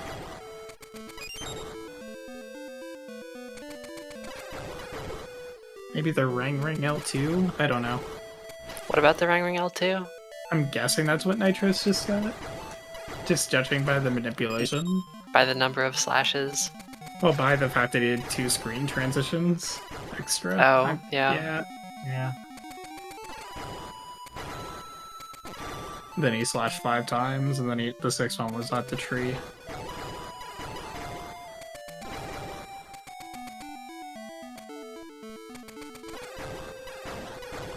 We got a tie between the captain and Dimitri for the finals. So somebody can tip the scales. Oh, Scales were tipped, but I have tipped them back.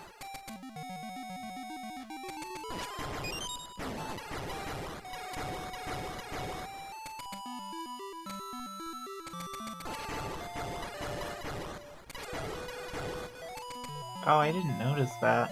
No, Why so does Dren Dren... have 1 fewer heart? No, he doesn't have 1 fewer, he has 1 more. Oh yeah, good call. Oh yeah. You got the heart container?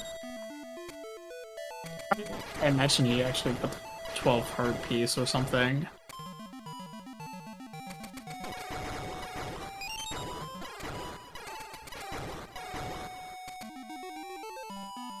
But yeah, I'm not entirely sure when because he had 1 fewer when I got back, so I'm not. So we got 1 from DA, and that tied Nitros and heart containers. Then he picked up I imagine it was a heart piece, but I'm not entirely sure. I know you got the heart piece from the Gasha nut. So that would have made 12. The Gashina is the last one. Okay. Then why does Nitros only have 14? That's... Oh wow, it has been 8 hours. Oh, and there we go. Yep, that will do it. Wait, did he just reset over it? No, that's nothing, Omega. He did reset over it. That's... Well, did he not mean to get it? Or did he just reset wrong? No, I don't know. This one, I'm not sure. I don't know if there was another ring that he wanted to grab. and he's not entirely sure whether or not getting the heart piece changes the RNG phase for the rings. I'm fairly certain it doesn't. No, I just think he wanted to get something else. Yeah, it looks like he's... Okay, then he's getting the energy ring, I think? Yeah, the energy ring. And then I guess he'll get the heart container, heart piece.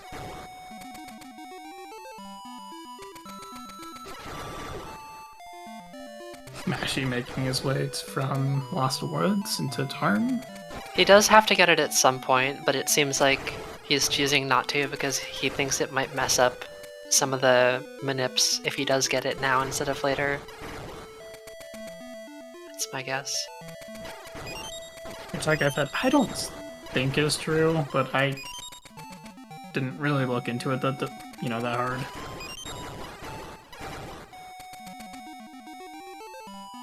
I'm not entirely sure why it would shift the table.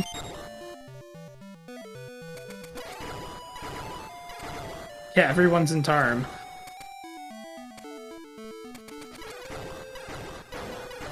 I do love this area. We got a tie. A tie? I'm voting What do for we Pirate... do now? I mean, I voted for Pirate Captain. 12 versus 12? That's insane. This is great.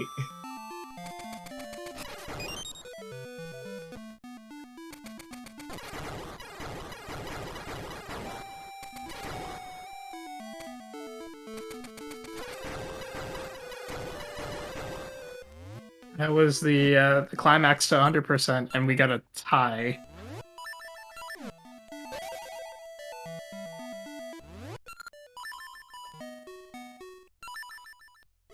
Let's see, the Pirate Captain is apparently claimed by Queen Ambi. So... And Dimitri, I assume, is single, so yes. Depends what we're trying to do here.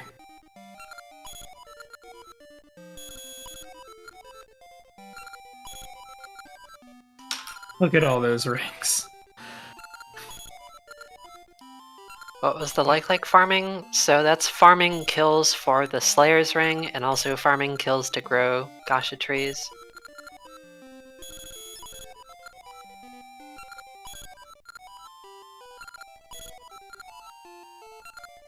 What we don't realize is that Dren was actually counting kills this entire time.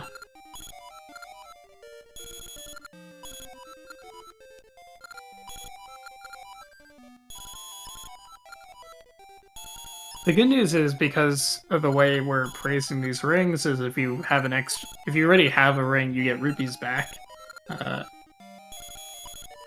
So I don't think we'll have to farm rubies again for the chess game. Although we'll see. You might have to farm a couple of 100 rupees. Oh no. He has to go back.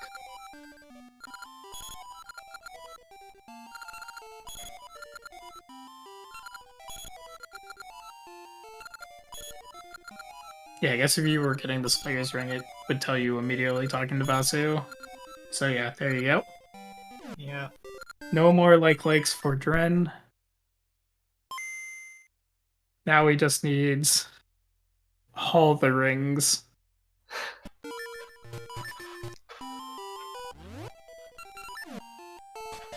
So yeah, I guess he's gonna grab more rubies because the chess game costs money.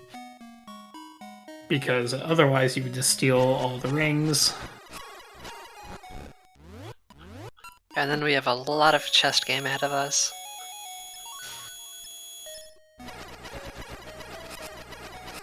Where concentration is key, because he can be 30 chess games in and then accidentally read the wrong line. Yeah, that's a little nerve-wracking. Mm-hmm. Luckily, if you mess up, you just restart the manipulation. You do get to keep your rings.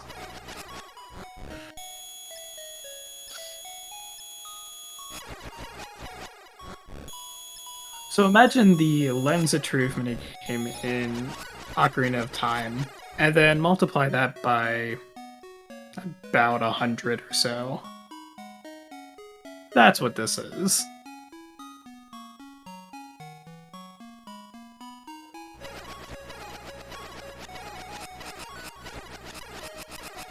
Might be good to switch over to Mashi's audio, probably.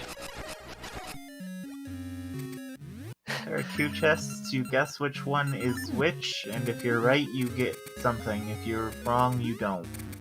So the way it works is, it's simply looking at one of the RNG slots. If the value is odd, it's on the left, and if it's even, it's on the right. I think that's the order.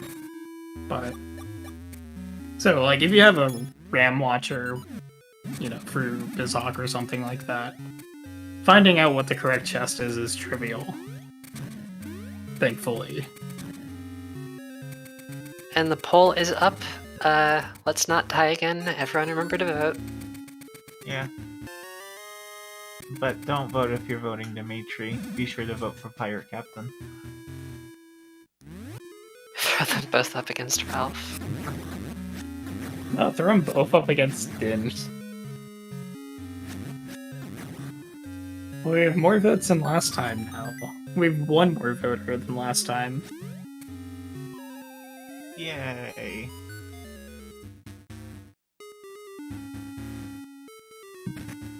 Alright, so I assume Nitros has got the Slayer's ring there too. Oh, for whatever reason, I thought they had the Ruby's ring. Or does Nitros have it and Dren doesn't?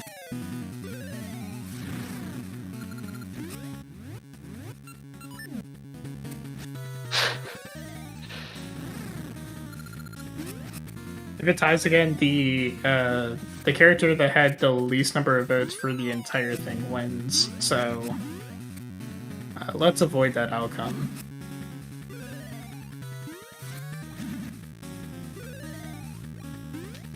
This mini boss is just a regular enemy in LA. We don't talk about Face Shrine. That's simply because in LA, Link was so annoyed by having to fight fire, he demoted him.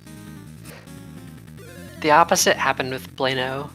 The mini boss from Link's Awakening became a NPC.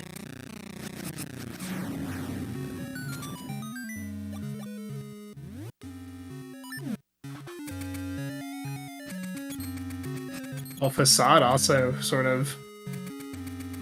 Yeah.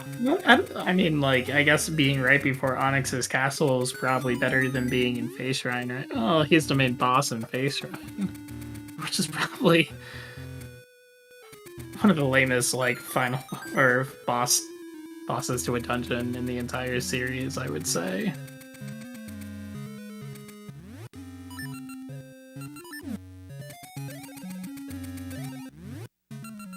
I haven't done an LAGX run in a long time.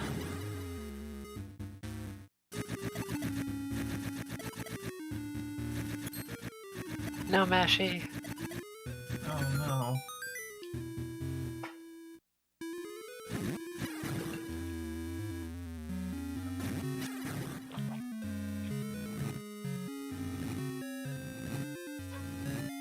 I guess if we had a tiebreaker, we should have asked our 3 runners, because it would end up going from an even number to an odd number, so there couldn't be a tie.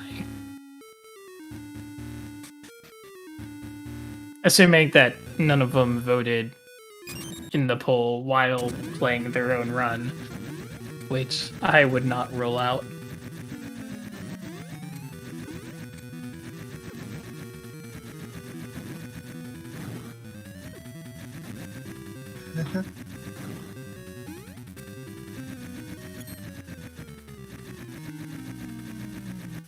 They're all paused on my end.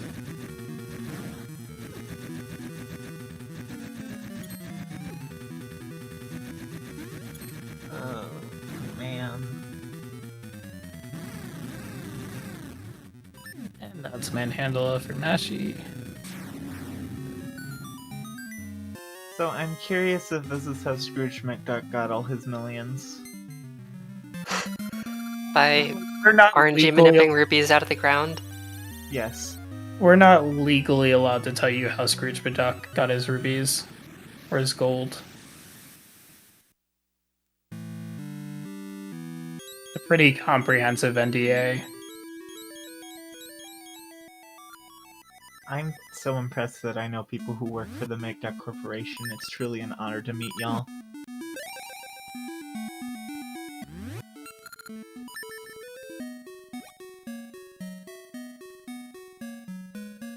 It runs as well as DuckTales on PC, the remastered version, which is to say, really not at all.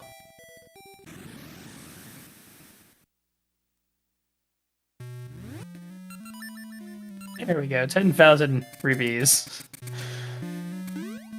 I also want to joke that he Wow. probably knew exactly when he had 10,000. Yeah, he was counting every single rupee.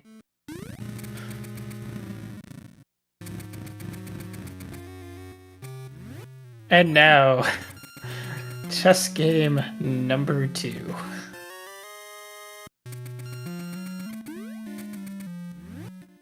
Oh no. Still has to do a little bit more.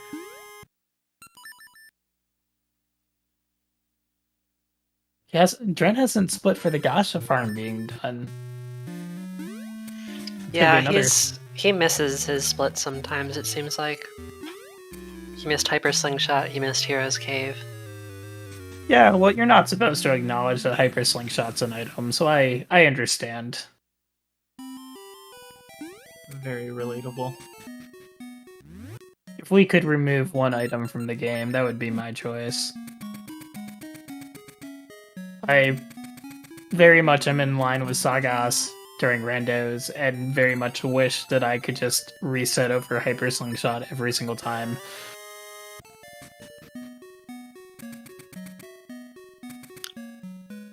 Hyper what now? Oh, Hyper Slingshot. It's a fan idea for an item. It's probably the worst item that it was ever, and an idea. The guy just no longer exists anymore. It was that bad of an idea, he just had to get erased from history. That's brutal. Damn. Well, if you come up with such shitty ideas, then can't say he didn't deserve it. Yeah, this is true gaming. What is happening on Dren's screen right now? Okay, I guess I promised this, so here we go. The world has changed. I feel it in the water, I feel it in the earth, I smell it in the air. Much that was once lost, for none now live who remember it. It began with the forging of the great rings. 3 were given to the elves, immortal, wisest and fairest of all beings. 7 to the dwarf lords, great miners and craftsmen of the mountain halls. And 9 rings were gifted to the race of men, who above all else desire power. For within these rings was bound the strength and the will to govern each race, but they were all of them deceived. For another ring was made deep in the land of Mordor in the fires of Mount Doom. The Dark Lord Sauron forged a master ring, and into this ring he poured his cruelty, his malice, and his will to dominate all life. One ring to rule them all. Thank you, Mighty. Welcome. Beautiful. So I say we just leave the poll results to the 3 runners. Oh, it's it tied poetic. again? There were 8 more votes. I Amazing. love this chat. Y'all are amazing.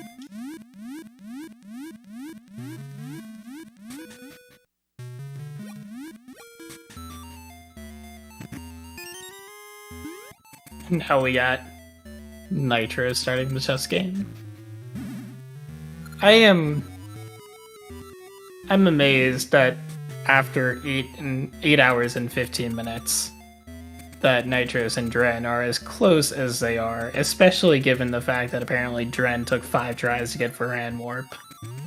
which is really what can be the kicker between 2 runs. Yeah, definitely.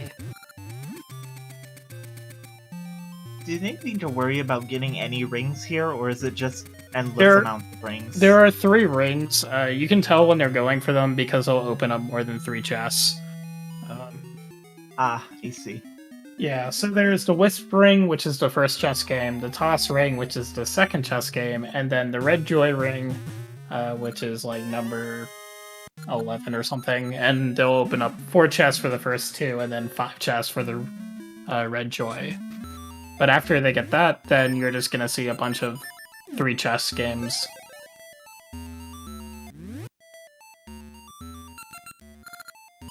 And then once they get the 100th ring, all they have to do is go into Ages and clean up. I don't know, I thought about it for a while, whether or not... I guess the last thing we do is defeat Ganon in Link Season, so it's not like a complete Ages, make sure you have everything, okay, it's done. When you do defeat Ganon and save Zelda, that is the end of the time.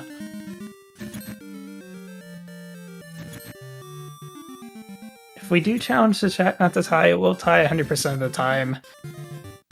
Possibly. I mean, you're just hoping for an odd number of people to vote.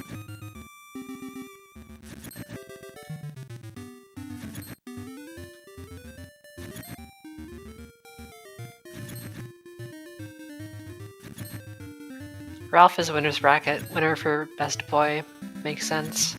Pyration Captain Dimitri really came from behind, I think, in my perception of Legend of Zelda Oracle's boy rankings.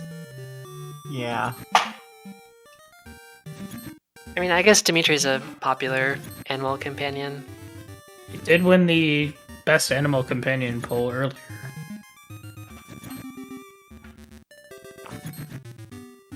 So here's Matty trying his best to piss off one particular Subrosion.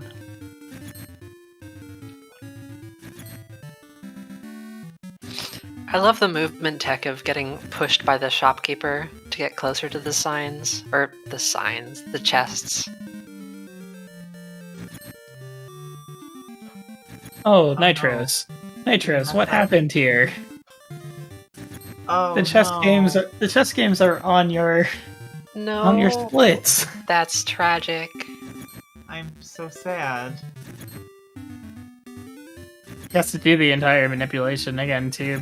Well, I mean, he would have to do it anyways, but he just has to make sure he gets the Red Joy Ring here. Luckily, it's like 11 in, so it's not It's not that the bad. worst. Imagine if it was like the Red Joy Ring, for whatever reason, couldn't come up until like chess 50. Ooh.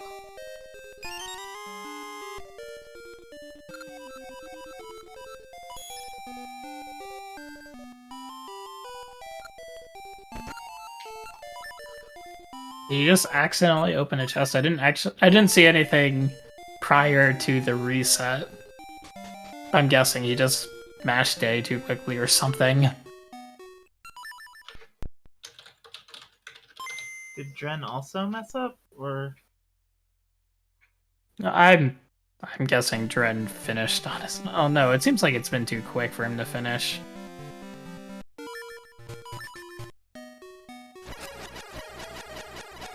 Yeah, so I guess he also messed up, but he's... What is he doing? I guess he messed up too?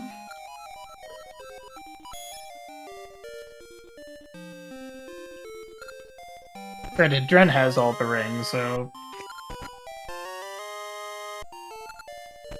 I just hope he knows. I guess he has to know roughly how many rings he had gotten, so he probably knows how far down the list he has to get at this point. Yeah, so once you accidentally break the manipulation, this is what I was saying, after 8 hours, just reading a whole bunch of left, rights, and lefts is very easy to mess it up. And once you mess it up, you have to save and reset, because for rather obvious reasons, there is no line in the manipulation for if you fail. And so, at that point, you'd truly be leaving it to a 50-50 chance 3 times. So, 1 in 8 chance that you would actually be able to get a ring, and you have to do that number of times, so you just reset.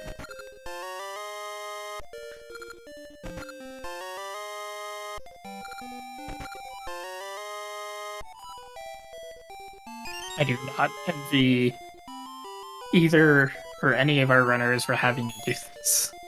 Same. Honestly.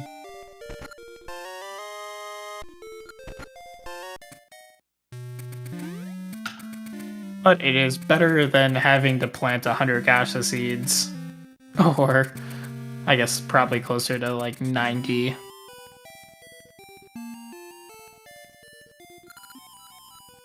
I mean, that would certainly get you your Slayer's Ring right there. That's true. Like 2,700 enemies. I would hope we're listening to Mashy, because otherwise... Well, yeah, Mashy was sign farming until about 1 minute ago. Still better than just game. I don't know. Getting the Iron Shield, or Hardware. Then the Iron Shield. Or if you're playing Rando, probably the L2 Boomerang last check. Correct. And now he's gonna reset his game.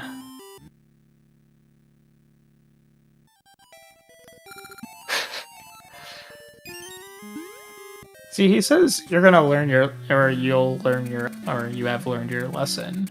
So if you break another sign, would you reset again?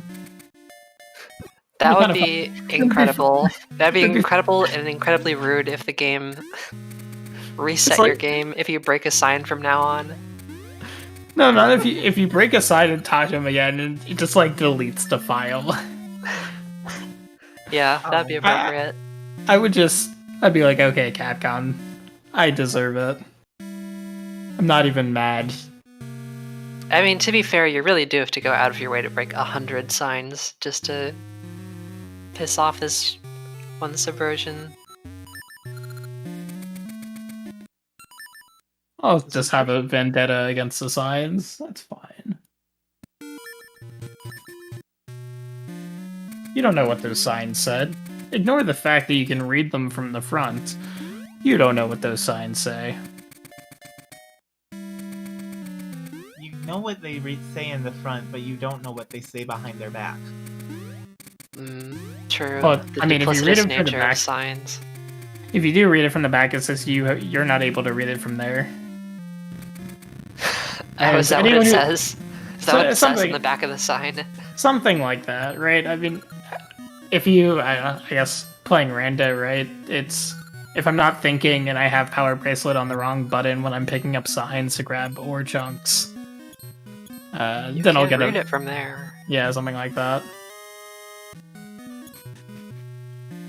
No, the Sign Living Subversion has an intuition with the sign verse. You can feel a disturbance in the sign force. He also just has cameras off every sign. And somehow these cameras grow with the signs and automatically connect to his network. So there is a disturbance in the signs. Oh no. They can feel the sine waves. Nitro has to reset again. Oh my gosh, that is so unfortunate. I'm so sad. He got past the Red Joy Ring, I think. So yes, he did. So he definitely got that. He has to spend the time going back on his splits. I mean, I assume what he was doing was adding up the numbers to make sure that he knows how many chess games he has to complete still. Yeah. And Mashy's on his. He wishes it were a bathroom break, but not a bathroom break because text appears. This is the most rude cutscene. Not a cutscene. I personally like if you ever do entrance rando and you go to Western Coast and come out to the screen where the ship exits, you get a partial cutscene where the pirates are floating on nothing. They're just walking on water. They're Jesus pirates. Hilarious. Well, they do have slightly different text, don't they? If I remember correctly. Do they? I feel like that must have been a change for entrance rando. Like, why would they have different text in vanilla? For that I don't know. It's that scenario? case. I really don't know. But why would it show you any text? Like, why would anything happen? Because the game doesn't expect you to explore that screen without the pirates there, so it just always puts them there. It's not like the ship appears. It's a fair question. Why isn't the ship just always there?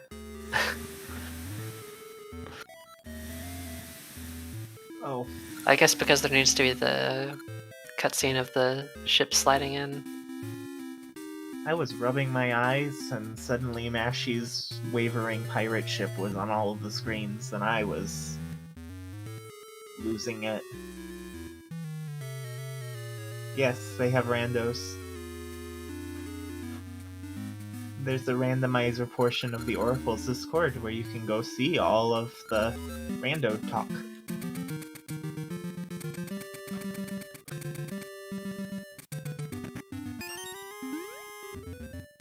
There is technically a weekly for the randos on Saturday for ages and on Sunday for seasons, whenever there are actually people interested and there's not something else going on.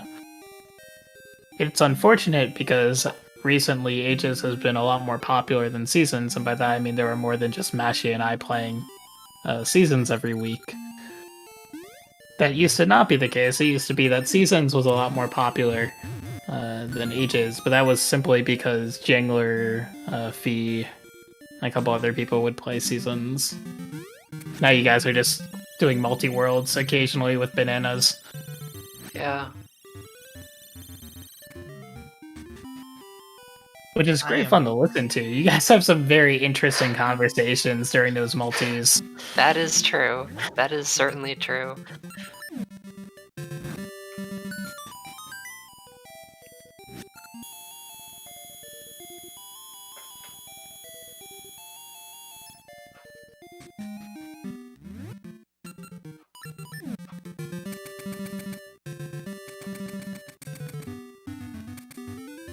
Trying to think how much longer, how many more chess games are we gonna see here? So after a chess game, it's just Appraise Rings and Ages cleanup, huh? Yeah, it's they're almost done. The where we're gonna see if people can or Nitrous can catch up to Dren is going to be how quickly can they input all their passwords. And will the dog spawn?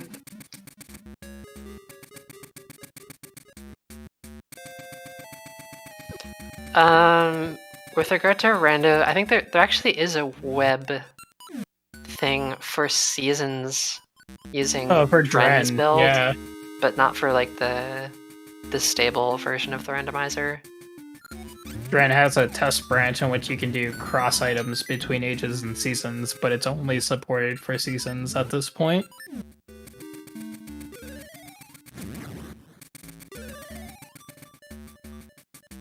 And then there's another branch for, I mean, the same branch also has Key Sanity, which is probably close to being able to be put in the stable version. There's just, I don't know whether or not Dren fixed the bugs or not. And then there's an entrance rando branch, which still has some issues, but if you're interested in it, it does exist. There are some differences between those few branches other than just the entrance rando versus like Key Sanity. The entrance rando branch also shuffles standing hurt pieces and standing Gasha seeds, whereas the normal branches do not.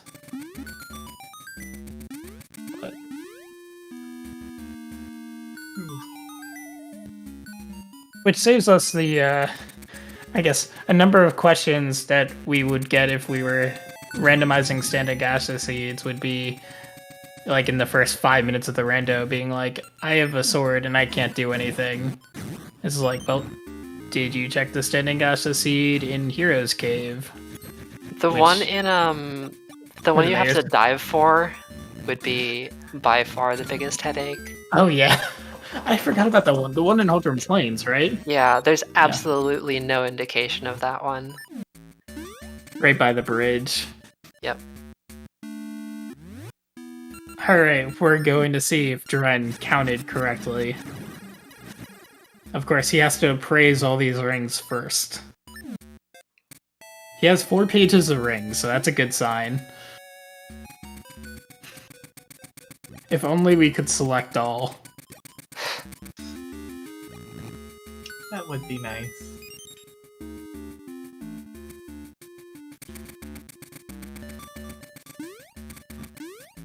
We're gonna see if he picks up the red joy ring. I mean, he has to.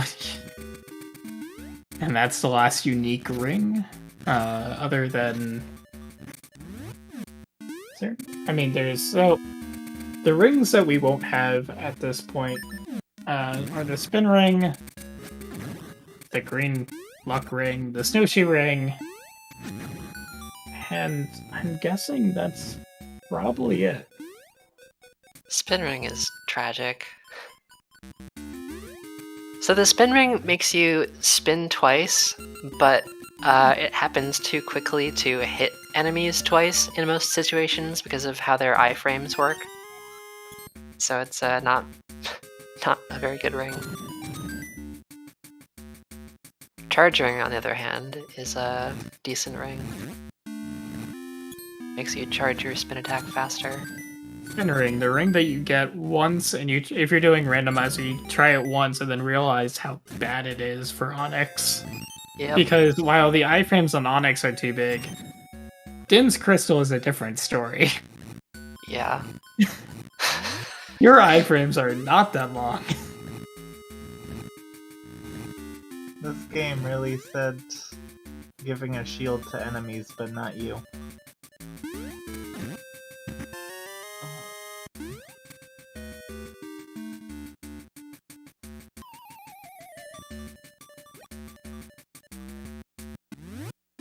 I think, is Dren just canceling out because he has to change the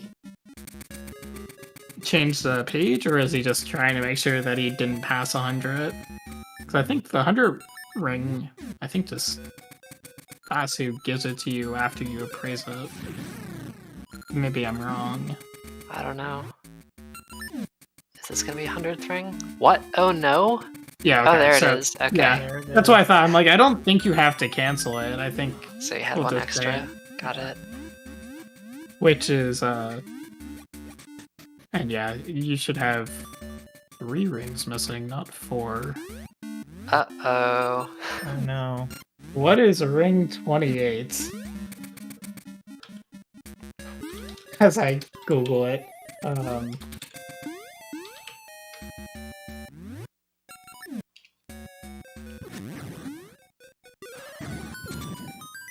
Blue luck ring? Is that right? Blue luck ring is 1B. Yeah, I mean, that's number 28. Yeah. Number 27.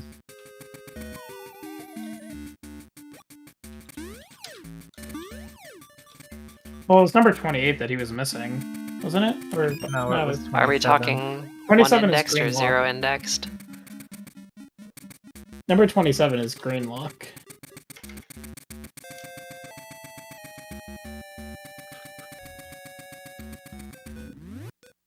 Which you get in Plen's house, so that's not the one that he was missing.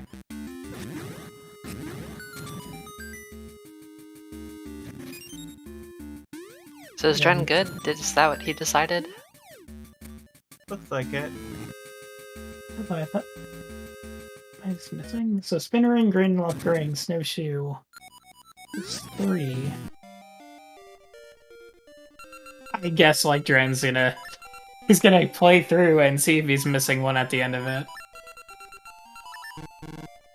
Uh-oh. Okay. That was scary. So, passwords. They're a thing. That's all I'm gonna say. Honestly, the symbol map makes no sense to me. And it's always painful to input them.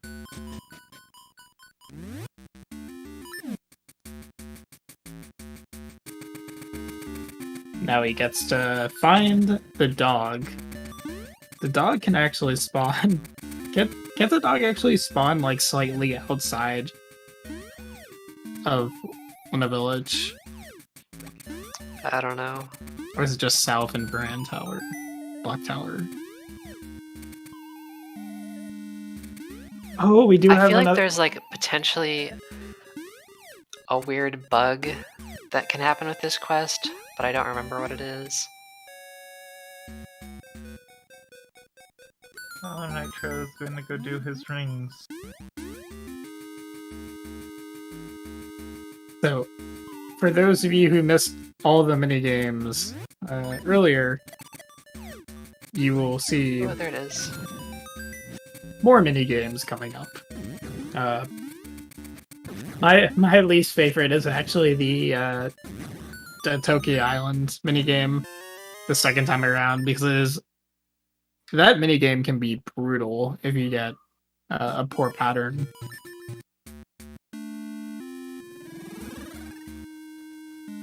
Was he gonna get the fairy secret here? I mean, like, I understand it, but at the same time, I think this is technically the secret that would give you the 7... No, it's the one in Ferraris that gives you the 17th heart container. I think so? Yeah, so... I mentioned this earlier, I'm not sure whether or not anyone else mentioned it afterwards. So, in Ages, because of Varan Warp and putting you in the hybrid state, you can actually get 17 heart containers. Because you have both the return secrets from Foray, and you also have the secret from the fairy. And so, while you're only supposed to be able to get 1 heart container for secrets, you can actually get 2. And so, instead of having 16 heart containers, you have 17. And that's actually an underflow in the game. And so if you get 17 heart containers and you have full health, the game will start beeping as if you have 1 heart. Which is annoying, but you actually will also see the 17th heart container in the pick a file screen. And it just comes out as like an extra heart on the side of the box. So the game does actually know what to do with that 17th heart. And I think, was it you, Jingler, or someone else who decided they would put like 50 hearts and see what the screen looks like then. But it just basically wrapped around all the hearts. Yeah, that happened one way or another. Oh, actually, I think that was early multi-world testing, where Fee had nothing to do, and I hadn't implemented checks to make sure you can't save scum the same item to get for your partner multiple times. So Fee just got me heart container after heart container. Okay.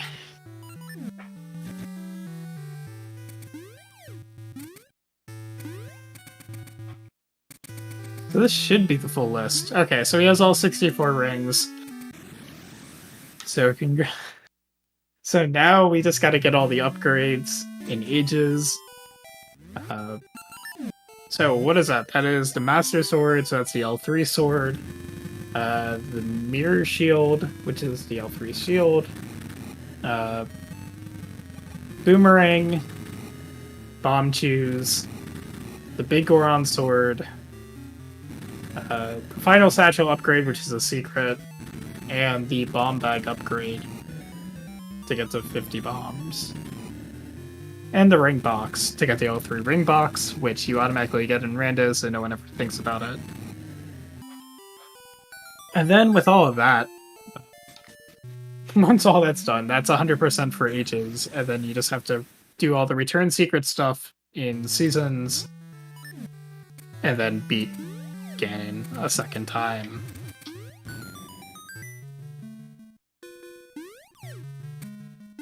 Let me see, Nitros. doing secret stuff as well. Well, originally you had to wait for King Zora to move across. Clearly, this is Ocarina of Time, so that takes, you know, a few hours.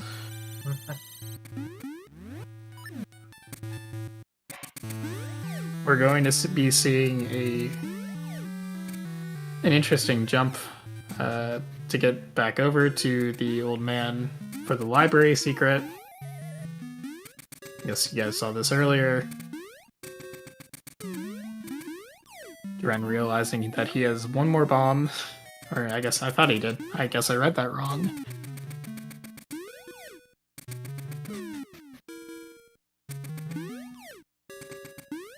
This trick is not easy. Yeah.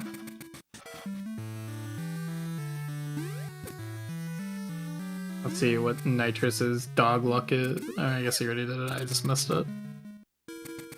It was right north of the house, I believe. That was lucky. Normally in this room, you're supposed to come here with the Book of Seals, which reveals you directions that you can walk on an invisible path. And then you read other books which tell you more directions and so on, but the paths don't appear until you read the books. So what he's trying to do is get to the last book, so that the path to the middle, the old man in the middle, is revealed.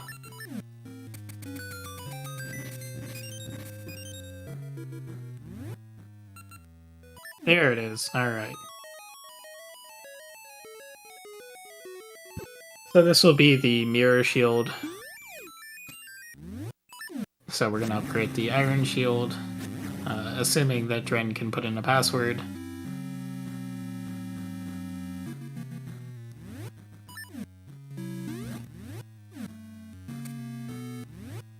Yeah, that jump is not trivial at all. Oh, we got, I guess, ice statues on Mashy's screen. Guessing you guys saw that earlier. I don't know if I've ever actually done this with Slingshot. I still just always do it with Satchel if I have Satchel. Mystery Satchel? Or... Yeah, Mystery Satchel. Yeah. So I prefer using Ember Slingshot, but at the same time, I pause buffer Ember Slingshot. But if I have Mystery Satchel and I don't have Slingshot, I'll use Mystery Satchel and I don't pause buffer it. So it's faster for me to do a Mystery Satchel than it is for me to do Ember Slingshot. And I'm consistent at both methods. So I don't know why I prefer multiple pause buffers over just dropping the Mystery Seeds. How does Nitro have a unknown ring in his list? I think that's a carryout from Varan. It's technically not corrupted. Oh, okay. Right, there's a difference between a corrupted ring box where if you go to your select screen, it just is a mess.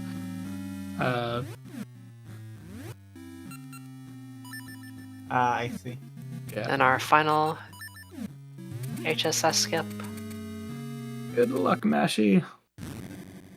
He already did this once, so this is second HSS skip, and looks like you got it there. Yeah, that was nice. Professional HSSer.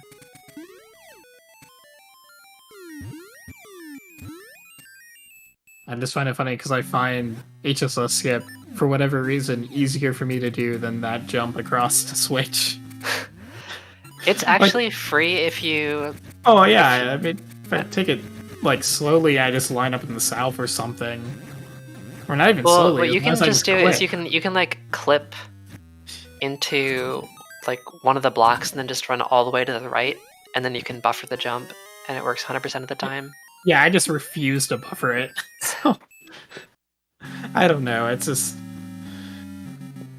I feel like every time when I do a first try HSS skip, I just fail.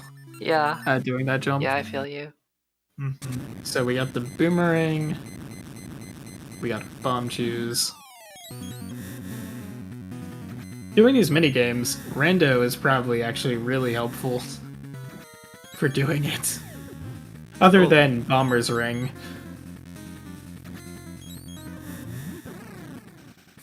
Nothing really helps for Bomber's Ring, it's just...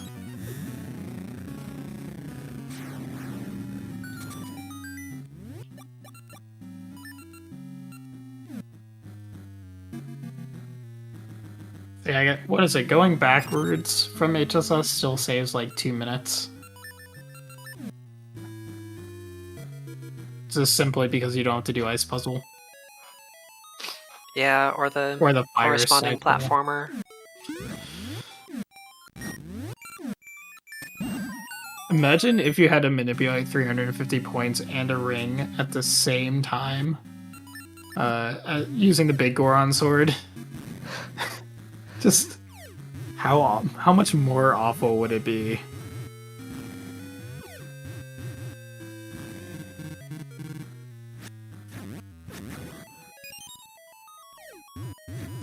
So was it? You still need, I think, 350 points to get this. It's been so long.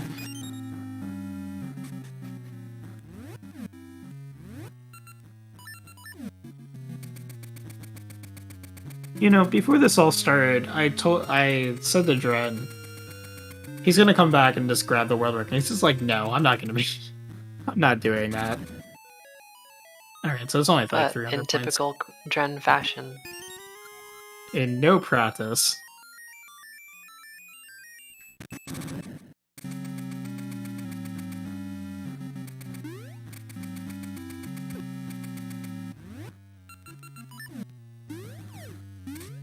I'm convinced if Dren practiced, he'd probably have a worse run. Although Nitro's got that, Yeah, nice bookless library.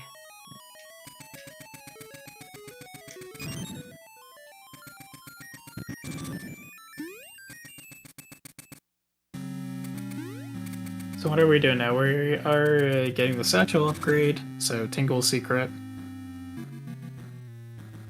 Because, of course, we were running low on seeds.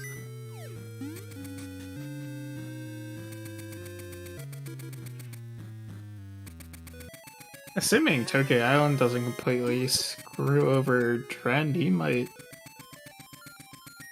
No, sub 9 is going to be real difficult, I think. Yeah, I don't think it's going to be sub 9. Yeah, the Twin Robo fight. And apparently reading the correct secret. Oh, Dren, don't tell me. Dren, you're scaring me.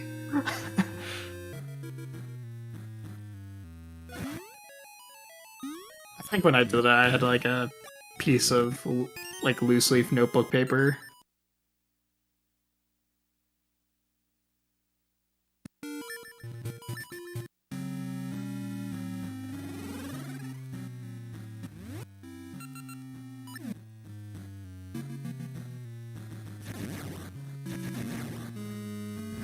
So let's hope for some good luck on the Tokyo Island minigame.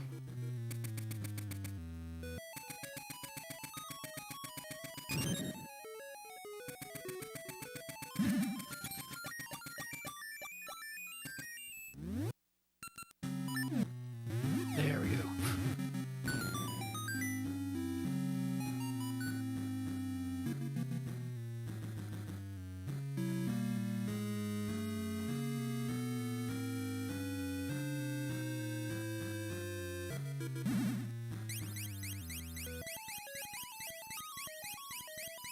Is the secret one not that hard?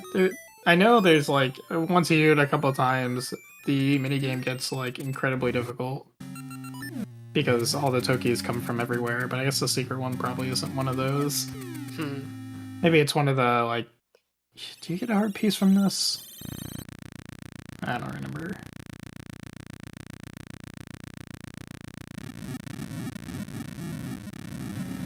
But, like, you can occasionally get Tokis on both sides, like, immediately after one another. It's So the last thing that we're gonna get in ages is the ring box upgrade. And then that is ages. Then we just have to do the return secrets. Give them the foray. I know you had a discussion about how to pronounce that. We did. I mean, I'm not saying the one I use is like canon or correct because I don't know. Because I pronounced it Furoi because I assumed that that's how it was pronounced in Japanese, but her name is something different in Japanese. So, is it B that had the problem with how it was being pronounced? I can't remember who. Yeah, okay. Well, Fee isn't here to correct us, so.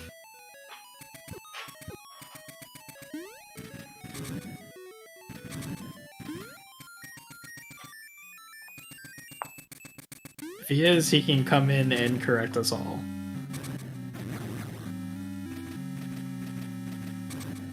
Sandra started it all. Is that so?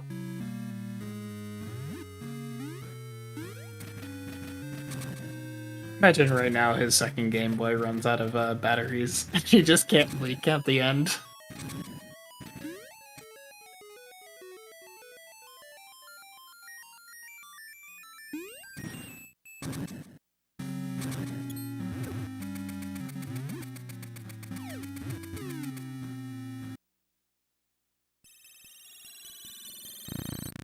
Ren.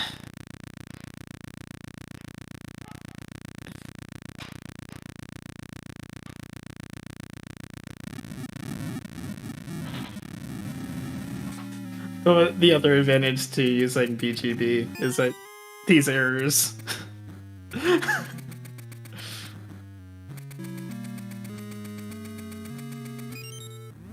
It's the true final boss.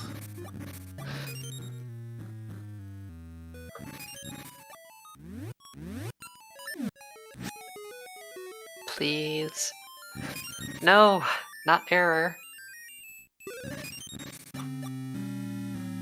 Please purchase a new link cable, Dren.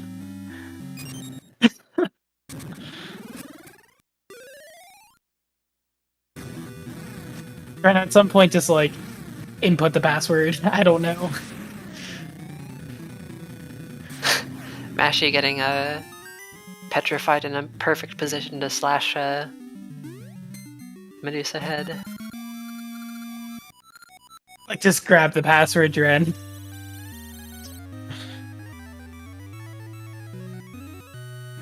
Yeah, that's a yikes. Yeah, I mean, realistically, you only need to use the link cable once, and that's going from ages to seasons. And the reason why is because if you use the password at the end of ages, that password is for a hero's unlinked ages. So you need to use the link cable for that because it carries the hybrid state, which allows you to get a hero's linked seasons run. But for ring passwords, you can just input the password. It is obviously quite a bit slower, but it's better than error.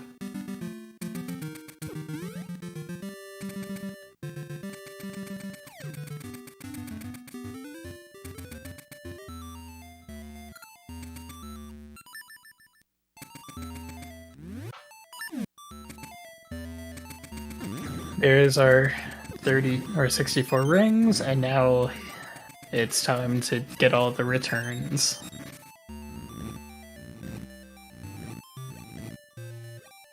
Oh yeah, imagine if there wasn't, if all you could use were the link cable. And you just got screwed over by your hardware. That would be so terrible. After 8 hours and 55 minutes. He's already getting screwed by hardware because of Varan Warp. Like, to get screwed after getting Varan Warp at the very tail end of the run.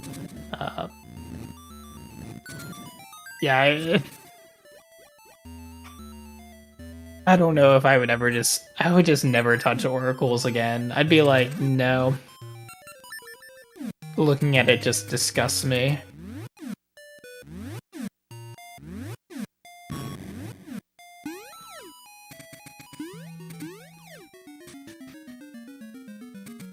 Now we have the room of things appearing in the middle of it.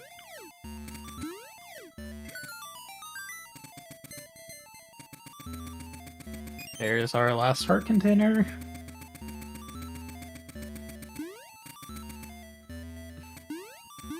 Okay, you can see that Nitro's made up a little bit of time. It's not going to be enough, I don't think, for him to take over. There's just no reason why there would be any time loss that Dren would have at this point, other than him miswriting something down.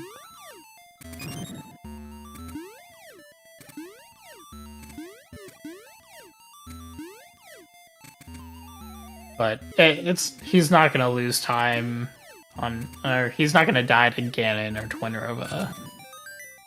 Not with the L3 sword, the red ring, 16 heart container. It's just not going to happen. He might even still have a potion for all I know.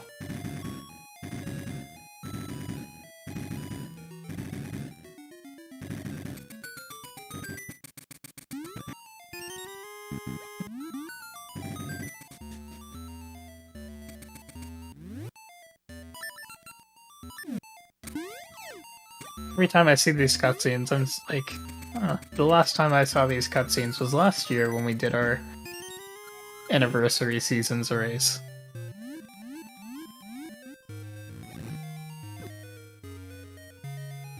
I was expecting that to be the Zelda kiss.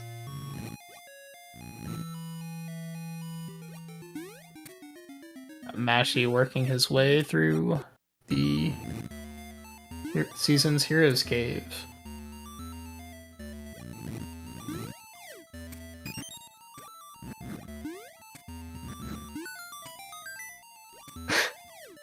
A request from Nitros for Dren to throw more. He threw pretty badly. His equipment was trying to get you the lead. Do you think Nitros sabotaged Dren's equipment? That would be impressive. Yeah, maybe. I mean, taking five failures of Ran Warp is few enough failures that no one's gonna try to assume that it's sabotage.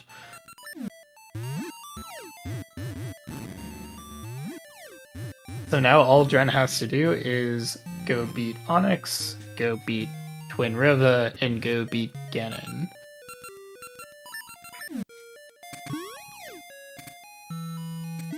How quick is this Onyx fight going to be?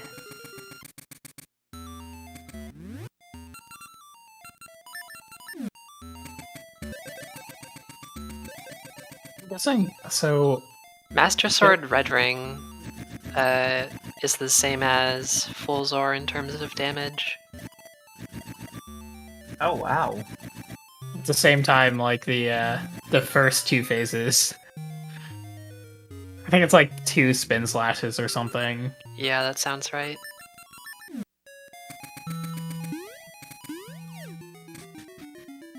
Ran out of time, that's probably correct. Mm-hmm. Especially with him about to finish, I would probably put on Dren's audio.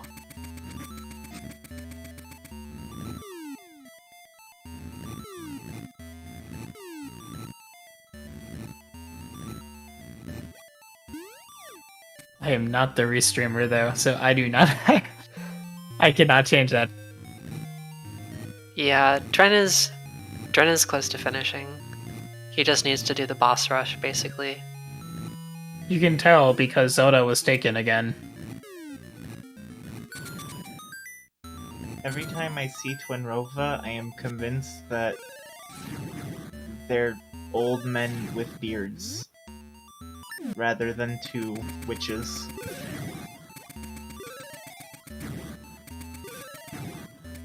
Does anyone want to ban Kirby?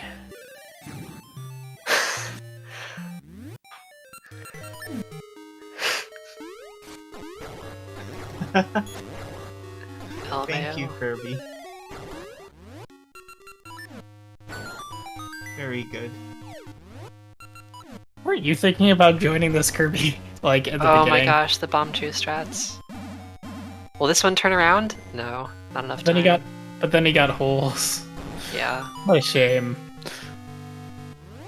Even bomb chews can't prevent holes.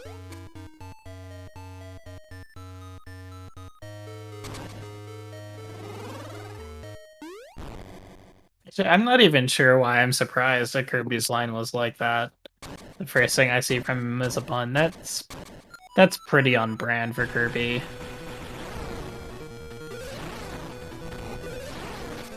You can also one-cycle Facade with Bomber's Ring. Your hands are breaking down? That's understandable. Oh, After it's- 9 hours. It's 3 spins? Huh. I thought it was just 2. It was 2 for the first phase.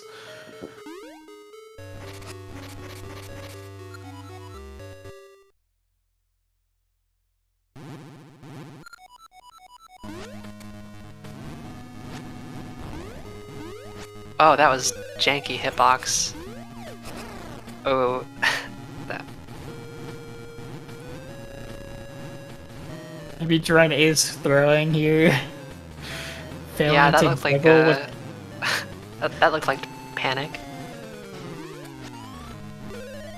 You have the L3 sword, you don't have to spin slash, just do a normal juggle. Oh no. Here's your So- chance, Nitros. So, the Onyx fight in English actually has 2 less HP than than the Japanese version. Nitros was so close to the hand, I was worried. Whoa, vintage Pegasus Seed strats. I don't know if I've ever seen that. I feel like if I would take Pegasus Seeds in the Onyx fight with Cape, I would just fall off the other side of the hands. Same. Honestly.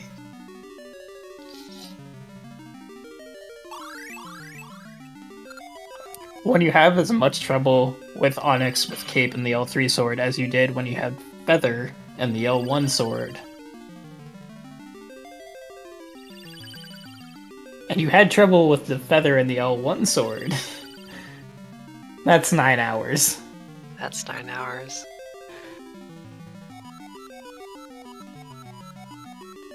I might not have had the red ring on. Or Oh, in Link anything. their HP is increased too. Yeah, that's a good point.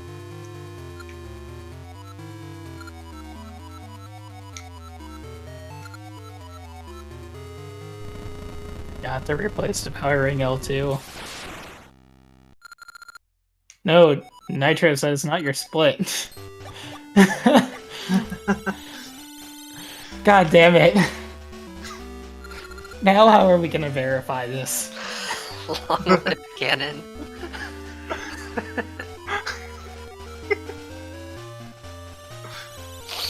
Oh wow, I'm very excited now.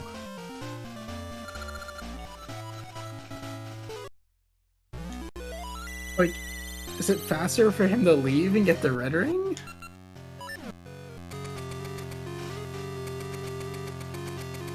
What do you mean leave and get it? See, he doesn't have. He forgot to replace the Power Ring L2. Which is a damage difference.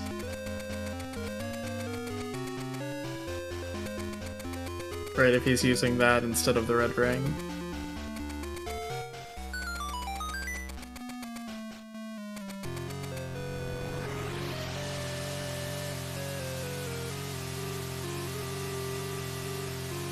However, first phase of Twin Rova, if you don't manipulate it, can be, can take a while. I hate Twinrova. I think there is a manipulation where all you have to do is then stand in the corner. Cool music. Yeah, when I was a kid, and I first found Oracle of Ages, I used to listen to just like the opening cutscene over and over. I say I used to, like I did it habitually instead of just one time, but What the hell? I like the music a lot. That's not how Twin River first phase should be working.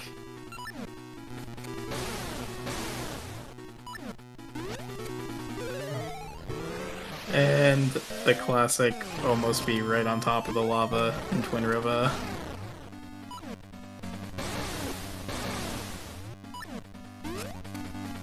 Will Dren finally get an Oracle's world record? Well, at the very least, he's going to beat the current world record. Technically he'll have it until... Well, no, because if Nitros... Oh, no, he will have it, yeah. If Nitros finishes before him and steals a world record, then he won't.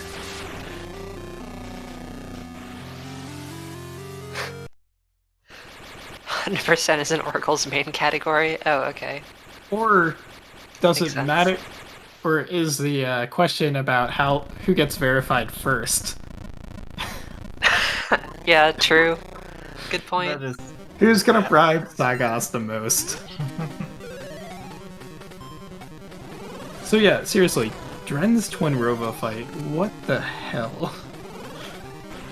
That first phase without manipulation.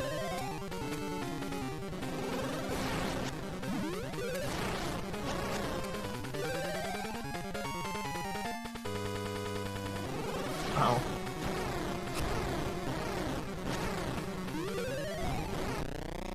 Alright, so... Is that a GG? It's a GG when he picks up, when he rescues Zelda. Okay. So, now. GG Dren. GG Dren. The man who said he was not gonna bet on him getting a record.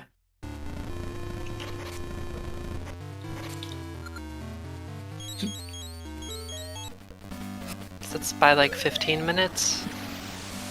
Yeah. That's... Casual 15-minute world record.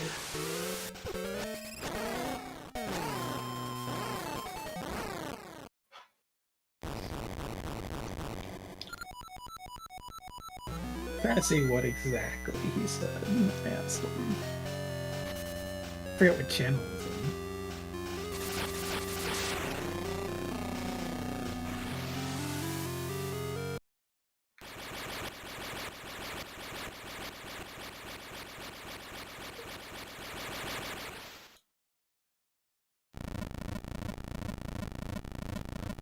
The channels.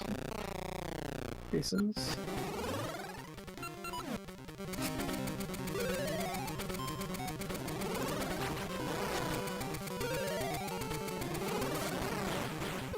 Yeah, that it is crazy how close it was.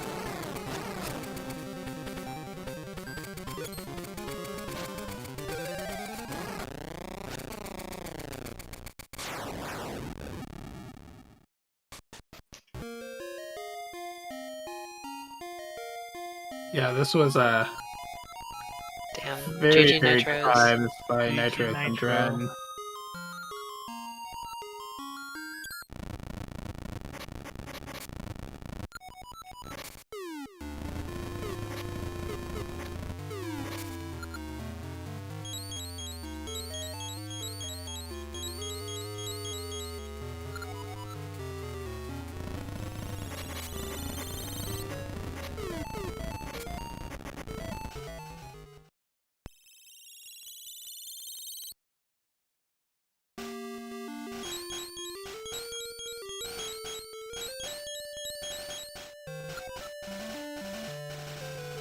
We can poll the community about whether or not Dren really didn't practice.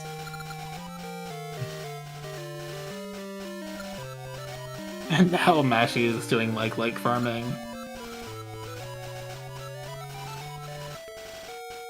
Mashi will actually get a respectable time for not doing Rooster Skip in the beginning. That's...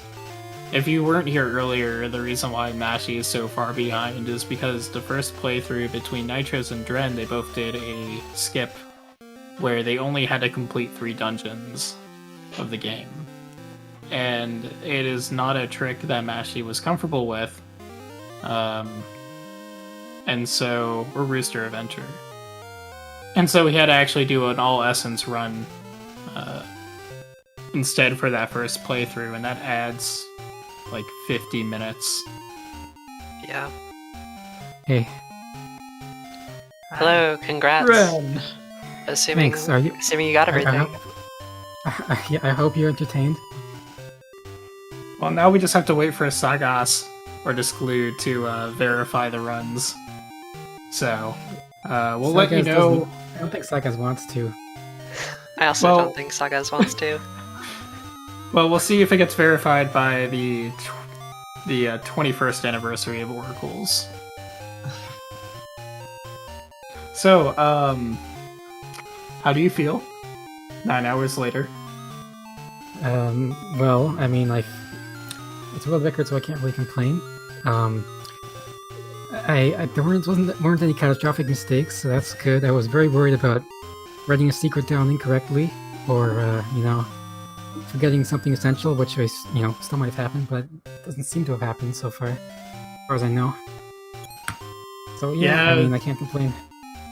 I'm glad that you're well, I guess I saw you had errors on the link cable in the beginning, and I saw you had it at the end. But luckily, at the very end, you can just use a password to get your rings over. I don't know. Catastrophic mistakes. I don't know what that was about. I was very worried. Do you have to be in the ring shop for it to work? Is that correctly? Or that's not. You don't have to be in the ring shop, do you? Getting something essential, which is No, you just need a honestly, I don't. I don't know. As far as I know, yeah, I can't imagine what the problem was. Do you have to be talking to a snake on the other game? I don't know. You just boot up to the Capcom screen. That's what I thought. And the other game was responding. Like, it was like when you try to link up, the game hangs on the Capcom screen. That's how you know the link is at least there's some connection there. And it was doing that, but the link, it still said error. I don't know why. Well, the running theory is that Nitro sabotaged your hardware. I knew it. So, between that and Varen Warp. Yeah, I mean, a lot of the big tricks took me a lot of time to do, but I did get them in the end. Like D4 jump. Yeah, that D4 jump, I was... yeah. So Nitros wasn't able to do it because he didn't have a shield. I remember that. Because originally I wasn't gonna do it, and then I looked over on the stream because I was paying half attention, and then I just see Dren hard resetting in D4, and then I'm like, okay, I'm doing this. And then I didn't have the shield. So I had to do it normally. Tragic. You forget to buy it in the shop. You forget you lost it on Tokyo Island. Well, I didn't even think I would need it at all, because I wasn't expecting to skip D4. But the funny thing was that we basically got to the Switch around the same time anyway, because you failed it so many times. I don't even care. I'm just glad I got it. I don't even care how long it took. I was just surprised that you were going for it immediately before getting the compass and map. I figured I'd go back for it. It would save a bit of time. The hardest thing at that point would save a bit of time, just from not doing less screen transitions. Yeah, we were talking about whether or not it would be, whether or not Nitros was going to do it. Because honestly, I didn't know that you had done or had learned the D4 skip. I learned it yesterday. Oh man. Huge shock. Shocking. Yeah. But I mean, both of you had second try Bomber's Ring, and I think first try Shooting Gallery, so that was solid. Yeah, Shooting Gallery has haunted my dreams for a long time. Luckily, it went well today. Oh yeah, the Bomber's Ring. I failed on the first one on the first try, and then I got it second try. I remember. Yeah, I think Dryden, you failed on pattern 4. I don't. Sorry, are we talking about the Shooting Gallery? No, the Bomber's Ring. Bomber's Ring. Yeah, I failed on the third or fourth pattern the first time I tried. No, you both got Shooting Gallery first try, so that was solid. Yeah. I was I was joking whether or not you had counted your kills the entire game or the rupees your entire game. Just if you knew exactly when you killed the 1,000th like or the 1,000th enemy. I wish I could do that. I did. What I did do was I went through the whole route with like save states and BGB, and then I looked up in memory how many enemies I had killed up to that point, and I used that to estimate how many trips I'd have to make into the like room. So I had to re-enter the like room 48 times after doing my gaseous seed farming. So I did some calculations there, and that's also they're not exact, obviously, but that's what I got based on the kill count in my save file that I practiced on yesterday. And yeah, yesterday.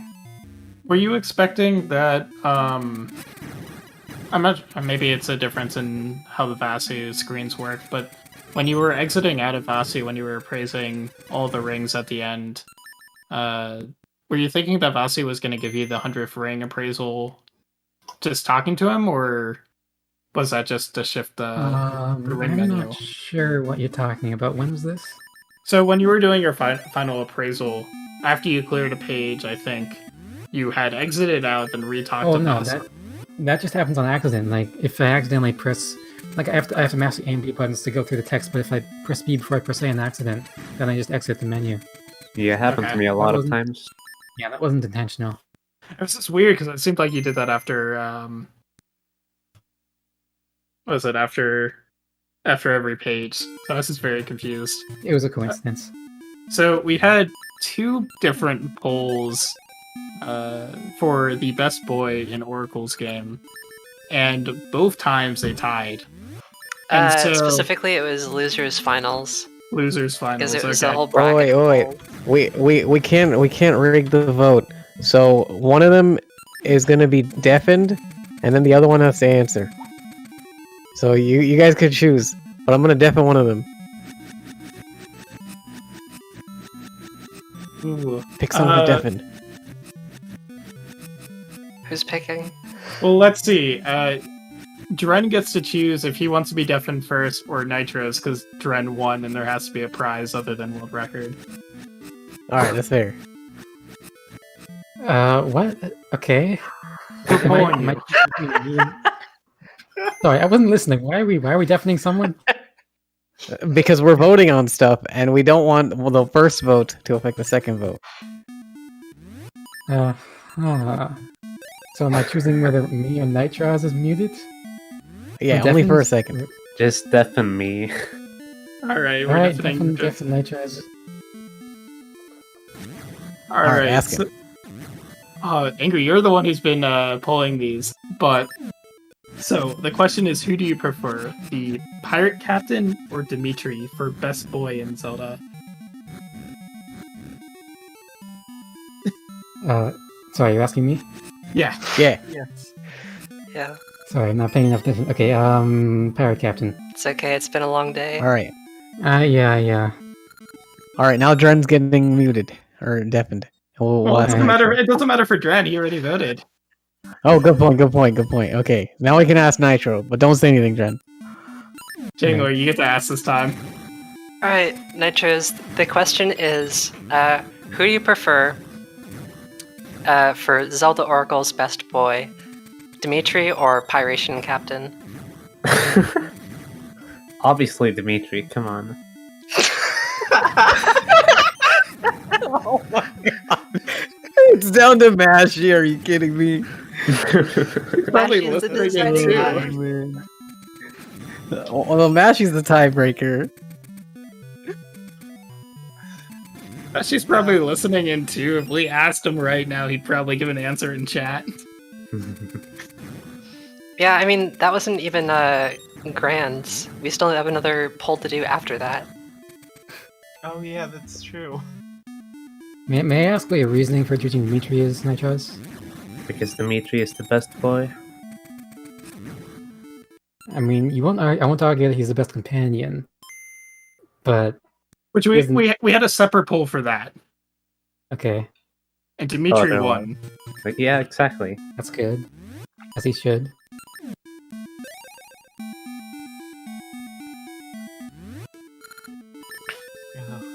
Din won the best girl poll, which surprised me. Really? Yeah, that surprises me too. That was Very a tedious poll. supportive of this chat. It The depends on who you question is, did in where the poll. did... So I don't remember where Maketree finished on that.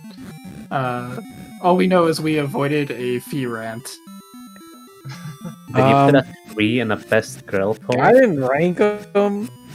That's tedious. But I'd say like Makutree was like halfway. They finished first round, but then didn't make it through the losers bracket. So I guess it's fine. And I added a meme poll afterwards, and Makutree could not beat Din on the meme poll either. So Thankfully. I guess you're safe this time. Din doesn't do anything. Din helps. Din helps in the second phase of Onyx. Din She- teaches you how to dance. She helps on Ox. He does Moosh No. was a strong fourth place. That's all you guys got. Din helps you double hit Onyx. Din is Onyx's meat shield. Why is she... Whatever. One spin slash for 2 hits. Yeah. The second phase was one spin attack with the Master Sword and Red Ring. Literally one Yeah, double I hit. forgot to equip Red Ring. I had Paraling level 2 for that. Oh god. Yeah, Maybe Fire that's and what I were happened like, in wait, Lucky why is Game. this taking so long? Twin robot fights, man. Very Well, yeah, solid. Tornado fights were very clean. Yeah, I was happy about that. Part of me thinks like if we pull Mashi, he's just gonna say Moosh, regardless of choices. Who do you like better between the pirate and Dimitri? Moosh. I personally chose Pirates. I think Jangler did as well. Actually, I think I all also three- chose Pirate. I think I'm biased. I chose Pirates. I think I'm biased because of music, because it's the best music in the game. I think that's why I chose Pirates. Did you have a poll about music as well? We don't did have need a to. poll about music. And which Let's one see. won? Seasons won best singular track, but Ages won best overall music. Okay, but which What was the track? singular track? I don't know what was the track. Whatever is the best track in Seasons, I guess is. Well, I was saying we don't need to have a poll because it's obviously the Pyration theme. Either that or I think a Tarm. lot of people would disagree with that. I think a lot of Tarm people would ruins. stand the Tarm Ruins theme. Alright, there's a case for that. It's one of good, those yeah. two. Best dungeon theme is probably D4. Yeah. Yeah, you could do a poll about whether or not Pirates or Tarm is better. I would vote Tarm personally, but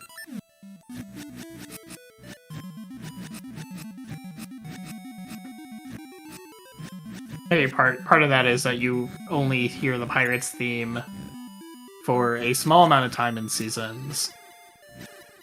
At least you can just stand in Ages. Versus Tarm, I don't know, maybe we just stand there enough times in multis, waiting for somebody to grab your final jewel. Well, the Tarm Ruins music you can hear right on Mashi's stream. That's true. You get to hear a lot in this run. Mhm. Is he done? Was that all the like farming? Looks like it. I don't Huh. think so. I didn't think so either. I Not thought that quite. was pretty quick. I mean, he didn't get the Slayer's ring, I think. Yeah, he didn't. No, he didn't. Maybe he's only there to check his rings. Well, then Coops, that's we're from the talking last about page. the music that plays when the pirate ship is departing. Yeah. The same Also, music no- that plays in Sea of No Return in Ages.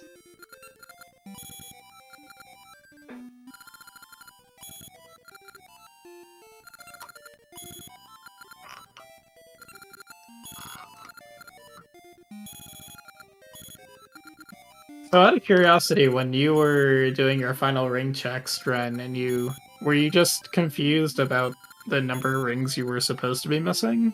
I thought I was supposed to be missing 3 rings, but actually I was missing 4. I think... I forget which ring. I forget why there was that discrepancy. Maybe it was the friendship ring, which I probably should have. I'm not sure. This one ring didn't yeah. transfer over or something. Yeah, something like that. But I had it in one of my other files. Well, the friendship ring would be slot 1, right? If I remember correctly. Can be slot 2 if Okay, you no, manip yeah, ring it wasn't first. friendship ring. It was something else. I Yeah. don't remember which ring. Because I mean, Yeah, I had seen 4 missing rings. I'm like, what are you missing? Yeah, in my notes I have it like you're missing 3 rings, but I missed something. Yeah, I'm not sure what it was. I was forgetting the green luck ring because it's in the major's house on ages. You have to like use the long switch check for it, but it's not in my notes for some reason. So I always forget it until the very end, and I proceededly forget to change my notes because the run's already done. So I don't care for another half year. Yeah, it is written in the paste bin route that we can go into. The base route is a bit outdated though. Like when I was checking Nitro's YouTube run from like 2020, it's his most recent run, whenever that was. There are a bunch of differences, which I had to go through from my own notes, and I assume Nashi did too. I made a newer paste bin like exactly 1 year ago, but even that one's probably a bit outdated. Yeah, that's what I mean. That one's a bit outdated. Oh yeah, going back to so I was thinking about discrepancies between Mashi and you and Nitro's. I thought it was a bold move to not get the seed satchel upgrade for Rooster Adventure. Well, I guess you're not wrong. I guess it's just that I've never had much trouble with the. I was buffering for that particular trick. I don't know. I just never had much trouble with it. I'm so glad both of you managed to not hit the barrier. Yeah, same. Yeah, that would have been tragic. Mm-hmm.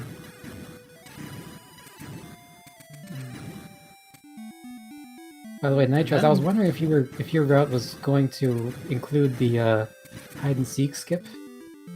No, I didn't route that in. I assume it should be faster, but I also didn't. It might be.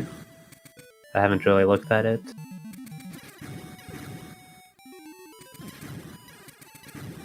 It's the most cursed trick in Seasons, other than Rooster Adventure.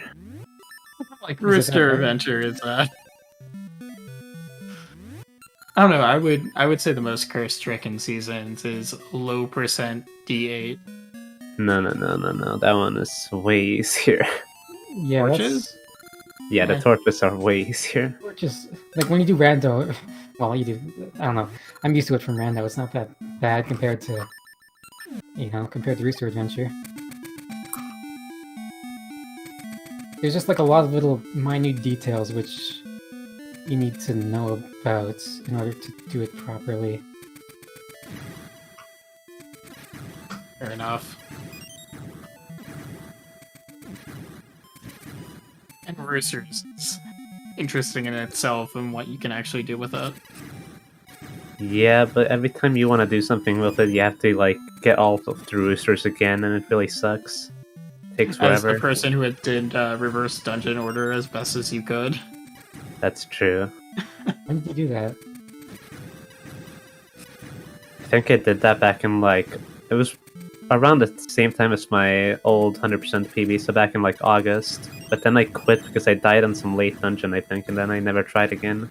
I feel like you died in D6 or something. Yeah, it was some D6 or D7, but I'd already done all of the Rooster Adventure stuff by that point. I don't know, maybe I'll try again. Once we get the D3 as well.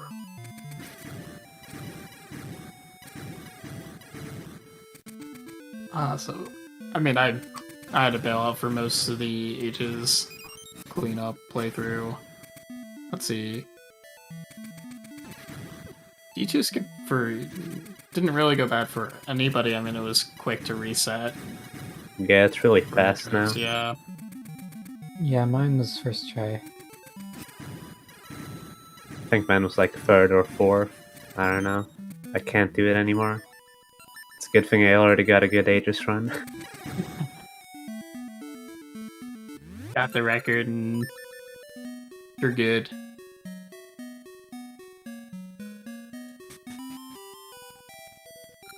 Yeah, so we were joking about how long this would be take to verify for the leaderboards because we have How are you gonna two do of that? the three verifiers, and Yeah, the we should third just is all. Cyclops.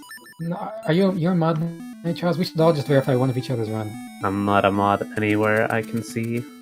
Yeah, so it'd be like I think it was Regex who was talking about Quick Pro Crow. So Mashy verifies Drent, and Drent verifies Mashy, and then somehow we have to pull Sagaz to verify Nitros. And see if We cannot do that. exactly. See if it takes less than 3 months to verify a run. You just make I me a say- I mod say we- specifically for 100%. Well, say we just Nitros, make your Nitros- timer stop. Just that Yeah, little Say we just I like pause. make Dren's Nitros a idea. mod and-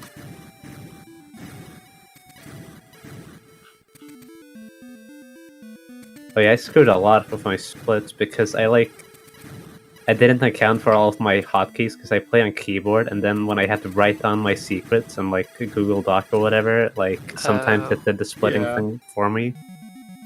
Yeah, I'm I getting didn't fast count packs for all on my that. old 100% runs.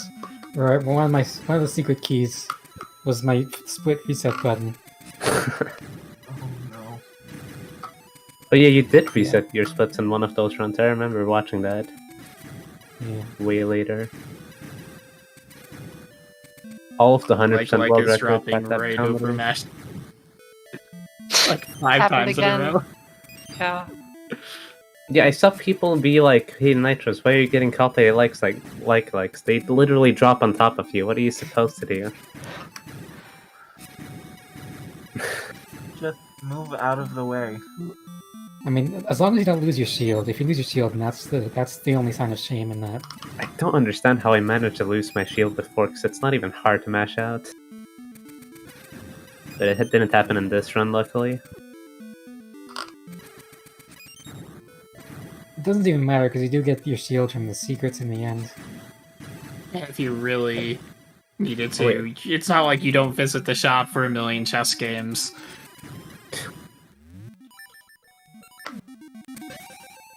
Did you check your maps and compasses, Dren?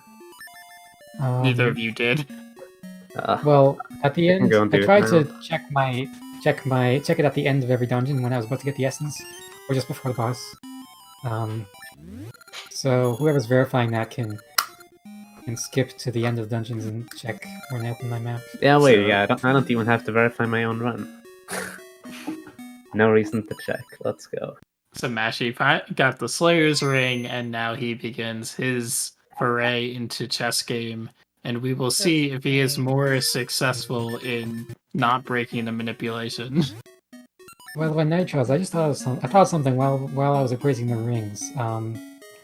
We should really be using the extra money we get from ring appraisals. We should be using that for getting the 100th ring. So, like, it's a lot of money. Like 30 rings get a times lot. 30 rupees each. It's like 900 or something.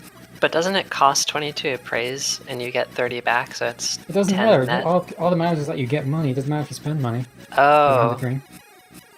It's 300. I mean, yeah, you can route it in, but it's only like 300, 400 rupees. So I'm not. I mean, yeah, it makes a little bit of difference, but it's not like you don't have to go Joy Ring and shovel. Or, I mean, did you do the manip in Dungeon 2 in Seasons, where you, like, manip the rupee room? So Dren no. didn't. Okay. And there was a yeah, massive Nitro's lot got of like those. 700 rupees just from that room. Yeah. Yeah, I know you have. Yeah, but I didn't have the time or didn't allocate the time to learn all these manips. I just learned the essential manips, really. Yeah, I mean, that's fair. 100%. There's too many of them. Yeah. I didn't even practice it, but I had it in my notes, so... It's not that tricky. If you've done it once. It was but yeah, I was pleasantly surprised about how close the race was between you two. Oh yeah, Especially- we're only 2 minutes off. Wow. That is pretty close for 9 hours, actually. Considering how much stupid things happened during those 9 hours. Yeah, I mean, there were How many- so how many many. tries- How many tries was for Renwarp for you? It was first try, God damn it. but I used Emulator. bombs, which is the superior way. Yeah, bombs was the only time that worked for me. Like I did the old setup, I did the 80% setup with bombs, and that was the only time it worked. I mean, 80% Yeah, Mashi- one pixel to the left using bombs. Yeah, so Mashi got it second try, so he did not have the 50 try for Ran Warp, That's good. thankfully. I mean, at least Mashi everyone used got harp past it. for bombs. Yep, the first time he tried Harp, and then the second time he tried Bombs. Like, it really is the bombs. It really is the bombs that make a difference. Yeah, it just always felt more consistent with me with bombs when I was testing stuff in BGB. Were you doing it? Which setup were you doing with bombs? I was doing the middle one. Okay. Like, my setup is basically like you warp to the middle, like with the harp, except like the tile right can't be perfectly centered, and then you open the map, then close it, and then you move like one tile left, and then you reopen the map. And with bombs, it works like half the time at least. Okay. For Ran Warp, even after 7... Wow, it has been essentially Like- 7 years. Maybe it's slightly Well, less I than figured 7 it out years. for 80%. It's just 100% is a different beast, apparently. That Pokelock room is... I'm just trying to think. It has been 7 years since that trick was found. That's impressive. That is a while. It is a while.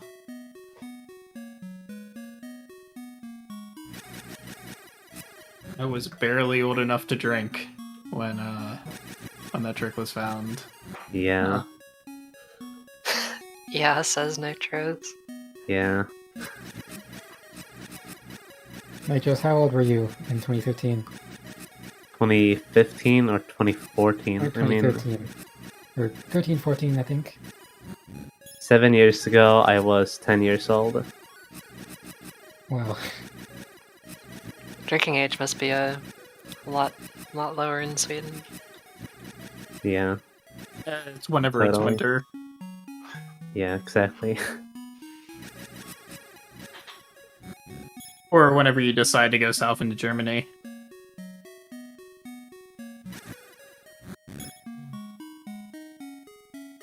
All you have to do is go watch a football match, and there's a free alcohol.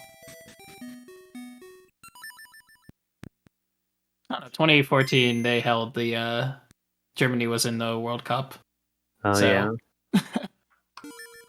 I was over in the area at the time. That was something fun to watch them play Brazil. That's my story for going over to Germany, Denmark, and Sweden and Norway a little bit. fun times. Fun times. It's so long ago. That surprises me. I try not to think about it. I try not to think about all I've not done with my life since then.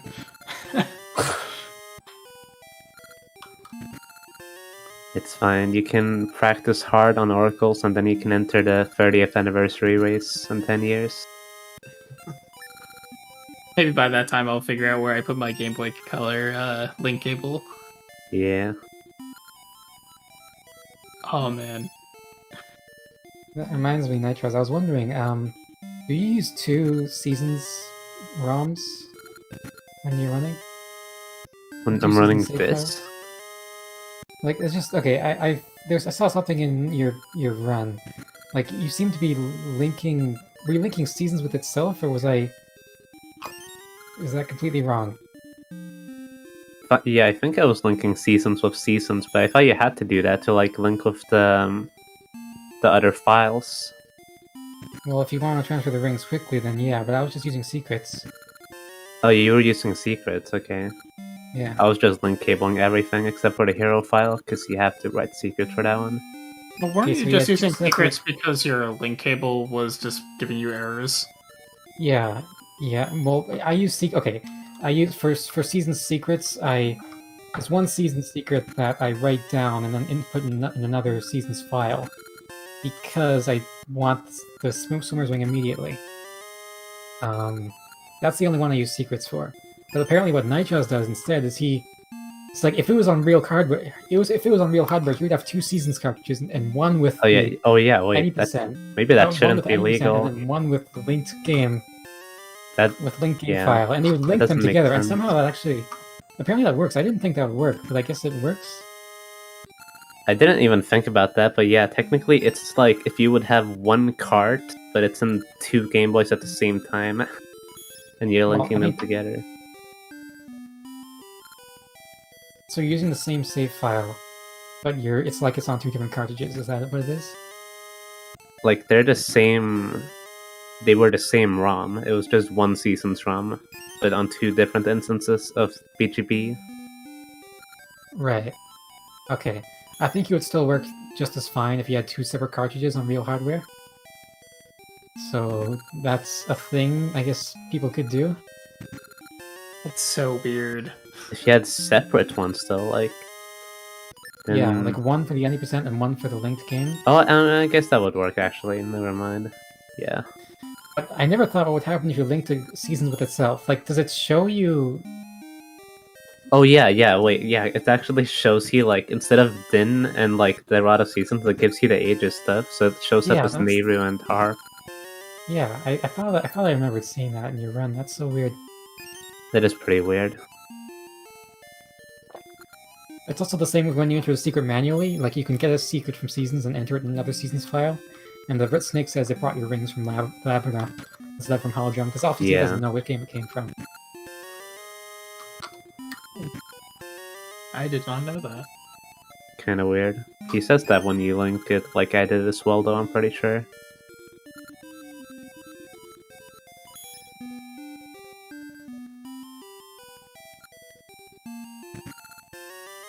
Right, so like I said, I missed a few hours in the middle there, so I'm trying to think of what I saw. It was such a long run, I'm just like, what did I see? So when I came back the second time, you guys were farming lakes.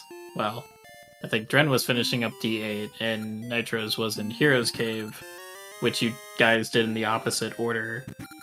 Yeah. Nitros did Hero's Hero's at the Cave. last second. I decided to do it when the same time I did the Golden Beast because I figured there's no reason I needed the Hyper Slingshot. That kinda makes sense, actually. Did Messi just crash? Yeah, I think they're, like, resizing the thing so it has okay. screen Yeah, they just bigger. resized it. Okay, good. Because sometimes my Game Boy player crashes and it looks like it just goes to a black screen. I was worried for a second. Yeah, it does that when you fail Varan Warp sometimes. There's a lot of things when you fail Varan Warp. Yeah. What you don't want to see is all the files getting deleted. That I hasn't don't happened think in a that's very happened to long me. time. That's No, Like, probably I think like it used to happen when we were experimenting when you first found the glitch. Yeah, But none of the setups Yeah. we use actually do that. thankfully. Could you imagine if the setup was like, you have a 5% chance of just deleting your files? Yeah. My god. explain why I dropped it at Dongo twice. Look, King Dodongo is a tough You're- boss. Well, both of you dropped their dongos. But I dropped dropped it. it both times. I dropped it in the any percent and in the linked run.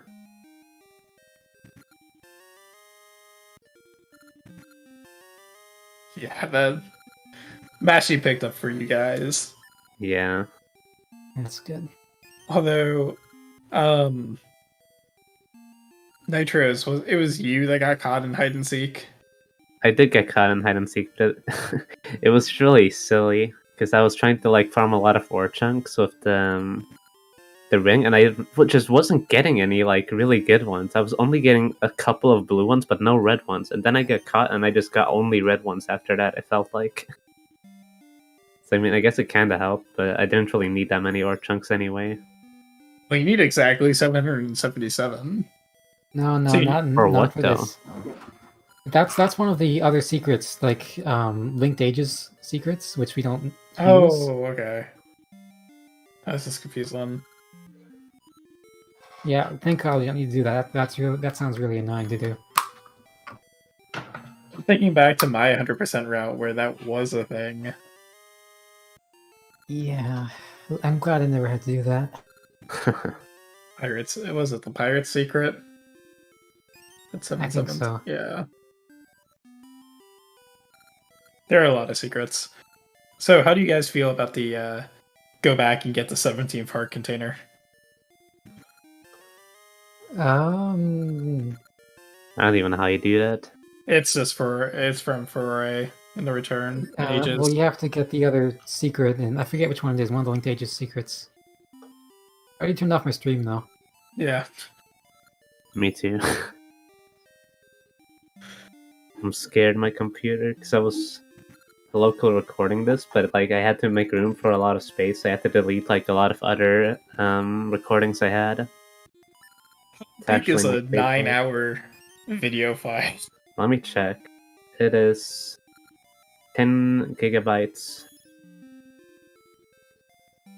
Yeah, 10 gigabytes. Has to suck. Wow. Does YouTube actually allow you to host a 10 gigabyte file?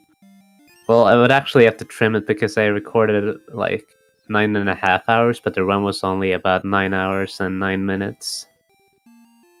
And I don't know, I'll probably just highlight it on Twitch and then do it because I don't think I had any frame drops or anything.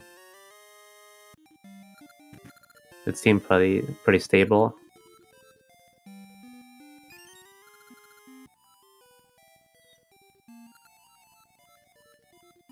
And had no mic anyway, so that's fine. Yeah, I think everyone was running clean audio, and I guess you saying that your issue is that when you do your BGB linking, the audio gets messed up. I don't know if it was ever on stream, but like whenever you unlink one of the games again, but you don't like hard reset or something, it like really messes with the sound. Oh, is that what I was noticing with like the music instruments having different decay on their volume envelopes? Them might be, I'm not sure. That might just be Varan warp, like during the Ganon Could fight, be. maybe. No, this was just like in Horon Village. Yeah, maybe Horon Village. If you're talking about like the background music there, then yeah, it's the linking them BGB stuff. You can hard reset to clear it up, but I figured like as long as you don't use the audio, I can just kind of play with it anyway. So, because it doesn't really affect the run at all, it's just annoying to listen to. Which I don't know about you, but for a 9-hour run, having something that is annoying to listen to would very much drain any semblance of sanity that I had left at that point. I mean, that's true, but we do so many hard resets in this run.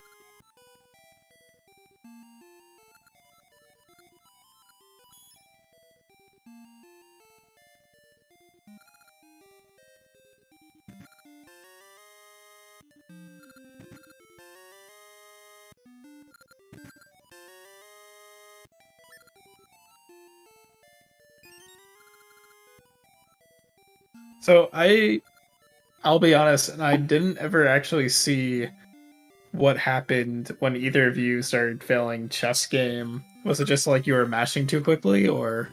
Well, for me, I didn't even know Dren failed it because we closed the stream by that time. But like for me, earlier today I went through my notes and I copied down all of the patterns to my splits instead because I figured it would be easier to keep track of if I split for every chest. But of course, since I did it earlier today, some of them were bound to actually be wrong.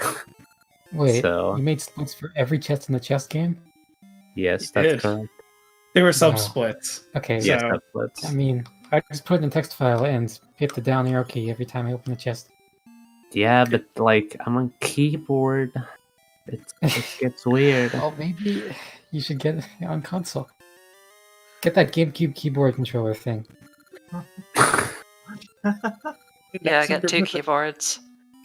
Your running keyboard and your Those left, right, left keyboards keyboard. Those PSO keyboards are so expensive. Yeah, I actually looked at it the other day, and it was like $200 or something. Oh my So- god. I wonder I if don't know GBI who in the can add chat support for that as is- a controller.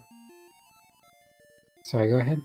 So I don't know who in the chat or who's listening who is familiar with sort of who had been in AGDQ back when it was in Northern Virginia, but there's a game store, East Starland, that I had lived in the area at the time, and I'd go visit every once in a while.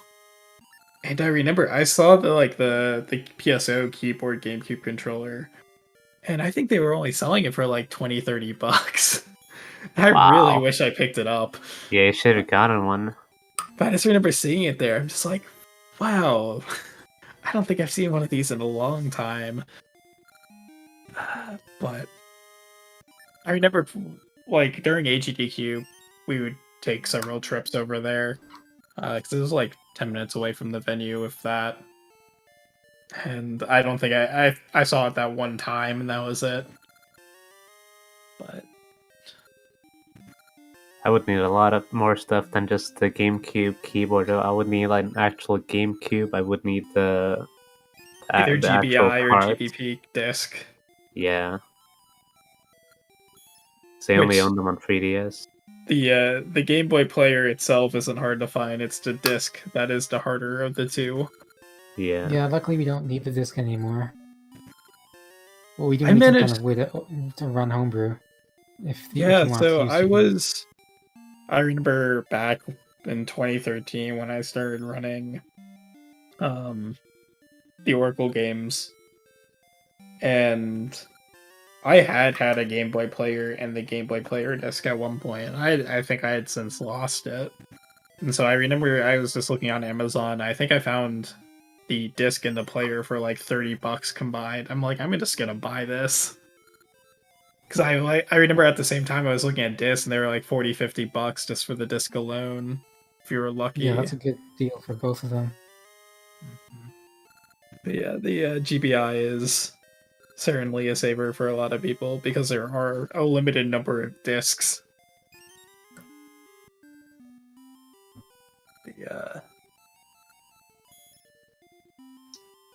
Yeah, and Mashi's running on GBI as well. It also has a lot of nice extras like the input display. Oh, is that what it's from? I didn't know that. Oh. Yeah, it's from GBI. Yeah, but I have my own input display that looks exactly like GBI. Well, So much we're that gonna have someone thought it Nitros. was GBI. We're gonna have Nitros do it on the PSO controller, and he's gonna be using the GameCube D-pad. We're gonna see how his hands feel after that one.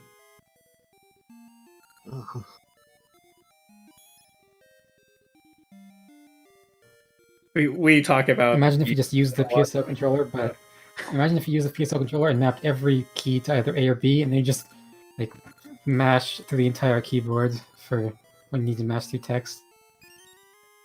Yeah. Just imagine the ability to pause buffer. I don't see how that would be any easier. In this game, at least. If you have like 4 keys to press for start and select rather than just 2. Yeah, I guess maybe if you got good at it like that. Yeah, like just kind of like put your 4 of your fingers on the keypad and just kind of roll them to press 4 keys in like a very short amount of time. Yeah. The Yeah, true sounds stats. legal to me. Here's the thing about LADX though. If you start running LADX, then you're very probable to, when you go back to Oracles, to accidentally press start, select A and B when opening up a chest. It has happened to me when I raced Mighty in Seasons once, and it was not good. I So I can't think- wait to begin doing that when I race in the Seasons race next week. Oh yeah. Yeah, so I just remember, I started with Majora's Mask and LADX being the 2D. And when I started Oracles, the number of times that I reset the game when opening up a chest, and almost exclusively was to Hero's Cave chest. So you'd have the 2-minute cutscene and then go to Hero's Cave and get the small key. Yeah. And I would just constantly reset the entire thing, like 5 times in a row, and just be like,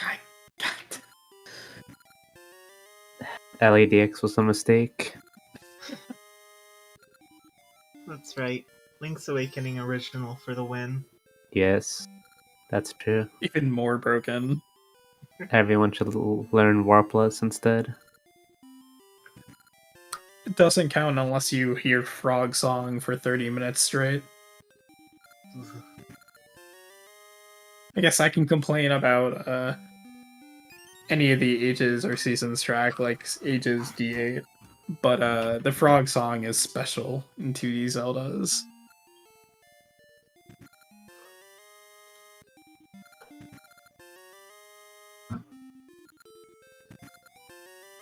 I don't know if I could.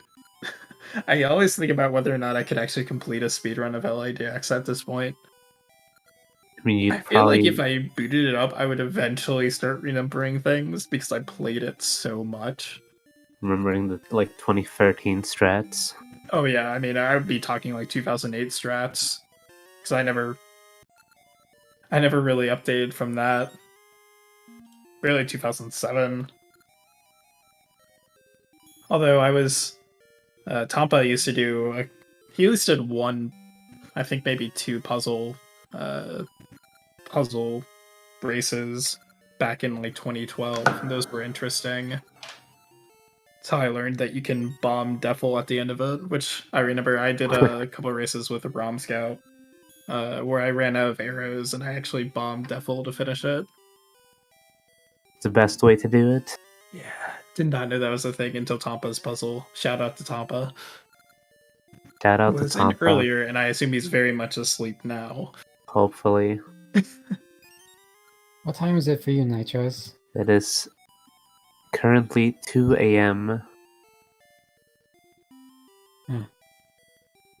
Which is a lot better than my other 100% runs where it usually ends at like 6 or 7 a.m. Well, Those were over thanks the for over the summer, though, accommodating right? with your schedule. Well, it was during like breaks from school or whatever, Yeah. holidays. Where your sleep schedule was like opposite of everybody. If I Yeah. remember. Go to sleep, but I have to watch Mashy's run. He's on chess game. He's got to be pretty close to finishing chess Yeah, game here. He's been on it for a while. He has not missed a chess yet. Yeah, he hasn't messed up. He's way Did you better do the than me. rupees? Did you get the rupees yet? He did some rupees before this. Okay, I don't know so if we're he almost got done the with rupee farming ring. then.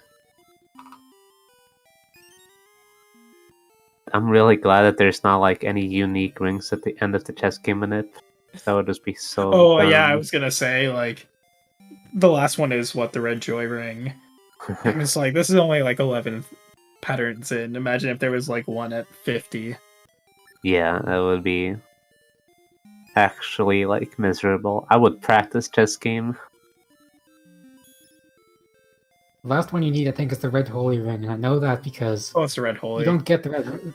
Yeah, the Red Holy Ring is a Class 1 ring, so it's not a ring that I especially routed in. I just assumed I would get it based on, the fact that we do 1 billion of these. Right, and of course we do get it eventually, but it's the last one we get. And I know that because when I was making the save states for my routing, I didn't have that ring because I just skipped the chess game. I skipped the second chess game, not the first chess game. That was the only ring I didn't have. So you don't get that ring in the first round of the chess game. You get it in the second round. But you also don't get. So I mean, according to Pastebin, which I think is the same manipulation you guys are using, the 3 that are actually listed are the Wisp Ring, the Toss Ring, and the Red Joy Ring. So yeah, those are the Class 4 and Class 2 and 3 rings. The Class 1 rings aren't listed. They aren't listed because we do so many of them. that You you'll just assume eventually that get we'll get all of it. them. Yeah. Yeah. Fair enough. I think I don't even remember what I had in the original Pastebin at this point. But yeah. Yeah, I assume Mashi's gonna be pretty close to. He's got to be almost done by now. This chess game is so mesmerizing. Someone should tell Mashi that he has to. He should approach the shopkeeper from From the right side. I the right agree. side. Yeah. This is crucial tech. How much time do you think he's lost? Someone should calculate it. At least 2 frames. No, it's got to be longer to talk to get to the shopkeeper from the top than it is to the right. I mean, yeah, it is. And you can also push you and Link closer. moves like 4 tiles per second, and the shopkeeper pushes you like what, 3 tiles? 2 tiles, it looks like. So it's like half a second. Oh.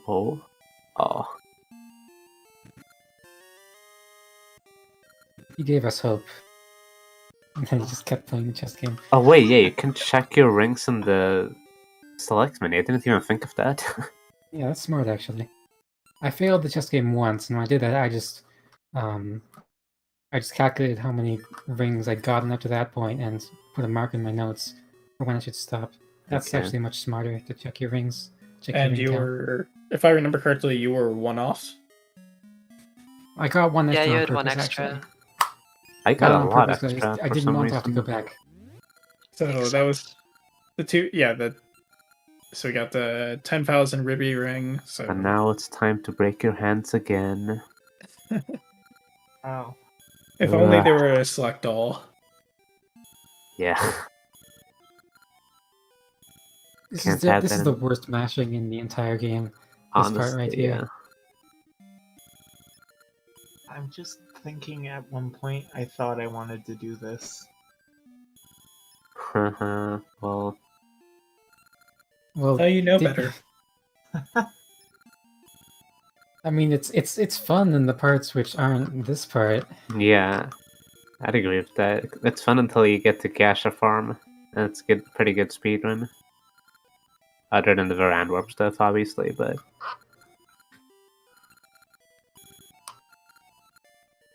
Alright, so yeah, that was the Red Holy Ring that he just got, and so I guess the rest of these are going to be repeats. Yeah.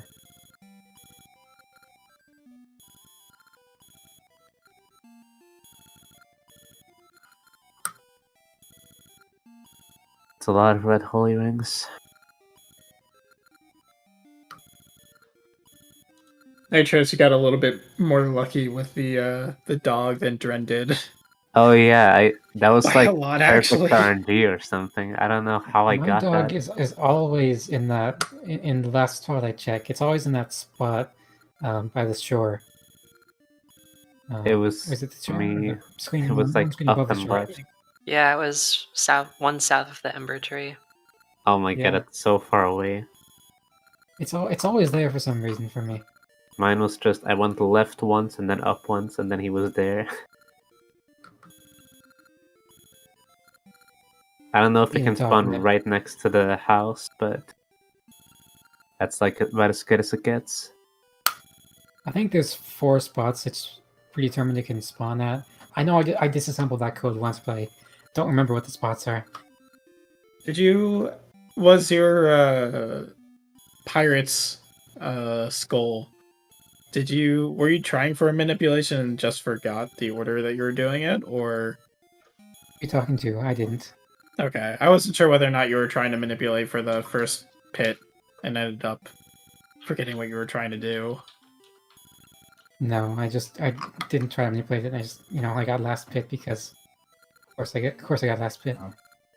Save state, the run needs to get 100 rings, and class 1 are easy to get. Like is a class 1 ring, so you're likely to get it more than once. Yeah, basically all these are duplicates at this point. There are only 64 unique kinds of ring.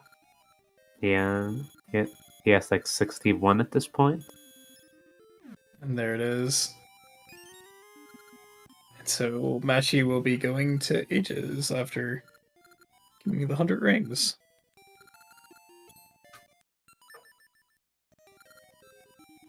What we Because you need to kill Oh, 10,000 or yeah. 1,000 enemies for the Slayer's Ring.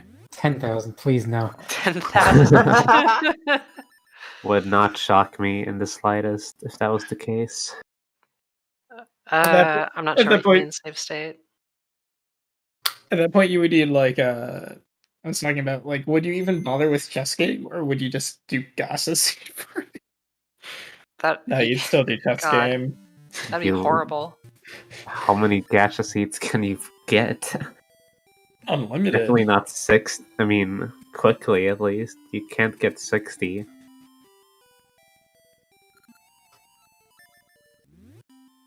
You can get an unlimited number of Gacha Seeds. Yeah, just play Subrotion Dancing a bunch or something. You're really trying hard for that Dimitri flute that you can't get. Man, I wish we had Dimitri, but it's too slow.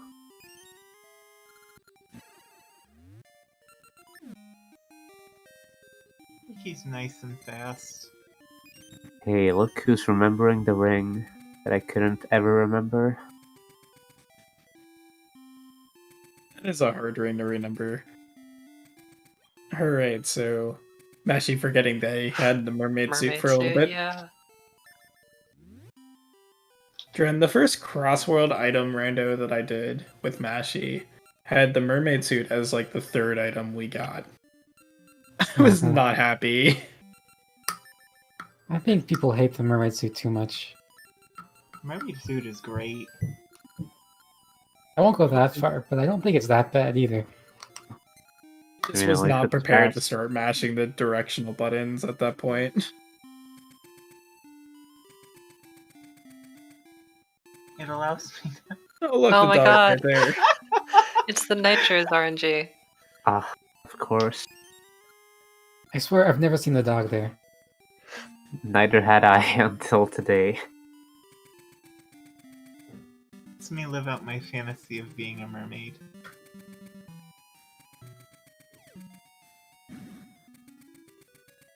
Secrets and more secrets. The one thing about the mermaid suit I really don't like is when you it's fast forwarding in VGB, and you can't fast forward when you have the mermaid suit because you have to mash. Unless you have, I guess if you could like do auto fire on the arrow keys, that would be good. But that's not a normal thing in VGB that you can do. I never even found the fast forward option on BGB, to be honest.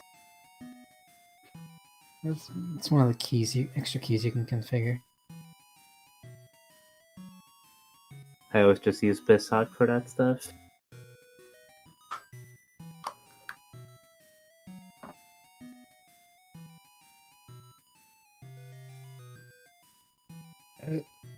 Since we have to wait for Mashi to finish this poll, then we have to do a really quick poll about Yeah. who actually wins. Who actually And hope won? that doesn't tie.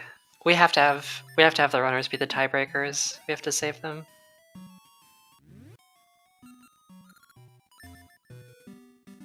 This is not honestly. This is not a bad 100% time for the first time Mashi has done this run, especially given that he didn't do Rooster Skip. Yeah, Yeah, this Rooster is Adventure. not bad at all. probably gonna be In close fact, I to wonder your if- old time. Yeah, I was just wondering, what was my old time? It's like a 1040 or something. It'll definitely beat that if that's the case. Yeah, I mean there are a couple of check. tricks and ages that are that do save quite a bit of time. Yeah, my old Compared time to was the 10 old hours, route. 10 hours 37 minutes, so this will definitely beat that. I mean, there's also the nice time save of not failing shooting gallery a trillion times. That is Yeah, that's a very nice that's very a nice very, very, very good time save, yeah.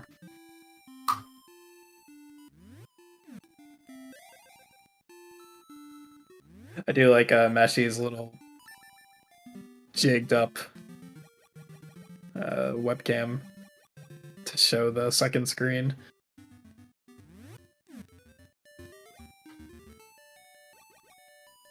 Congratulations on not having your Game Boys run out of battery, Dren.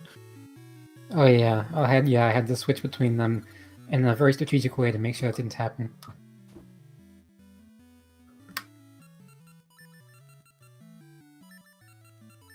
Man, those batteries will never be bought. Or charged, I don't know how Game Boys work. I guess you could put in It just rechargeable doesn't have any- batteries. I mean, the Game Boy SP you charge. Game Boy SP is charged, and I'm using Game Boy SPs. It's just they don't have enough charge for a 10-hour run Yeah, or a that's true. 9-hour run. You can have them plugged in at the same time, but I don't think it charges. I mean, I think it would just bypass the battery. You need some kind of adapter because with the GameCube to Game Boy adapter, That's it right. covers up the charging port. I'm trying to remember how I did it. I might have had two. Actually. Yeah, no, I did have two.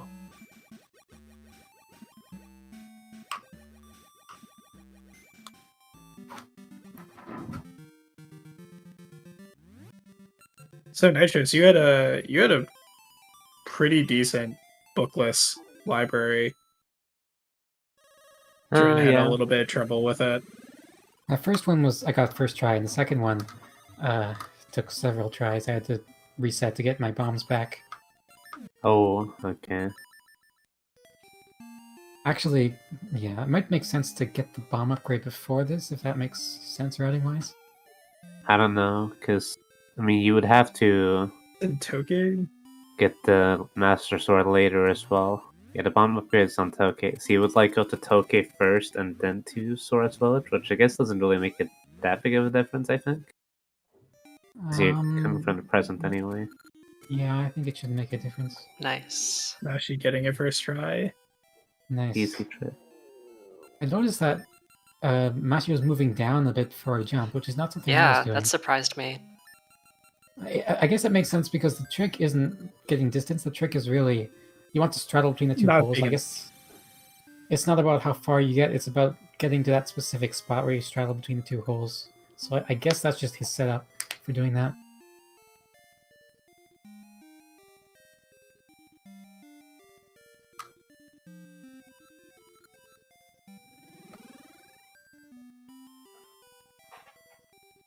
Okay, so I had a question because I couldn't remember the Toge Island minigame.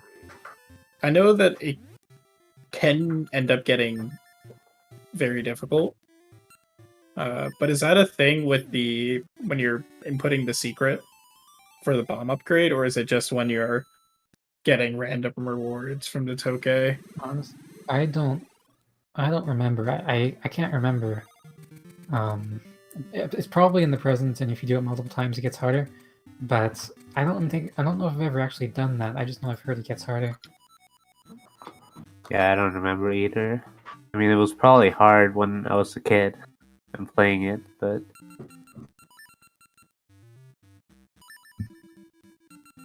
I don't know if it's a lot faster or something.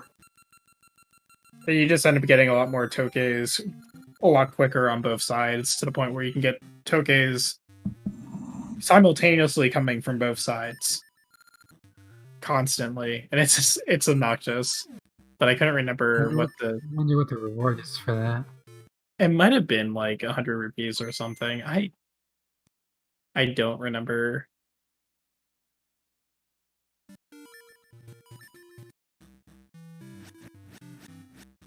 Mashi resetting because the wasn't the right reward.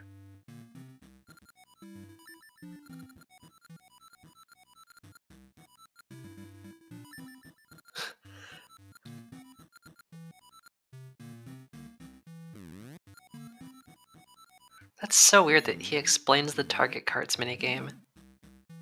Yeah, and then you get it explained to you again by the Goron.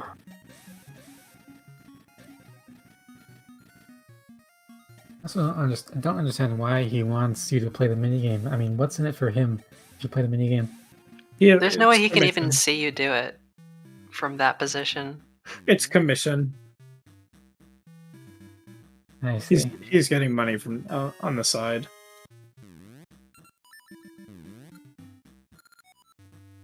man, the hidden dark core behind target cards.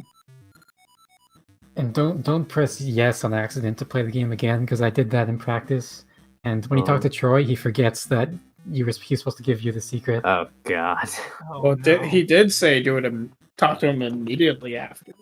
That's true. Yeah.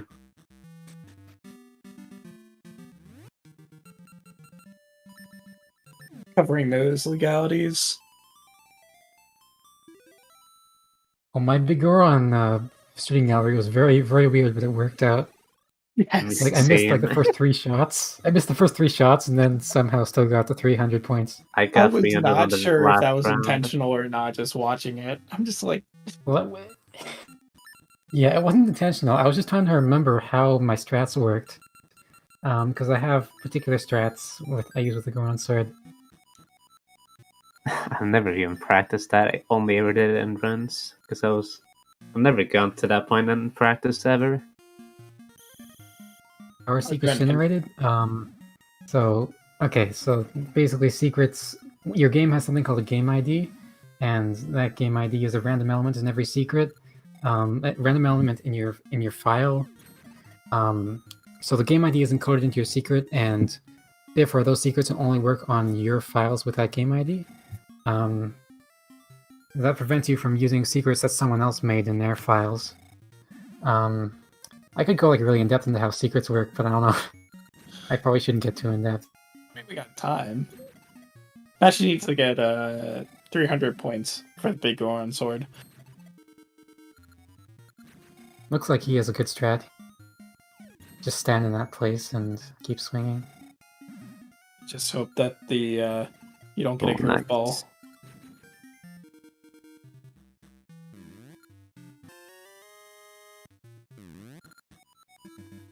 Okay, well, if you want to know more about secrets, well, there's 3 kinds of secrets. Obviously, there's the secret which you use to create a game, create a new file.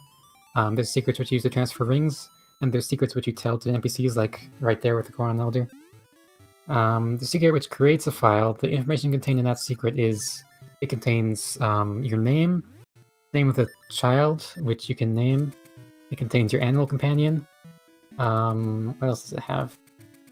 It contains a bit which determines whether it's for ages or for seasons.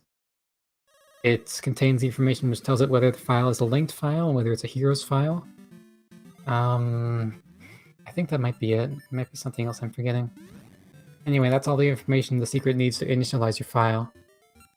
Ring secrets, obviously, they only contain the rings which are supposed to be transferred by that secret. They're very simple. And then these secrets, like the one he's entering right now, this is just a very simple, like it contains like one, like I think 4-bit number. Yeah, a 4-bit number, which determines which NPC it's for. And of course, all secrets also contain their game ID. And if the game ID is wrong, then it'll just say error. So again, that's why you can't use a secret which someone else had on their file. And also there's a checksum. I think that's basically everything. The isn't it like for the return secrets and stuff like that? There's like 2 different first 2 symbols. Yeah. So okay, so secrets also they have like an XOR cipher applied to them. For some reason, I don't remember why, but for some reason, for these 5-letter secrets, they all use one of 2 XOR ciphers. I don't remember what the reason for that is, but I think there are like 8 ciphers in total. Anyway, that's the reason why they always have. That's the reason why they always have the first 3 characters the same, I think. Yeah, I was wondering about that too, actually. Makes it easier to note them down, though. So you can just copy it once you know one of them. I assume that's also because the first 3 letters contain the game ID, which is always the same, and then the last 2 characters contain the 4-bit number. Well, how many total symbols are there? Like 40 something? Total symbols? I don't know.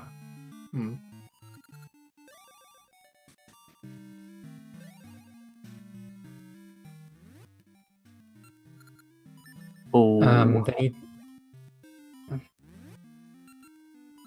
So we I got think it's the 64. 64. Sorry, go ahead.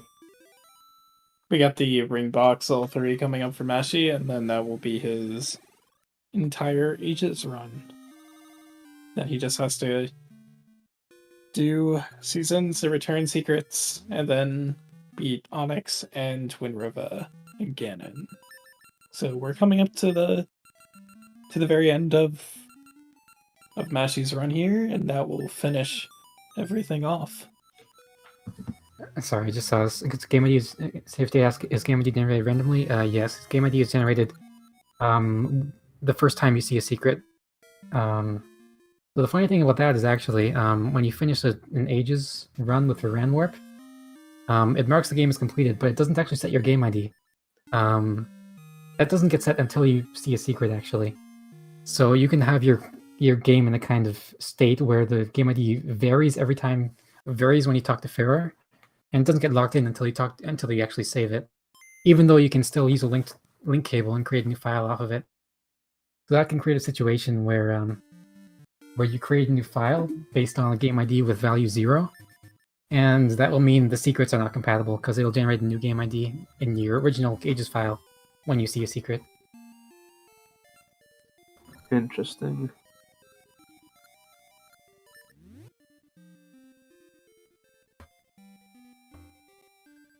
So yeah, you just have to be on the Capcom screen. You don't have to do anything special, it looks like. Ah, For the that link was cable. so Yeah, I don't know. I don't know what went wrong when I was trying it. What's the difference between Ring Fortune and the Link thing? I never really tried Ring Fortune, but my understanding is that you can use it to... I think you use it with a file with like a different game ID, and if you do that, you can get one ring from it. Honestly, I don't really know how it works. Weird. Isn't it also like isn't it also from the like ring just guide- a class 1 ring? I feel I think it's probably class 2 or class 3 ring, but nothing we can't get easily. Like this is based on the... I never looked into it, but this is based on the ring guide on GameFAQs, which is like all the information is I have correct as that far as I open know, right so now. I'm trusting it. Oh, yeah. I think there's one error in the document, but I don't remember what it is. And it was just regarding like what number bonus. Oh or yeah, rank that's is the here. error is the blast ring. It says it increases by 5, it actually increases damage to 6, not 5. At least that's the error I know. That sounds right. Yeah, I've certainly referenced that GameFAQs document a few times.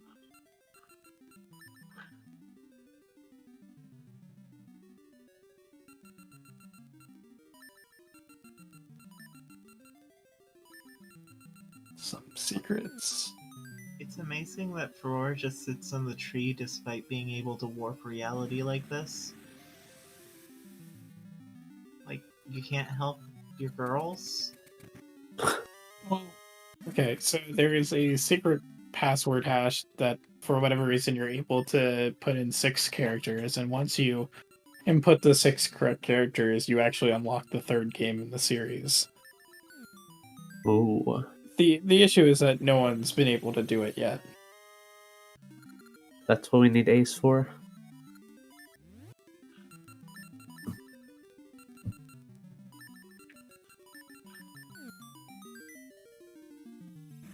One day. Speaking of 3rd game, I really hope the anniversary hack comes out soon because I need something new Oh to play. yeah, I'm really looking forward to that one. I think we have Zurdo who's working on it in chat right now. Yeah. I wanna play new stuff.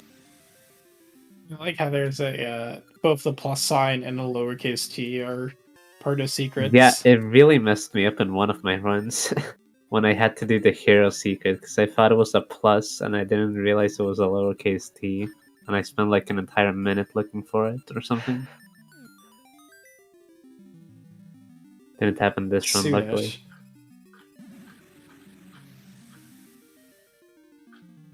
I mean, I have an entirety of next week off, so whenever it's ready.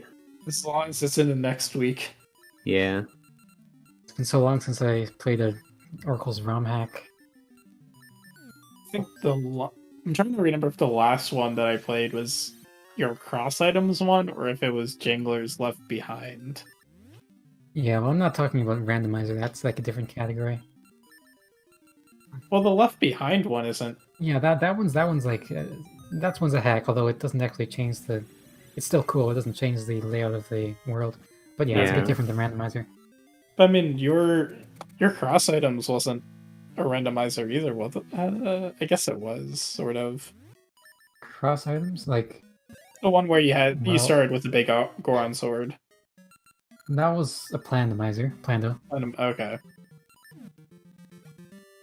That Left Behind tag was really, really fun though.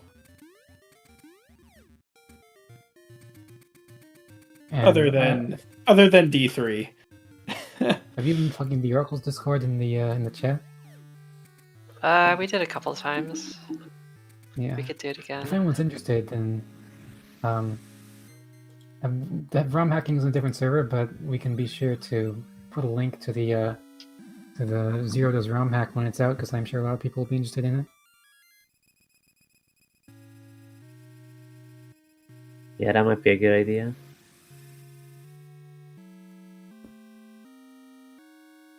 Doesn't that give us the wrong link?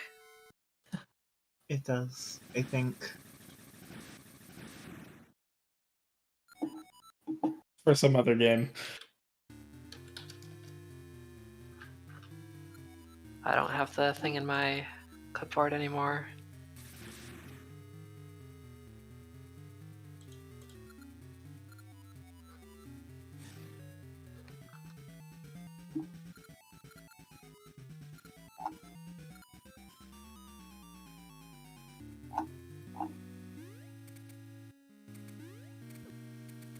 Link works. Oh, Alright. okay, that's good. Did Nashi do a check for sub screens? Oh my god, we have almost let's see 1,000 people in Oracles now. Oh wow. Wow. Oh, 970. didn't you see what happened when that at everyone thing happened? True. God. They're all like, oh, they're even worse than Fee, where Fee just selectively ignores everything. Mashi got holes as well. No. Nitros, you're the only one who didn't. But yeah, I never got holes from Facade, that's right. I got really good RNG in my run. The at everyone fallout was almost like whenever you're part of a group and someone does a reply all to a mass message that shouldn't have been sent out. That was Would it be okay if I put a link to the ROM hacking Discord in the chat?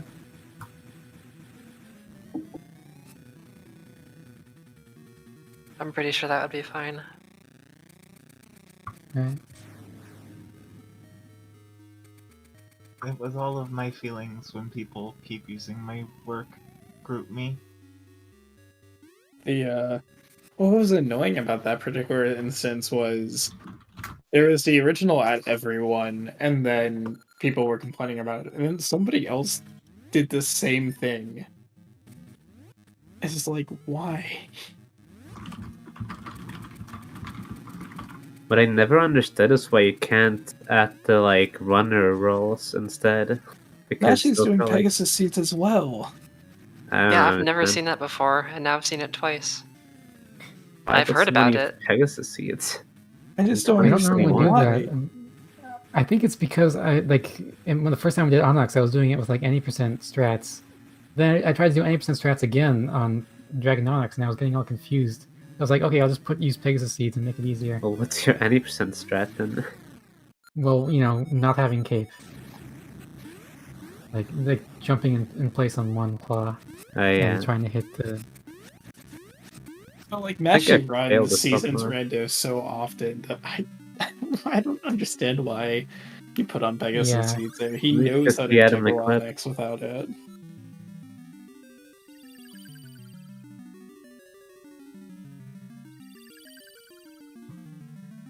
Oh, let us see. I'm actually curious whether or not it would be worthwhile to do a small manipulation into Twinrova, so you don't have to spend times looking at the statue. I thought it got anything weird like that. with the statues. I thought Seamaster tried that once, but it like didn't work to manip them. Yeah, Yeah, overmashed. I was close to overmashing as well. I actually thought I did, but it was fine.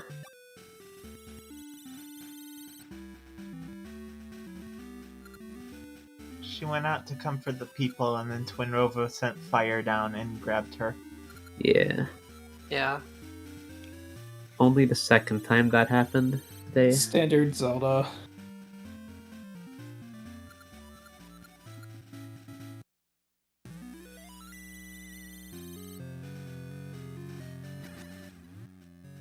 Wait, what's really weird is that when you're going the second time here, you can pause during the fade thing when you're like first appearing into that room, but it didn't work the first time in ages. I don't understand why. Well, I think there's some kind of cutscene playing which prevents you from doing that the first time. It's really weird though if it works in this game. Well, I think it... I don't remember it working for me when I tried it the first time in Seasons.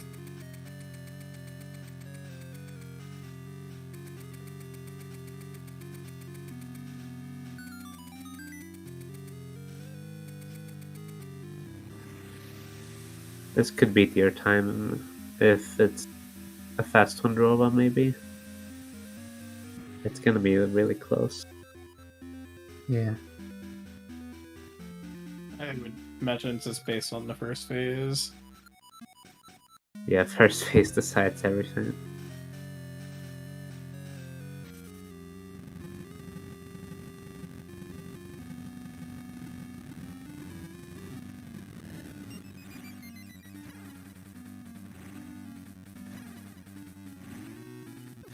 Yeah, Dren, your Twinrovas were probably like the cleanest Twinrovas I've ever seen. Yeah, they were really nice. Sadly, this one is a bit rougher, it looks like. I think in my first one I only missed 1 or 2 shots, but the second one was a little longer. Dren didn't miss a single shot. He just had 3 quick shots. This is like, what? I think I have a clip somewhere of Kudo also not missing a shot. Like, it wasn't even that he didn't miss a shot, it was that Twinrova was like right next to each other. Yeah, sometimes you can get shots where like the ball is like inside of the other one. All you have to do is whack the sword. It doesn't even matter where it would go, it just hits the other Twinrova immediately. Oh, that's nice. Oh, that was like... That looked like it should have been like that. If it No, delayed it it was by a already little inside. bit, yeah.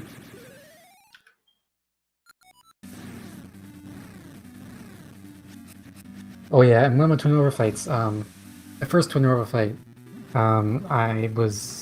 I shot the seed shooter but it missed. So I had to switch to the seed satchel because I couldn't shoot another seed with the seed shooter. The lava The spawn. lava spawn, let's go. Alright, yeah, he should... No, he should beat 1037. Oh yeah, that was so much faster than mine. I don't know why mine was so weird. It didn't like let me shoot twice with the Oh, okay, so... shooter. Yeah, I guess the reason why I'm, in my mind, comparing it to Dren, but Dren didn't have the right ring equipped. Oh yeah. Yeah, I was okay in the original route, your route, which I was mostly following.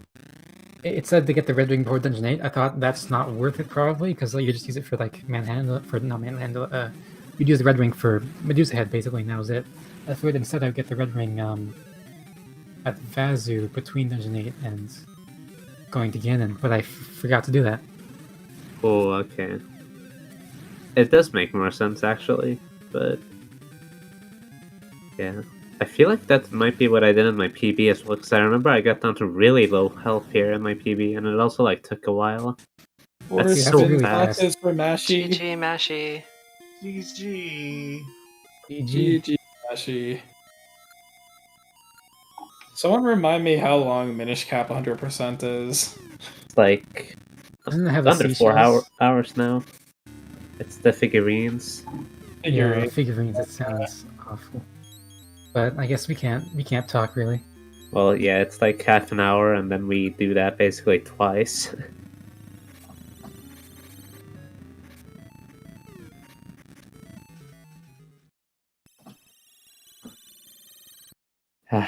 Nice race. Actually gonna join us. He has to join us. He needs Are to... we gonna ask him the question? It's the only question that matters. It's true. Alright, Mighty, you have to ask it this time. Okay. I think. Didn't Fire and I both ask one? Yes. Yeah. Okay.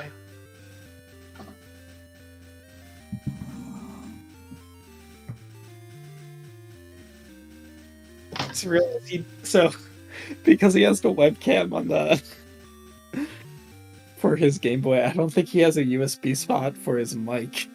Oh god. Remember he was telling me about? He was mentioning that on Discord. Actually, yeah, I remember that. So Machi needs to go disconnect his webcam, put on his mic, and come in. Nice.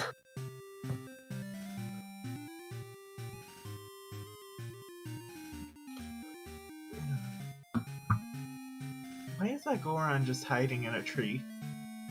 That's a good question. I have never noticed that guy. Gorons are natural climbers. Of trees specifically. Yeah. Yes. I also love how they have a sprite of a baguette in a bag. Yeah. It's a good sprite. It's your Twitch avatar. Yeah. Told him to disconnect his webcam, get a mic, and join the call. So we'll see. Oh yeah, you could go on this phone actually, that's true.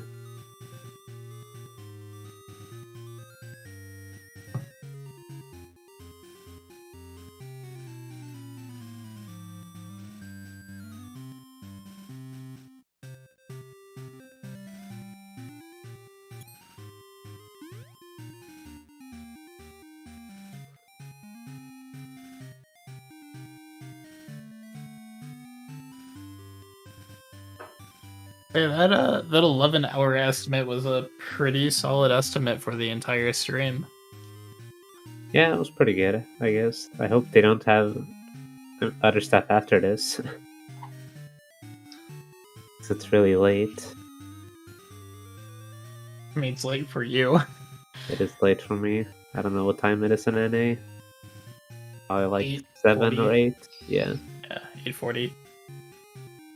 Depending on the coast. 9:10 if you're in Nova Scotia.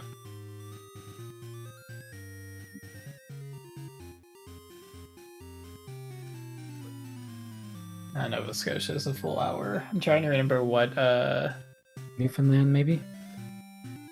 is that it? I think it's Newfoundland. Yeah. Yeah. The suspense is killing me. It's an hour and a half. Huh.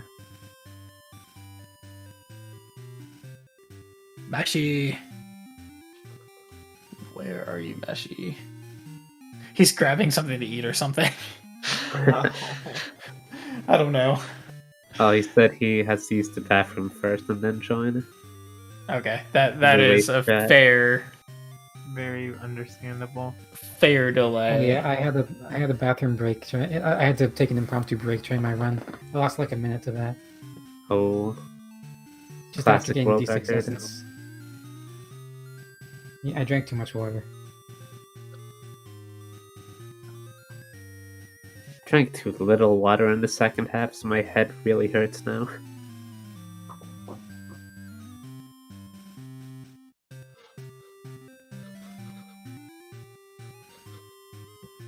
But that's This pretty is certainly normal. a marathon in his chat. So. Yep. But Mashi is now the fourth person to do this. So Yep. And there's gonna be free runs to verify on SRC. Yeah.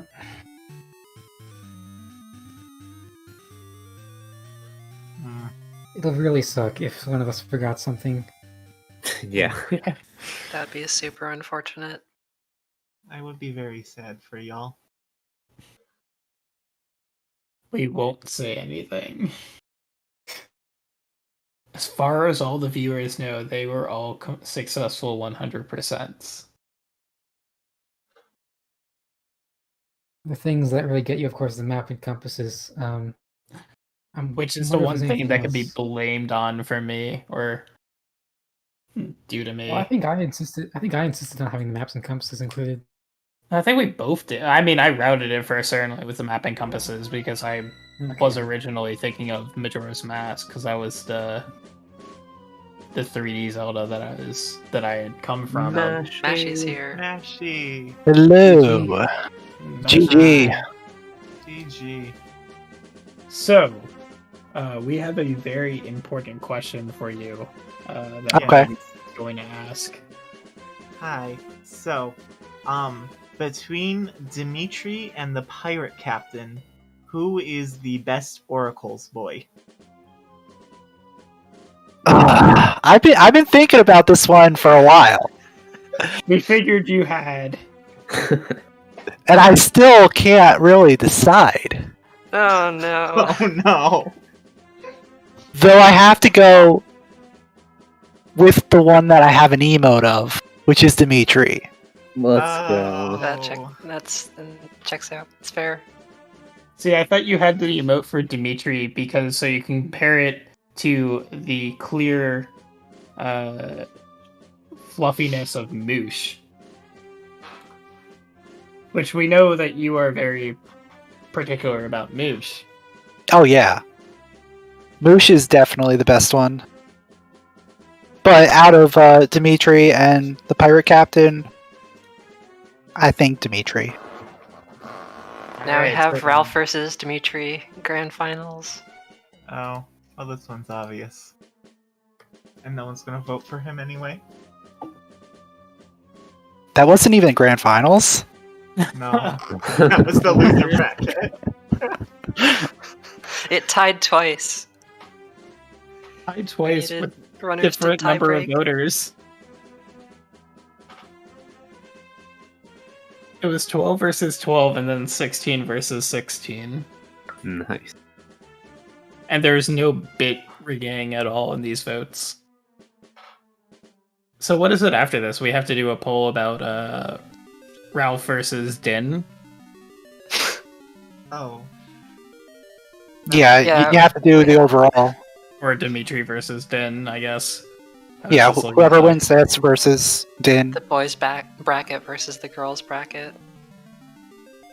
The true grand finals. Oh wow. So, Mashi, congratulations on finishing a 100% run. Thank you.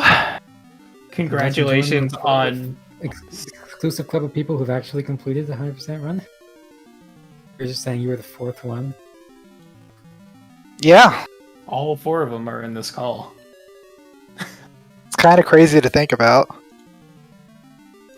The congratulations on second try Varan Warp. Which I'm just glad that happy happened. That was the only thing I was really worried about. I didn't expect it to be a problem until yesterday when Mashi was talking about the problems he was having. And it took me 5 tries, I think 5 or 6 tries to get it.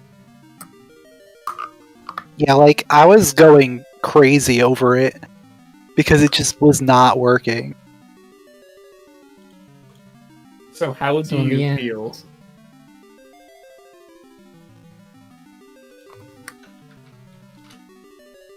Or Dren had a... I kind of interrupted Dren. It's not important, I was just wondering. It's not important. We're gonna ask about the harp versus bombs. Yeah, well, I was gonna ask about the Harvard Mrs. Bombs. Oh yeah, did you use Harper bombs when you actually got it?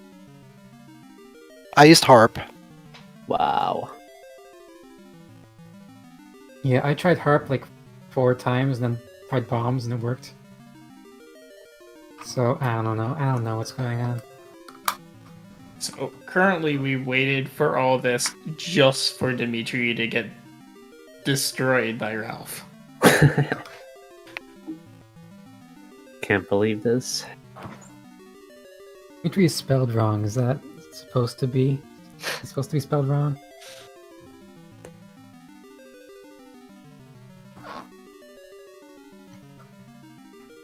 Maybe she spelled it right. You would have got more votes. Yeah, maybe. Maybe this is all invalid. We need to do it over. Right. Yeah, we both destroyed my old time. I don't know how it was so bad. If it was only in August.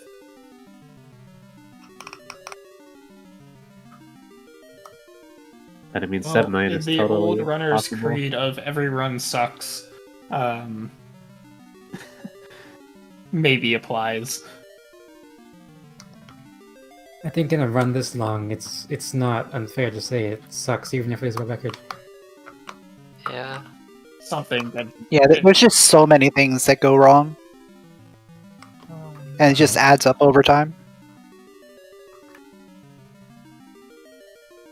See, the thing is, if this ties, I think everyone in the call has voted, and so it wouldn't make sense for us to continue voting. But of course, the 3 runners do have priority if it comes to that, because ultimately they were the ones that just spent 9 to 10 hours playing the games. So, how do you feel about actually finishing a 100% run, Mashi? I'm just glad it happened. And it's over. I still just remember, like over a year ago, or maybe it was about a year ago during the anniversary, where it was discussed about doing 100%, and I had taken it as a joke, and then I commented on it a couple months ago, and was it like Dren was like, that was a joke? It's like, well, I'm not gonna do another one. Well, I think I brought it up like 2-3 years ago because I noticed that today was going to be on a Saturday. It might have been 2019. Yeah, when I noticed that this was going to be on a Saturday, it was the 20th anniversary on a Saturday, it makes perfect sense. True. Yeah. It's too bad you can get more people, but it's understandable. Yeah, for a 10-hour run, it's tough. Yeah. Yeah, no one gave Fee the $10,000. I thought it was $10,000. Next 10-year anniversary. Is it then $1 million for him to do an Ages Rando? I thought it was $10,000 for anything. It's a million channel points, I think. Do Aegis Okay. Rando. Alright, I'm gonna get going. Congrats to all our runners. Thank See you you, Jingler. for commentating. Thanks for commentating. Yeah, thanks. Goodbye. Bye. I'm also going to go. Thank y'all for the Thank you run. for helping out, Mighty. Yeah, thank you, It was Mighty. nice having you. Thanks. Thank y'all, chat. And y'all are great and wonderful, and I hope you have a wonderful night. You too. See you, buddy. I'm actually really glad I managed to get so many commentators, even though I only actually asked people yesterday. Like I said, I had to A leave lot of in the people middle step of up it. last minute. Yeah. That's still Oh, fine. that was I mean, awesome. You guys covered I'm really 11 appreciative hours. that a lot of people helped with commentating, especially because it meant I could just turn my mic off and focus on the run. Yeah, it was me and Fee in the beginning, and then it was Perret and Glyph in the middle, and then Jingler and Mighty at the end. And I tried to jump on when I could, but I think it went pretty well. I think all 3 of you had solid runs. Of course, there are places in which it's a 10-hour run. There are places that can be improved. but I mean, it's I mean, we certainly all finished impressive. as far as we know. You all finished as far as we know. The Yeah, we might have to verification times is going to double be check and make sure we got maps and compasses. Who's that's verifying for the who's when? verifier to check. Yeah. I Wait. think I got them all, but yeah. I forgot hard a to few tell. of them, like, in the dungeons, but then I remember, like, before the end of the dungeons to get them. So I think I have them all as well. So I did miss Mashi, your bomber's ring and shooting gallery, so I do not know how it went for you. Shooting gallery wasn't that great. I missed a couple times, and then bomber's ring was second try. Okay, so all Well, three of you had second try Everyone got bomber's second, ring. Yeah. So that's, I mean, I would consider second try bomber's ring. That's pretty Good. good. Yeah. It was the same amount of tries as Suppression Dancing was for me. You failed forgot about Suppression that. Dancing. So, Too much style. Colin, I'm in a Discord call right now. I did win. I got world record. Colin. Sorry. I thought you had failed subversion dancing. Yeah. So I failed Suppression Dancing because, well, I did the thing where you can move towards the subversions, and I think that actually makes it harder because if you collide with subversions, then you actually fail. Okay, you So get I auto think that's- failed I if think you that's what touch happened. them. Yeah. No. I did a little bit of style, but it didn't lose at least. Ren did a lot of styling. Bit too much, apparently.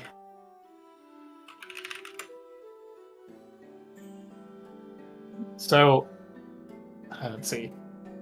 Glad you guys are done with this.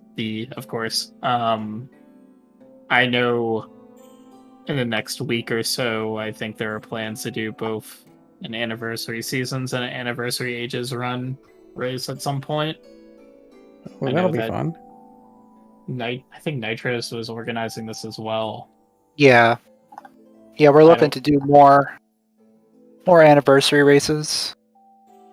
To try and get more people involved. Yeah. I mean, we didn't ping anyone this year, so I don't know how many people actually saw it. But At everyone.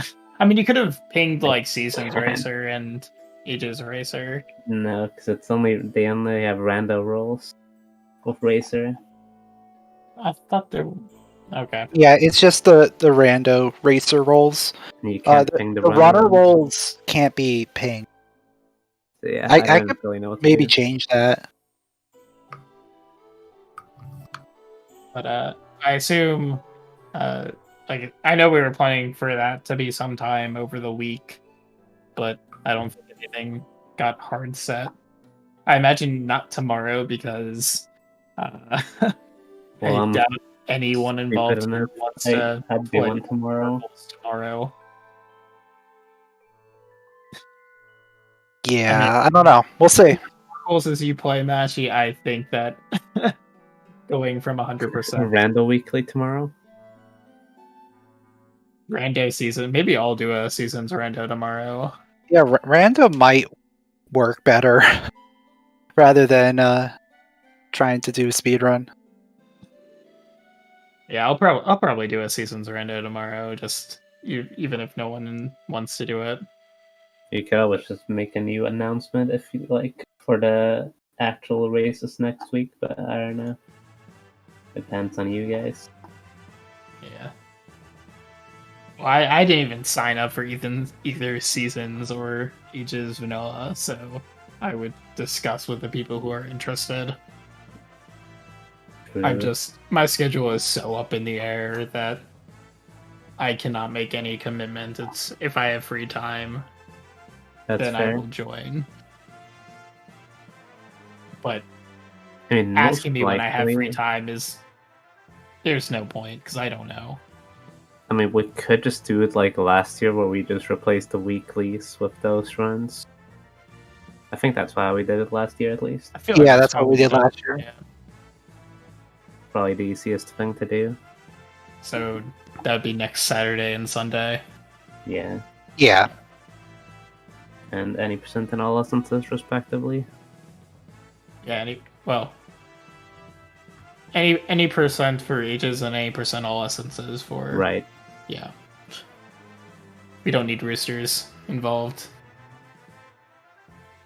Yeah, no roosters. Yeah, no one likes roosters.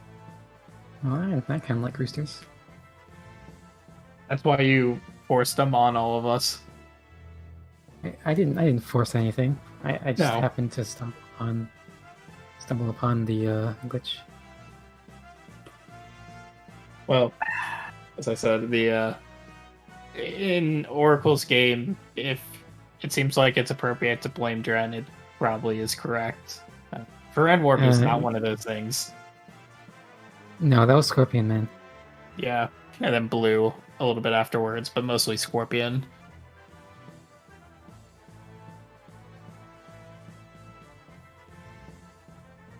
But yeah, Skipping the satchel upgrade. It was. I will admit, it was a bit of a gamble. I never really liked that because you have to go back later and then like when I skipped the satchel upgrade on the first run, I did 100%, and then I had no Gale seeds or Pegasus seeds left when I went back for the cleanup. Oh yeah, So it was really I was in slow. the Pegasus seed, which was annoying, but I did have Gale seeds. Yeah. Because you may have missed like one Gale seed. I think there was that 2. big. Okay. I missed a lot of them. I'm like I wouldn't have gotten it if I didn't have the upgrade, so it was a good play. Friends rooster duping is one of those things that you watch and it's like it is not as easy as he is making it. Yeah. Yeah, I mean, I still have trouble with like other frame perfect tricks, definitely, but the rooster thing is, I don't know. I guess the visual cue works for me. I don't know why. Sometimes you just get into like the zone and you can just do it single buffer all of them. Yeah, sometimes. But it's rare, and that's why I never want to grind any percent again.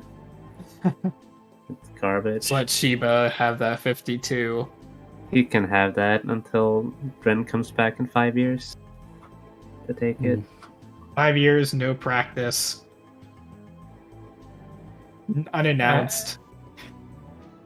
I mean, if it's any, I would need to practice for several weeks beforehand to get world record. I know I come out of nowhere sometimes, but it's not like I'm not practicing when I do come out of nowhere. How much did you practice for today? Okay, well for this I did leave it a bit longer than I should have, so I spent like the last 4 days basically on this.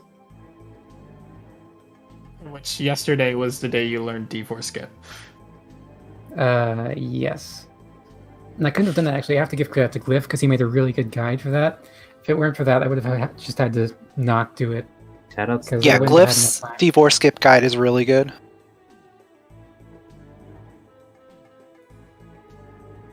Yeah, yeah, it's in 5 years I'm expecting Dren to come out of nowhere and find a better way to skip the Onyx barrier. A better way? You mean like the new D2 skip? Just a better way to do it. Just not even play the game. Yeah, I mean, unfortunately, I think you'd still have to get Feather regardless. So I think you'd have to enter D3. Yeah, like D1, D2, D3. Like it's really hard to think of a way to skip any of that. Well, as long as we can skip hide and seek in any percent, that's already a big improvement in my opinion. Yeah. Wait. We need to go to D5. Is that faster? Well, it depends on... For any percent? I don't think so. No, because you already have the flipper. Yeah, You it's need good to- for all essences, not for any percent. Yeah. Well, I guess you wouldn't need to. No, you would need the flippers to even get to the portal. Or can you do a double damage boost with a feather? I mean, you can go through Sabrosha, I guess, with a bomb jump. Oh yeah. It is possible to do the bomb jump, like through the bomb, and then with the what is it, the fire pillar guy you can dig up. But it's like it's TAS only, I think, and I'm not just saying that. It really is TAS only. Because no one's Like gonna do there's the jump like after no the buffering, plate. at least double frame perfect, and no buffering at all. Can't wait to see it. And then, I mean, even if you get that, it's not like you don't have roosters afterwards. It's not like, oh, that's the hard part of the run. It's you still have to get through everything else. Also, Nitros, Yeah. I guess I didn't comment it on before. It seemed like in true, as V calls it, true Nitros fashion, that you lost your potion. I was wondering if he was gonna comment on that. But did. yeah, I lost Well, I it on lost the mine mimics too. in D3. Well, I thought you recited over yours. Well, okay, I reset my potion in seasons, but then I lost my potion in ages. I thought that was what you meant. Okay, no, I was talking about seasons. Well, I kept mine in mages, that was good. I played pretty safe, I guess, sometimes to keep it, but yeah, it's like so much faster to keep it in ages compared to manipping a new one. Yeah, I just went to the shop to buy a new one. I don't know any maple manip or anything like that.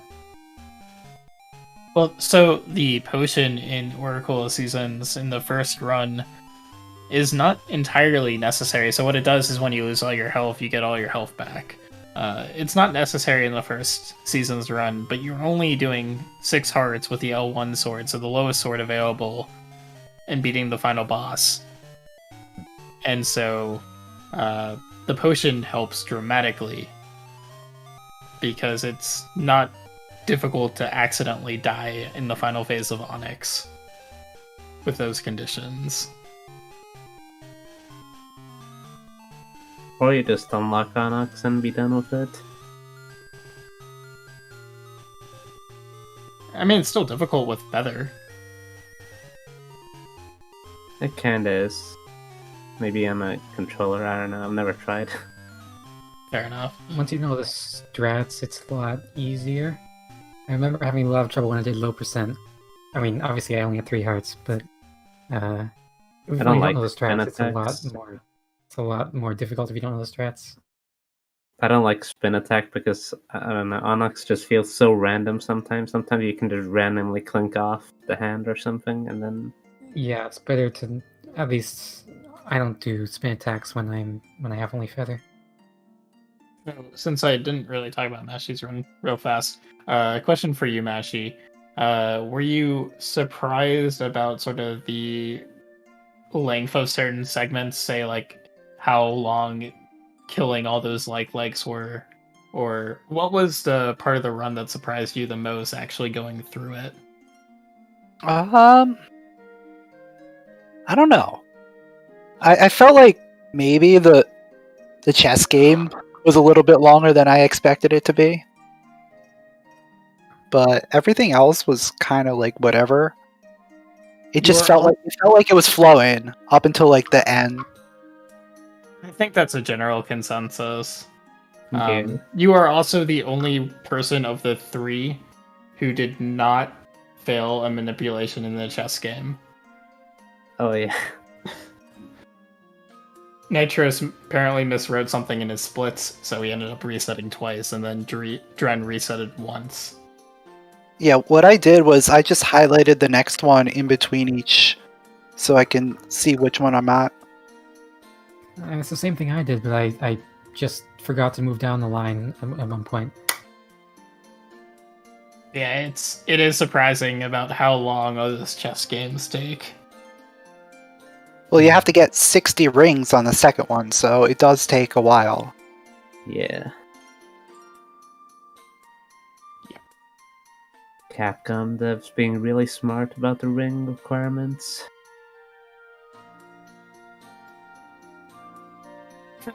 So I wasn't able to watch Dren or Nitros destroying the signs. Did everyone use the signpost next to Eyeglass Lake?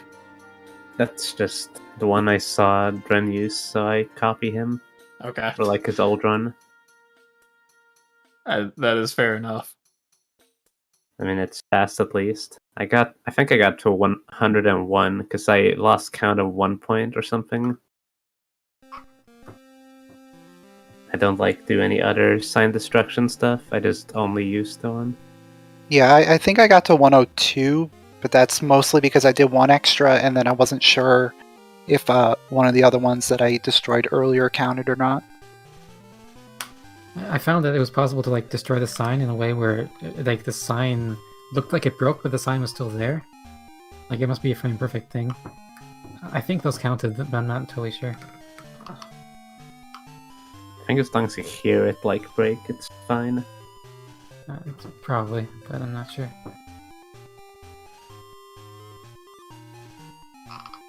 Alright, I'm trying to think of any other questions that I have for Mashi, but I guess general comments. If you guys have any general comments. I don't know. Trying to wrap things up for. I'm kind of tired. I can't really remember anything. It's all hazy. Yeah, I think we're all kind of just spent. Totally understandable. I'm sure all three of you are also hungry. Yes, I am. Yes. So I think with that, we are going to wrap things up here. So. All right, it's my cue to steal it from you. Yeah. All right. Let's see. So later today, we've got a Zelda 2 randomizer Max Rando tournament match between Jaximus and Paratroopa, and that will be here on ZSR main. That's 10:30 Eastern, so in about an hour. In the meantime, I'm gonna send you guys over to Myth197, who runs Minish Cap. I know I saw a PK around here earlier, so I figured that was a good raid choice as any. But yeah, big thanks to the racers, the comms. This was, I think, the first time in a long time we got a world record on stream, and this is probably the only time we got a world record and second place. Well, yeah, we both beat the world record. Top 3. I'm pretty sure this is the first time we got two people that beat the world record at once, and then a third place that also got added on. So tons of records broken, very hype. If you guys ever need us to help do more races for seasons or ages, just let us know. We're happy to host them on for CSR. restreaming as well. Yeah, no problem. Thank you for the restream. Yeah, big thanks for that. Yeah, no problem. I like doing the long ones. They're fun. It's some dedication for sure. But with that, I will send you guys off. Thanks so much, everyone. Thank you guys for running, and thank you guys for watching.